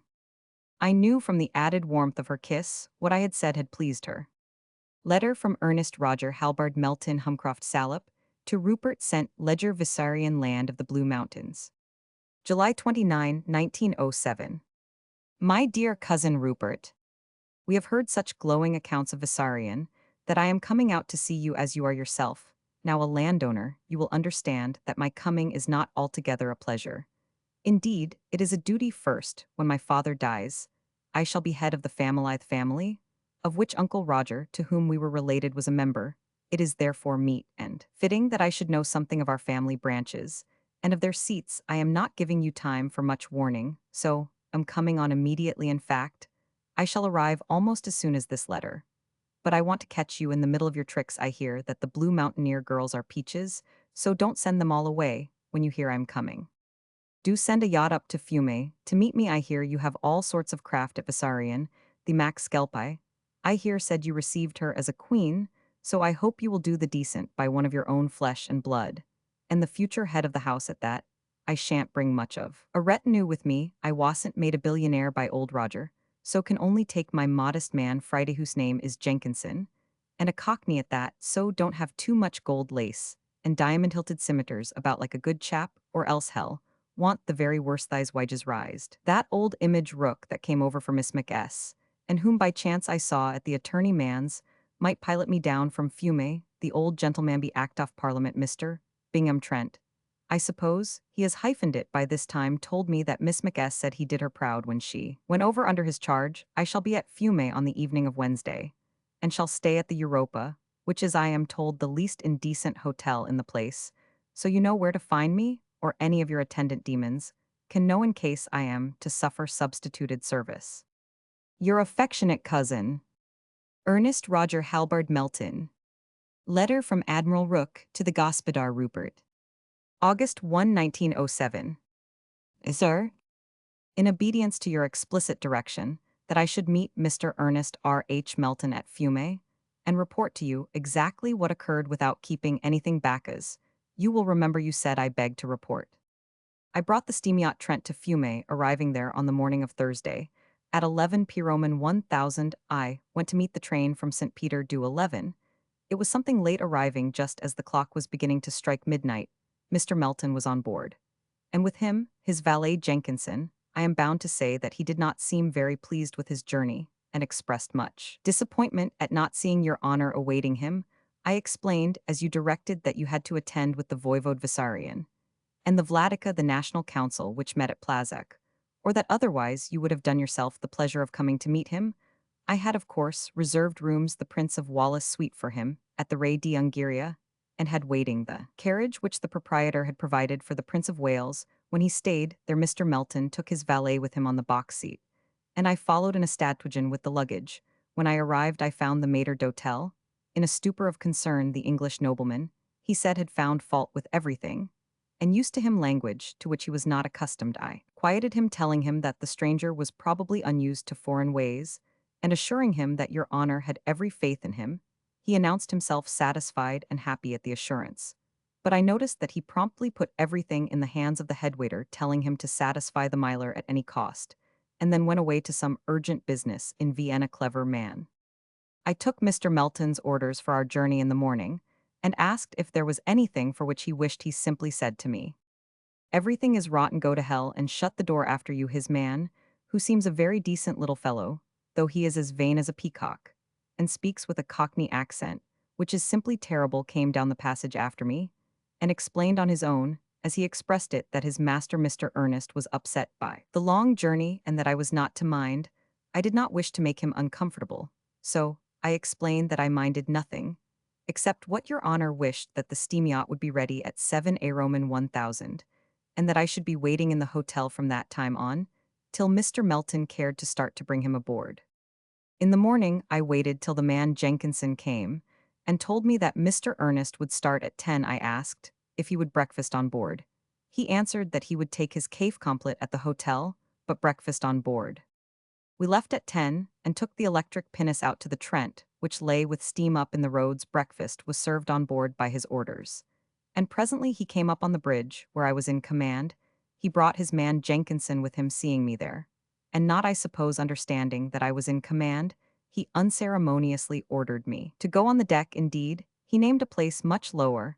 I made a sign of silence to the quartermaster at the wheel, who had released the spokes, and was going, I feared, to make some impertinent remark. Jenkinson joined me presently, and said, as some sort of explanation of his master's discourtesy, of which he was manifestly ashamed, if not as an amend, "The governor is in a hell of a wax this morning."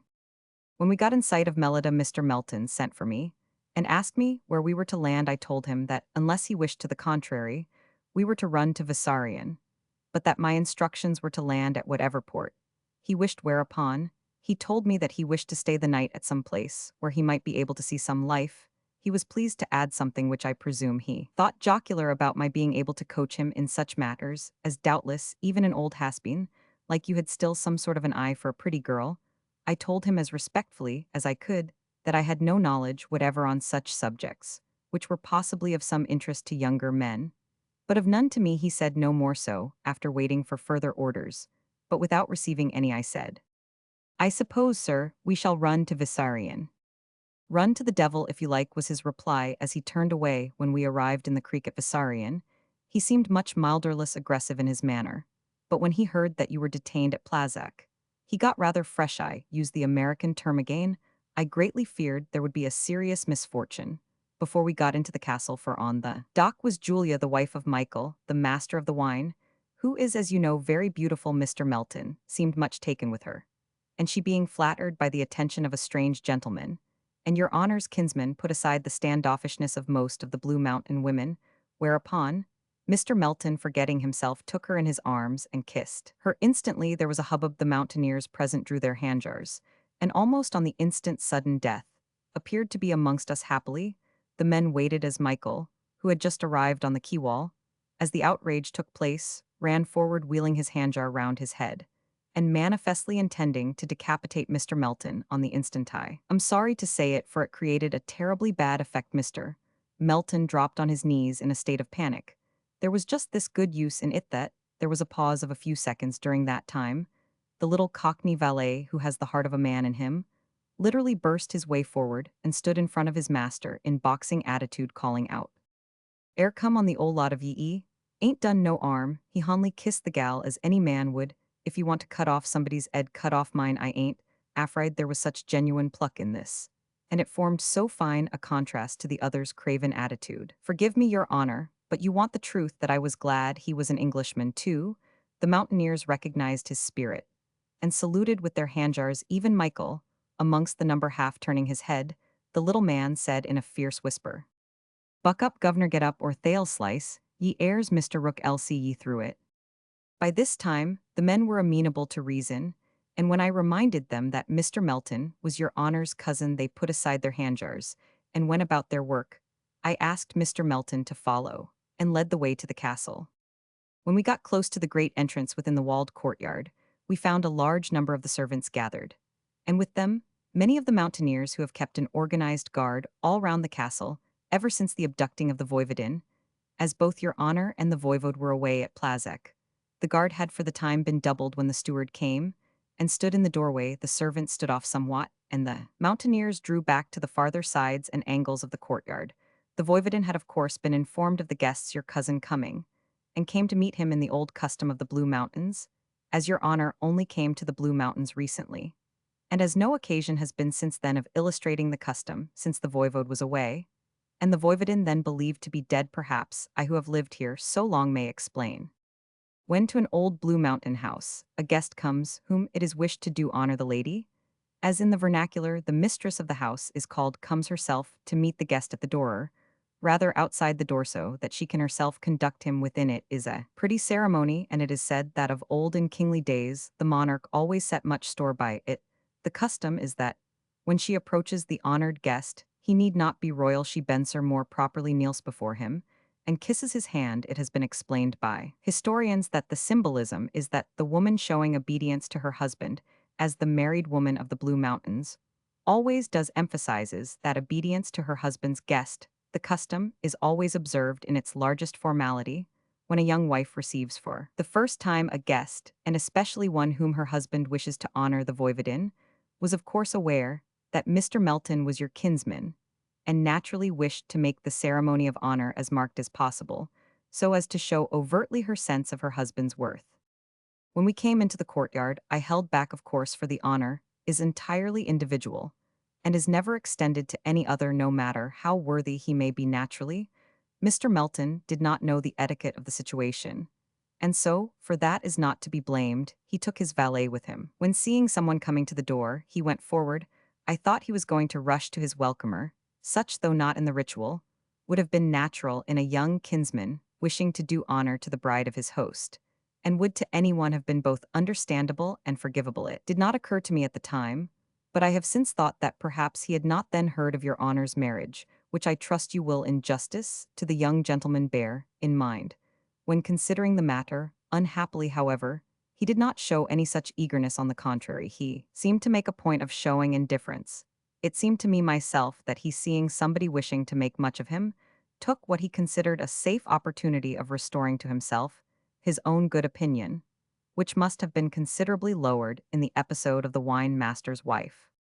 The voivodin, thinking doubtless your honor to add a fresh luster to her welcome, had donned the costume which all her nation has now come to love, and to accept as a dress of ceremonial honor. She wore her shroud. It moved the hearts of all of us who looked on to see it, and we appreciated its being worn for such a cause, but Mr. Melton did not seem to care. As he had been approaching, she had begun to kneel, and was already on her knees, whilst he was several yards away there. He stopped and turned to speak to his valet, put a glass in his eye, and looked all round him and up, and down, indeed everywhere, except at the great lady who was on her knees before him, waiting to bid him welcome. I could see in the eyes of such of the mountaineers as were within my range of vision a growing animosity, so hoping to keep down any such expression which I knew would cause harm to your honor. And the voivodin, I looked all round them straight in their faces, with a fixed frown, which indeed they seemed to understand, for they regained, and for the time maintained, their usual dignified, calm. The voivodin, may I say, bore the trial wonderfully. No human being could see that she was in any degree pained, or even surprised. Mr. Melton stood looking round him so long that I had full time to regain my own attitude of calm. At last, he seemed to come back to the knowledge that someone was waiting for him, and sauntered leisurely forward. There was so much insolence, mind you, not insolence, that was intended to appear as such in his movement that the mountaineers began to steal forward when he was close up to the voivodin, and she put out her hand to take his. He put forward one finger. I could hear the intake of the breath of the men now close around, for I had moved forward too. I thought it would be as well to be close to your guest, lest something should happen to him. The voivodin still kept her splendid self-control, raising the finger put forward by the guest with the same deference as though it had been the hand of a king. She bent her head down and kissed it, her duty of courtesy now done. She was preparing to rise when he put his hand into his pocket, and pulling out a sovereign offered it to her.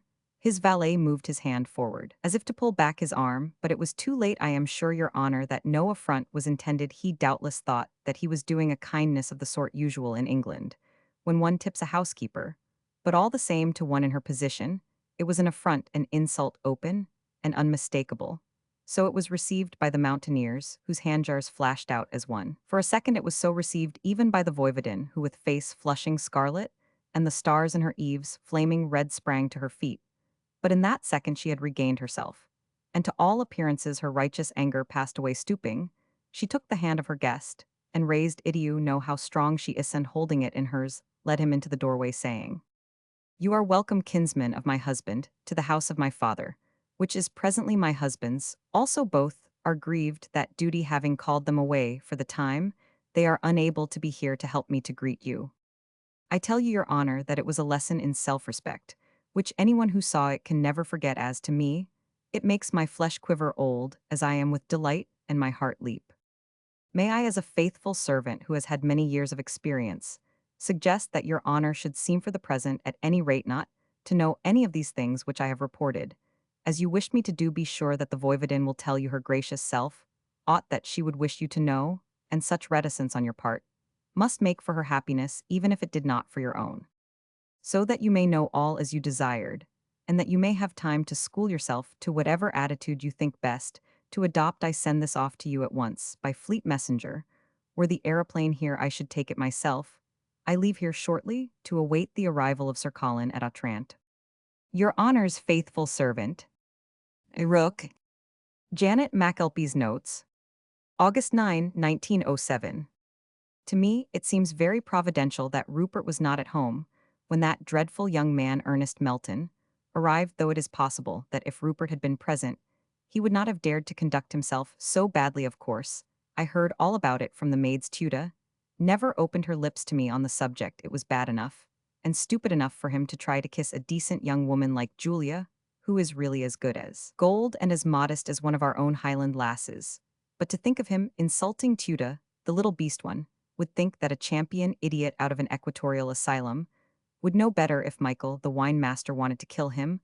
I wonder what my Rupert and hers would have done. I am truly thankful that he was not present, and I am thankful, too, that I was not present either, for I should have made an exhibition of myself, and Rupert would not have liked that. Heth, little beast, might have seen from the very dress that the dear girl wore that there was something exceptional about her. But on one account, I should have liked to see her. They tell me that she was in her true dignity like a queen, and that her humility in receiving her husband's kinsman was a lesson to every woman in the land. I must be careful not to let Rupert know that I have heard of the incident later on, when it is all blown over, and the young man has been got safely away. I shall tell him of it. Mr. Rooke, Lord High Admiral Rooke, I should say, must be a really wonderful man to have so held himself in check, for from what I have heard of him, he must in his younger days have been worse than old Morgan of Panama. Mr. Ernest Roger Halbard Melton of Humcroft Salop little knows how near he was to being cleft to the chine also. Fortunately, I had heard of his meeting with Tuda before he came to see me, for I did not get back from my walk till after he had arrived. Tuda's noble example was before me, and I determined that I too would show good manners under any circumstances. But I didn't know how mean he is. Think of his saying to me that Rupert's position here must be a great source of pride to me, who had been his nursery governess. He said nursemaid first, but then stumbled in his words, seeming to remember something. I did not turn a hair. I am glad to say it is a mercy Uncle Colin was not here, for I honestly believe that if he had been he would have done the cleaving to the chine himself. It has been a narrow escape for Master Ernest, for only this morning Rupert had a message sent on from Gibraltar, saying that he was arriving with his clansmen, and that they would not be far behind his letter he would call at Otranto in case someone should come across to pilot him too. Visarion uncle told me all about that young cad having offered him one finger in Mr. Trent's office, though of course he didn't let the cad see that he noticed it. I have no doubt that, when he does arrive, that young man, if he is here, still will find that he will have to behave himself, if it be only on Sir Colin's account alone. The same later. I had hardly finished writing when the lookout on the tower announced that the Tuda, as Rupert calls his aeroplane, was sighted crossing the mountains from Plazek. I hurried up to see him arrive, for I had not as yet seen him on his aero. Mr. Ernest Melton came up to Tuda was of course before any of us. She seems to know by instinct when Rupert is coming. It was certainly a wonderful sight to see the little aeroplane with outspread wings like a bird in flight come sailing high over the mountains. There was a headwind, and they were beating against it, otherwise we should not have had time to get to the tower before the arrival. When once the arrow had begun to drop on the near side of the mountains, however, and had got a measure of shelter from them, her pace was extraordinary. We could not tell, of course, what sort of pace she came at from looking at herself, but we gathered some idea from the rate at which the mountains and hills seemed to slide away from under her. When she got over the foothills, which are about 10 miles away, she came on at a swift glide that seemed to throw the distance behind her. When quite close, she rose up a little, till she was something higher than the tower, to which she came as straight as an arrow from the bow, and glided to her moorings, stopping dead. As Rupert pulled a lever which seemed to turn a barrier to the wind, the voivode sat beside Rupert, but I must say that he seemed to hold on to the bar in front of him even more firmly than Rupert held to his steering gear. When they had alighted, Rupert greeted his cousin with the utmost kindness, and bade him welcome to Visarion. "I see," he said, "you have met Tuda now. You may congratulate me if you wish." Mr. Melton made a long rhodomontade about her beauty, but presently stumbling about in his speech, said something regarding it being unlucky to appear in grave clothes. Rupert laughed, and clapped him on the shoulder as he answered, "That pattern of frock is likely to become a national dress for loyal women of the Blue Mountains. When you know something of what that dress means to us all at present, you will understand. In the meantime, take it that there is not a soul in the nation that does not love it and honor her for wearing it." To which the cad replied, "Oh, indeed, I thought it was some preparation for a fancy dress ball." Rupert's comment on this ill-natured speech was for him quite grumpily given. "I should not advise you to think such things, whilst you are in this part of the world. Ernest, they bury men here for much less." The cad seemed struck with something, either what Rupert had said, or his manner of saying it, for he was silent for several seconds before he spoke. "I am very tired with that long journey, Rupert. Would you and Mrs. St. Ledger mind if I go to my own room and turn in? My man can ask for a cup of tea and a sandwich for me." Rupert's Journal, August 10, 1907. When Ernest said he wished to retire, it was about the wisest thing he could have said or done, and it suited Tuda and me down to the ground. I could see that the dear girl was agitated about something, so thought it would be best for her to be quiet and not worried with being civil to the bounder. Though he is my cousin, I can't think of him as anything else. The voivode and I had certain matters to attend to arising out of the meeting of the council, and when we were through, the night was closing in. When I saw Tuda in our own rooms, she said at once, "Do you mind, dear, if I stay with Aunt Janet tonight? She is very upset and nervous." And when I offered to come to her, she clung to me and cried with relief. So when I had had some supper, which I took with the voivode, I came down to my old quarters in the garden room and turned in early. I was awakened a little before dawn by the coming of the fighting monk, Theophrastos, a notable runner, who had an urgent message for me. This was the letter to me given to him by Rook. He had been cautioned to give it into no other hand, but to find me wherever I might be, and convey it personally. When he had arrived at Plazek, I had left on the aeroplane, so he had turned back to Visarion. When I read Rook's report of Ernest Melton's abominable conduct, I was more angry with him than I can say. Indeed, I did not think before that I could be angry with him, for I have always despised him. But this was too much. However, I realized the wisdom of Rook's advice, and went away by myself to get over my anger and reacquire my self-mystery. The aeroplane Tuda was still housed on the tower, so I went up alone and took it out. When I had had a spin of about 100 miles, I felt better. The bracing of the wind and the quick exhilarating motion restored me to myself, and I felt able to cope with Master Ernest, or whatever else chagrinable might come along, without giving myself away. As Tuda had thought it better to keep silence. As to Ernest's affront, I felt I must not acknowledge it, but all the same I determined to get rid of him before the day was much older. When I had had my breakfast, I sent word to him, by a servant that I was coming to his rooms, and followed not long behind the messenger. He was in a suit of silk pajamas such as not even Solomon in all his glory was arrayed. And I closed the door behind me. Before I began to speak he listened at first amazed, then disconcerted, then angry, and then cowering down like a whipped hound. I felt that it was a case for speaking out a bumptious ass like him, who deliberately insulted everyone he came across for if all or any of his efforts in that way were due to mere elemental ignorance. He was not fit to live, but should be silenced on sight as a modern Caliban deserved neither pity nor mercy to extend to him. Fine feeling tolerance and such like gentlenesses would be to deprive the world of them without benefit to any so well as I can remember what I said was something like this. Ernest, as you say you've got to go, and to go quick you understand I dare say, you look on this as a land of barbarians, and think that any of your heightened refinements are thrown away on people here well perhaps. It is so undoubtedly, the structure of the country is rough the mountains may only represent the glacial epoch, but so far as I can gather from some of your exploits for, I have only learned a small part, as yet you represent a period a good deal farther back. You seem to have given our folk here an exhibition of the playfulness of the hooligan of the saurian stage of development.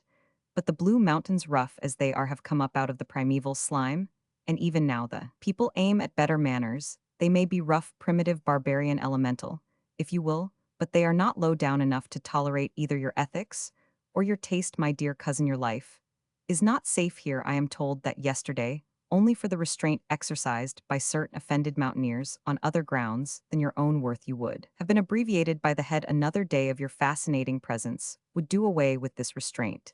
And then we should have a scandal. I am a newcomer here myself too, new a comer to be able to afford a scandal of that kind and so I shall not delay your going, believe me, my dear cousin Ernest Roger Halbard Melton, of Humcroft Salop, that I am inconsolable about your resolution of immediate departure, but I cannot shut my eyes to its wisdom. At present the matter is altogether amongst ourselves, and when you have gone, if it be immediate listenance, will be observed on all hands for the sake of the house wherein you are a guest, but if there be time for scandal to spread, you will be made, whether you be alive or dead, a European laughingstock. Accordingly, I have anticipated your wishes, and have ordered a fast steam yacht to take you to Ancona, or to whatever other port you may desire. The yacht will be under the command of Captain Desmond, of one of our battleships, a most determined officer, who will carry out any directions which may be given to him. This will ensure your safety so far as Italian territory.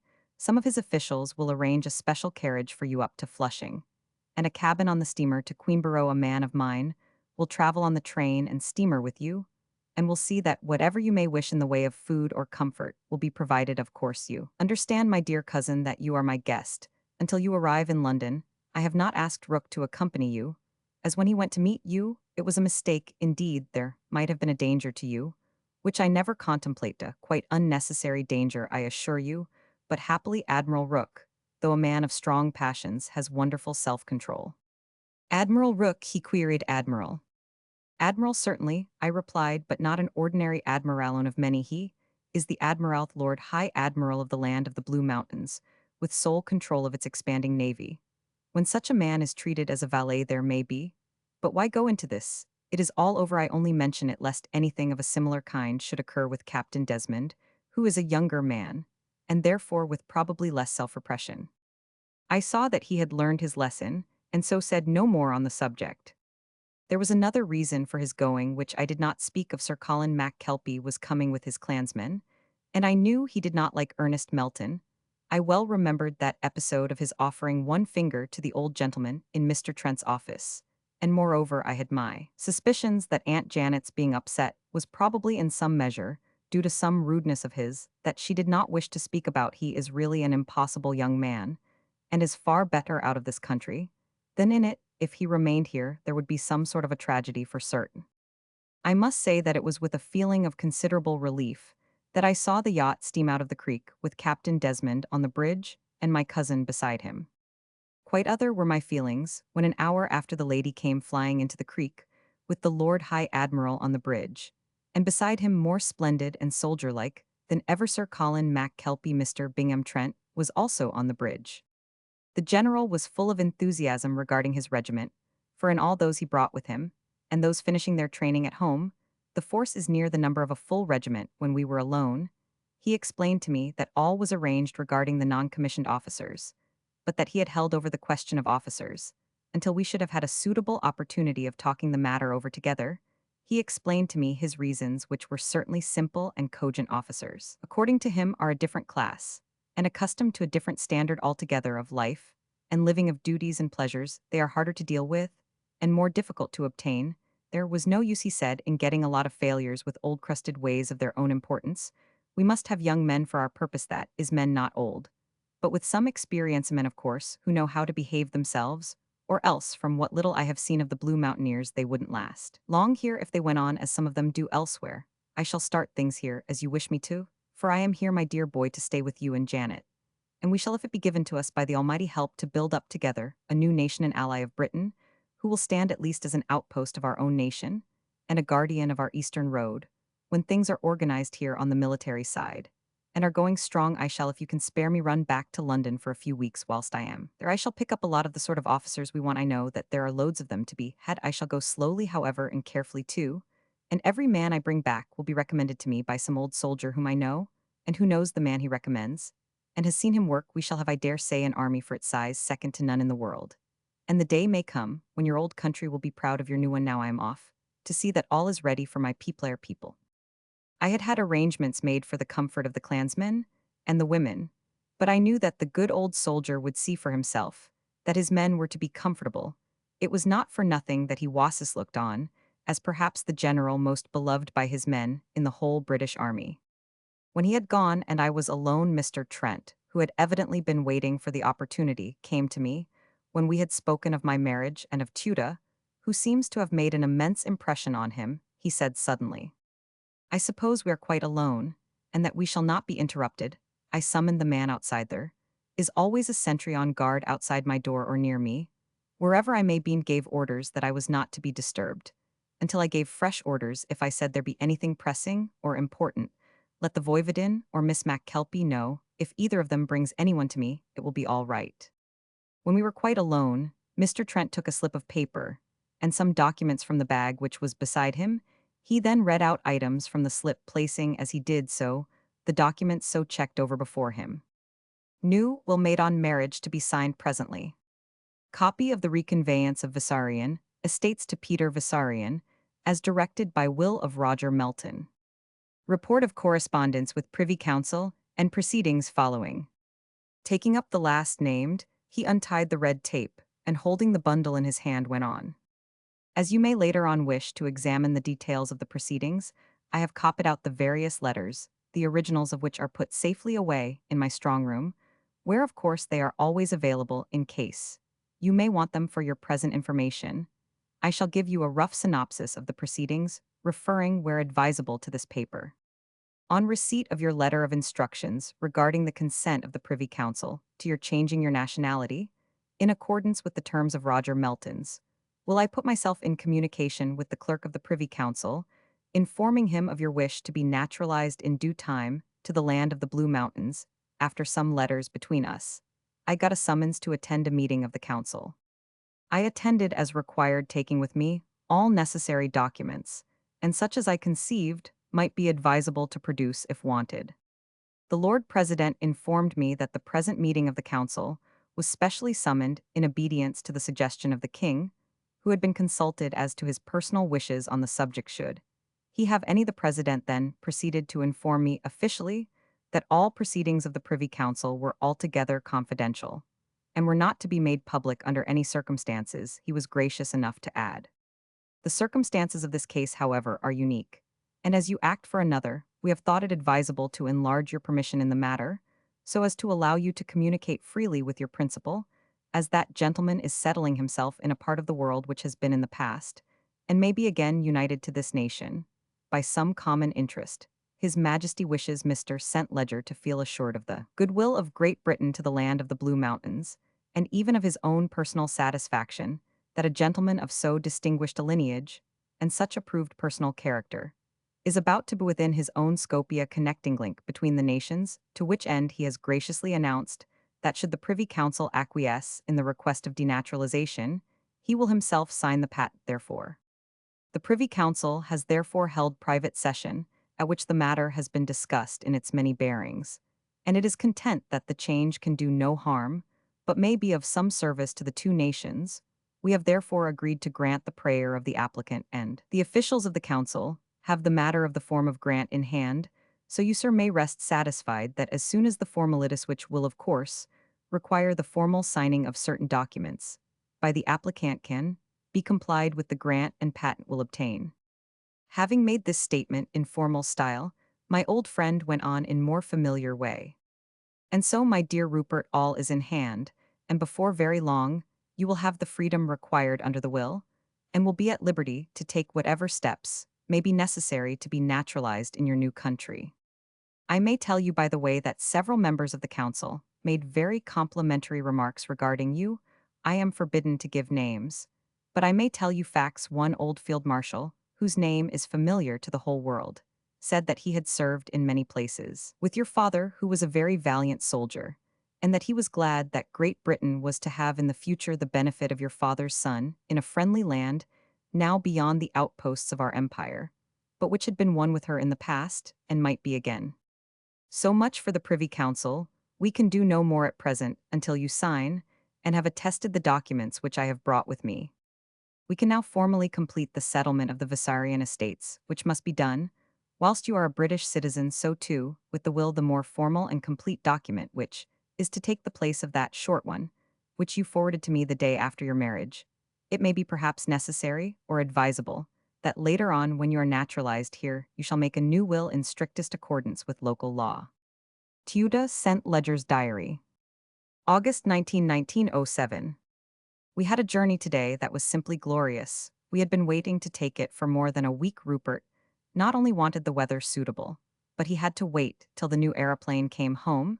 It is more than twice as big as our biggest up to now. None of the others could take all the party which Rupert wanted to go. When he heard that the Arrow was coming from Whitby, where it was sent from Leeds, he directed by cable that it should be unshipped at Otranto, whence he took it here all by himself. I wanted to come with him, but he thought it better not. He says that Brindisi is too busy a place to keep anything quiet if not secretand.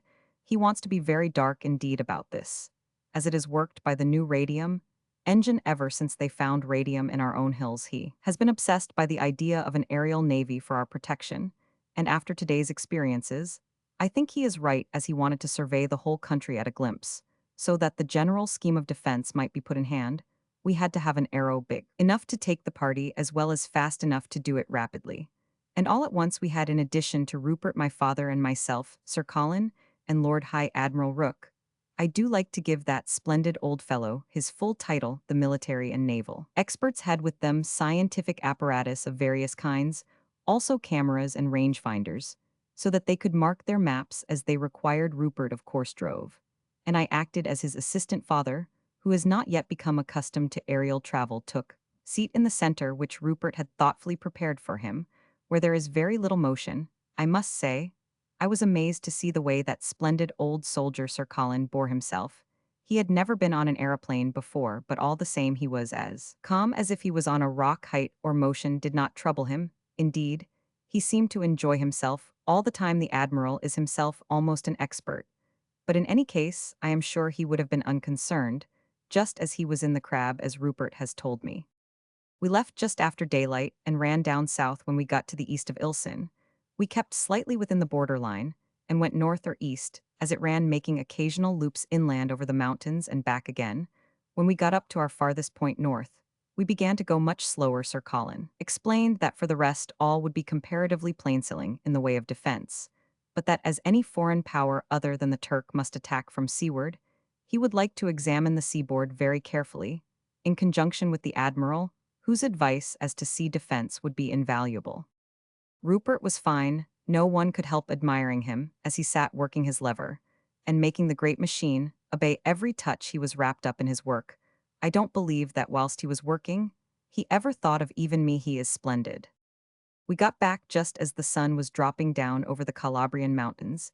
It is quite wonderful how the horizon changes when you are sailing away up high on an aeroplane. Rupert is going to teach me how to manage one all by myself.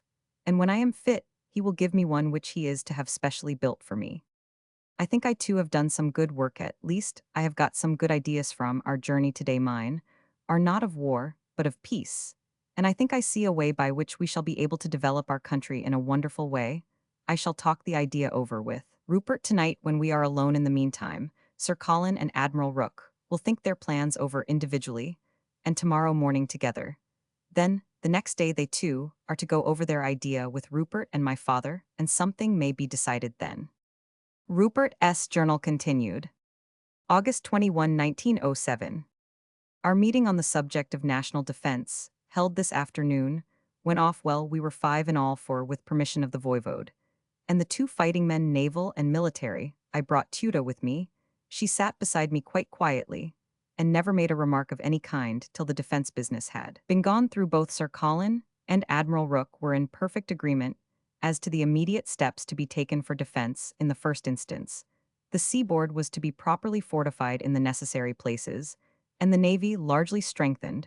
When we had got thus far, I asked Rook to tell of the navy increase already in hand, whereupon he explained that as we had found the small battleship the Lady of an excellent type for coast defense, acting only in home waters, and of a size to take cover where necessary at many places on our own shores, we had ordered 9 others of the same pattern. Of these, the first 4 were already in hand, and were proceeding with the greatest expedition.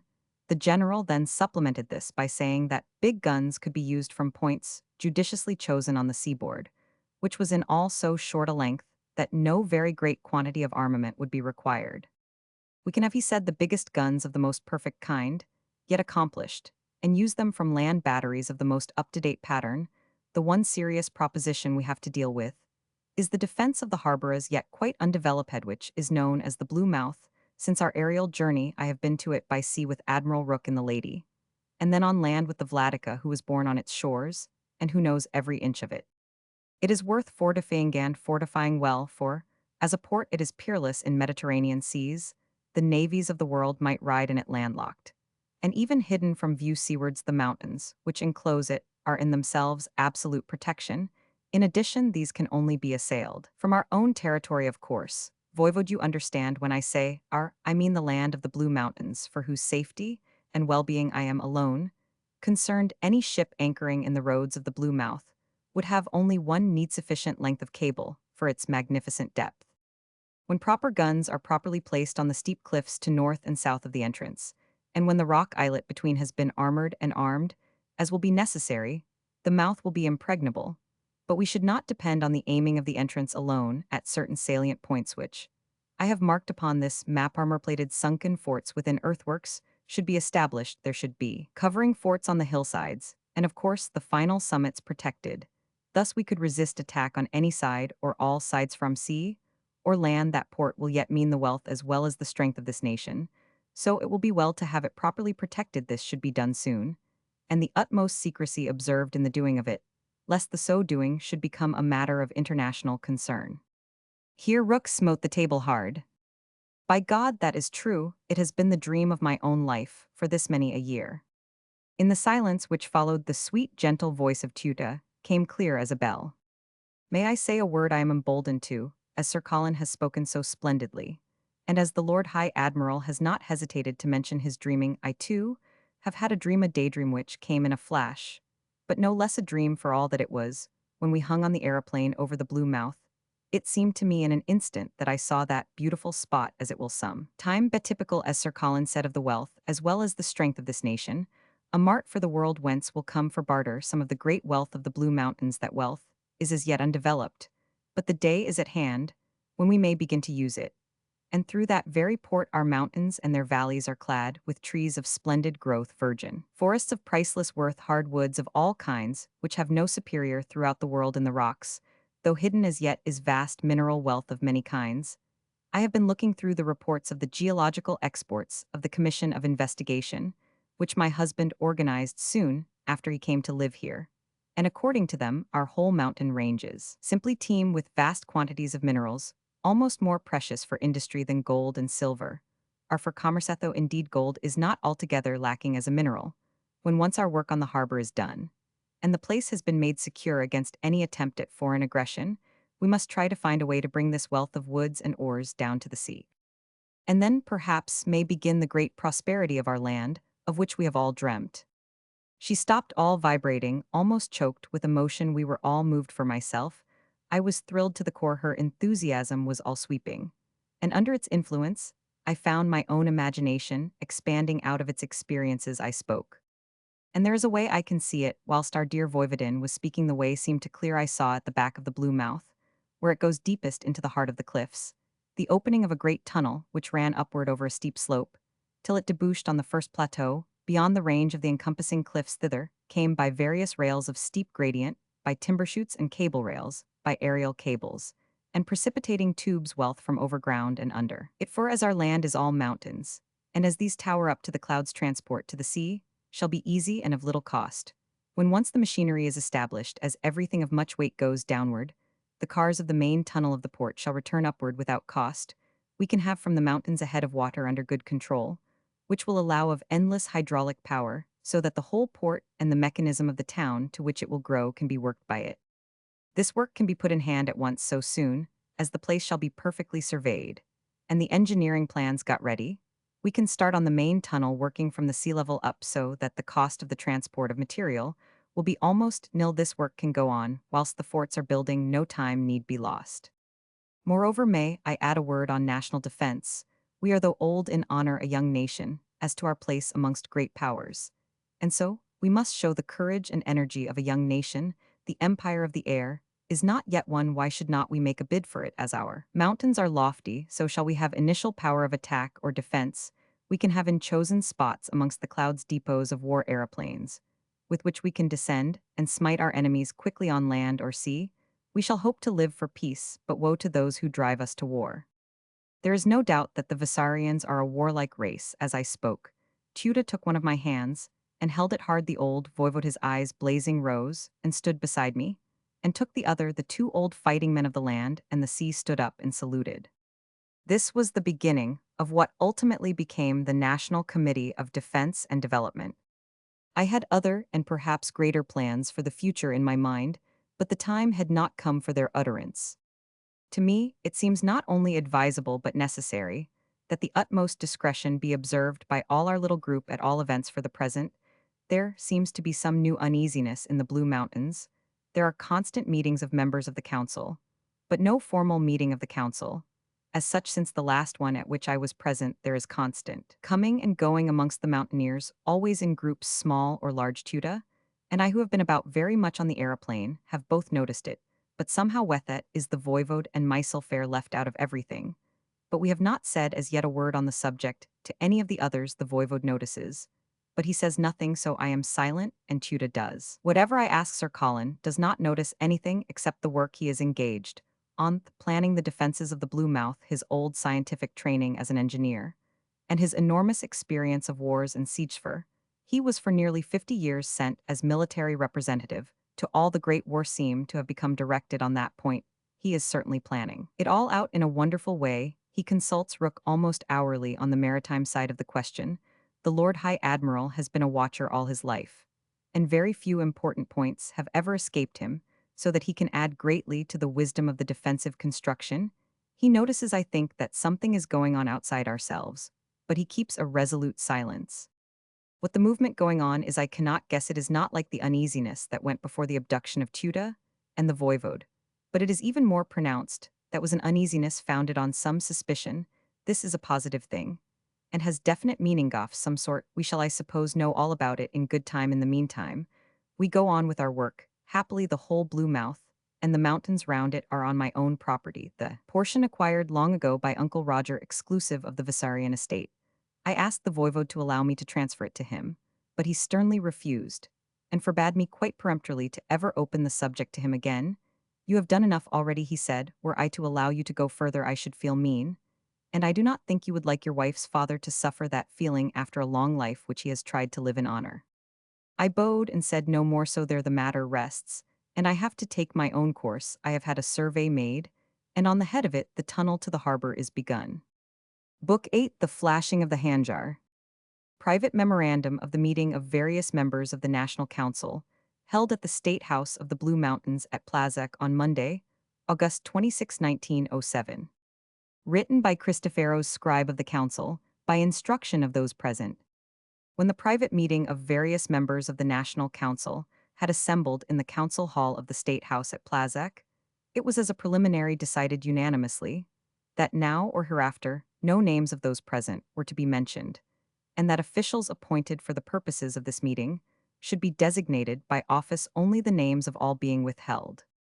The proceedings assumed the shape of a general conversation, quite informal, and therefore not to be recorded. The net outcome was the unanimous expression of an opinion that the time long contemplated by very many persons throughout the nation had now come, when the constitution and machinery of the state should be changed, that the present form of ruling by an irregular council was not sufficient, and that a method more in accord with the spirit of the times should be adopted to this end. Constitutional monarchy, such as that holding in Great Britain, seemed best adapted. Finally, it was decided that each member of the council should make a personal canvass of his district, talk over the matter with his electors, and bring back to another meetinger, rather as it was amended to this meeting postponed for a week, until September 2, and the opinions and wishes received before separating the individual to be appointed king, in case the new idea should prove grateful to the nation, was discussed. The consensus of opinion was entirely to the effect that the voivode Peter Vissarion should, if he would accept the high office, be appointed.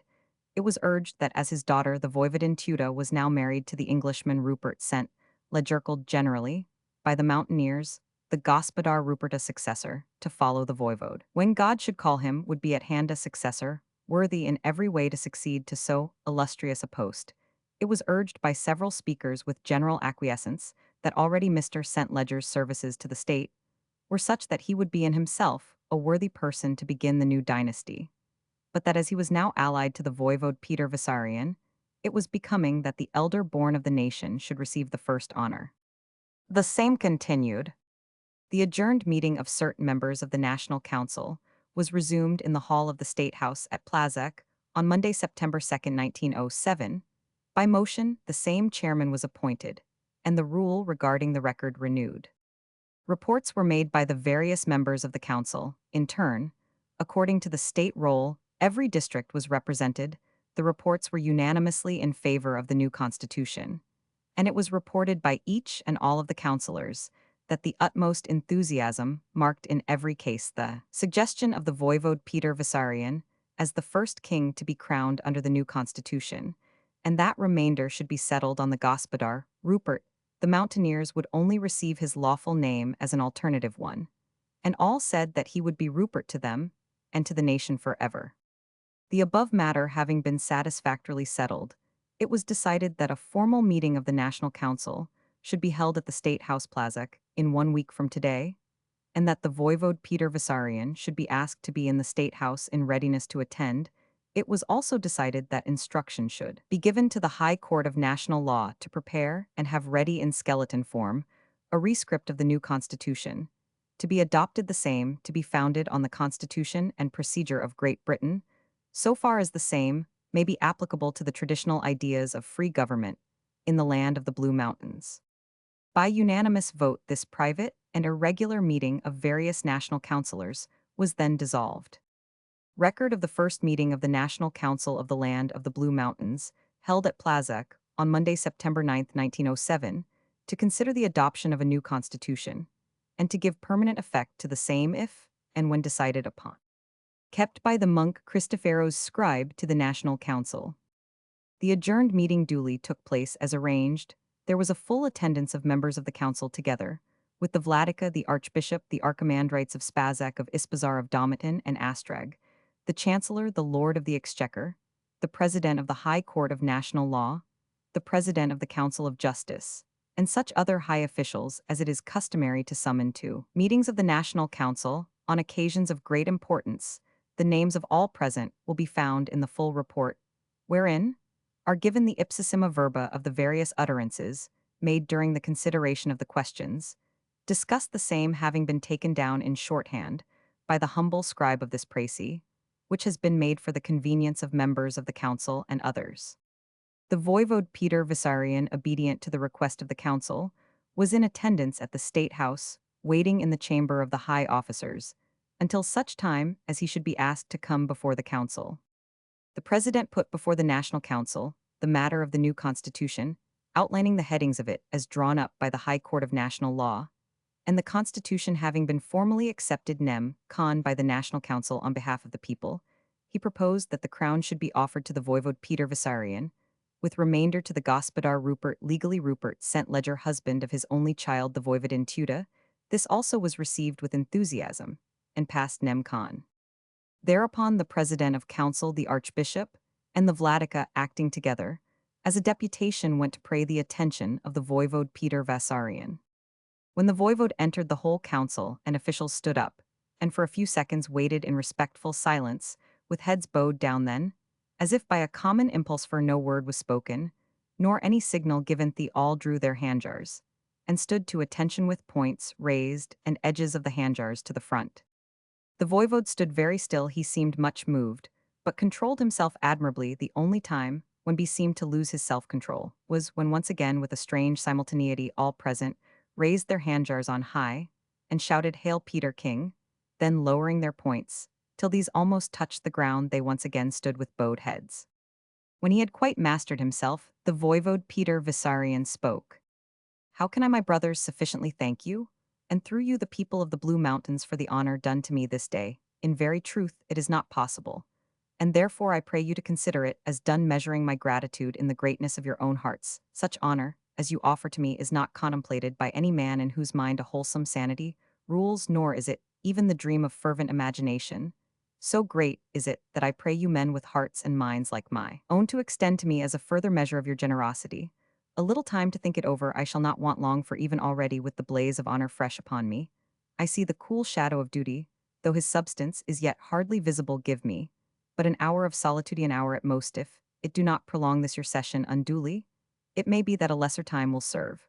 But in any case, I promise you that, when I can see a just and fitting issue to my thought, I shall at once return." The president of the council looked around him, and seeing everywhere the bowing heads of acquiescence, spoke with a reverent gravity. "We shall wait in patience whatsoever time you will, and may the God who rules all worthy hearts guide you to his will." And so in silence the voivode passed out of the hall. From my seat near a window I could watch him go, as with measured steps he passed up the hill which rises behind the state house, and disappeared into the shadow of the forest. Then my work claimed me, for I wished to record the proceedings so far whilst all was fresh in my mind. In silence, as of the dead, the council waited, no man challenging opinion of his neighbor, even by a glance.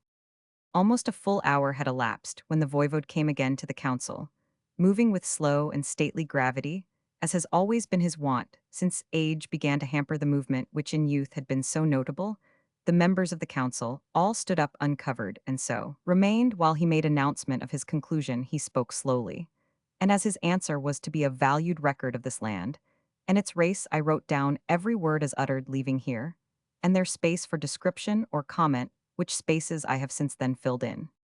Lords of the National Council, Archbishop Vladika, Lords of the Council of Justice, and of National Law, Archimandrites, and my brothers, all I have since I left you held in the solitude of the Forest Council, with myself and with God, and he, in his gracious wisdom, has led my thinking to that conclusion, which was from the first moment of knowledge of your intent presaged in my heart, brothers, you know, or else a long life has been spent in vain, that my heart and mind are all for the nation, me experience my life my handjar. And when all is for her, why should I shrink to exercise on her behalf my riper judgment, though the same should have to combat my own ambition? For 10 centuries my race has not failed in its duty. Ages ago the men of that time trusted in the hands of my ancestors, the kingship, even as now you their children trust me. But to me, it would be base to betray that trust even by the smallest tittle. That would I do, were I to take the honor of the crown which you have tendered to me. So long as there is another more worthy to wear it, were there none other, I should place myself in your hands, and yield myself over to blind obedience of your desires.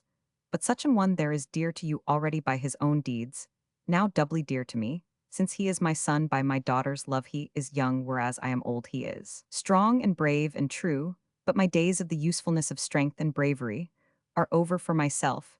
I have long contemplated as the crown of my later years a quiet life, in one of our monasteries, where I can still watch the whirl of the world around us on your behalf, and be a counselor of younger men of more active minds. Brothers, we are entering on stirring times. I can see the signs of their coming all around us north and south old order, and the new are about to clash, and we lie between the opposing forces. True, it is that the Turk, after warring for 1,000 years, is fading into insignificance, but from the north where conquests spring have crept. Towards our Balkans, the men of a mightier composite power their march has been steady.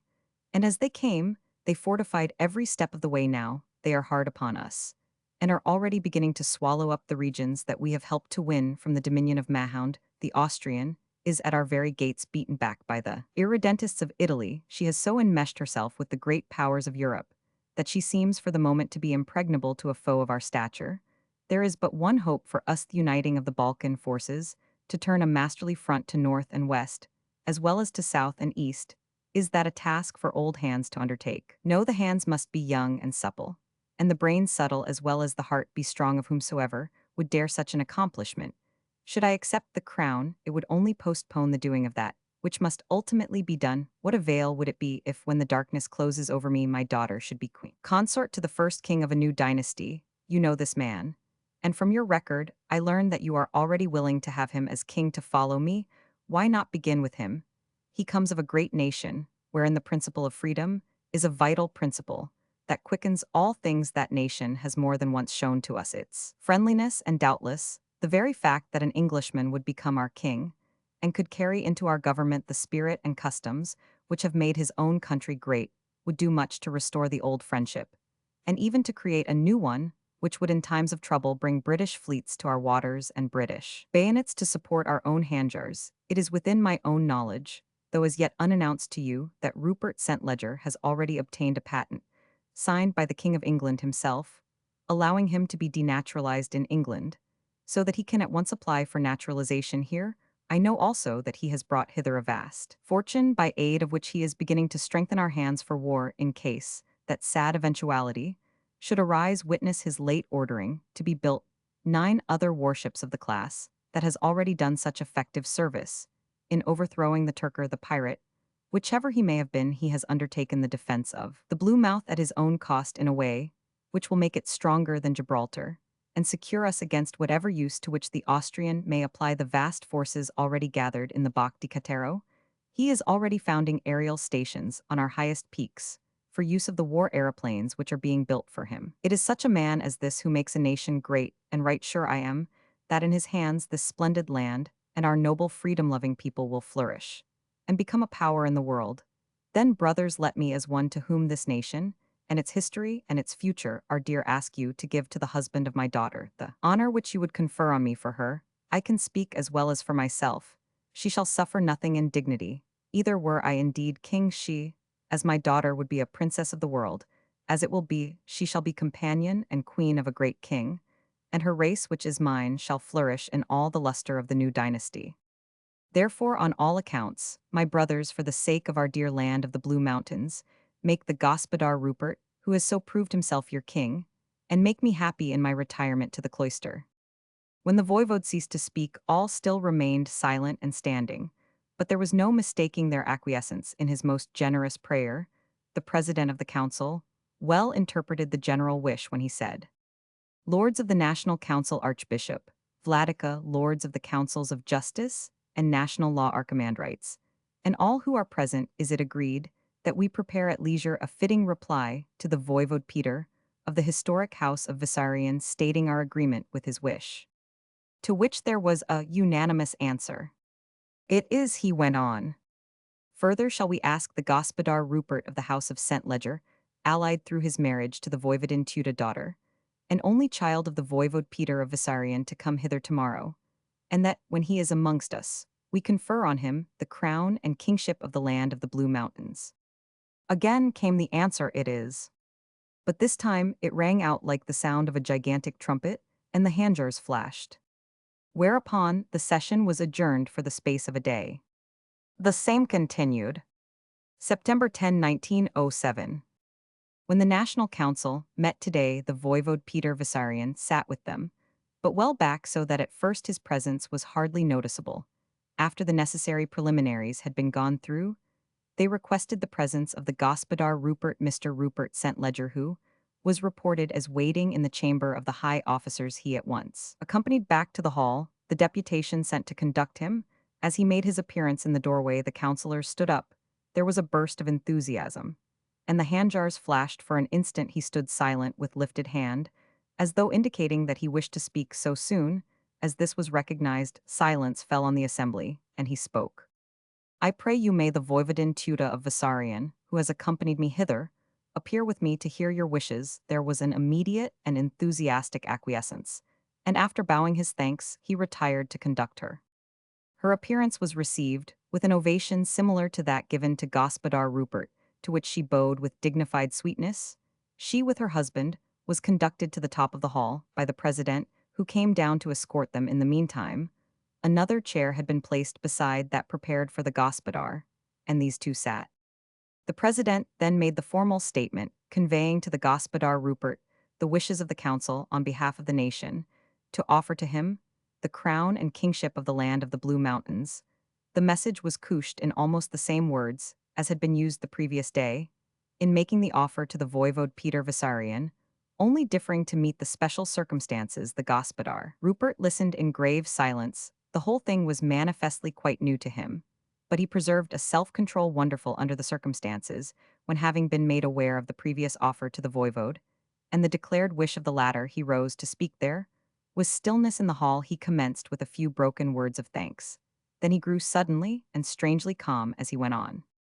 But before I can even attempt to make a fitting reply, I should know if it is contemplated to join with me in this great honor my dear wife, the Voivodin Tuda of Vissarion, who has so splendidly proved her worthiness to hold any place in the government of the land. I fain would. He was interrupted by the Voivodin, who, standing up beside him and holding his left arm, said, Do not, President and lords, all think me wanting in that respect of a wife for husband which in the Blue Mountains we hold so dear. If I venture to interrupt my lord, I am here not merely as a wife, but as Voivodin of Vissarion, and by the memory of all the noble women of that noble line, I feel constrained to a great duty. We women of Vissarion, in all the history of centuries, have never put ourselves forward in rivalry of our lords. Well I know that my own dear lord will forgive me as wife if I err, but I speak to you the counsel of the nation from another ground, and with another tongue. My lord does not, I fear, know as you do, and as I do too, that of old in the history of this land, when kingship was existent, that it was ruled by that law of masculine supremacy, which centuries after became known as the Lex Salica Lords. Of the Council of the Blue Mountains, I am a wife of the Blue Mountainses, a wife young as yet, but with the blood of 40 generations of loyal women in my veins, and it would ill become me, whom my husband honors wife to the man whom you would inerto, take a part in changing the ancient custom, which has been held in honor for all the 1,000 years, which is the glory of Blue Mountain womanhood. What an example! Such would be in an age when self-seeking women of other nations seek to forget their womanhood in the struggle to vie in equality with men of the Blue Mountains. I speak for our women when I say that we hold of greatest price the glory of our men to be their companions, is our happiness to be their wives, is the completion of our lives to be mothers of their children, is our share of the glory that is theirs. Therefore I pray you men of the Blue Mountains, let me but be as any other wife in our land, equal to them in domestic happiness, which is our woman's sphere. And if that priceless honor may be vouchsafed to me, and I be worthy and able to bear it, an exemplar of woman's rectitude, with a low, modest, graceful bow, she sat down. There was no doubt as to the reception of her renunciation of queenly dignity. There was more honor to her in the quick, fierce shout, which arose, and the unanimous upward swing of the handjars, than in the wearing of any crown which could adorn the head of woman. The spontaneous action of the Gospodar Rupert was another source of joy to Allah, fitting corollary to what had gone before. He rose to his feet, and taking his wife in his arms kissed her. Before all then they sat down, with their chairs close, bashfully holding hands like a pair of lovers. Then Rupert, or Rosa is Rupert, now no lesser name, is on the lips of his people henceforth, with an intense earnestness which seemed to glow in his face. He said simply, What can I say except that I am in all ways now, and forever obedient to your wishes? Then raising his handjar and holding it before him, he kissed the hilt, saying, Hereby I swear to be honest, and justo be God, helping me such a king, as you would wish in so far as the strength is given me. Amen. This ended the business of the session, and the council showed unmeasured delight again, and again the handjars flashed as the cheers rose 3 times 3 in British fashion. When Rupert I am told I must not write him down as King Rupert until after the formal crowning, which is ordained for Wednesday, October 16, then Tuda had withdrawn the Voivode Peter Vissarion, the President and Council, conferred in committee with the Presidents of the High Courts of National Law, and of Justice as to the formalities to be observed in the crowning of the King, and of the formal notification to be given to foreign powers. These proceedings kept them far into the night. From the London Messenger. Coronation festivities of the Blue Mountains. From our special correspondent. Plazek. October 14, 1907. As I sat down to a poorly equipped luncheon table on board the Austro-Orient liner France Joseph, I mourned in my heart, and I may say incidentally in other portions of my internal economy, the comfort and gastronomic luxury of the King and Emperor Hotel at Trieste. A brief comparison between the menus of today's lunch and yesterday's will afford to the reader a striking object. Listen. Trieste. Steamer. Eggs à la cocotte. Scrambled eggs on toast. Stewed chicken with paprika. Cold chicken. Deviled slices of Westphalian ham boiled in wine. Cold ham. Tunny fish pickled. Bismarck herrings. Rice burst in cream. Stewed apples. Guava jelly. A Swiss cheese. Consequence yesterday I was well and happy, and looked forward to a good night's sleep, which came off today I am dull, and heavy also restless, and I am convinced that at sleeping time my liver will have it all its own way. The journey to Ragusa and thence to Plazek is writ large with a pigment of misery on at least one human heart. Let a silence fall upon it in such wise, only can justice and mercy join hands. Plazek is a miserable place, there is not a decent hotel. In it was perhaps on this account that the new King Rupert had erected for the alleged convenience of his guests of the press a series of large temporary hotels, such as were in evidence at the St. Louis Exposition here. Each guest was given a room to himself, somewhat after the nature of the cribs, in a Roten house, from my first night. In it I am able to speak from experience of the sufferings of a prisoner of the third class. I am however bound to say that the dining and reception rooms were, though uncomfortably plain, adequate for temporary use. Happily, we shall not have to endure many more meals here as tomorrow. We all dine with the king in the State House. And as the cuisine is under the control of that cordon bleu Gaston de Faux Pas, who so long controlled the gastronomic, we might almost say gastronomic destinies of the Rois des Diamants in the Place Vendôme, we may, I think, look forward to not going to bed hungry. Indeed, the anticipations formed from a survey of our meager sleeping accommodation were not realized at dinner time tonight, to our intense astonishment. An excellent dinner was served, though to be sure the cold dishes predominated, a thing I always find bad for one's liver. Just as we were finishing, the king nominated came amongst us in quite an informal way, and having bidden us a hearty welcome, asked that we should drink a glass of wine together. This we did, in an excellent, if rather sweet glass of Cliquot 93 King Rupert nominated, then asked us to resume our seats. He walked between the tables now and again, recognizing some journalistic friend, whom he had met early in life in his days of adventure. The men spoken to seemed vastly pleased with themselves, probably pretty bad form of them. I call it for myself. I was glad I had not previously met him in the same casual way, as it saved me from what I should have felt a humiliation being patronized in that public way by a prospective king who had not in a court sense been born the writer, who is by profession a barrister at law, is satisfied at being himself a county gentleman, and heir to an historic estate in the ancient county of Salop, which can boast a larger population than the land of the Blue Mountains. Editorial note: we must ask our readers to pardon the report in yesterday's paper, sent from Plazek. The writer was not on our regular staff, but asked to be allowed to write the report, as he was a kinsman of King Rupert of the Blue Mountains, and would therefore be in a position to obtain special information and facilities of description. From inside, as he puts it, on reading the paper, we cabled his recall. We cabled also in case he did not obey to have his ejectment effected forthwith. We have also cabled Mr. Mordred Booth, the well-known correspondent, who was to our knowledge in Plazek for his own purposes, to send us full and proper details. We take it our readers will prefer a graphic account of the ceremony to a farrago of cheap menus, comments on his own liver, and a belittling of an Englishman of such noble character, and achievements that a rising nation has chosen him for their king, and one whom our own nation loves to honor, we shall not of course mention our abortive correspondent's name, unless compelled thereto by any future utterance of his. From the London Messenger. The Coronation of King Rupert of the Blue Mountains. By our special correspondent Mordred Booth. Plazek. October 17, 1907. Plazek does not boast of a cathedral or any church of sufficient dimensions for a coronation ceremony on an adequate scale. It was therefore decided by the National Council, with the consent of the king, that it should be held at the old church of St. Sava, at Vissarion, former home of the queen. Accordingly, arrangements had been made to bring thither on the warships on the morning of the coronation the whole of the nation's guests in St. Sava's. The religious ceremony would take place, after which there would be a banquet in the castle of Vissarion. The guests would then return on the warships to Plazek, where would be held what is called here the national coronation.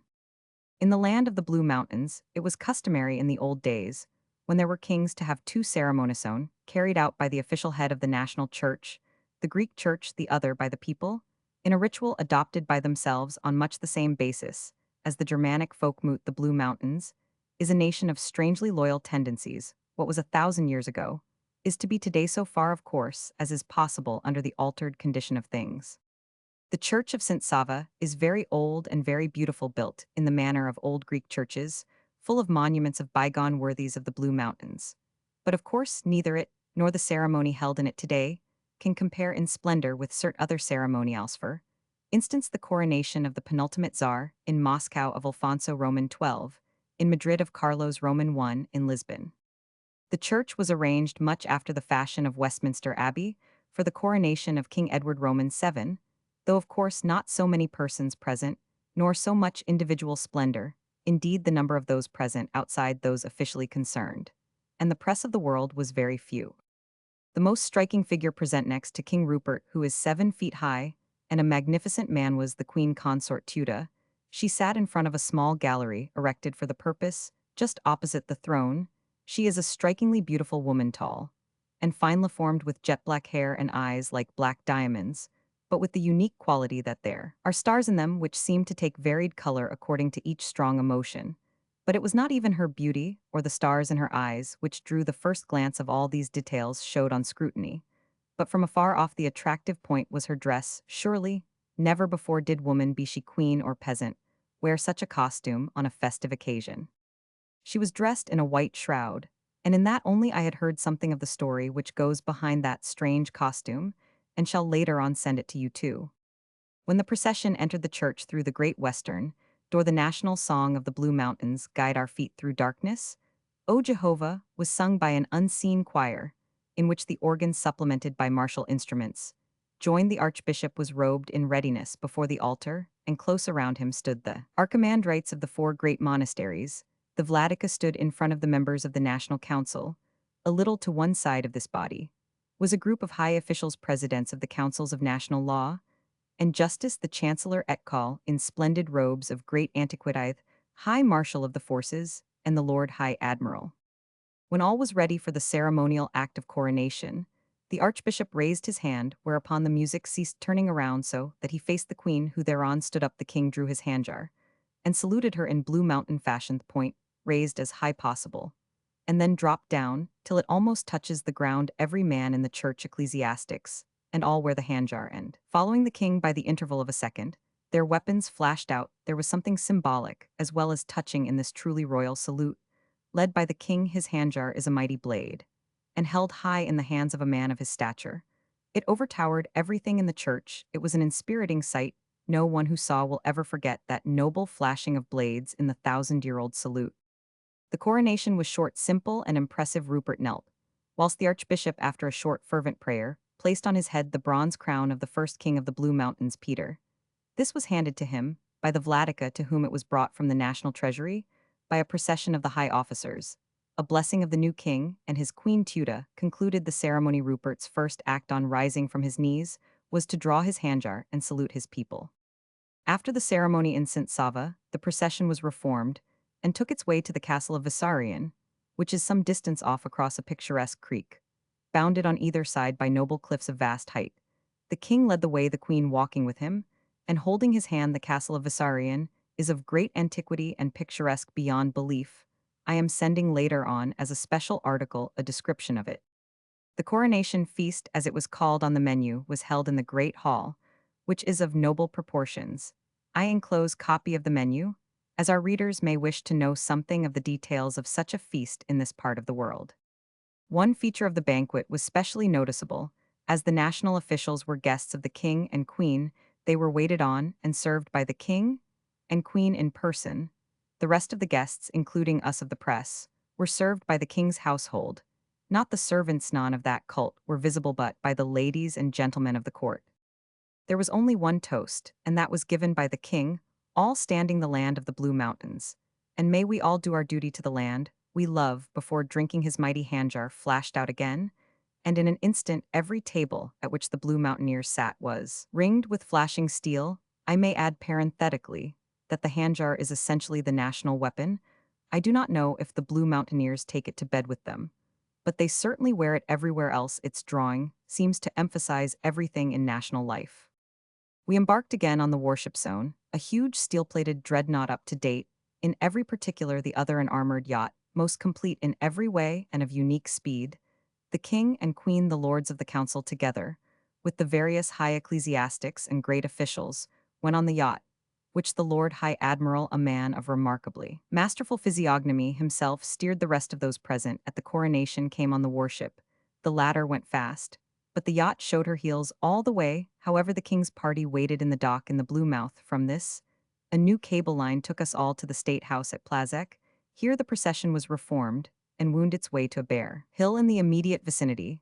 The king and queen, the king still wearing the ancient bronze crown with which the archbishop had invested him at St. Savas, the archbishop, the Vladika, and the four archimandrites stood together at the top of the hill, the king and queen being of course in the front, a courteous young gentleman to whom I had been accredited at the beginning of the day. All guests were so attended, explained to me, that, as this was the national as opposed to the religious ceremony, the Vladika, who is the official representative of the laity, took command here. The ecclesiastics were put prominently forward, simply out of courtesy, in obedience to the wish of the people, by whom they were all greatly beloved. Then commenced another unique ceremony, which indeed might well find a place in our Western countries. As far as ever we could see, were masses of men roughly grouped, not in any uniform, but all in national costume, and armed only with the handjar. In the front of each of these groups or bodies stood the national councillor for that district, distinguishable by his official robe and chain. There were in all 17 of these bodies. These were unequal in numbers, some of them predominating enormously over others, as indeed might be expected in so mountainous a country. In all there were present, I was told, over 100,000 men, so far as I can judge from long experience of looking at great bodies of men. The estimate was a just one. I was a little surprised to see so many, for the population of the Blue Mountains is never accredited in books of geography as a large one. When I made inquiry as to how the frontier guard was being for the time maintained, I was told by the women mainly, but all the same we have also a male guard which covers the whole frontier, except that to seaward each man has with him 6 women, so that the whole line is unbroken. Moreover, sir, you must bear in mind that in the Blue Mountains our women are trained to arms as well as our men, and they could give a good account of themselves too, against any foe that should assail us. Our history shows what women can do in defense. I tell you, the Turkish population would be bigger today, but for the women who on our frontier fought of old for defense of their homes. No wonder this nation has kept her freedom for 1,000 years, I said. At a signal given by the president of the National Council, one of the divisions moved forwards. It was not an ordinary movement, but an intense rush made with all the elan and vigor of hardy and highly trained men. They came on not merely at the double, but as if delivering an attack, handjar in hand, they rushed forward. I can only compare their rush to an artillery charge or to an attack of massed cavalry battalions. It was my fortune to see the former at Magenta and the latter at Sadwa, so that I know what such illustration means. I may also say that I saw the relief column, which Roberts organized, rush through a town on its way to relieve Mafeking, and no one who had the delight of seeing that inspiring progress of a flying army on their way to relieve their comrades needs to be told what rush of armed men can be with speed which was simply desperate. They ran up the hill, and circling to the left, made a ring round the topmost plateau where stood the king. When the ring was complete, The stream went on lapping round and round till the whole tally was exhausted. In the meantime, another division had followed its leader, joining close behind the end of the first. Then came another, and another, an unbroken line circled and circled round the hill in seeming endless array, till the whole slopes were massed with moving men dark in color, and with countless glittering points everywhere. When the whole of the divisions had thus surrounded the king, there was a moment's hush of silence, so still that it almost seemed as if nature stood still also. We who looked on were almost afraid to breathe. Then suddenly, without so far as I could see any fugleman or word of command, the handjars of all that mighty array of men flashed upward, as one and like thunder pealed the national cry. The Blue Mountains and Duty. After the cry there was a strange subsidence, which made the onlooker rub his eyes. It seemed as though the whole mass of fighting men had partially sunk into the ground. Then the splendid truth burst upon us: the whole nation was kneeling at the feet of their chosen king, who stood upright. Another moment of silence, as King Rupert, taking off his crown, held it up in his left hand, and holding his great handjar high in his right, cried, in a voice so strong that it came ringing over that serried mass like a trumpet, "To freedom of our nation, and to freedom within it, I dedicate these and myself, I swear." So saying, he too sank on his knees, whilst we all instinctively uncovered. The silence which followed lasted several seconds. Then, without a sign, as though one and all acted instinctively, the whole body stood up. Thereupon was executed a movement which, with all my experience of soldiers and war, I never saw equaled, not with the Russian royal guard saluting the Tsar at his coronation, not with an impi of Setwayo Zulus whirling through the opening of a cross. For a second or two, the whole mass seemed to writhe or shudder, and then lo, the whole district divisions were massed again, in completeness, its councillors next the king, and the divisions radiating outwards down the hill like wedges. This completed the ceremony, and everything broke up into units later. I was told by my official friend that the king's last movement oath, as he sank to his knees, was an innovation of his own. All I can say is, if in the future, and for all time, it is not taken for a precedent, and made an important part of the patriotic coronation ceremony, the Blue Mountaineers will prove themselves to be a much more stupid people than they seem at present to be. The conclusion of the coronation festivities was a time of unalloyed joy. It was the banquet given to the king and queen by the nation. The guests of the nation were included in the royal party. It was a unique ceremony. Fancy a picnic party of 100,000 persons. Nearly all men there must have been made beforehand, vast and elaborate preparations, ramifying through the whole nation. Each section had brought provisions sufficient for their own consumption, in addition to several special dishes for the guestables. But the contribution of each section was not consumed by its own members. It was evidently a part of the scheme that all should derive from a common stock, so that the feeling of brotherhood and common property should be preserved in this monumental fashion. The guestables were the only tables to be seen. The bulk of the feasters sat on the ground. The tables were brought forward by the men themselves. No such thing as domestic service was known on this day. From a wood close at hand, where they and the chairs had been placed in readiness, the linen and crockery used had been sent for the purpose from the households of every town and village. The flowers were plucked in the mountains early that morning by the children, and the gold and silver plate used for adornment were supplied from the churches. Each dish at the guestables was served by the men of each section in turn. Over the whole array seemed to be spread an atmosphere of joyousness, of peace, of brotherhood.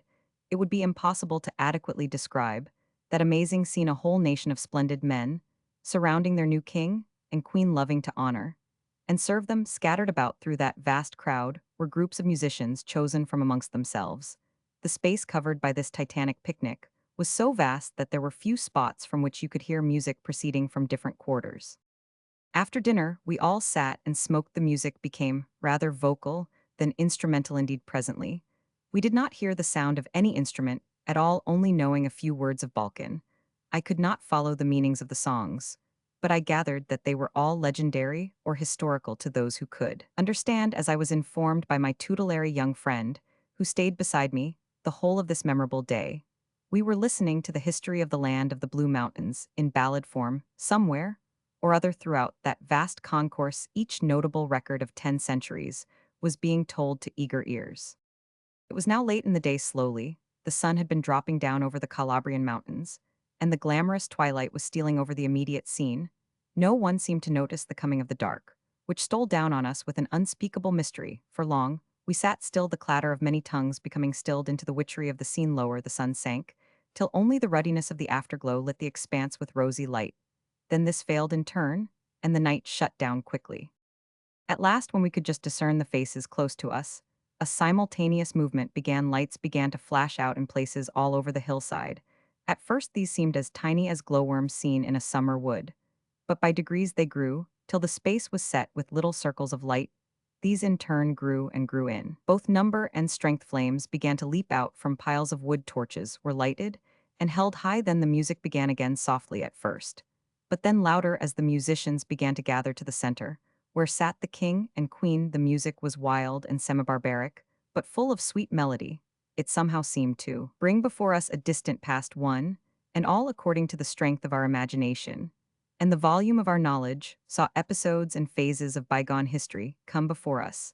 There was a wonderful rhythmic, almost choric force in the time kept, which made it almost impossible to sit still. It was an invitation to the dance such as I had never before heard in any nation, or at any time. Then, the lights began to gather round. Once more the mountaineers took something of the same formation, as at the crowning, where the royal party sat, was a level mead with crisp short grass, and round it what one might well call the ring of the nation was formed. The music grew louder. Each mountaineer, who had not a lit torch, already lighted one, and the whole rising hillside was a glory of light. The queen rose, and the king an instant after. As they rose, men stepped forward, and carried away their chairs, or rather thrones. The queen gave the king her hand. Thighs is, it seems, the privilege of the wife as distinguished from any other woman. Their feet took the time of the music, and they moved into the center of the ring. That dance was another thing to remember one from the haunting memories of that strange day. At first the king and queen danced all alone. They began with stately movement, but as the music quickened, their feet kept time, and the swing of their bodies with movements kept growing more and more ecstatic at every beat, till in true Balkan fashion, the dance became a very agony of passionate movement. At this point the music slowed down again, and the mountaineers began to join in the dance. At first slowly, one by one, they joined in the Vladika, and the higher priests leading. Then, everywhere the whole vast crowd began to dance, till the earth around us seemed to shake. The lights quivered, flickered, blazed out again, and rose and fell as that 100,000 men, each holding a torch, rose and fell with the rhythm of the dance. Quicker grew the music, faster grew the rushing and pounding of the feet, till the whole nation seemed now in an ecstasy. I stood near the Vladika, and in the midst of this final wildness, I saw him draw from his belt a short, thin flute. Then he put it to his lips and blew a single note, a fierce, sharp note, which pierced the volume of sound more surely than would the thunder of a cannon shot. On the instant, everywhere each man put his torch under his foot. There was complete and immediate darkness, for the fires, which had by now fallen low, had evidently been trodden out in the measure of the dance. The music still kept in its rhythmic beat, but slower than it had yet been. Little by little this beat was pointed and emphasized by the clapping of hands, at first only a few, but spreading, till everyone present was beating hands to the slow music in the darkness. This lasted a little while, during which, looking round, I noticed a faint light beginning to steal up behind the hills. The moon was rising. Again there came a note from the Vladika's flute, a single note, sweet and subtle, which I can only compare with a note from a nightingale, vastly increased in powers. It too won through the thunder of the handclaps. And on the second the sound ceased. The sudden stillness, together with the darkness, was so impressive that we could almost hear our hearts beating. And then came through the darkness the most beautiful and impressive sound heard yet. That mighty concourse, without fugleman of any sort, began in low, fervent voice to sing the national anthem. At first it was of so low tone as to convey the idea of a mighty assembly of violinists playing with the mutes on, but it gradually rose, till the air above us seemed to throb and quiver. Each syllable, each word spoken in unison by the vast throng, was as clearly enunciated as though spoken by a single voice. Guide our feet through darkness, O Jehovah. This anthem, sung out of full hearts, remains on our minds as the last perfection of a perfect day. For myself, I am not ashamed to own that it made me weep like a child. Indeed, I cannot write of it now, as I would it unmans me so. In the early morning, whilst the mountains were still rather gray than blue, the cable line took us to the Blue Mouth, where we embarked in the king's yacht, the Lady, which took us across the Adriatic at a pace which I had hitherto considered impossible. The king and queen came to the landing to see us off. They stood together at the right-hand side of the red-carpeted gangway, and shook hands with each guest, as he went on board the instant the last passenger had stepped on deck. The gangway was withdrawn. The Lord High Admiral, who stood on the bridge, raised his hand, and we swept towards the mouth of the gulf. Of course, all hats were off, and we cheered frantically. I can truly say that if King Rupert and Queen Tuda should ever wish to found in the Blue Mountains a colony of diplomatists and journalists, those who were their guests on this great occasion, will volunteer to a man, I think old Hempech, who is the Diane of English-speaking journalists, voiced our sentiments when he said, "May God bless them and theirs with every grace and happiness, and send prosperity to the land, and the rule." I think the king and queen heard us cheer. They turned to look at our flying ship again. Book 9 Balkan. Rupert S. Journal continued lunge intervallo. February 10, 1908. It is so long since I even thought of this journal that I hardly know where to begin. I always heard that a married man is a pretty busy man. But since I became one, though it is a new life to me, and of a happiness undreamt of, I know what that life is, but I had no idea that this king business was anything like what it is. Why it never leaves me a moment at all to myself, or what is worse to Tuda. If people who condemn kings had only a single month of my life in that capacity, they would form an opinion different from that, which they hold it might be useful to have a professor of kingship in the anarchists' college whenever it is founded. Everything has gone on well with us. I am glad to say Tuda is in splendid health, though she has but only very lately practically given up going on her own aeroplane. It was, I know, a great sacrifice to make, just as she had become an expert at it. They say here that she is one of the best drivers in the Blue Mountain sand, that is, in the world, for we have made that form of movement our own, ever since we found the pitchblende pockets in the Great Tunnel, and discovered the simple process of extracting the radium from it. We have gone on by leaps and bounds. When first Tuda told me she would aero no more for a while, I thought she was wise, and backed her up in it, for driving an aeroplane is trying work, and hard on the nerves. I only learned then the reason for her caution, usual one of a young wife, that was 3 months ago, and only this morning she told me she would not go sailing in the air even with me, till she could do so without risk. She did not mean risk to herself. Aunt Janet knew what she meant, and counseled her strongly to stick to her resolution. So for the next few months, I am to do my air sailing alone. The public works which we began immediately after the coronation are going strong. We began at the very beginning on an elaborate system. The first thing was to adequately fortify the Blue Mouth.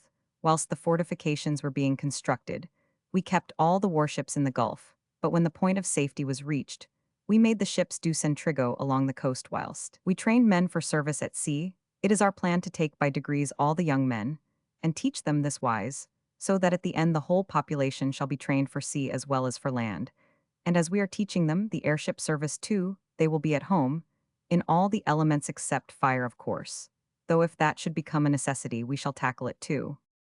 We started the great tunnel at the farthest inland point of the Blue Mouth, and ran it due east at an angle of 45 degrees, so that, when complete, it would go right through the first line of hills coming out on the plateau Plazek. The plateau is not very wide, half a mile at most, and the second tunnel begins on the eastern side of it. This new tunnel is at a smaller angle, as it has to pierce the second hill, a mountain this time. When it comes out on the east side of that, it will tap the real productive belt here. It is that our hardwood trees are finest, and where the greatest mineral deposits are found. This plateau is of enormous length, and runs north arid south round the great bulk of the central mountain, so that in time when we put up a circular railway, we can bring at a merely nominal cost all sorts of material up or down. It is on this level that we have built the great factories for war material. We are tunneling into the mountains, where are the great deposits of coal. We run the trucks in and out on the level, and can get perfect ventilation with little cost or labor. Already, we are mining all the coal which we consume within our own confines, and we can, if we wish, within a year export largely. The great slopes of these tunnels give us the necessary aid of specific gravity, and as we carry an endless water supply in great tubes, that way also we can do whatever we wish by hydraulic power. As one by one the European and Asiatic nations began to reduce their war preparations, we took over their disbanded workmen, though our agents, so that already we have a productive staff of skilled workmen, larger than anywhere else in the world. I think myself that we were fortunate in being able to get ahead so fast with our preparations for war manufacture, for if some of the great powers, as they call themselves, knew the measure of our present production, they would immediately try to take active measures against us. In such case, we should have to fight them, which would delay us. but if we can have another year untroubled, we shall. So far as war material is concerned, be able to defy any nation in the world. And if the time may only come peacefully, till we have our buildings and machinery complete, we can prepare war stores and implements for the whole Balkan nations, and then but that is a dream we shall know in good time. In the meantime, all goes well, the cannon foundries are built and active. We are already beginning to turn out finished work, of course, our first guns are not very large. But they are good, the big guns and especially siege guns will come later. And when the great extensions are complete, and the boring and wire-winding machines are in working order, we can go merrily on. I suppose that by that time, the whole of the upper plateau will be like a manufacturing townette. Any rate, we have plenty of raw material to hand. The hematite mines seem to be inexhaustible.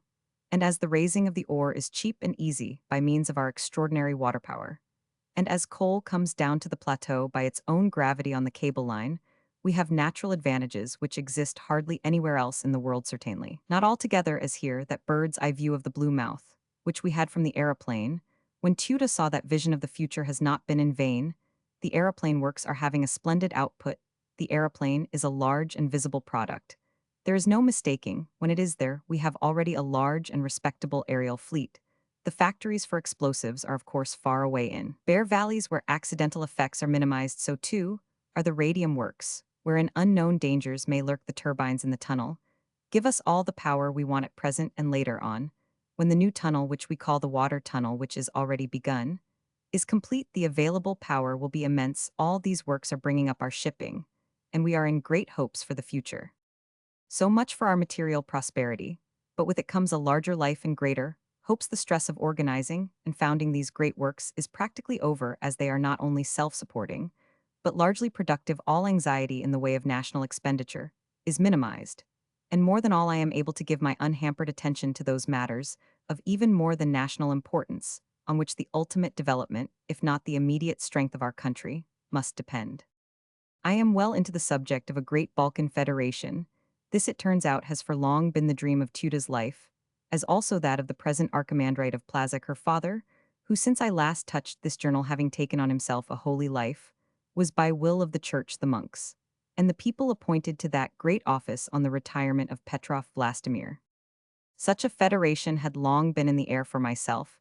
I had seen its inevitableness from the first. The modern aggressions of the dual nation, interpreted by her past history, with regard to Italy, pointed towards the necessity of such a protective measure.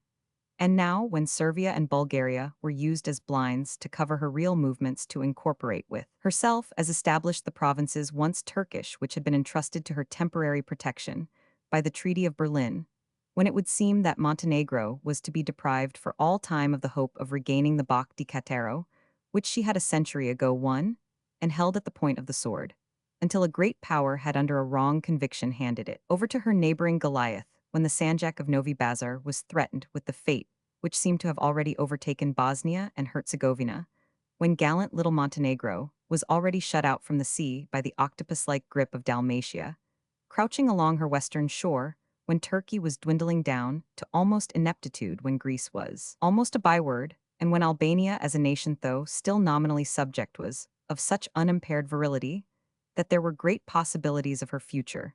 It was imperative that something must happen if the Balkan race was not to be devoured piecemeal by her northern neighbors to the end of ultimate protection. I found most of them willing to make defensive alliance. And as the true defense consists in judicious attack, I have no doubt that an alliance so based must ultimately become one for all purposes. Albania was the most difficult to win to the scheme, as her own complications with her suzerain, combined with the pride and suspiciousness of her people, made approach a matter of extreme caution.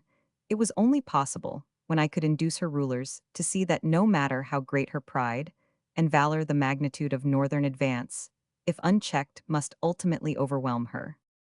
I own that this map-making was nervous work, for I could not shut my eyes to the fact that German lust of enlargement lay behind Austria's advance at, and before that time, expansion was the dominant idea of the three great powers of Central Europe. Russia went eastward, hoping to gather to herself the rich northeastern provinces of China, till ultimately she should dominate the whole of northern Europe and Asia from the Gulf of Finland to the Yellow Sea. Germany wished to link the North Sea to the Mediterranean by her own territory, and thus stand as a flawless barrier across Europe from north to south. When nature should have terminated the headship of the Empire Kingdom, she as natural heir would creep southward through the German-speaking provinces, thus Austria of course, kept in ignorance of her neighbor's ultimate aims, had to extend towards the south. She had been barred in her western movement by the rise of the irredentist party in Italy, and consequently had to withdraw behind the frontiers of Carinthia, Carniola, and Istria.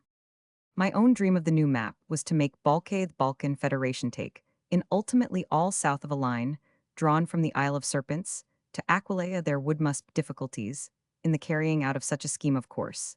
It involved Austria giving up Dalmatia, Istria, and Sclavonia, as well as a part of Croatia, and the Hungarian Banat. On the contrary, she might look for centuries of peace in the south, but it would make for peace so strongly that each of the states impinging on it would find it worthwhile to make a considerable sacrifice to have it affected to its own integers. It would offer a lasting settlement of interests which at present conflicted, and a share in a new world power. Each of these integers would be absolutely self-governing and independent, being only united for purposes of mutual good.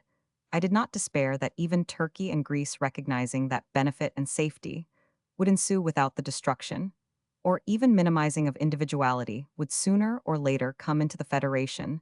The matter is already so far advanced that within a month, the various rulers of the states involved are to have a secret and informal meeting. Doubtless, some larger plan and further action will be then evolved. It will be an anxious time for all in this zone and outside. This matter is all settled in any case. The manufacture of war material will go on until it is settled one way or another. Rupert's journal continued. March 6, 1908. I breathe more freely. The meeting has taken place here at Vissarion, nominal cause of meeting a hunting party in the Blue Mountains, not any formal affair, not a chancellor or secretary of state or diplomatist of any sort present, all headquarters. It was after all a real hunting party. Good sportsmen, plenty of game, lots of beaters, everything organized properly, and an effective tally of results. I think we all enjoyed ourselves in the matter of sport. And as the political result was absolute unanimity of purpose and intention, there could be no possible cause of complaint. So it is all decided, everything is pacific, there is not a suggestion, even of war, revolt, or conflicting purpose of any kind. We all go on exactly as we are doing for another year, pursuing our own individual objects, just as at present, but we are all to see that in our own households order prevails. All that is supposed to be effective is to be kept in good working order, and whatever is at present not adequate to possibilities is to be made so. This is all simply protective and defensive. We understand each other. But if any hulking stranger should undertake to interfere in our domestic concerns, we shall all unite on the instant to keep things as we wish them to remain. We shall be ready. Alfred's maxim of peace shall be once more exemplified. In the meantime, the factories shall work overtime in our own mountains, and the output shall be for the general good of our special communitithe bill, to be settled afterwards amicably. There can hardly be any difference of opinion about that, as the others will be the consumers of our surplus products. We are the producers who produce for ourselves first, and then for the limited market of those within the ring. As we undertake to guard our own frontier, sea and land, and are able to do so, the goods are to be warehoused in the Blue Mountains, until required if at all for participation in the markets of the world, and especially in the European market if all goes well, and the markets are inactive, the goods shall be duly delivered to the purchasers as arranged. So much for the purely mercantile aspect. The Voivodin Janet McAlpy's notes. May 21, 1908. As Rupert began to neglect his journal, when he was made a king, so too I find in myself a tendency to leave writing to other people. But one thing I shall not be content to leave to others. Little Rupert, the baby of Rupert and Tuda, is much too precious a thing to be spoken of, except with love, quite independent of the fact that he will be in natural course a king. So I have promised Tuda that whatever shall be put into this record of the first king of the St. Ledger dynasty, relating to his royal highness, the crown prince, shall only appear in either her hand or my own, and she has deputed the matter to me. Our dear little prince arrived punctually, and in perfect condition. The angels that carried him evidently took the greatest care of him, and before they left him, they gave him dower of all their best. He is a dear like both his father and his mother, and that says everything. My own private opinion is that he is a born king. He does not know what fear is, and he thinks more of everyone else than he does of his dear little self. And if those things do not show a truly royal nature, I do not know what does. Tuda has read this, she held up a warning finger and said, Aunt Janet dear, that is all true, he is a dear, and a king, and an angel, but we mustn't have too much about him. Just yet this book is to be about Rupert, so our little man can only be what we shall call a corollary, and so it is. I should mention here that the book is Tuda's idea before little Rupert came. She controlled herself wonderfully, doing only what was thought best for her under the circumstances, as I could see that it would be a help for her to have some quiet occupation which would interest her without tiring her. I looked up with his permission, of course, all Rupert's old letters and diaries and journals and reports, all that I had kept for him during his absences on his adventures. At first, I was a little afraid they might harm her, for at times she got so excited over some things that I had to caution her. Here again came in her wonderful self-control. I think the most soothing argument I used with her was to point out that the dear boy had come through all the dangers safely, and was actually with us stronger and nobler than ever. After we had read over together the whole matter several times, for it was practically new to me too, and I got nearly as excited as she was, though I have known him so much longer, we came to the conclusion that this particular volume would have to be of selected matter. There is enough of Rupert's work to make a lot of volumes, and we have an ambitious literary project of some day, publishing an edition deluxe of his whole collected works. It will be a rare showing amongst the works of kings, but this is to be all about himself, so that in the future it may serve as a sort of backbone of his personal history. By and by we came to a part when we had to ask him questions, and he was so interested in Tuda's work, is really bound up body and soul in his beautiful wife. And no wonder that we had to take him into full confidence. He promised he would help us all he could by giving us the use of his later journals, and such letters and papers, as he had kept privately. He said he would make one condition: I use his own words: as you two dear women are to be my editors, you must promise to put in everything exactly as I wrote it. It will not do to have any fake about this. I do not wish anything foolish or egotistical toned down out of affection for me. It was all written in sincerity. And if I had faults, they must not be hidden. If it is to be history, it must be true history, even if it gives you and me or any of us away. So we promised. He also said that as Sir Edward Bingham Trent Bart is, he is no sure to have some matter which we should like, he would write and ask him to send such to us. He also said that Mr. Ernest Roger Halbard Melton of Humcroft Salop, he always gives this name and address in full, which is his way of showing contempt, would be sure to have some relevant matter, and that he would have him written to on the subject. This he Roman 999. The Chancellor wrote him in his most grandiloquent style. Mr. E.R.H. Melton of H.S. replied by return post. His letter is a document which speaks for itself. Humcroft Salop, May 30, 1908. My dear cousin King Rupert, I am honored by the request made on your behalf by the Lord High Chancellor of your kingdom that I should make a literary contribution to the volume, which my cousin Queen Tuda is, with the help of your former governess Miss MacKelpie, compiling. I am willing to do so, as you naturally wish to have in that work some contemporary record made by the head of the House of Melton, with which you are connected, though only on the distaff side. It is a natural ambition, enough even on the part of a barbarian or perhaps semi-barbarian king, and far be it from me as head of the house to deny you such a coveted privilege. Perhaps you may not know that I am now head of the house. My father died 3 days ago. I offered my mother the use of the dower housedow, the incumbency of which indeed she is entitled by her marriage settlement, but she preferred to go to live at her seat Carfax in Kent. She went this morning after the funeral. In letting you have the use of my manuscript, I make only one stipulation, but that I expect to be rigidly adhered to it, is that all that I have written be put in the book in extenso.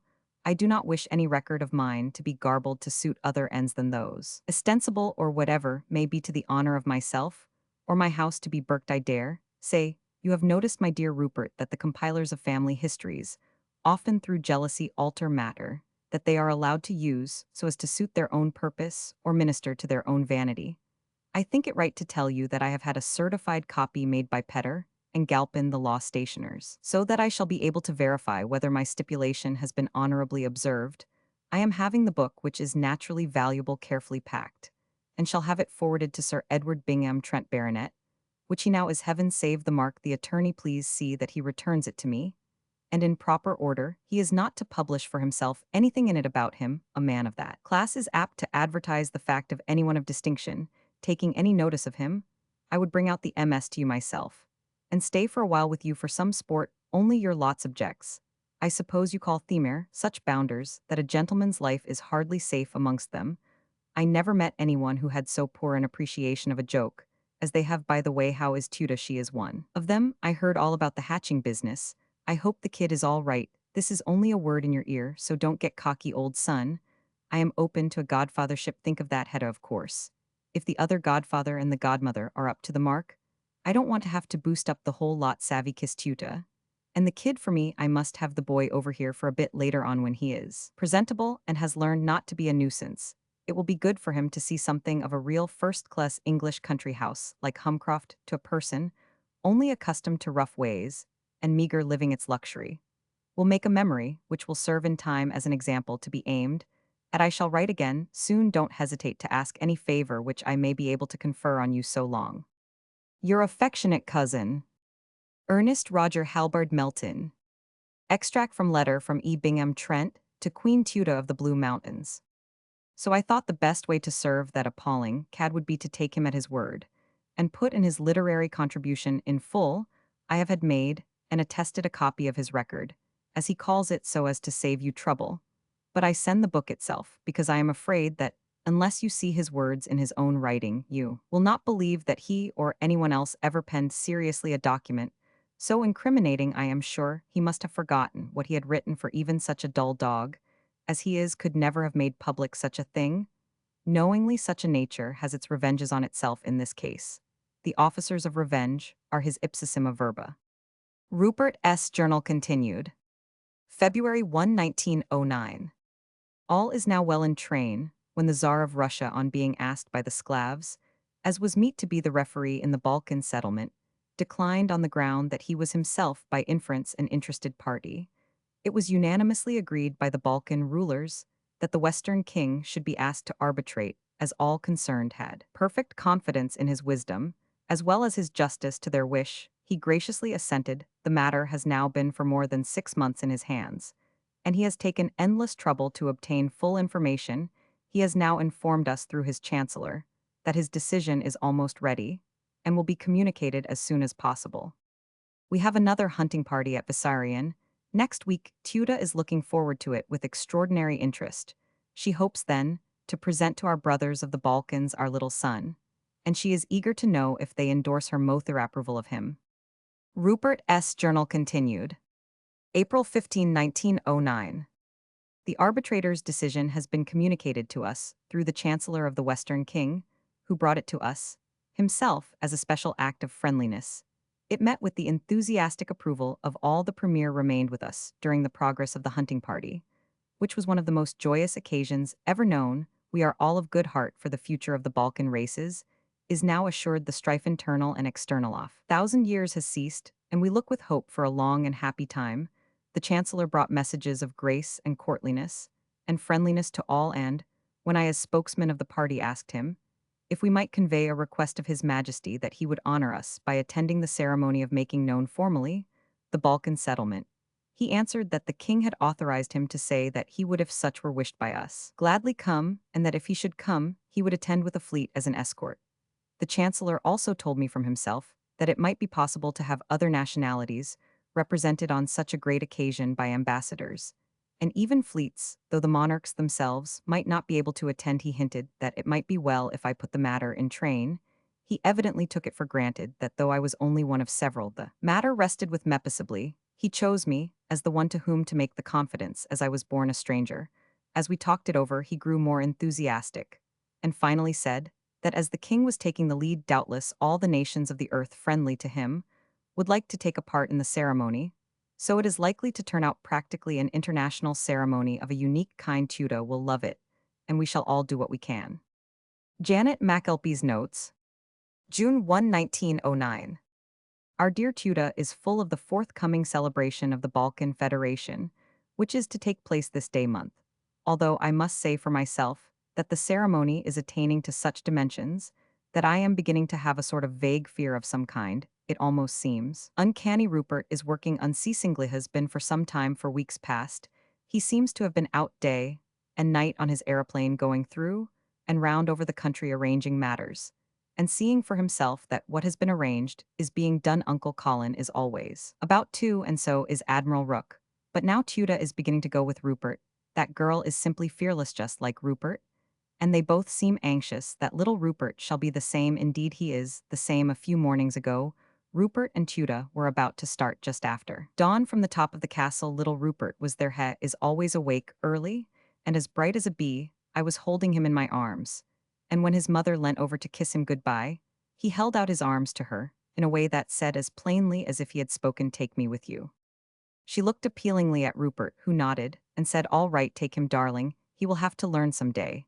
And the sooner the better. The baby looking eagerly from one to the other, with the same questioning in his eyes, as there is sometimes in the eyes of a kitten or a puppy, but of course with an eager soul behind it, saw that he was going, and almost leaped into his mother's arms. I think she had expected him to come, for she took a little leather dress from Margareta, his nurse, and flushing with pride, began to wrap him in it when Tuda, holding him in her arms, stepped on the aeroplane and took her place in the center behind Rupert. The young men of the Crown Prince's Guard raised a cheer, amid which Rupert pulled the levers, and they glided off into the dawn. The Crown Prince's Guard was established by the mountaineers themselves the day of his birth. 10 of the biggest and most powerful and cleverest young men of the nation were chosen, and were sworn in with a very impressive ceremony. To guard the young prince, they were to so arrange and order themselves and matters, generally, that two at least of them should always have him or the place in which he was within their sight. They all vowed that the last of their lives should go before harm came to him. Of course, Tuda understood, and so did Rupert. And these young men are the persons most privileged in the whole castle. They are dear boys, every one of them, and we are all fond of them and respect them. They simply idolize the baby. Ever since that morning, little Rupert has, unless it is at a time appointed for his sleeping, gone in his mother's arms. I think in any other place there would be some state remonstrance at the whole royal family being at once and together in a dangerous position. But in the Blue Mountains, danger and fear are not thought of. Indeed, they can hardly be in their terminology. And I really think the child enjoys it even more than his parents. He is just like a little bird that has found the use of his wings, bless him. I find that even I have to study court ritual a little. So many nationalities are to be represented at the ceremony of the Balkan settlement, and so many kings and princes and notabilities of all kinds are coming that we must all take care not to make any mistakes. The press alone would drive anyone silly. Rupert and Tuda come and sit with me sometimes in the evening when we are all too tired to work, and they rest themselves by talking matters over. Rupert says that there will be over 500 reporters, and that the applications for permission are coming in so fast that there may be 1,000 when the day comes. Last night, he stopped in the middle of speaking of it and said, "I have an inspiration, fancy 1,000 journalists each, wanting to get ahead of the rest, and all willing to invoke the powers of evil for exclusive information. The only man to look after this department is Rook. He knows how to deal with men. And as we have already a large staff to look after the journalistic guests, he can be at the head, and appoint his own deputies to act for him somewhere. And sometime the keeping the peace will be a matter of nerve and resolution, and Rook is the man for the job." We were all concerned about one thing naturally important in the eyes of a woman. What robes was Tuda to wear in the old days? When there were kings and queens, they doubtless wore something gorgeous or impressive. But whatever it was that they wore has gone to dust centuries ago, and there were no illustrated papers in those primitive days.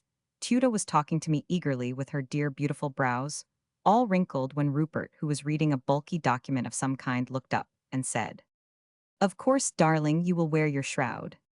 "Capital," she said, clapping her hands like a joyous child, "the very thing, and our people will like it." I own that for a moment I was dismayed. It was a horrible test of a woman's love and devotion, at a time when she was entertaining kings and notabilities in her own house, and be sure they would all be decked in their fine rideau, have to appear in such a garment, a plain thing, with nothing even pretty, let alone gorgeous, about it. I expressed my views to Rupert, for I feared that Tuda might be disappointed, though she might not care to say so. But before he could say a word, Tuda answered, "Oh, thank you so much, dear. I should love that above everything. But I did not like to suggest it, lest you should think me arrogant or presuming, for indeed, Rupert, I am very proud of it, and of the way our people look on it." "Why not?" said Rupert in his direct way. "It is a thing for us all to be proud of. The nation has already adopted it as a national emblem, or emblem of courage and devotion and patriotism, which will always, I hope, be treasured beyond price by the men and women of our dynasty, the nation that is off, the nation that is to be." Later on in the evening, we had a strange endorsement of the national, a people's deputation of mountaineers, without any official notice or introduction, arrived at the castle late in the evening, in the manner established by Rupert's proclamation of freedom, wherein all citizens were entitled to send a deputation to the king at will, and in private on any subject of state importance. This deputation was composed of 17 men, one selected from each political section, so that the body as a whole represented the entire nation. They were of all sorts of social rank and all degrees of fortune. But they were mainly of the people. They spoke hesitating glipsably, because tuta, or even because I was present but with a manifest earnestness. They made but one request, that the queen should on the great occasion of the Balkan Federation, wear as robes of state the shroud, that they loved to see her. And the spokesman, addressing the queen, said in tones of rugged eloquence, "This is a matter, your majesty, that the women naturally have a say in, so we have of course consulted them. They have discussed the matter by themselves, and then with us, and they are agreed without a flaw that it will be good for the nation and for womankind that you do this thing. You have shown to them and to the world at large what women should do, what they can do, and they want to make in memory of your great act the shroud a garment of pride and honor for women who have deserved well of their country in the future. It can be a garment to be worn only by privileged women who have earned the right, but they hope, and we hope with them, that, on this occasion of our nation taking the lead before the eyes of the world, all our women may wear it on that day, as a means of showing overtly their willingness to do their duty even to the death." And so her he turned to the King Rupert. "We trust that Her Majesty Queen Tuda will understand that, in doing as the women of the Blue Mountains wish, she will bind afresh to the Queen the loyal devotion which she won from them as voivodin henceforth. And for all time the shroud shall be a dress of honor in our land." Tuda looked all ablaze with love and pride, and devotion stars in her eyes shone like white fire. As she assured them of the granting of their request, she finished her little speech. "I feared that if I carried out my own wish it might look arrogant, but Rupert has expressed the same wish, and now I feel that I am free to wear that dress which brought me to you." And to Ruperther she beamed on him and took his hand, "Fortified as I am by your wishes and the command of my lord the king." Rupert took her in his arms and kissed her fondly before them all, saying, "Tell your wives, my brothers, and the rest of the Blue Mountain women, that that is the answer of the husband who loves and honors his wife. All the world shall see at the ceremony of the Federation of Balka that we men love and honor the women who are loyal and can die for duty, and men of the Blue Mountains someday, before long, we shall organize that great idea and make it a permanent thing, that the Order of the Shroud is the highest guerdon that a noble-hearted woman can wear." Tuda disappeared for a few moments and came back with the crown prince in her arms. Everyone present asked to be allowed to kiss him, which they did kneeling. The Federation Balka. By the correspondence of Free America. The editors of Free America have thought it well to put in consecutive order the reports and descriptions of their special correspondents, of whom there were present no less than 8. Not a word they wrote is omitted, but the various parts of their reports are placed in different order, so that whilst nothing which any of them recorded is left out, the reader may be able to follow the proceedings from the various points of view of the writers who had the most favorable opportunity of moment in so large an assemblage of journalists. There were present over 1,000. They could not all be present in one place, so our men, in consultation amongst themselves, arranged to scatter, so as to cover the whole proceeding from the various coigns of vantage, using their skill and experience in selecting these points.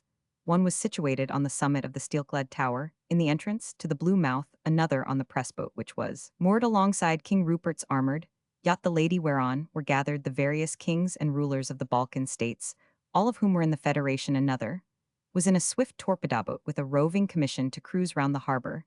As desired, another took his place on the top of the great mountain, which overlooks Plazek, and so had a bird's-eye view of the whole scene of operations.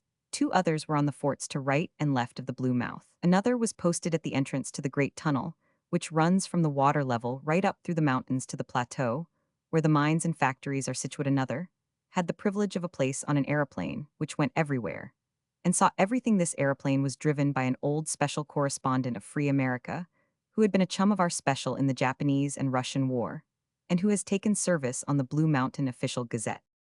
Plazek, June 30, 1909. 2 days before the time appointed for the ceremony, the guests of the land of the Blue Mountains began to arrive. The earlier comers were mostly the journalists who had come from almost over the whole inhabited world. King Rupert, who does things well, had made a camp for their exclusive use, There was a separate tent for each off course, a small one, as there were over 1,000 journalists, but there were big tents for general use scattered about refectories, reading and writing rooms, a library, idle rooms for rest, etc., in the rooms for reading and writing, which were the workrooms for general use, were newspapers the latest attainable from all over the world, blue books, guides, directories, and all such aids to work as forethought could arrange there, was for this special service, a body of some hundreds of capable servants in special dress and bearing identification. Numbers, in fact, King Rupert did us fine to use a slang phrase of pregnant meaning. There were other camps for special service, all of them well arranged, and with plenty of facility for transport. Each of the federating monarchs had a camp of his own, in which he had erected a magnificent pavilion for the Western king, who had acted as arbitrator in the matter of the federation. A veritable palace had been built by King Rupert, a sort of Aladdin's palace. It must have been, for only a few weeks ago the place it occupied was, I was told, only primeval wilderness. King Rupert and his Queen Tuda had a pavilion like the rest of the federators of Balkan, but infinitely more modest both in size and adornments. Everywhere were guards of the Blue Mountains, armed only with the handjar, which is the national weapon. They wore the national dress, but so arranged in color and accoutrement that the general air of uniformity took the place of a rigid uniform. There must have been at least 70 or 80,000 of them. The first day was one of investigation of details by the visitors. During the second day, the retinues of the great federators came. Some of these retinues were vast, for instance the Soldan, though only just become a federator, sent of one kind or another more than 1,000 men, a brave show they made for. They are fine men and drilled to perfection as they swaggered along singly or in mass with their gay jackets and baggy trousers, their helmets surmounted by the golden crescent. They looked a foe not to be despised. Landrek Martin, the Nestor of journalists, said to me, as we stood together looking at them, "Today we witness a new departure in Blue Mountain history. This is the first occasion for 1,000 years that so large a Turkish body has entered the Blue Mountains with a reasonable prospect of ever getting out again." July 1, 1909. Today, the day appointed for the ceremony, was auspiciously fine, even for the Blue Mountains, where at this time of year, the weather is nearly always fine. They are early folk in the Blue Mountains. But today things began to hum before daybreak. There were bugle calls all over the place. Everything here is arranged by calls of musical instruments, trumpets, or bugles, or drums, if indeed the drum can be called a musical instrument, or by lights if it be after dark. We journalists were all ready. Coffee and bread and butter had been thoughtfully served early in our sleeping tents, and an elaborate breakfast was going on all the time in the refectory pavilions. We had a preliminary look round, and then there was a sort of general pause for breakfast. We took advantage of it and attacked the sumptuous, indeed memorable meal which was served for us. The ceremony was to commence at noon, but at 10 o'clock the whole place was astir, not merely beginning to move, but actually moving, everybody taking their places for the great ceremony. As noon drew near, the excitement was intense and prolonged. One by one, the various signatories to the Federation began to assemble. They all came by sea, such of them as had seaboards of their own having their fleets around them. Such as had no fleets of their own were attended by at least one of the Blue Mountain ironclads.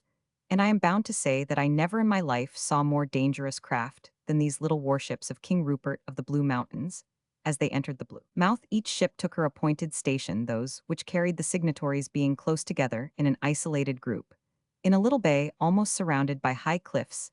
In the farthest recesses of the mighty harbor, King Rupert's armored yacht all the time lay close inshore, hard by the mouth of the great tunnel, which runs straight into the mountain from a wide plateau, partly natural rock, partly built up with mighty blocks of stone. Here it is, I am told, that the inland products are brought down to the modern town of Plazek. Just as the clocks were chiming the half-hour before noon, this yacht glided out into the expanse of the mouth. Behind her came 12 great barges, royally decked and draped, each in the color of the signatory nation. On each of these, the ruler entered with his guard, and was carried to Rupert's yacht, he going on the bridge, whilst his suite remained on the lower deck. In the meantime, whole fleets had been appearing on the southern horizon. The nations were sending their maritime quota to the christening of Balkan in such wonderful order as can only be seen with squadrons of fighting ships. The mighty throng swept into the Blue Mouth and took up their stations in groups. The only armament of a great power now missing was that of the Western King. But there was time indeed, as the crowd everywhere began to look at their watches. A long line of ships began to spread up northward from the Italian coast. They came at great speed, nearly 20 knots. It was a really wonderful sight. 50 of the finest ships in the world, the very latest expression of naval giants, each seemingly typical of its class: dreadnoughts, cruisers, destroyers. They came in a wedge, with the King's yacht flying the royal standard, the apex. Every ship of the squadron bore a red ensign long enough to float from the masthead to the water from the armored tower in the waterway. One could see the myriad of face-white stars on both land and sea. For the great harbor was now alive with ships, and each and all of them alive with men. Suddenly, without any direct cause, the white masses became eclipsed. Everyone had turned round and was looking the other way. I looked across the bay and up the mountain behind a mighty mountain, whose slopes run up to the very sky, ridge after ridge seeming like itself, a mountain far away on the very top, the standard of the blue mountains was run up on a mighty flagstaff, which seemed like a shaft of light. It was 200 feet high and painted white. And as at the distance the steel stays were invisible, it towered up in lonely grandeur. At its foot was a dark mass, grouped behind a white space, which I could not make out till I used my field glasses. Then I knew it was King Rupert and the Queen in the midst of a group of mountaineers. They were on the Arrow station, behind the platform of the Arrow, which seemed to shine not glitter as though it were overlaid with plates of gold. Again the faces looked west. The western squadron was drawing near to the entrance of the blue mouth. On the bridge of the yacht stood the Western King in uniform of an admiral, and by him, his queen in a dress of royal purple splendid with gold. Another glance at the mountaintop showed that it had seemed to become alive, a whole park. Artillery seemed to have suddenly sprung to life round each its crew, ready for action. Amongst the group, at the foot of the flagstaff, we could distinguish King Rupert. His vast height and bulk stood out from, and above all round him, close to him, was a patch of white which we understood to be Queen Tuda, whom the blue mountaineers simply adore. By this time, the armored yacht bearing all the signatories to Balka, excepting King Rupert, had moved out towards the entrance and lay still and silent, waiting the coming of the royal arbitrator, whose whole squadron simultaneously slowed down and hardly drifted in the seething water of their backing engines. When the flag which was in the yacht's prow was almost opposite the armored fort, the Western King held up a roll of vellum, handed to him by one of his officers. We onlookers held our breath, for, in an instant, was such a scene as we can never hope to see again.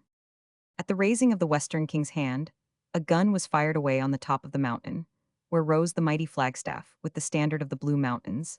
Then came the thunder of salute from the gun's bright flashes and reports, which echoed down the hillsides in never-ending sequence. At the first gun, by some trick of signaling, the flag of the Federated Balka floated out from the top of the flagstaff, which had been mysteriously raised and flew above that of the Blue Mountains. At the same moment, the figures of Rupert and Tuda sank. They were taking their places on the aeroplane, an instant after, like a great golden bird. It seemed to shoot out into the air, and then dipping its head dropped downward at an obtuse angle. We could see the King and Queen from time waist upwards, King in blue mountain dress of green, the Queen wrapped in her white shroud, holding her baby on her breast when far out from the mountaintop, and over the blue mouth the wings and tail of the great bird-like machine went up, and the arrow dropped like a stone, till it was only some few hundred feet over the water. Then the wings and tail went down, but with diminishing speed below the expanse of the plain. The King and Queen were now seen seated together on the tiny steering platform, which seemed to have been lowered. She sat behind her husband, after the manner of matrons of the Blue Mountains. That coming of that aeroplane was the most striking episode of all this wonderful day. After floating for a few seconds, the engines began to work, whilst the planes moved back to their normal, with beautiful simultaneity. There was a golden arrow finding its safety in gliding movement at the same time. The steering platform was rising, so that once more the occupants were not far below but above the plane. They were now only about 100 feet above the water, moving from the far end of the blue mouth towards the entrance in the open space between the two lines of the fighting ships of the various nationalities, all of which had by now their yards manned, a maneuver which had begun at the firing of the first gun on the mountaintop. As the arrow passed along, all the seamen began to cheer, a cheering which they kept up till the King and Queen had come so close to the Western King's vessel that the two kings and queens could greet each other. The wind was now beginning to blow westward from the mountaintop, and it took the sounds towards the armored fort, so that at moments we could distinguish the cheers of the various nationalities, amongst which more keen than the others came the soft banzai of the Japanese. King Rupert, holding his steering levers, sat like a man of marble behind him, his beautiful wife clad in her shroud, and holding in her arms the young crown prince seemed like a veritable statue. The arrow, guided by Rupert's unerring hand, lit softly on the afterdeck of the Western King's yacht, and King Rupert, stepping on deck, lifted from her seat Queen Tuda with her baby in her arms. It was only when the Blue Mountain King stood amongst other men that one could realize his enormous stature. He stood literally head and shoulders over every other man present. Whilst the aeroplane was giving up its burden, the Western King and his queen were descending from the bridge, the host and hostess hand in hand after their usual fashion, as it seamshried forward to greet their guests. The meeting was touching in its simplicity.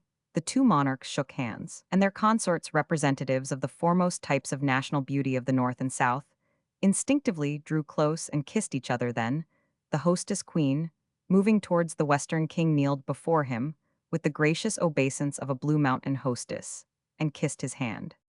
Her words of greeting were, "You are welcome, sire, to the Blue Mountains. We are grateful to you for all you have done for Balka, and to you and Her Majesty for giving us the honor of your presence."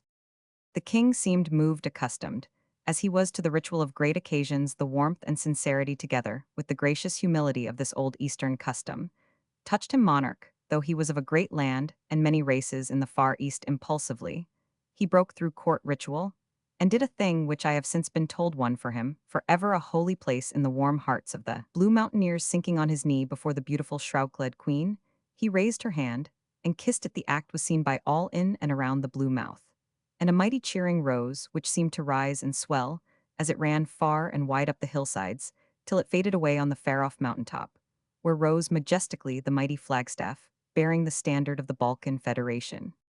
For myself, I can never forget that wonderful scene of a nation's enthusiasm, and the core of it is engraven on my memory, that spotless deck typical of all that is perfect in naval. Used the king and queen of the greatest nation of the earth, three, received by the newest king and queena. King and queen who won empire for themselves, so that the former subject of another king received him as a brother monarch on a history-making occasion, when a new world power was under his tutelage springing into existence, the fair northern queen in the arms of the dark southern queen. With the starry eyes, the simple splendor of northern dress, arrayed against that of almost peasant plainness of the giant king of the south. But all were eclipsed even the 1,000 years of royal lineage of the Western King, Rupert's natural dower of stature, and the other queen's bearing of royal dignity and sweetness be, the elemental simplicity of Tuta's Shroud, not one of all that mighty throng, but knew something of her wonderful story, and not one, but felt glad and proud that such a noble woman had won an empire through her own bravery, even in the jaws of the grave. The armored yacht with the remainder of the signatories to the Balkan Federation drew close, and the rulers stepped on board to greet the Western King, the arbitrator Rupert, leaving his task as personal host, and joining them, he took his part modestly in the rear of the group, and made a fresh obeisance in his new capacity. Presently another warship, the Balka, drew close. It contained the ambassadors of foreign powers, and the chancellors and high officials of the Balkan nations. It was followed by a fleet of warships, each one representing a Balkan power. The Great Western Fleet lay at their moorings, but with the exception of manning their yards, took no immediate part in the proceedings. On the deck of the newcomer, the Balkan monarchs took their places, the officials of each state grading themselves behind their monarch. The ambassadors formed a foremost group by themselves. Last came the Western King, quite alone, save for the two queens bearing in his hand the vellum scroll, the record of his arbitration. This he proceeded to read, a polyglot copy of it, having been already supplied to every monarch, ambassador, and official present. It was a long statement, but the occasion was so stupendous, so intense that the time flew by quickly. The cheering had ceased the moment the arbitrator opened the scroll, and a veritable silence of the grave abounded. When the reading was concluded, Rupert raised his hand, and on the instant came a terrific salvo of cannon shots, from not only the ships in the port, but seemingly all up and over the hillsides away to the very summit. When the cheering which followed the salute had somewhat toned down, those on board talked together, and presentations were made. Then the barges took the whole company to the armor-clad fort. In the entranceway to the Blue Mouth, here in front, had been arranged for the occasion platforms for the starting of aeroplanes. Behind them were the various thrones of state for the Western King and Queen, and the various rulers of Balkans. The new and completed Balkan Federation had become a jure as well as de facto. Behind were seats for the rest of the company. All was a blaze of crimson and gold. We of the press were all expectant, for some ceremony had manifestly been arranged, but of all details of it we had been kept in ignorance so far as I could tell from the faces those present were at best but partially informed. They were certainly ignorant of all details. And even of the entire program of the day, there is a certain kind of expectation, which is not concerned in the mere execution of foreordered things. The arrow on which the king and queen had come down from the mountain now arrived on the platform in the charge of a tall young mountaineer, who stepped from the steering platform at once. King Rupert, having handed his queen, who still carried her baby, into her seat, took his place, and pulled a lever. The arrow went forward, and seemed to fall head foremost off the fort. It was but a dip, however, such as a skillful diver takes from a height into shallow water, for the plane made an upward curve, and in a few seconds was skimming upwards towards the flagstaff. Despite the wind, it arrived there, in an incredibly short time. Immediately after his flight, another arrow, a big one this time, glided to the platform. To this immediately stepped a body of 10 tall, fine-looking young men. The driver pulled his levers, and the plane glided out on the track of the king. The Western king, who was noticing, said to the Lord High Admiral, who had been himself in command of the ship of war, and now stood close behind him. "Who are those men, Admiral?" "The guard of the Crown Prince, Your Majesty. They are appointed by the nation." "Tell me, Admiral, have they any special duties?" "Yes, Your Majesty," came the answer, "to die, if need be, for the young prince." "Quite right, that is fine service, but how if any of them should die?" "Your Majesty, if one of them should die, there are 10,000 eager to take his place." "Fine, fine, it is good to have even one man eager to give his life for duty, but 10,000, that is what makes a nation." When King Rupert reached the platform by the flagstaff, the royal standard of the Blue Mountains was hauled up under it. Rupert stood up and raised his hand. In a second, a cannon beside him was fired, then quick, as thought, others were fired in sequence. As though by one prolonged lightning flash, the roar was incessant, but getting less in detonating sound as the distance and the hills subdued it. But in the general silence which prevailed round us, we could hear the sound as though passing in a distant circle, till finally the line which had gone northward came back by the south, stopping at the last gun to southward of the flagstaff. "What was that wonderful circle?" asked the king of the Lord High Admiral. "That, Your Majesty, is the line of the frontier of the Blue Mountains. Rupert has 10,000 cannon in line." "And who fires them? I thought all the army must be here." "The women, Your Majesty. They are on frontier duty today, so that the men can come here." Just at that moment, one of the crown prince's guards brought to the side of the king's arrow something like a rubber ball on the end of a string. The queen held it out to the baby in her arms, who grabbed at it. The guard drew back, pressing that ball must have given some signal, for on the instant a cannon, elevated to perpendicular, was fired. A shell went straight up an enormous distance. The shell burst and sent out both a light so bright that it could be seen in the daylight, and a red smoke, which might have been seen from the heights of the Calabrian mountains over in Italy. As the shell burst, the king's arrow seemed once more to spring from the platform out into midair, dipped as before, and glided out over the blue mouth, with a rapidity which, to look at, took one's breath away. As it came, followed by the arrow of the crown prince's guard, and a group of other arrows, the whole mountainside seemed to become alive. From everywhere, right away up to the farthest visible mountain tops, darted aeroplanes, till a host of them were rushing with dreadful speed in the wake of the king.